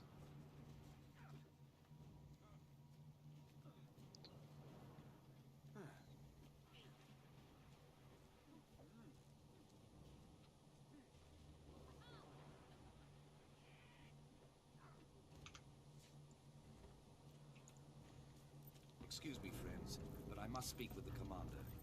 I shall send for the rest of you soon.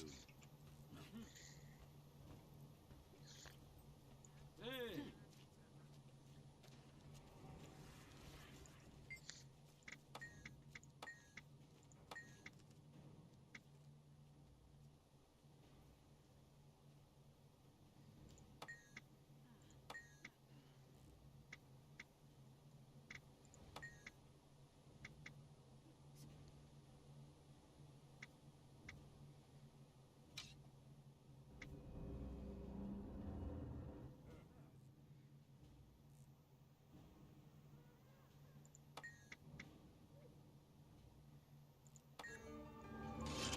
Direct approach it is.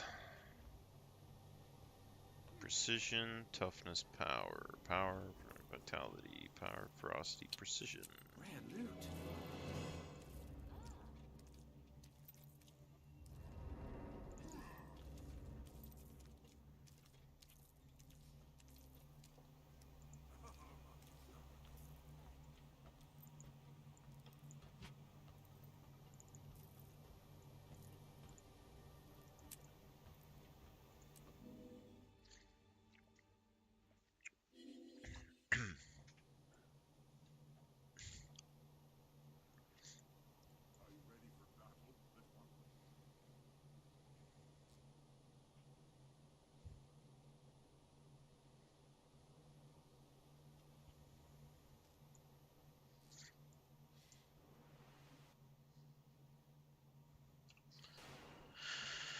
We must ride. I don't know if we could win the costume off or not with this, with the chest piece, but maybe, because, I mean, if they don't pay attention and, like, judge me too harshly on, like, the green connection, I think there's a chance. We've got company. Keep the weapons safe.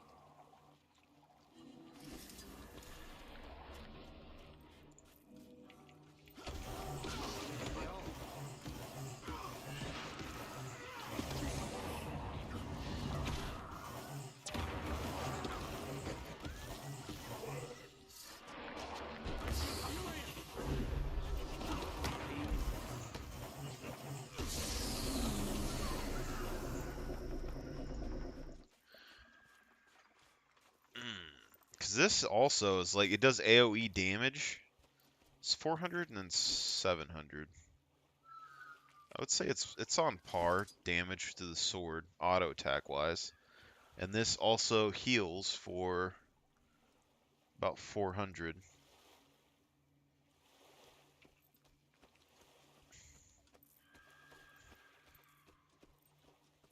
Yeah, so the Revenant basically has a glaive. They just have to add this to the Warriors thing and you'll be good.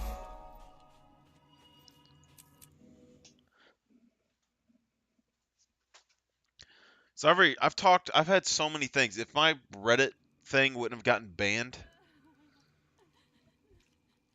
or something. I'm moderator doesn't like me on there, but I had so many posts like discussions about like things they could do to implement skills or change up elite specs.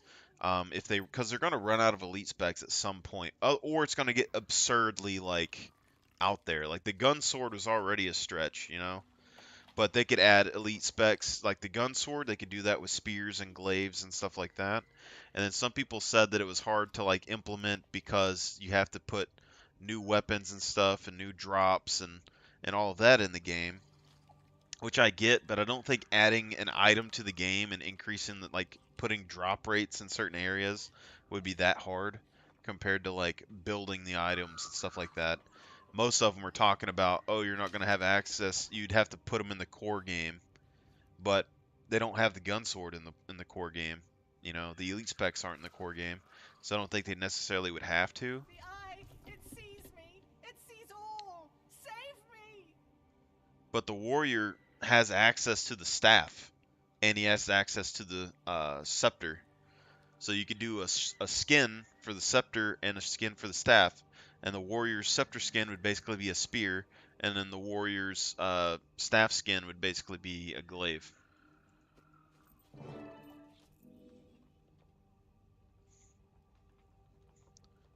We're ready to begin, Commander. Our scouts put the Eye of Zaitan just past this courtyard. I've arranged for some operatives to join the effort. Old friends of yours, I believe. Hi. You saved us and showed us we had to join the fight against the dragons. Now we help you. Yes, we'll help. You lead. Together we'll shut the big eye. Yes, then leave this stinky place fast. We need to spread out and move quickly. I don't think Skrit are going to help much in a fight. Hang on. These Skrit were dying to baby destroyers. They're going to fight Zaitans. You're ready to face the eye? You have no idea. None! We're all doomed. All of us. No, the plant lady. Alright, so we're going to use staff with Deldamore, and then we're going to use swords with Shiro. That's going to be the game plan, I think.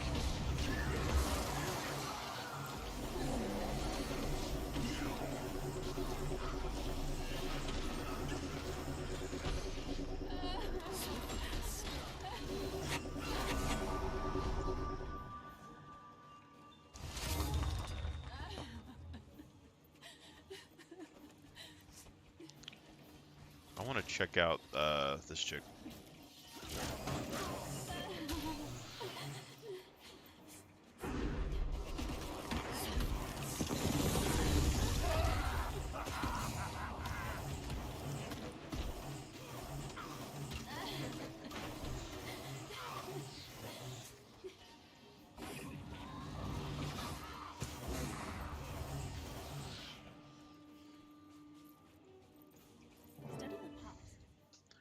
Dude, this is a hell of a Savari story. The eye. It sees me. It sees into my mind. Into my dream. There's no escape. Be calm. We're here to help. We won't let the Eye anywhere near you. But the eye is everywhere. It goes where it will. When it will. It looks. Zaitan sees. We can still save her. We can take her back to Fort Trinity as soon as our mission is complete. Like hell, we're taking her back to Fort Trinity. You stick her on a boat somewhere. Ready to face the eye? You have no idea. None. We're all doomed. All of us.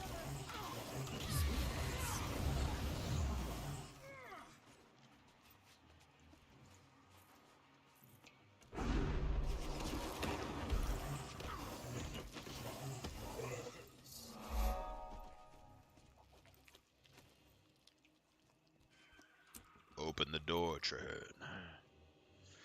Open the door for Mother. Lock tight. We'll need a key. The Risen Seneschal of this town would have it. You have to retrieve the key before we can proceed. Retrieve the key, my ass.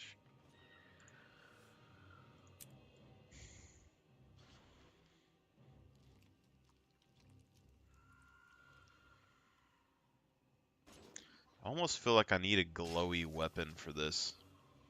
But I almost think that this green one goes with it better, if that makes sense.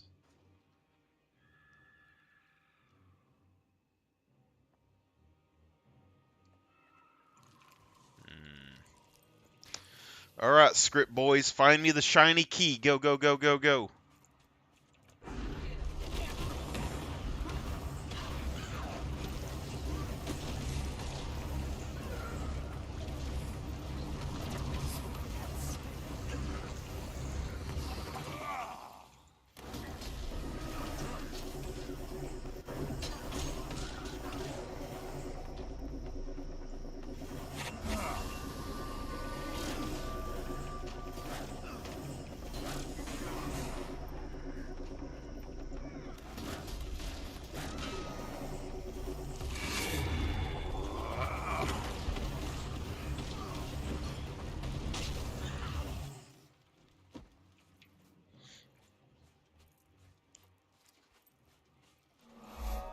Well, well, well.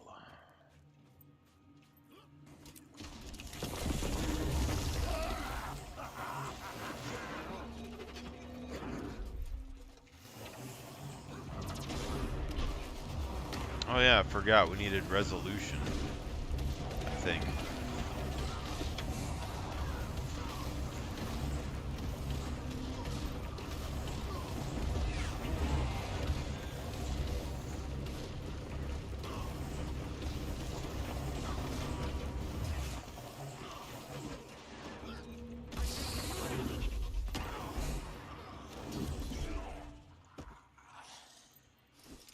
I need to look at this real quick. Because we had resolution when used an elite skill.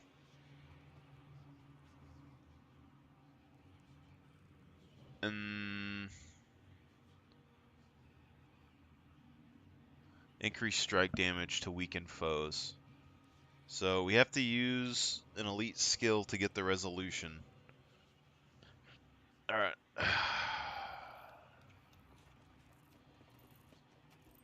What's the recharge on that? 20 seconds?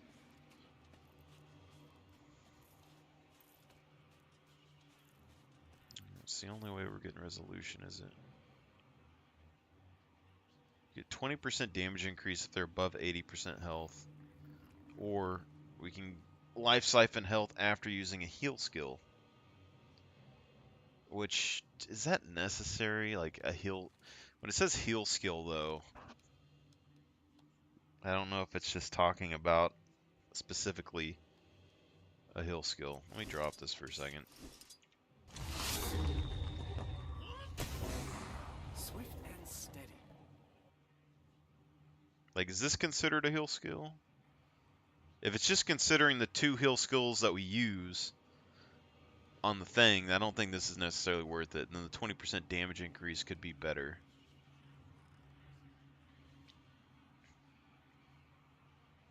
Grants you more power, less condition damage.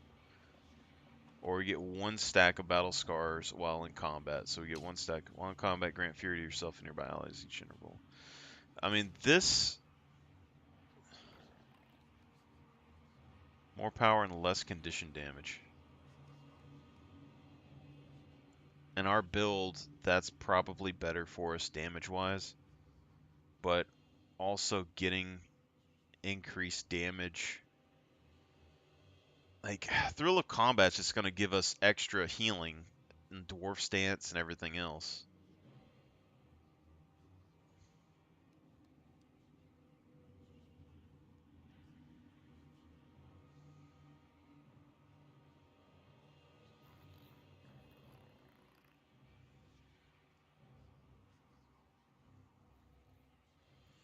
%20 increased damage while below 50% health.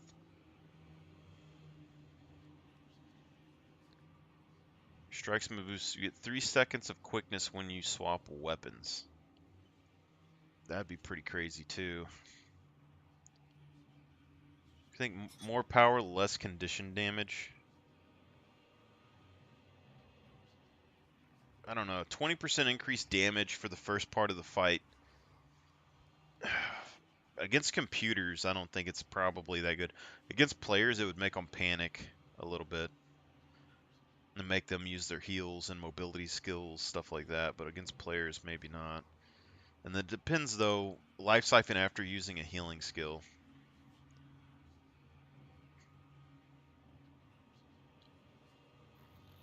More power, less condition damage.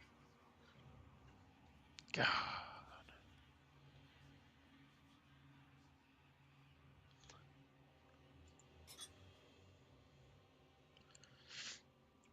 That's tough.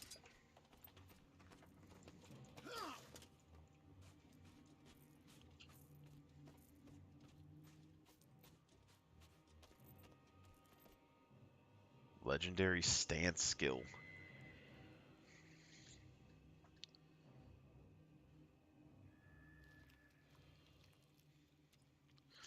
I don't know what a legendary stance is.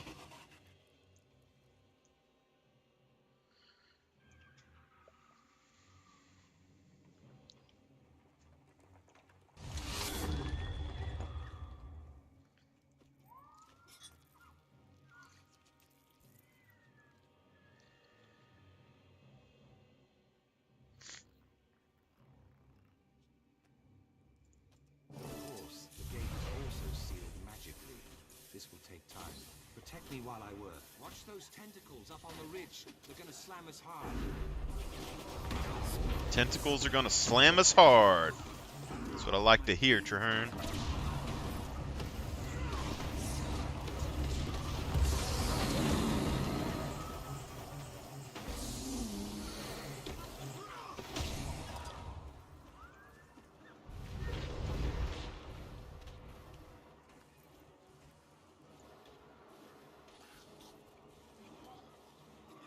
Poor, weak little Scrid.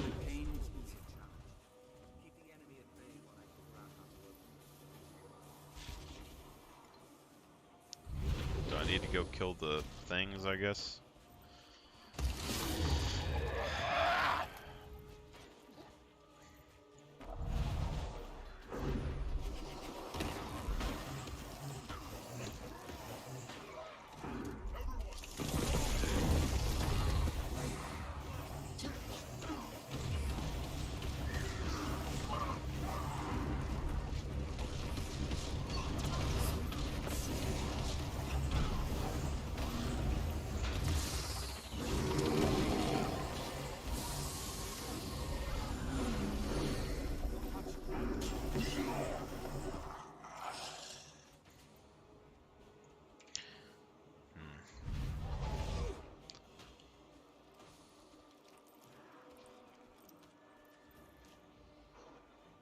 Heal for each point of upkeep.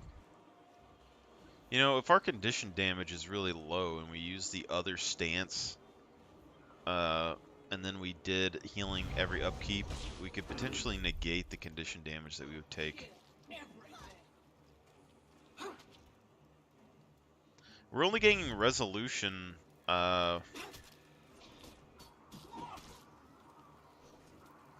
when we use an elite skill.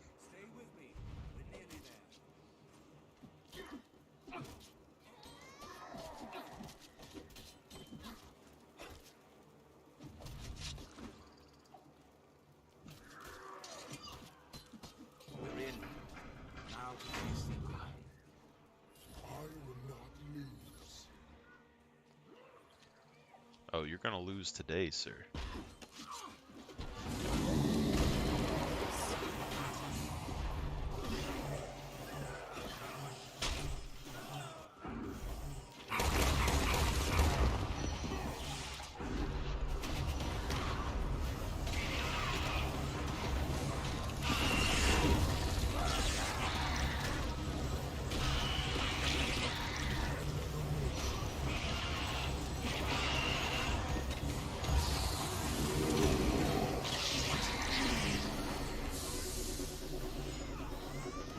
We're having energy problems, though. Well done, Commander. Now we have something for the researchers back at Fort Trinity to study. This Eye's corpse should tell us more about Zaitan's servants and how he communicates with them. Then the risk was worth the reward. If we learn how Zaitan controls his minions, we can disrupt that control to our advantage. Let's take it back to Fort Trinity. And that poor woman, too. She needs all the help we can provide.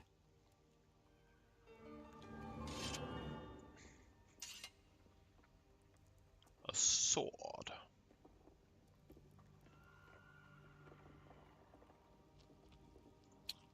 You rarely see one. Power flow at 30%. Hey.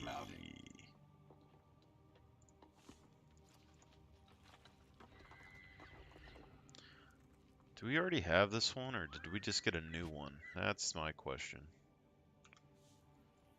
See, we're having issues with our power when we change stances now.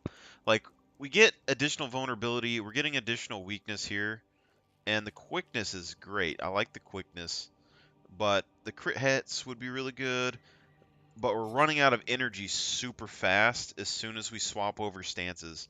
So I think maybe we need the extra energy.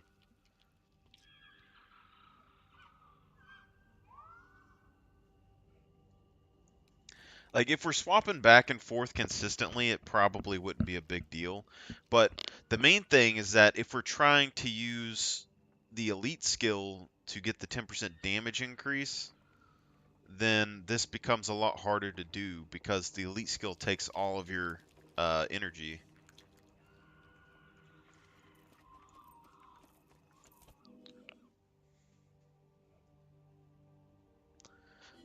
And the quickness is nice, but we can probably get like a quickness ruin at some point.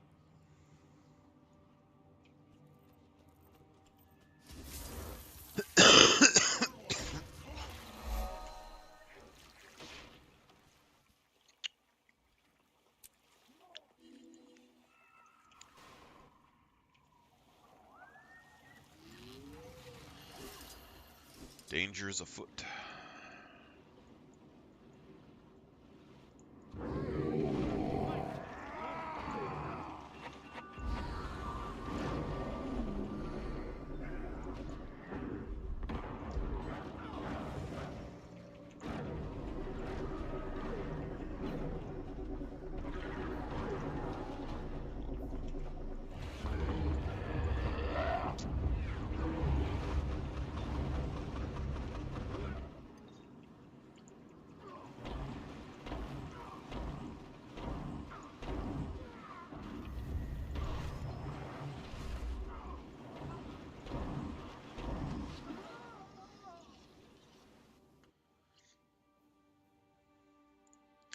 See, damage-wise, it's there. I like having a balance between, like, defense, damage, and healing, but that's just me.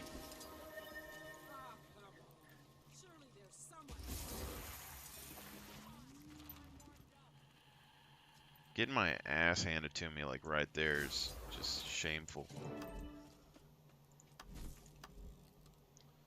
Like, look at my toughness, 14. I only have 800 toughness.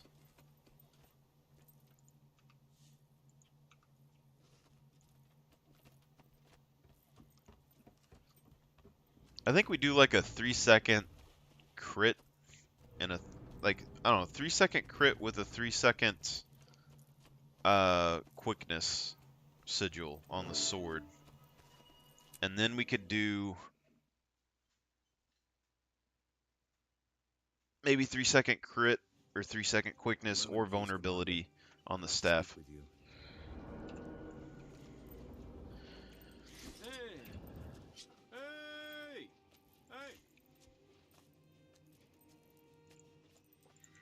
Pale Tree Guide. These airships are the Pack's crowning achievement.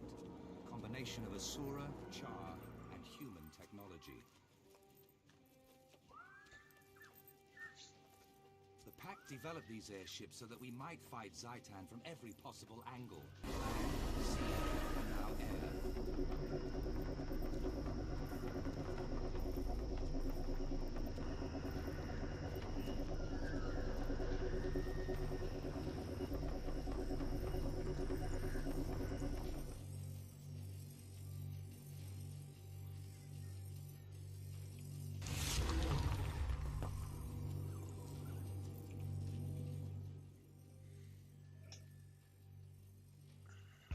Commander, may I present Professor Gore, who pioneered the theory of elder dragons consuming magic, and Scholar Vivian, a top expert on the Risen. We're going to send a small etheric charge through the eye of Zaitan's corpse to try and project what it's seen. The goal is to witness what it saw right before we killed it. And since Orion magic is so unpredictable, you're here to keep things under control. Roger. Nearly ready to receive the etheric infusion, Marshal. Got some pink eye. Etheric readings normal. Ready to begin testing. Excellent. Activate the etheric infuser on my mark. 3, 2, 1, activate.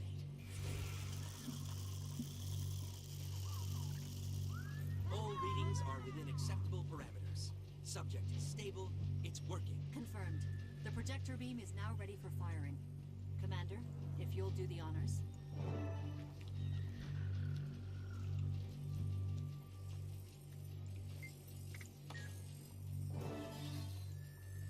The apparatus is functioning.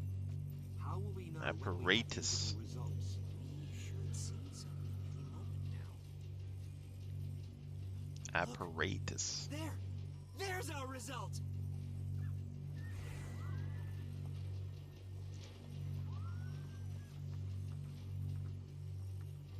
It's working.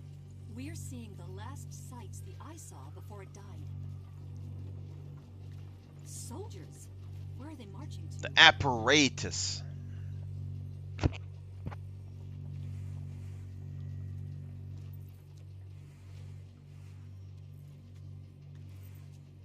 Is that some kind of undead servant? What's it carrying?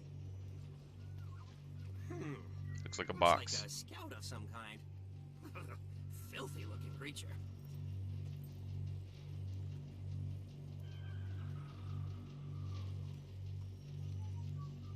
Does this mean we're tapping into Zaitan's brain?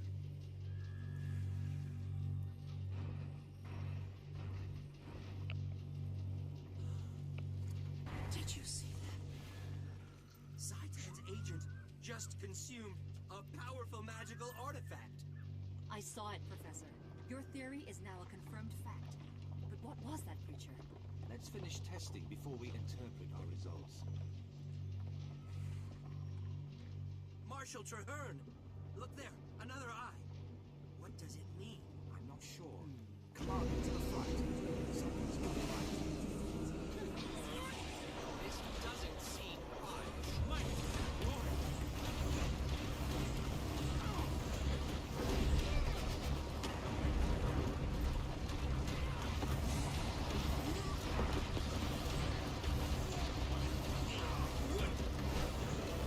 By all six gods. What was that? That roar and that other eye, it looked at us, through us. And Zaitan must see what it sees. We're not done yet, nor are we out of danger. Commander, to me.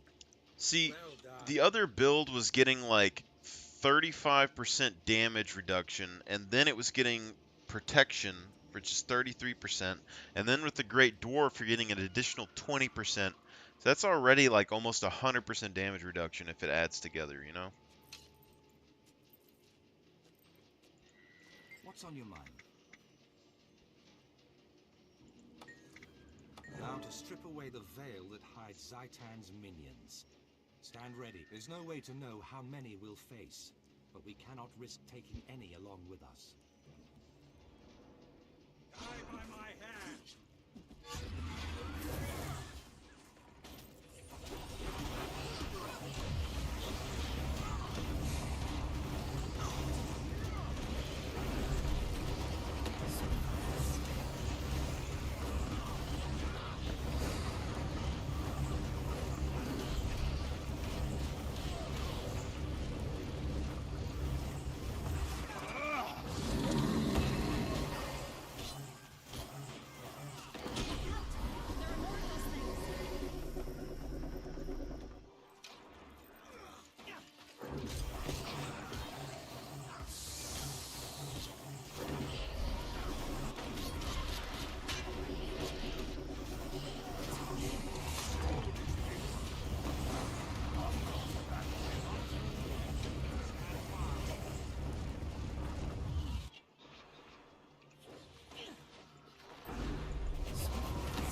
is this going on?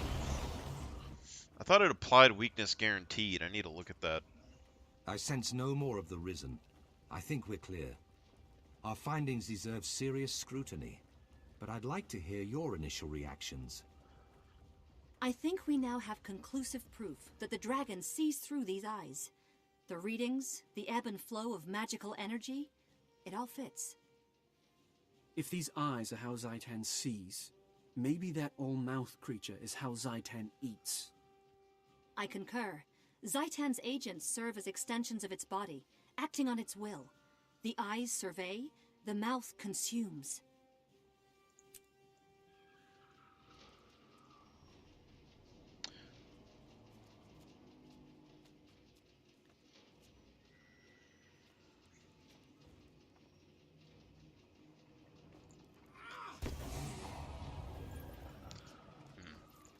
Maybe I just didn't hit him.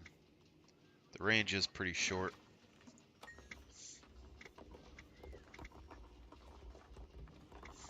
Attack the mouth directly, cut off the mouth's food supply.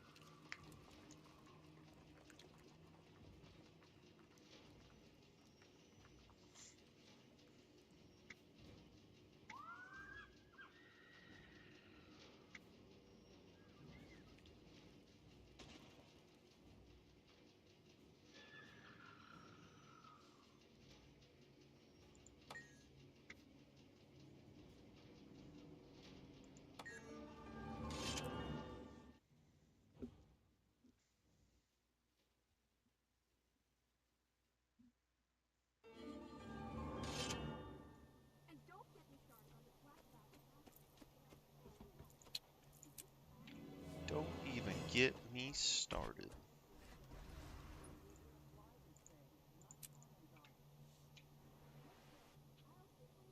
Bum.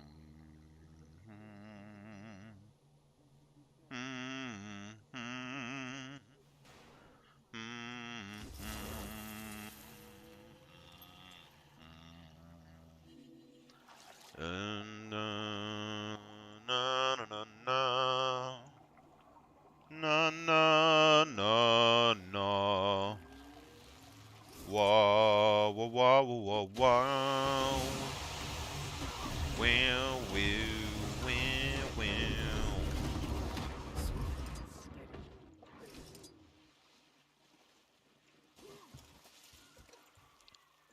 Bow, bow, bow, bow, bow, bow.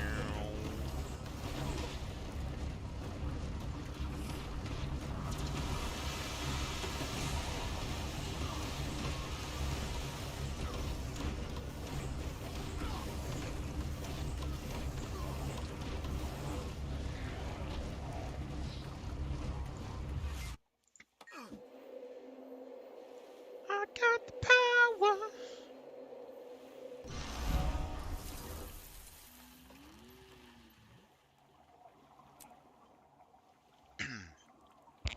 I am Groot.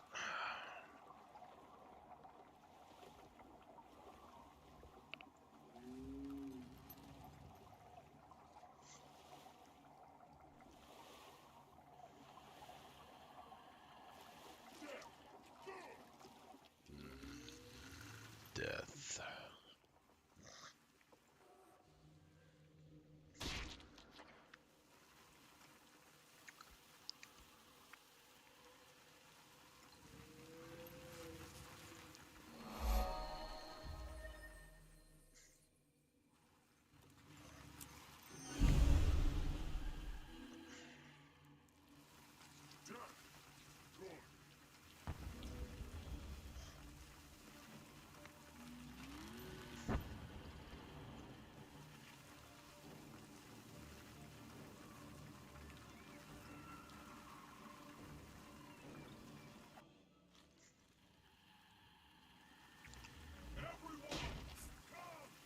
Everyone. What is that? It's like a lion cannon. I can go up here and get this waypoint real quick.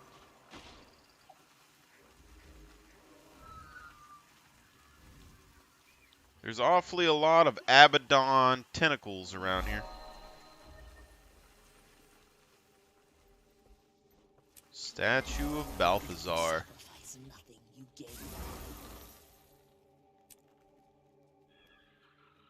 Power, toughness, ferocity.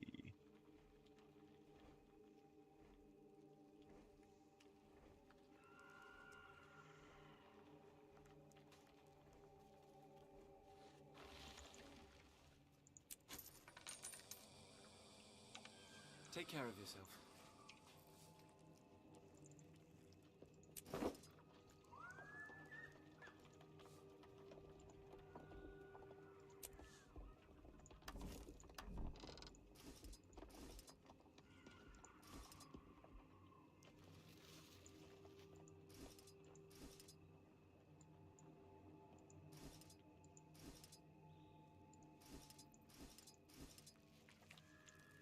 Need something plant-like.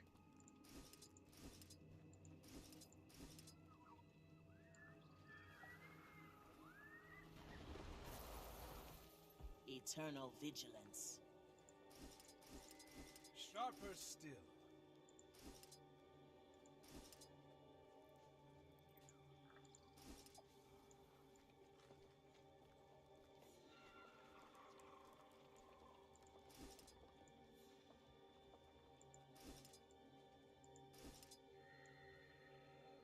Sharper still.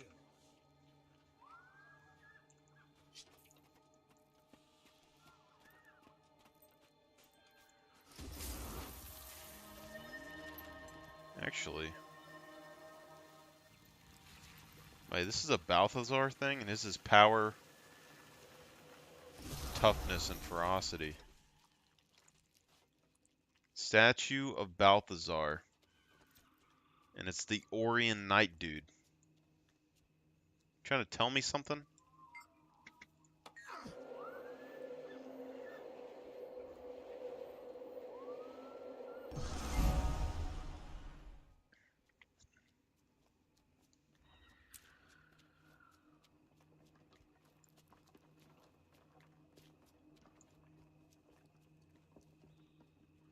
A scene-worn sculpture of the god of war, Balthazar.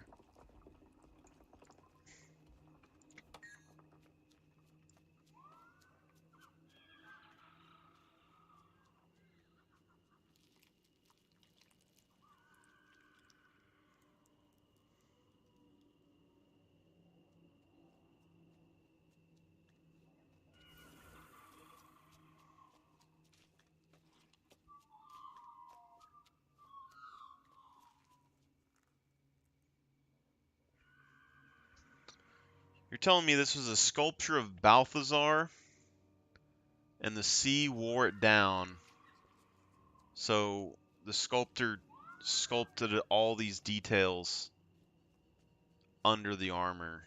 So Balthazar is an undead dude. Something like that. This armor is still terrible when the game came out. I'm just going to go ahead and say it. It's been terrible for a while.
Bum ba-dum ba-dum bum bum bing dum bum.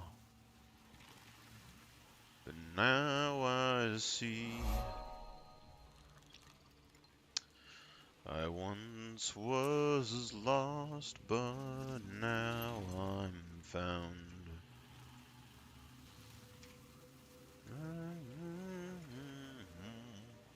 Yes, yes, set the shelves right here. I'll wait till you come inside. Champion experimental golem shell.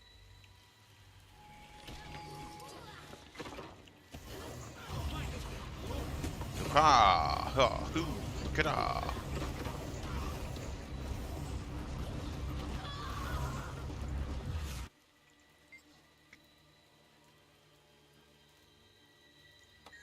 Interesting. Interesting.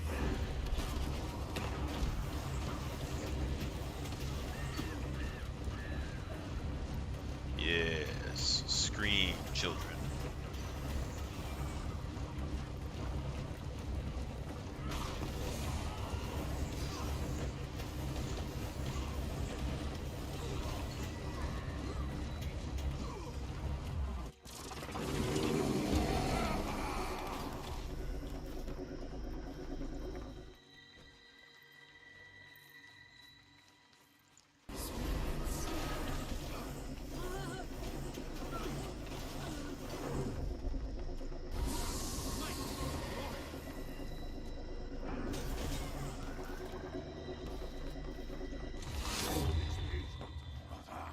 Hunger for battle.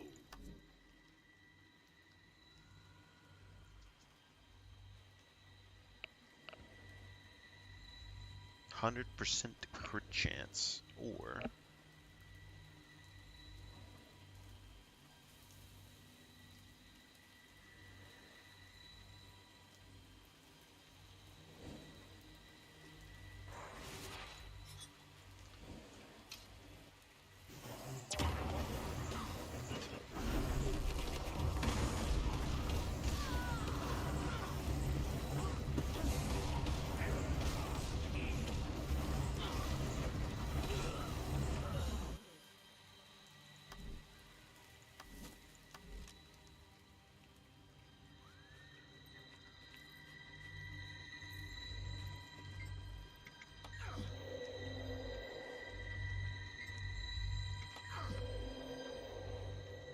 God, it's bright.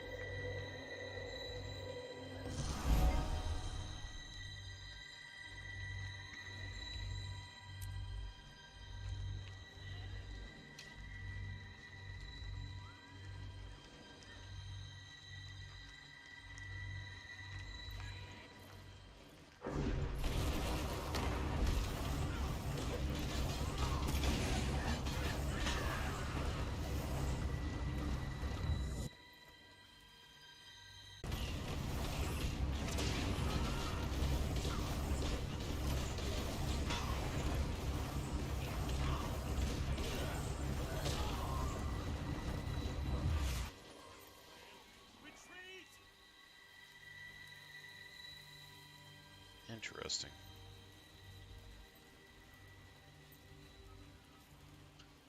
Earth elementals.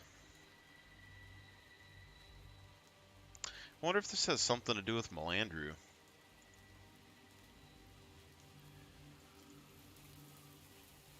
This reminds me of Ascalon in Guild Wars 1.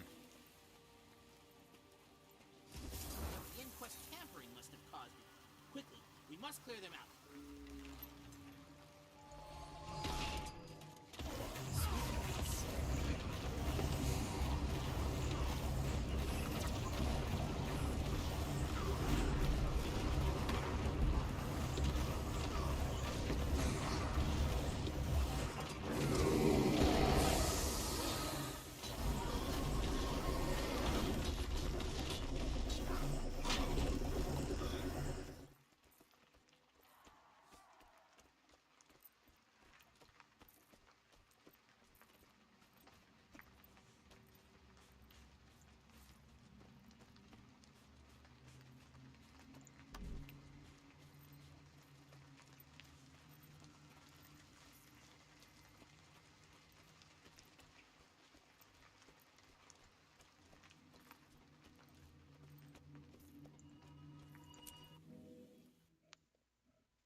Welcome to the party.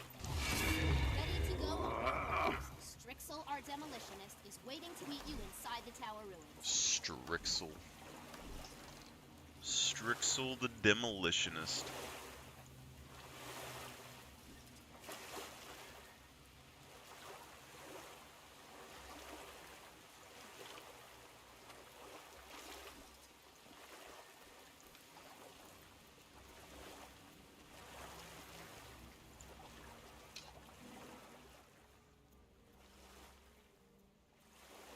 Commander? Bull Strixel, demolitionist. Per Marshal Traherne's orders, we're ready to assault the mouth of Zaitan's supply route. Agent Zri has the details. An Orion bone ship that we call the Blight brings powerful artifacts here on a regular basis. This bluff is its drop-off point. The mouth's servants carry the cargo back to the manse, always via the same route. We're ready to hit them at each stage of the delivery. When the ship appears, we open up with this turret, provided by Ballistician's Backdraft and Edge Crusher. Any artifacts that don't sync with the Blight will be rushed back to the manse, and we've mined the route with high explosives. We'll pursue and mop up the couriers.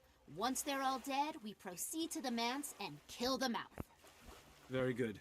Show me to the turret, and let's get ready for the Blight. Snarl and Galena should have it completed. It seems like you have like a direct story route and then you have an indirect story route. So if I go and just kill the mouth by myself, then it just skips a story part. And then if you do the other one, you get additional story pieces. I'm not messing with it. I'm fine-tuning it. You set it up wrong. Well, how is it? This is delicate equipment. And the only tool you have is a hammerhead. Well, I'll remember that edge trash. When we get back to Trinity, I'll take a hammer to your head. Edge Crusher, Commander's here. Is your weapon set up? It's not perfect, but it'll send that Orion tub to the bottom of the sea. Time to test that theory. Here comes the Blight now. All yours, Commander. Let her rip. Yeah, let the dude with no experience using this weapon do it. Let's see, we got a fire, burn foes at target location, protective shelter. What?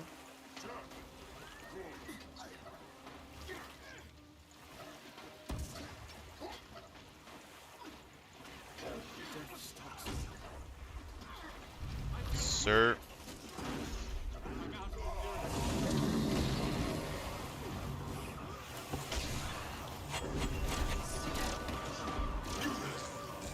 None of y'all seem to be protecting me, nor does this seem to be killing the ship.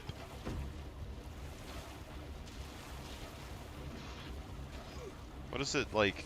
Burn foes at the target location.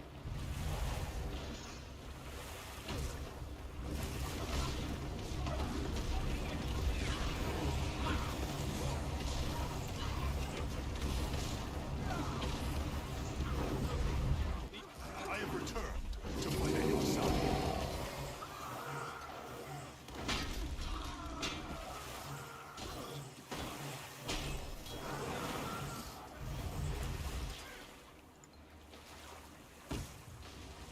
I think it just burns foes around the thing. Yeah, protective shelter.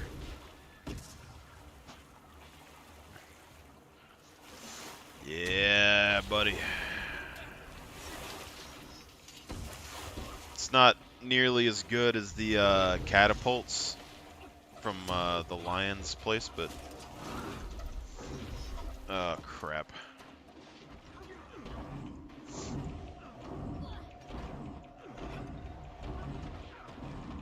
Why can't you just let me kill the zombies and y'all guys do the bull?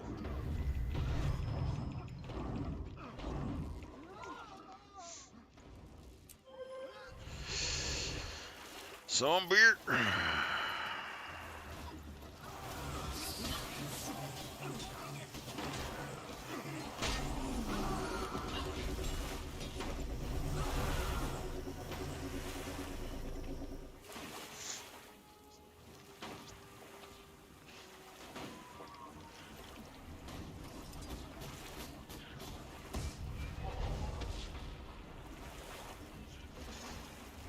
I mean, every time it throws the stuff, all right, that's what does it.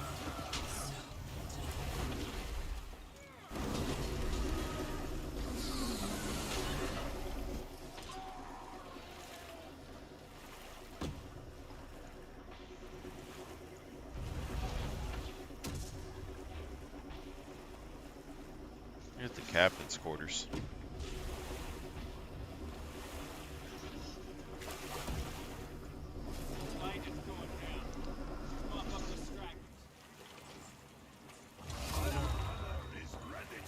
You want a push?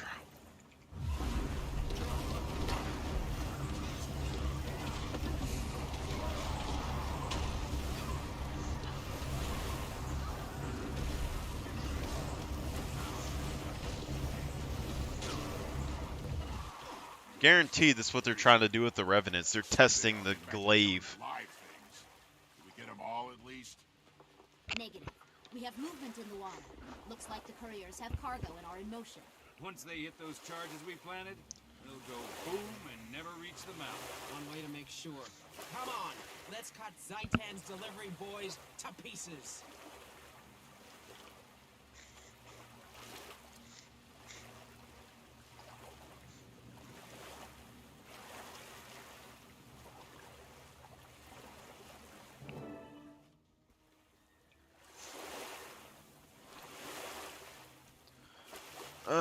Kill mouth couriers before they reach. Alright.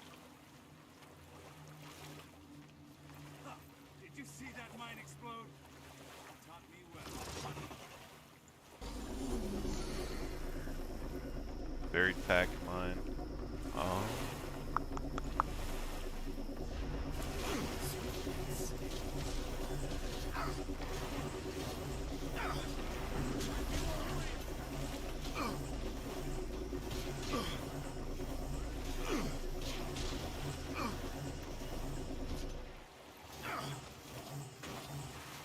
What else gives us Fury when we invoke a legend, Fury when you disable a foe? Alright, so if I don't invoke a legend or disable a foe, I need to do this. But I should have 100% crit chance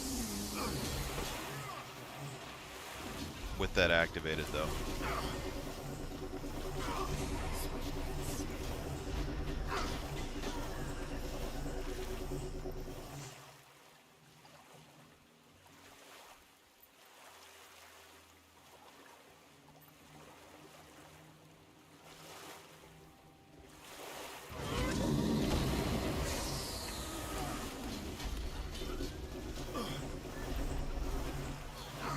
I don't know if I want to use abilities like that. I think we just go full auto attack.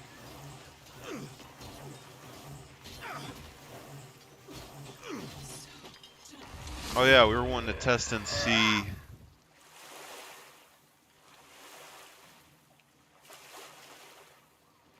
Siphon health after using a heal skill. That's what it was. So we need to see if we get 5 stacks by...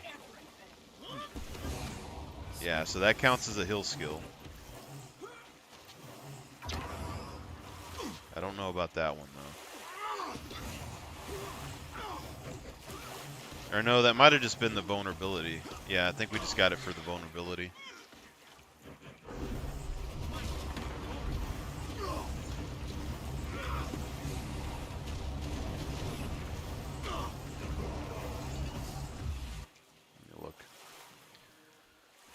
Increase strike damage to foes with health below the threshold. I don't know if it's worth it for us to give it up. I think movement skills removing immobilization would probably be better.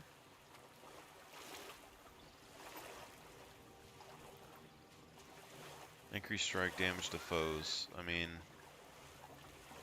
20% is pretty good, but...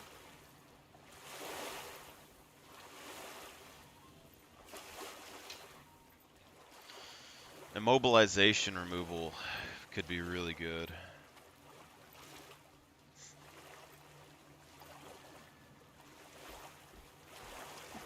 It's 20%, but it's only to 80% health.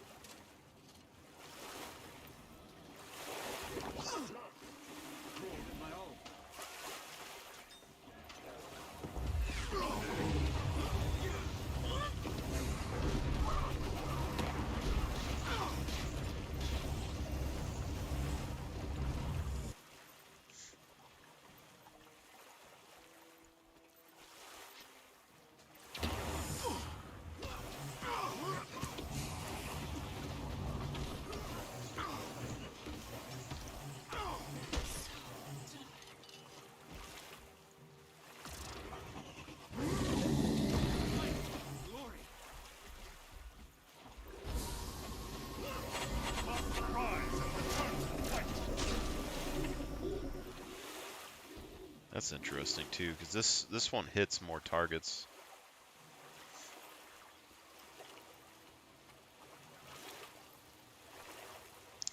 God, I'm so split on like whether to use the staff with the. I want to use it with the dwarf stance because it has defensive abilities that I could also heal using vengeful hammers with, as well as having more AoE damage in total. But with the Shiro stance, you can hit enemies twice, which means you hit twice with the 3 skill. You know?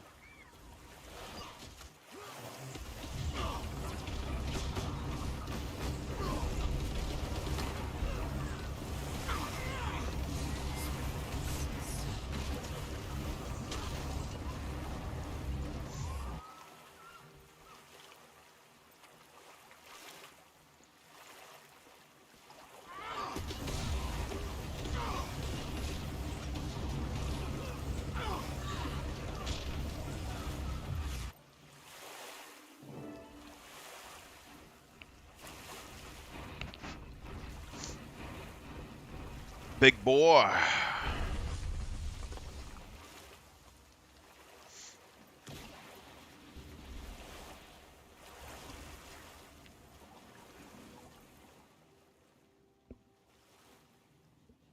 It's the Flesh, insects flesh, who attacked my flesh. ship and stole my property. Skeleton.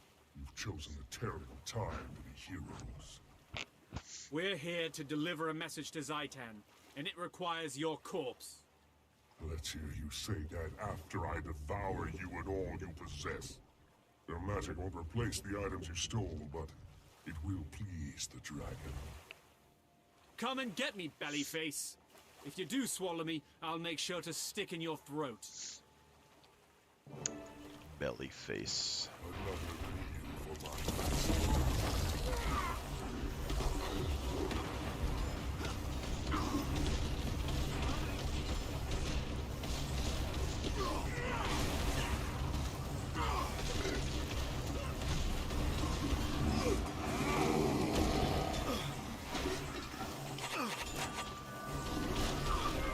You will all serve the dragon.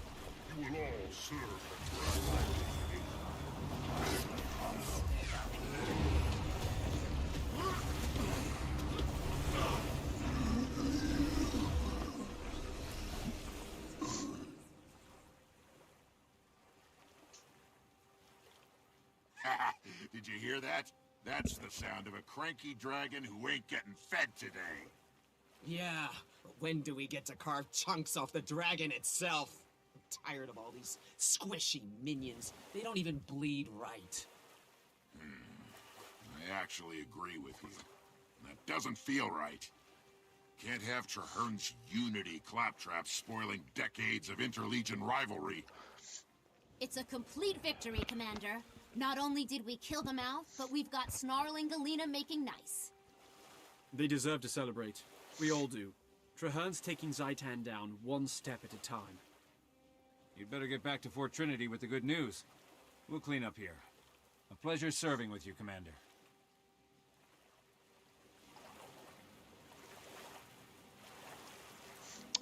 I never do that mission, but it's actually easier to kill the mouth that way, apparently.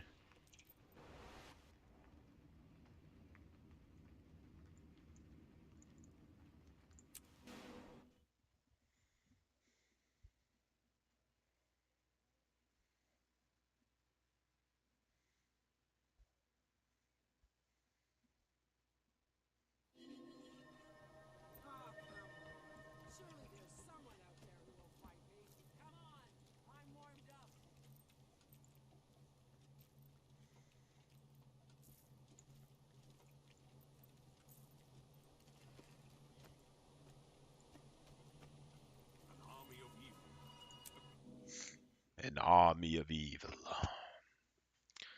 Speaking of which, I wonder if they're going to do another season of Rings of Power.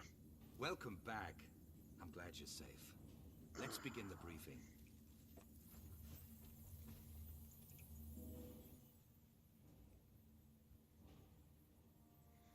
Welcome, friends and allies.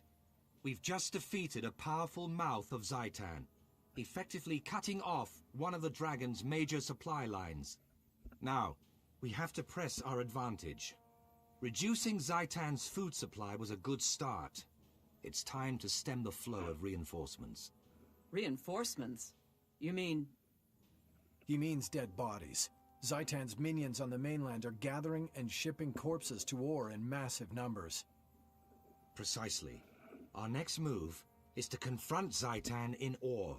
Before we strike, we need to weaken its position as much as possible. A sound strategy. Starve the enemy and cripple its army before we invade. You learn fast, Marshal. I have to be, General. Now, the Commander and I need to confer and choose the best course of action. Yeah, let's not add the, Vigil Tactician into this. What's on your mind? I'm pretty sure we're doing a ferocity on this character, but...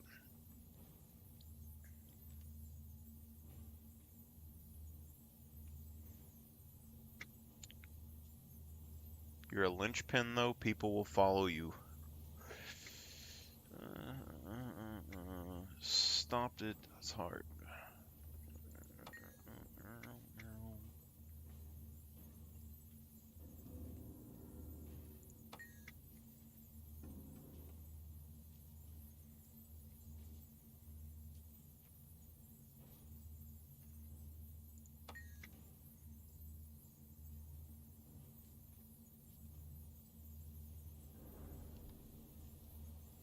Or sink the giant ark that brings in corpses to fuel it.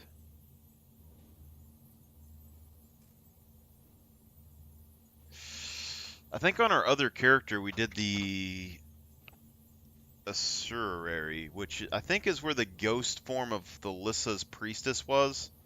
And we were saying that it was kind of evil looking with sharp teeth and stuff and like branchy shoulders. So I think we need to do the other one and see what the other storyline is.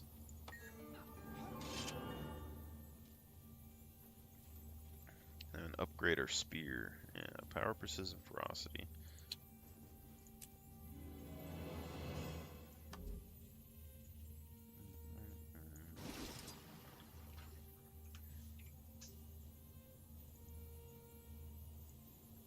Power flow at 30%. Rerouting.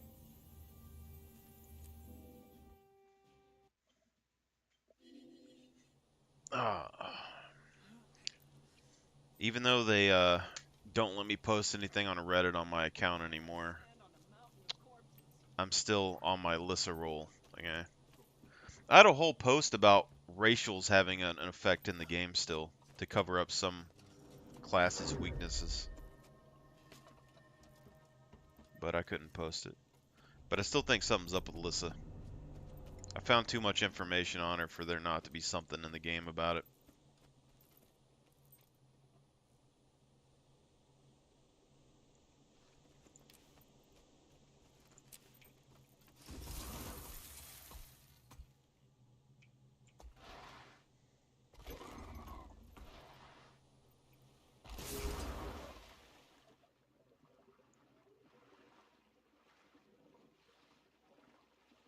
Oh, the spear's of poison.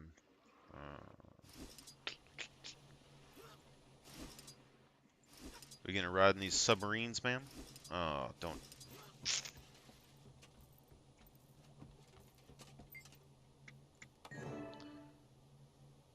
Brief squad on the mission.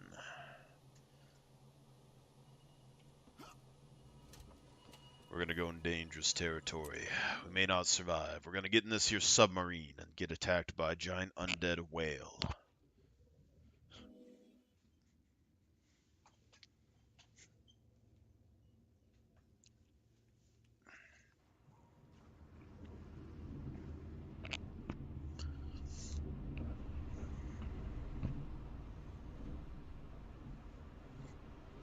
This this thing made out of brass?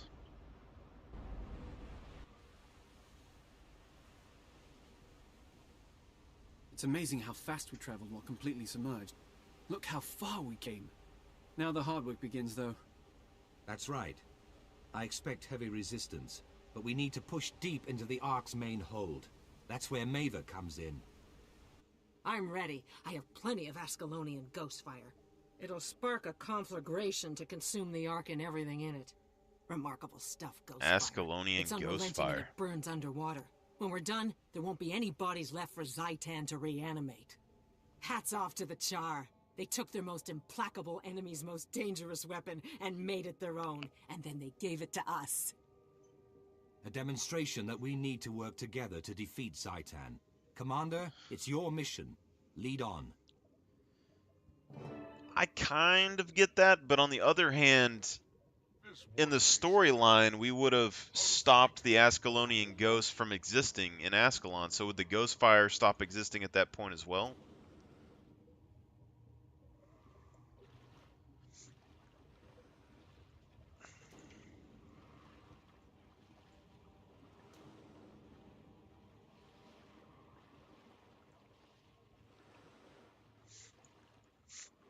I bet this ocean smells like ass. Sentries and mines. Stay alert. We can't afford to lose anyone on this mission.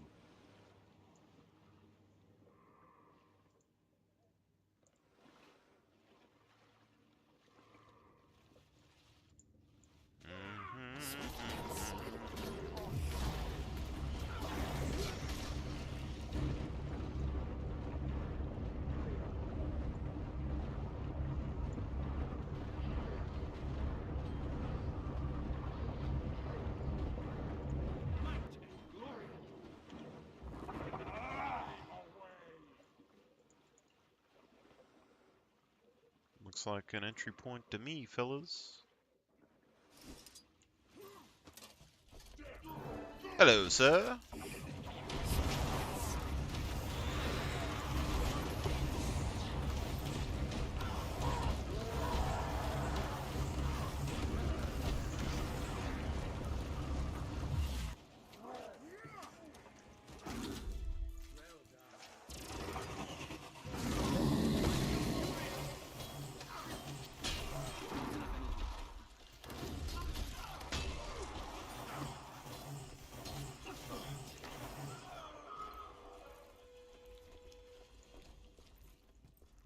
The Guardium Leviosa.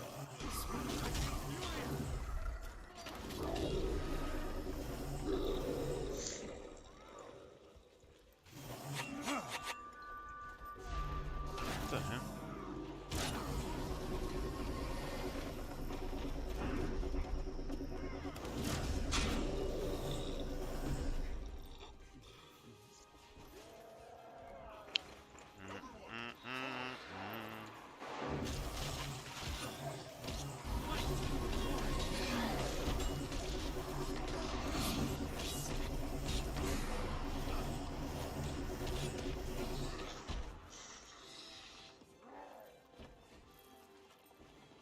A lot of dead bodies in here for. Ooh, that's not good. Oh god, everything's messed up. I'm gonna die. I'm gonna die.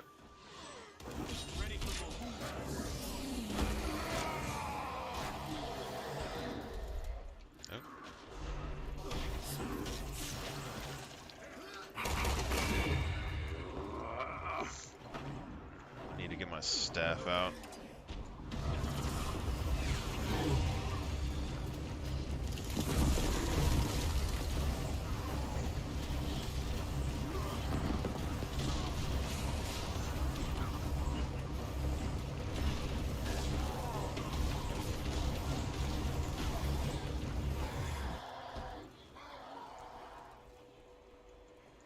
Alright, you freaking...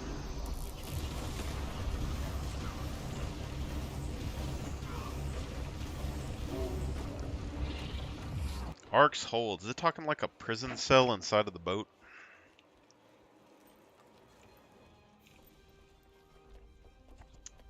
I feel like I need to go underwater, but I mean the crater here, so surely it's underwater because they always stick their people in the ocean. Let's check it out. It's either that or there's two entrances. Yeah, they always drown their people underwater. Oh. This is the spot. The ghost fire's ready when you are, Commander.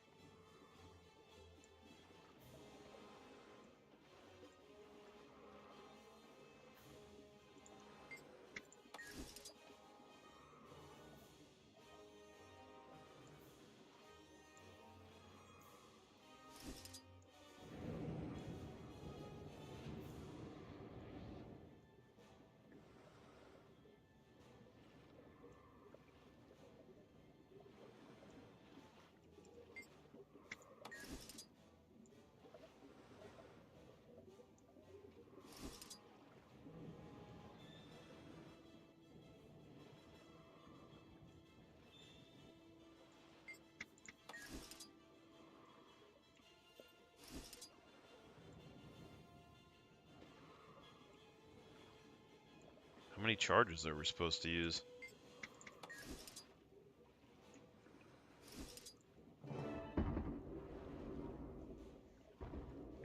Glitch!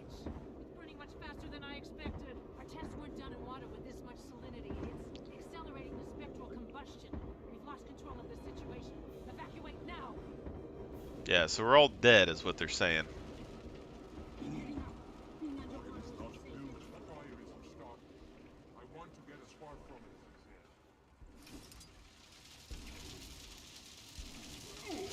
We just have a full ship on fire, you know, ghost fire, no big deal. Just swim right through it.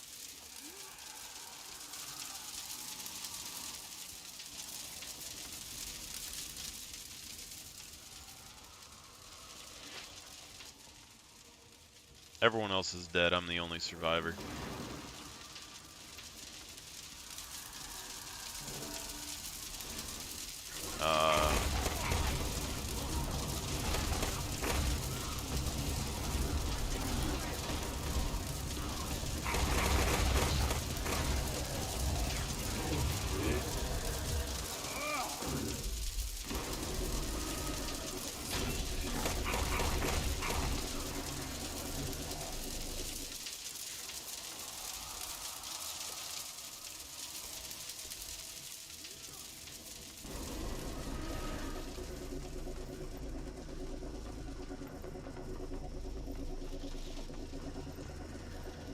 I just want to see what's up here. Wait, you hear that? Those are the spinning blades of a char chopper. Backup is coming. Why would you run up to the top of the boat instead of just jumping back in the water where the submarine is, though? We saw those ghostly flames and came as fast as we could. Bit ahead of schedule, wasn't it? A bit. Turns out ghost fire works a little too well in these conditions. Thanks for the sharp eye and the quick save. Yes, excellent work. We didn't just deprive Zaitan of a shipload of soldiers, we destroyed the ship itself. That's right. This tub is done making deliveries to ore. The Dragon will just have to make do with its existing shamblers. Congratulations. Now we need to get you out of here, fast. I'm aboard if you're coming. After you, Commander. This success has me thinking. When we return, I wish to discuss a few other areas of the Pack's mission that could use your help.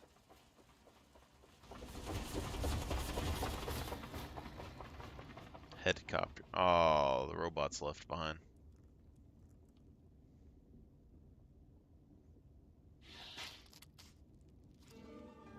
There was an airship there too, that's weird.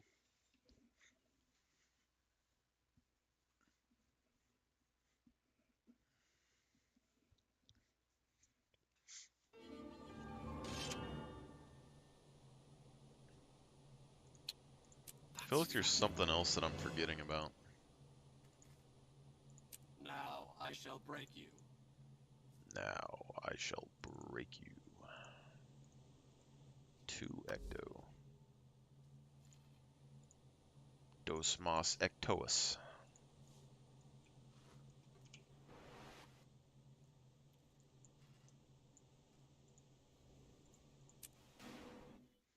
I feel like there was something else I was thinking about, and I just completely... Oh, the Ghosts of Ascalon. I mean, we get rid of them for the char, right? But wouldn't it be cool if you were able to do like an Aragorn thing from Lord of the Rings, and you like summon the Ghost Army and attack Or with it? Be kind of dope.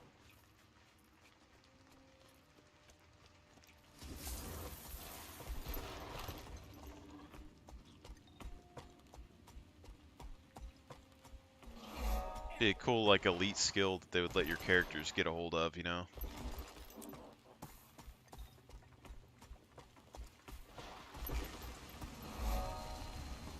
Looks like they finally run out of bodies. Thank the gods. I'm exhausted. Rest for a while then. You'll need all your strength when they come back.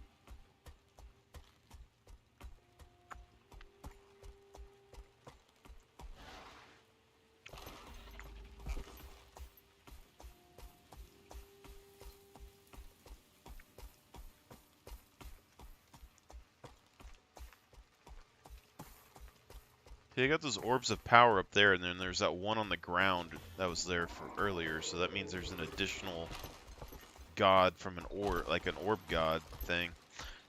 Let me rephrase that. Up there is where they revive all the undead bodies. Those big glowing orbs are magical power. I'm assuming is... You okay, Pope? Assuming is like dedicated from one of the gods, but there's one of those orbs that is on the ground that you can commune with to gain a skill point. So we should probably count those at some point and just see if there's an extra one.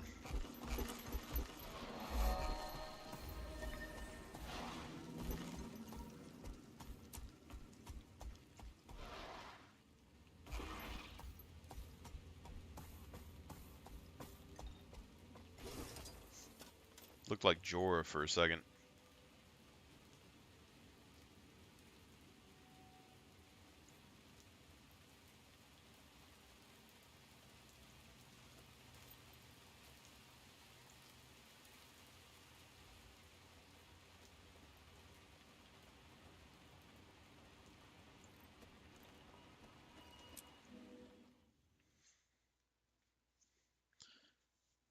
Father. Traherne, I am your father. We're just in time, Commander. We've established a perimeter, and we're shoring up the cavern's defenses. After your recent victories, Zaitan's forces are weakened. The dragon feels us growing closer, like a thorn digging deeper into flesh. Now we know Zaitan can feel fear as well as rage. Its time in Tyria is coming to an end. Brave words. Now let's make them come true. Come with me. The other commanders are inside. There's other commanders. I'm told star-crossed lovers used to meet here. Be cautious. We're still clearing out the last of the Orient. Exploring the world does take I like how, so his puns are the things that he talk about with the Sylvari. He has like thorn under their skin, stuff like that.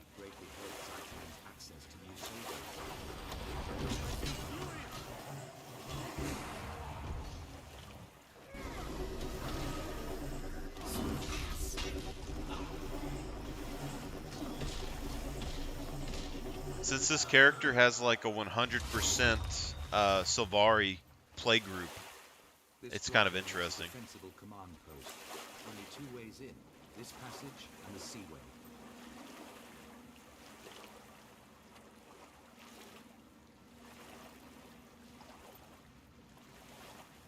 Dawn, Winnet, and Efoot are already here, preparing the next attack. We need a strategy. What are your recommendations for our next move? Full offensive, sir. We've cut away Zaitan's support.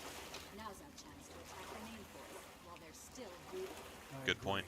But a land-based offensive would hit where the dragon is strongest. If we attack from the sea, we'd do more damage. Marshal, we've lost contact with the squad investigating lost artifacts. I want to send in an extraction team. I see. Commander, for real. I need your input. Marshal Traherne, a risen legion is approaching. I saw the sigil of the Orien royal house. I think they're coming from the tomb of Prince Alhazred. In line, Alhazred was said to be a cruel, vicious man. Death would have not improved him. Prepare to defend the encampment. To arms!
To his servants. Mallowan, no.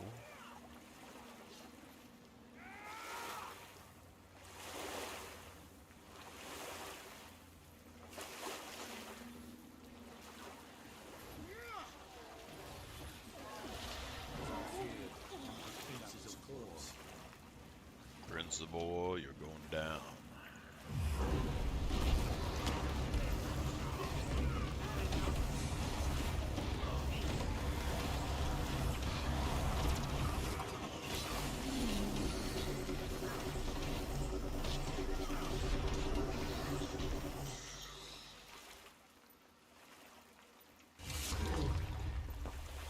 What cannot be known?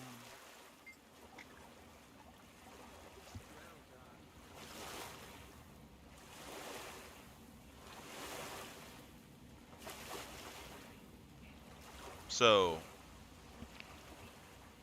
we do a direct assault. On the other character, I think we took out...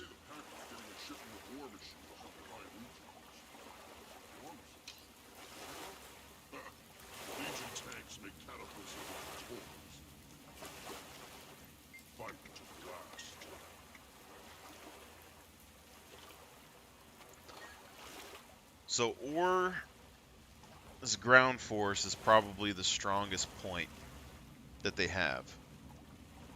The last story we did, I believe we looked for the missing artifacts, which ended up leading us to a hidden, like, boss for a fight, and then we had to help with the ground attack. The naval fight would help the ground assault afterwards. The tanks are already bolstering the ground assault. As long as the naval fight goes well, all that would work out. But if we help with the ground assault, we could just bust through. Are you well?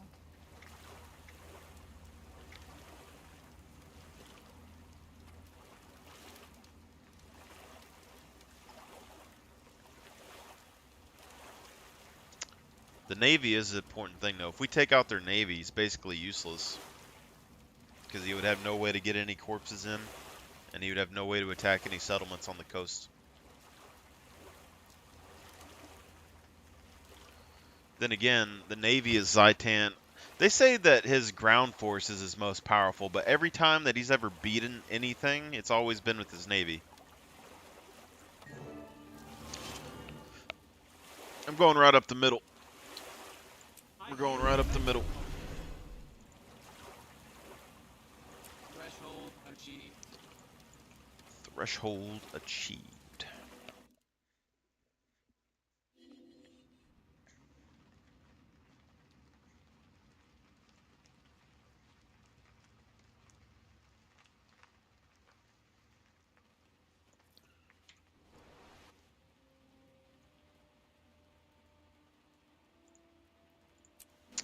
Right up the middle.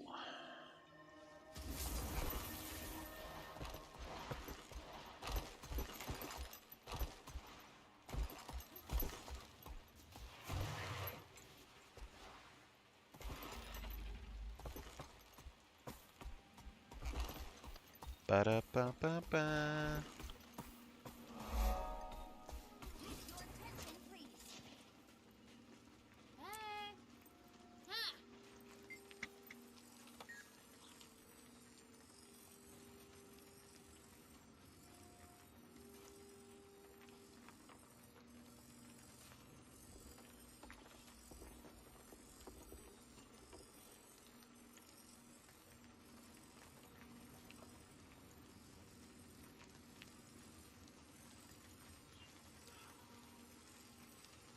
That's different.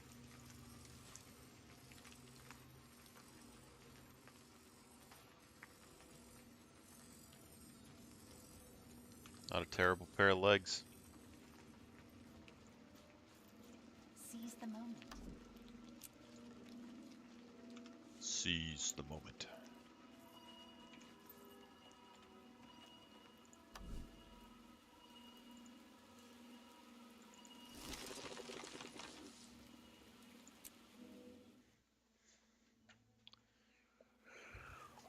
Oh, I wasted the tonic. If you're looking for Tegwin, follow the path along the outside of the wall. Why'd you bring Allie? This is a scary place for a dog. She wouldn't stay home even if I tied her to the gates of Divinity's Reach, would you?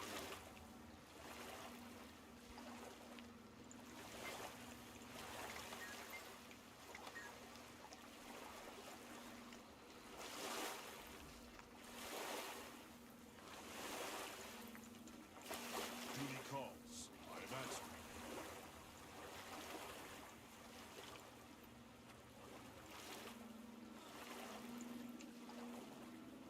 Does this mean that Norn beat Char in a fight?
Maybe not.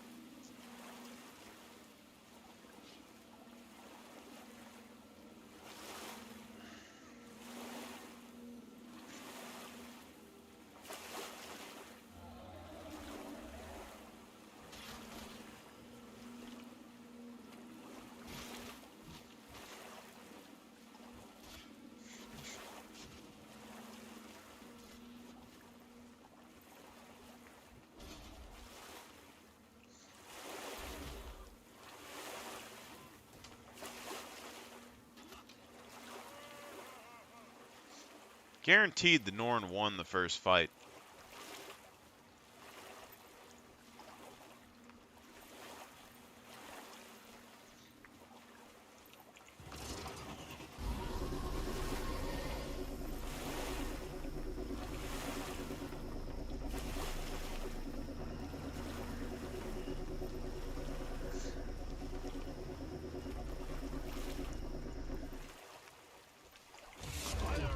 Officer on site. Stand at attention. Greetings, Commander. Welcome to the Pale Reaver Company. Pale Reavers is an interesting name. I notice you're all Savari. Because Silvari are immune to the curse of undeath, we've been given this dangerous mission. If we fail, we won't rise again. Tegwin and I have been to this part of Or once before, when a cursed mirror sent us here. It's horrible, but recognizable. The Marshal has ordered us to seize the docks, so packed war machines can be brought in by ship. My soldiers are trained in the art of stealth. If you want us to move invisibly, let me know. The camp to the south is our backup, but they haven't reported in.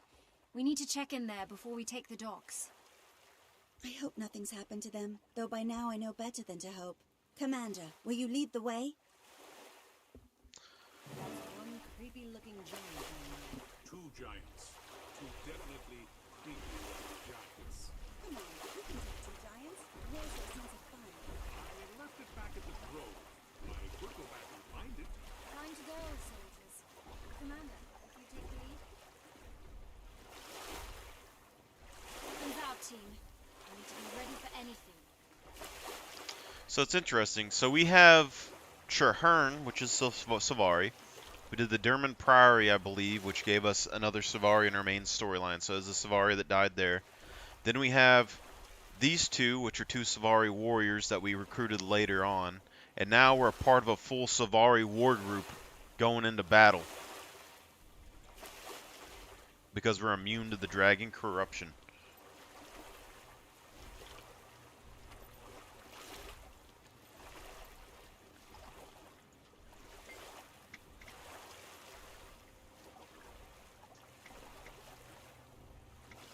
Going in hot. We're running directly into these guys.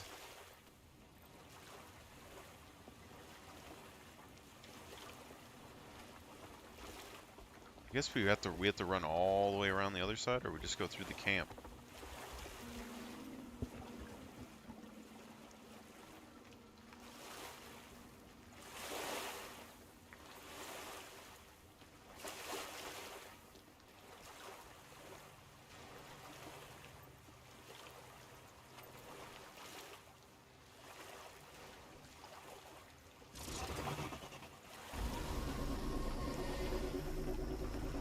Savari are trained in stealth.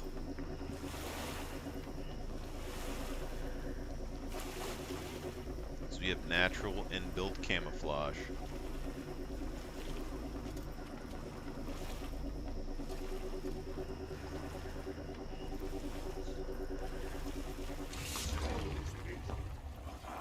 Hunger for battle.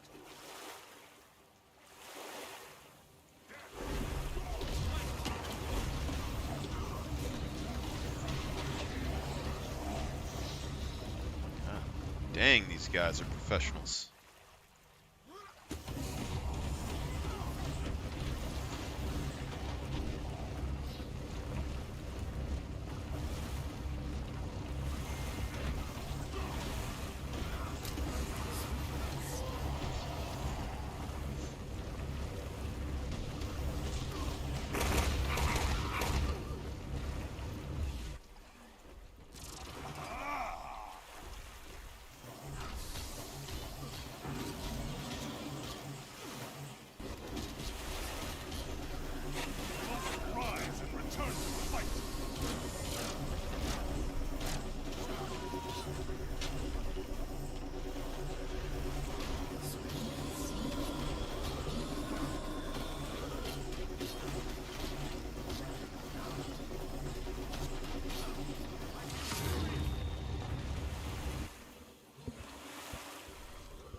My Safari brethren are professional soldiers.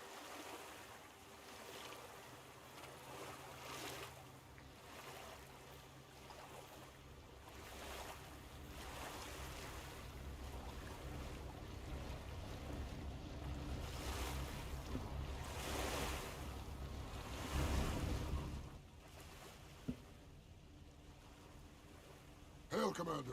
Gear Warband reporting for duty, with siege engines in tow. Those tanks are amazing.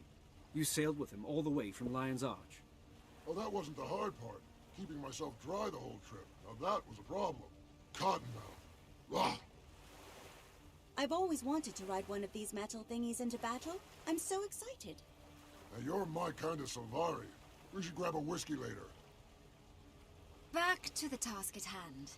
Those tanks give us the tactical advantage we need to position That means packed Char troops and outside Sylvari Oran. are hooking up. We'll finish unloading the war machines onto dry land, Commander. Once you're ready, meet us at the Western Colonnade.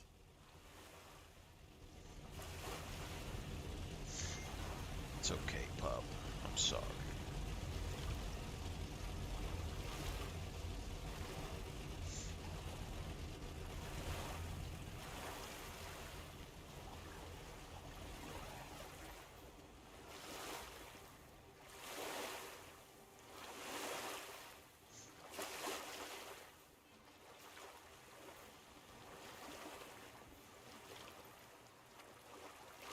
We have to clear a path for tanks. Huh.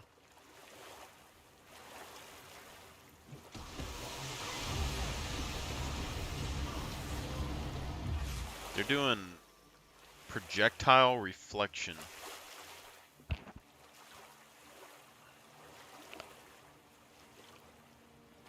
And combination of rifle shots together.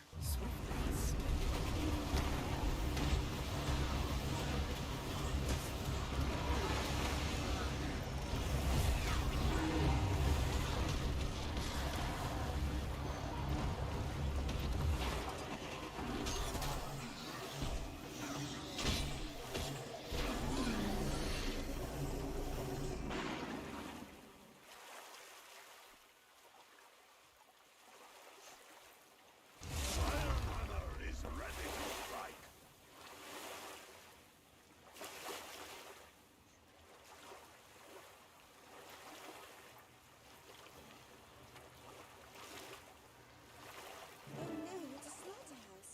You'd think a well-defended camp like this would be safe. This is all. Nothing is safe. What troubles me is that this was supposed to be our backup. We'll not head back to the docks until we clear this camp.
Oh, you like it up here, pup?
The only problem that I have with the events is like after you're level 80, you don't really have much interest in the events anymore. Even if you do get like lore or something from them. So if they slow down the leveling process, maybe I wouldn't be super like upset about it, you know?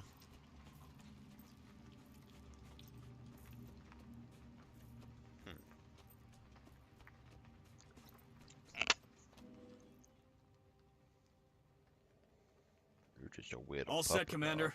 The Pale Reavers have scouted ahead, and Ballista Geargrind's tank column is ready to roll. Just trying. Good. Marshal Traherne needs these tanks. We'll make sure he gets them, and we'll put them to use along the way. Be advised, we expect serious resistance. The Reavers will be there to support you along the route. My squad will airdrop in at the target and prep the site for you. In the meantime, Geargrind and her warband are standing by. Excellent. It's good to have you with us, Tactician. An operation this complicated needs people who can both plan and execute. Thank you, Commander. I'll see you at the temple. Good luck.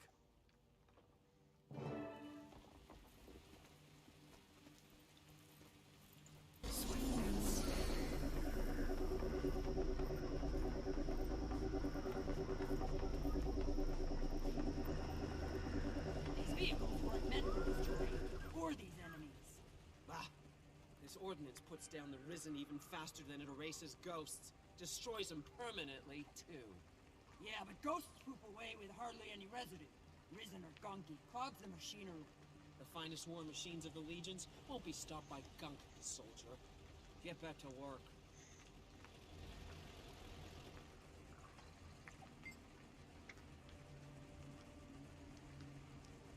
Let's not keep the commander waiting.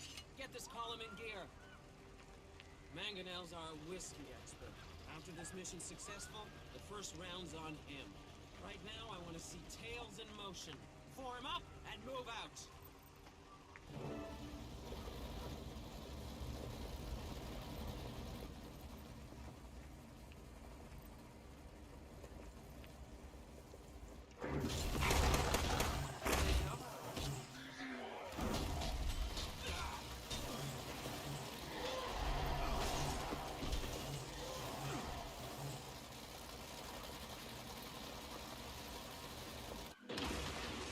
Multiple contacts. Dig in!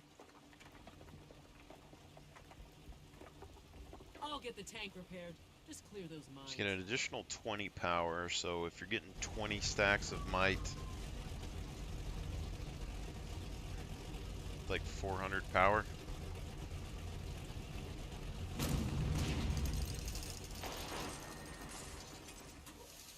Welcome to the sunny side of things, Commander. The Pale Reavers are at your service. We apologize for failing to warn you about the mines. Allow us to make it up to you. Let us cover you while you make repairs. We promise the rest of your route is free. Of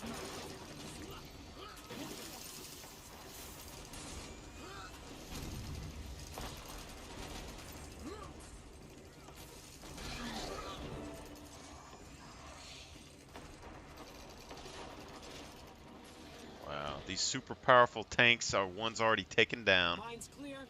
Good. I've got the lead tank operational. Let's move out.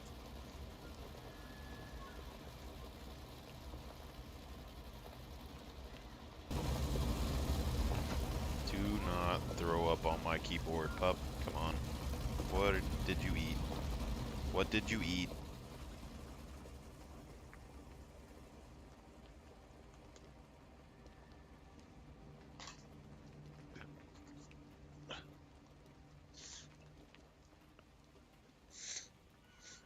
You okay?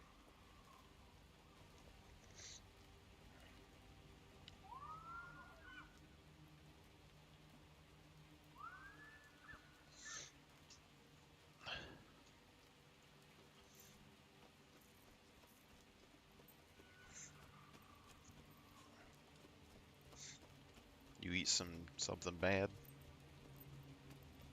Or is that jerky? Was it the jerky?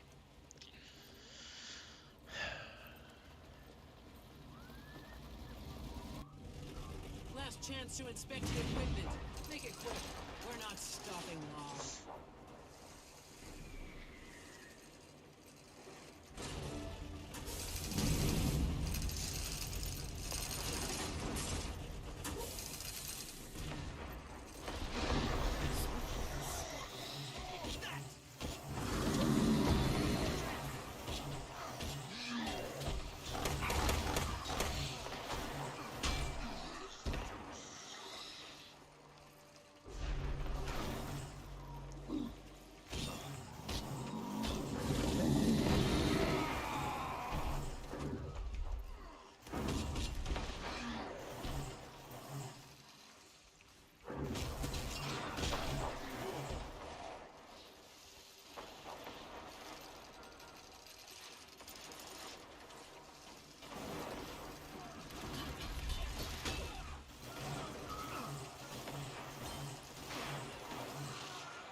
cost 30. This costs 15.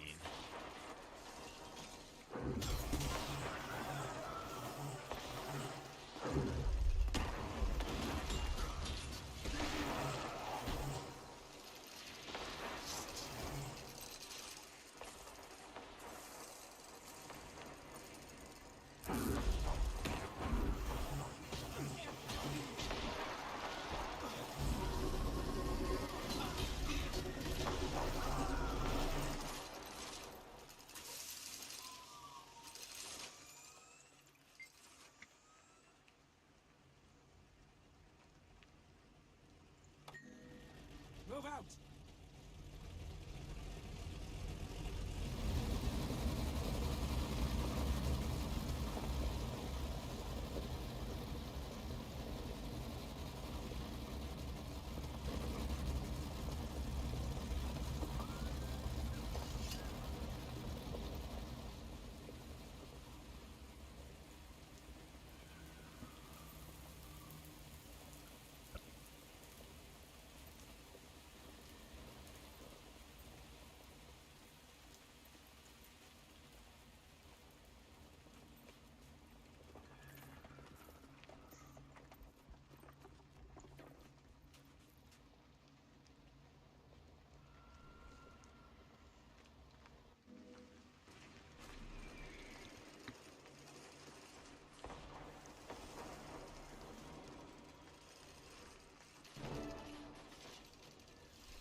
Hey, it's the commander. Have you seen all the risen giants around here? They're coming from a nearby temple. We need to level it, but we lack the firepower. I have just what you need. Ghost fire shells. Highly experimental, highly combustible. Something we picked up from the Ascalonians. Someone simply needs to mark the target and signal me and it'll burn. Ensure you woody type thing live. This stuff devours everything in its path until nothing's left.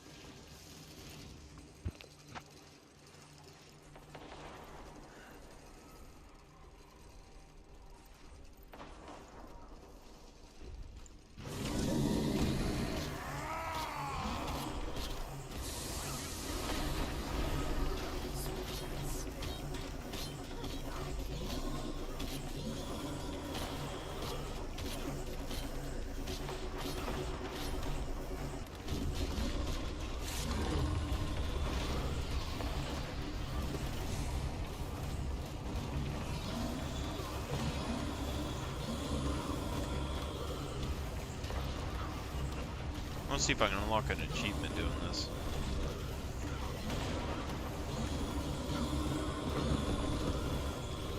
There's people always saying that it was hard to find and kill a bunch of giants for a Giant Slayer achievement back in the day.